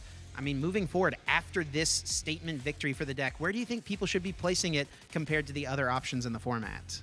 I would say I think it might be the 3rd best deck in format in my opinion. I would put it behind Charizard and Chien Pao, but I think there's nothing else in the format that has really solidified itself as one of the best decks, and I think Dialga is very good. Well, we may be seeing more Dialga moving forward. 1 more regionals in this format here in North America. Plenty more across the rest of the globe, however. And with this win as well, I mean, you were someone who is really competing for that tier 1 invite, but missing out on a couple of those big events did put you a little farther behind. Coming into this tournament, you were at 21st on the leaderboard. With this win, you're going to be catapulted pretty high up there. Are you feeling good about your chance to lock up that tier 1 invite, close out the season? Definitely feel a lot better about it now. It was definitely going to be a lot harder before, yeah. Feels pretty good. Well, congratulations, Andrew. Anyone you want to say thank you to, any shout-outs you want to give before we get you out of here to celebrate? Yeah, shout out to everyone who played the Dialga list with me. Michael Davidson, Gabe Smart, and everyone else who talked to me about Dialga, the seniors, Carson Washer and Justin Temple, who played the deck, all the homies, Edwin, shout out to Dua Lipa as well, and shout out to Dead Draw Gaming. Thank you so much, Andrew. Congratulations. Let's hear it for him one more time. Our Indianapolis trading card game regional champion. Congratulations again, Andrew. And let's throw it back to the lounge for Shelby to close out the show. Thank you so much, Chip. Great interview there with our winner. Huge congratulations to Andrew Hedrick and our finalist as well, Grant Shen. I think a lot of people are going to be reaching into their binders, pulling out some Dialga V-Star, maybe building a deck or two, because, I mean, Andrew Hedrick just came up, said, I'm going to make some metal, make my way to 9-0, and then take down another regional championship and add another one of those gold Pikachus to my collection. What do y'all think about that? Pretty wild, huh? Yeah, unbelievable. I mean, we've been talking about Dialga and hoping that maybe one day it finds that opportunity. I mean, you put it on a caster prediction before. Yeah. We thought that it would be okay, but this was its moment. There were just enough Gem Pals, and they just weren't able to use that Moonlight Shuriken in the early stages of the game. If you find the ability to get all these metal Pokemon out, you're probably going to do all right. Yeah, a lot of metal Pokemon, a lot of metal energy into play. That's a recipe for success. I feel like I was a little ahead of my time, but nice to see that Dialga Leavers make a name for themselves here with Andrew Hendrick winning their championship. I love that nickname, Dialga Leavers. Love it, Pablo. Hey, I'll give you the credit there for that. But let's roll things back a little bit and take a look at where we started off here today in our day 2 as far as our meta analysis. What were the decks that we were looking at that led all the way into what ended up being our top 8, which was comprised half of Chien-Pao.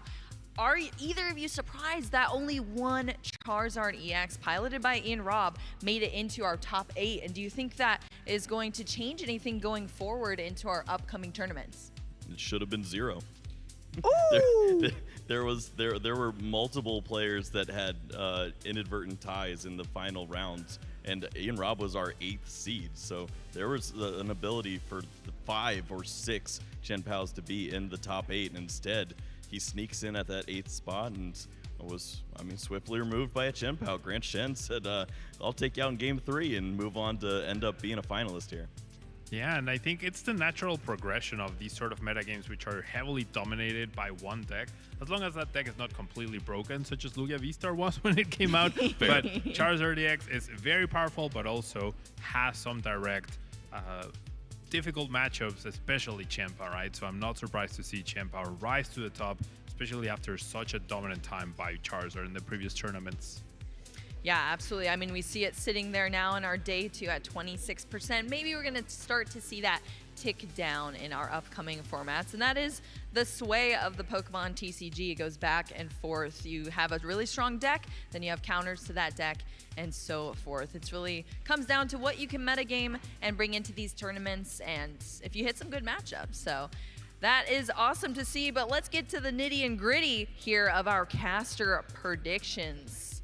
What did we, as the workers of this event here on our broadcast, predict here? See, it was kind of tough for mine. I don't even think I talked about mine, but everybody picked what I wanted to pick, so I was like, all right, I'll just throw it in here. And hey, Roaring Moon was there in top 8, okay, in that Lost Box deck. Do we give you all of the Chien-Pao because they played one Silene? Exactly. So you have 5 of the 8 of Top Cut, just I like win. me?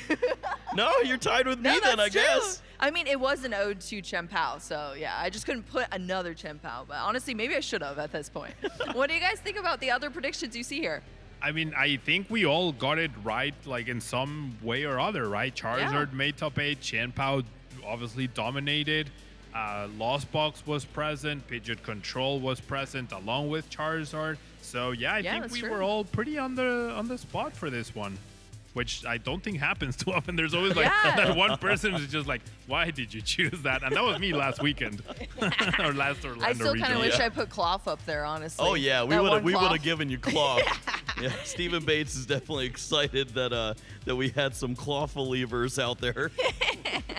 That is awesome to see. Well, we all seem pretty accurate, so I'm going to take that as a win for the weekend here.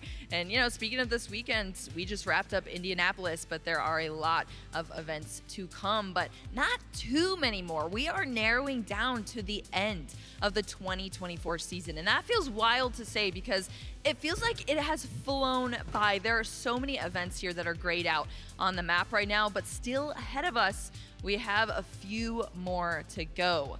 As you see here, these are North American events coming up in the future. Los Angeles will be one of our regional championships. Going into NAIC, our North American International Championship, and then shortly after, our World Championship, what everyone has been playing this season to get into, and then to make a name for themselves and hopefully take that down and become a world champion. Every Pokemon TCG, VG, and Go players, and Unite, I suppose, dream. So lots of action coming up here for Pokemon.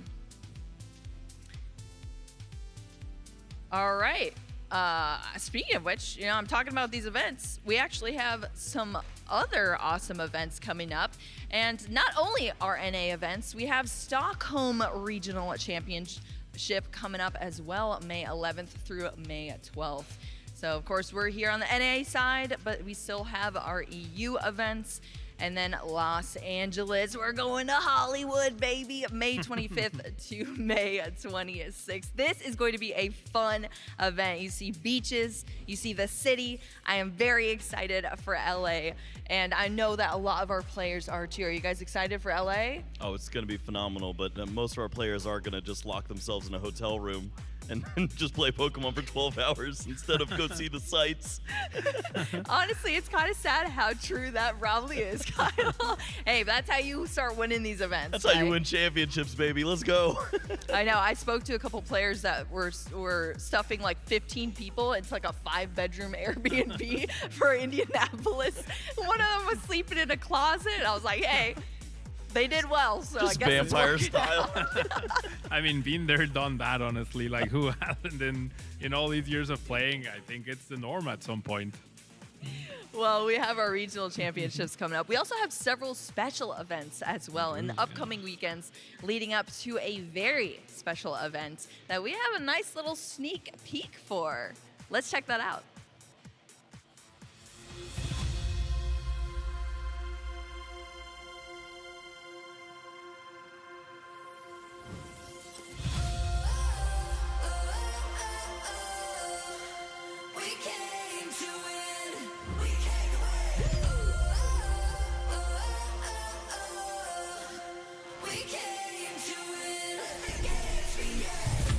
And the crowds, the sights and the sounds, gonna make them say the best of the best, the ultimate test. But when we go all the way, here with our friends among champions, the best that we've ever known. Go for the goal, but everyone knows only one of us is gonna take it home. We share the same vision, we have the same mission, so let the games begin. Come on, travel from far to play, gonna give all it takes, 'cause we came to win.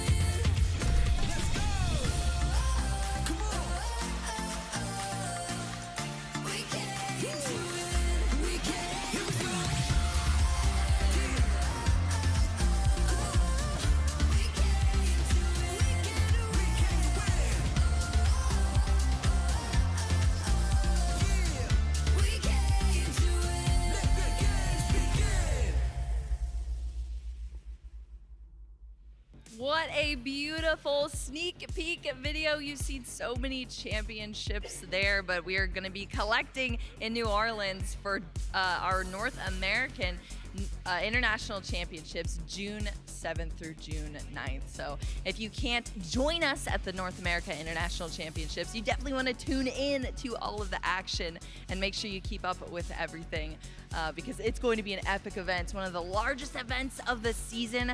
The people who maybe can't make it to the World Championships, this essentially is their World Championship at the North America International Championships. So we're going to have players all around the world of the highest skill level collecting, and they're going to be performing on our big stage. So it's going to be an epic event. I'm very excited. But speaking of keeping up with our events, you can do that by following us on all of our socials. So make sure to follow our channels keep tuned in. And maybe you'll see some decks that you might want to play at the next upcoming Pokemon events. Is there anything else y'all want to say before we sign off and wrap up Indianapolis in its entirety? I mean, I'm a Dialga Lever now. It's finally happened. I don't know if I'll put it on my predictions for LA, but it's going to be on a lot of people's radar at this point. And it's huge congratulations to our 3-time champion, Andrew Edrick. Yeah, it will definitely be respected a lot more in the upcoming events. And even though the season is coming to a close, I think the best is yet to come, right? NAIC, the biggest event of the season, and then Honolulu, Hawaii, Worlds. Plenty of Pokemon to look forward to still. Plenty of Pokemon to look forward to, indeed, Pablo. We will see you very soon at our many events around the globe, and we'll be back on screen as well soon, too. So stay tuned to follow the Pokemon action. We'll see you next time.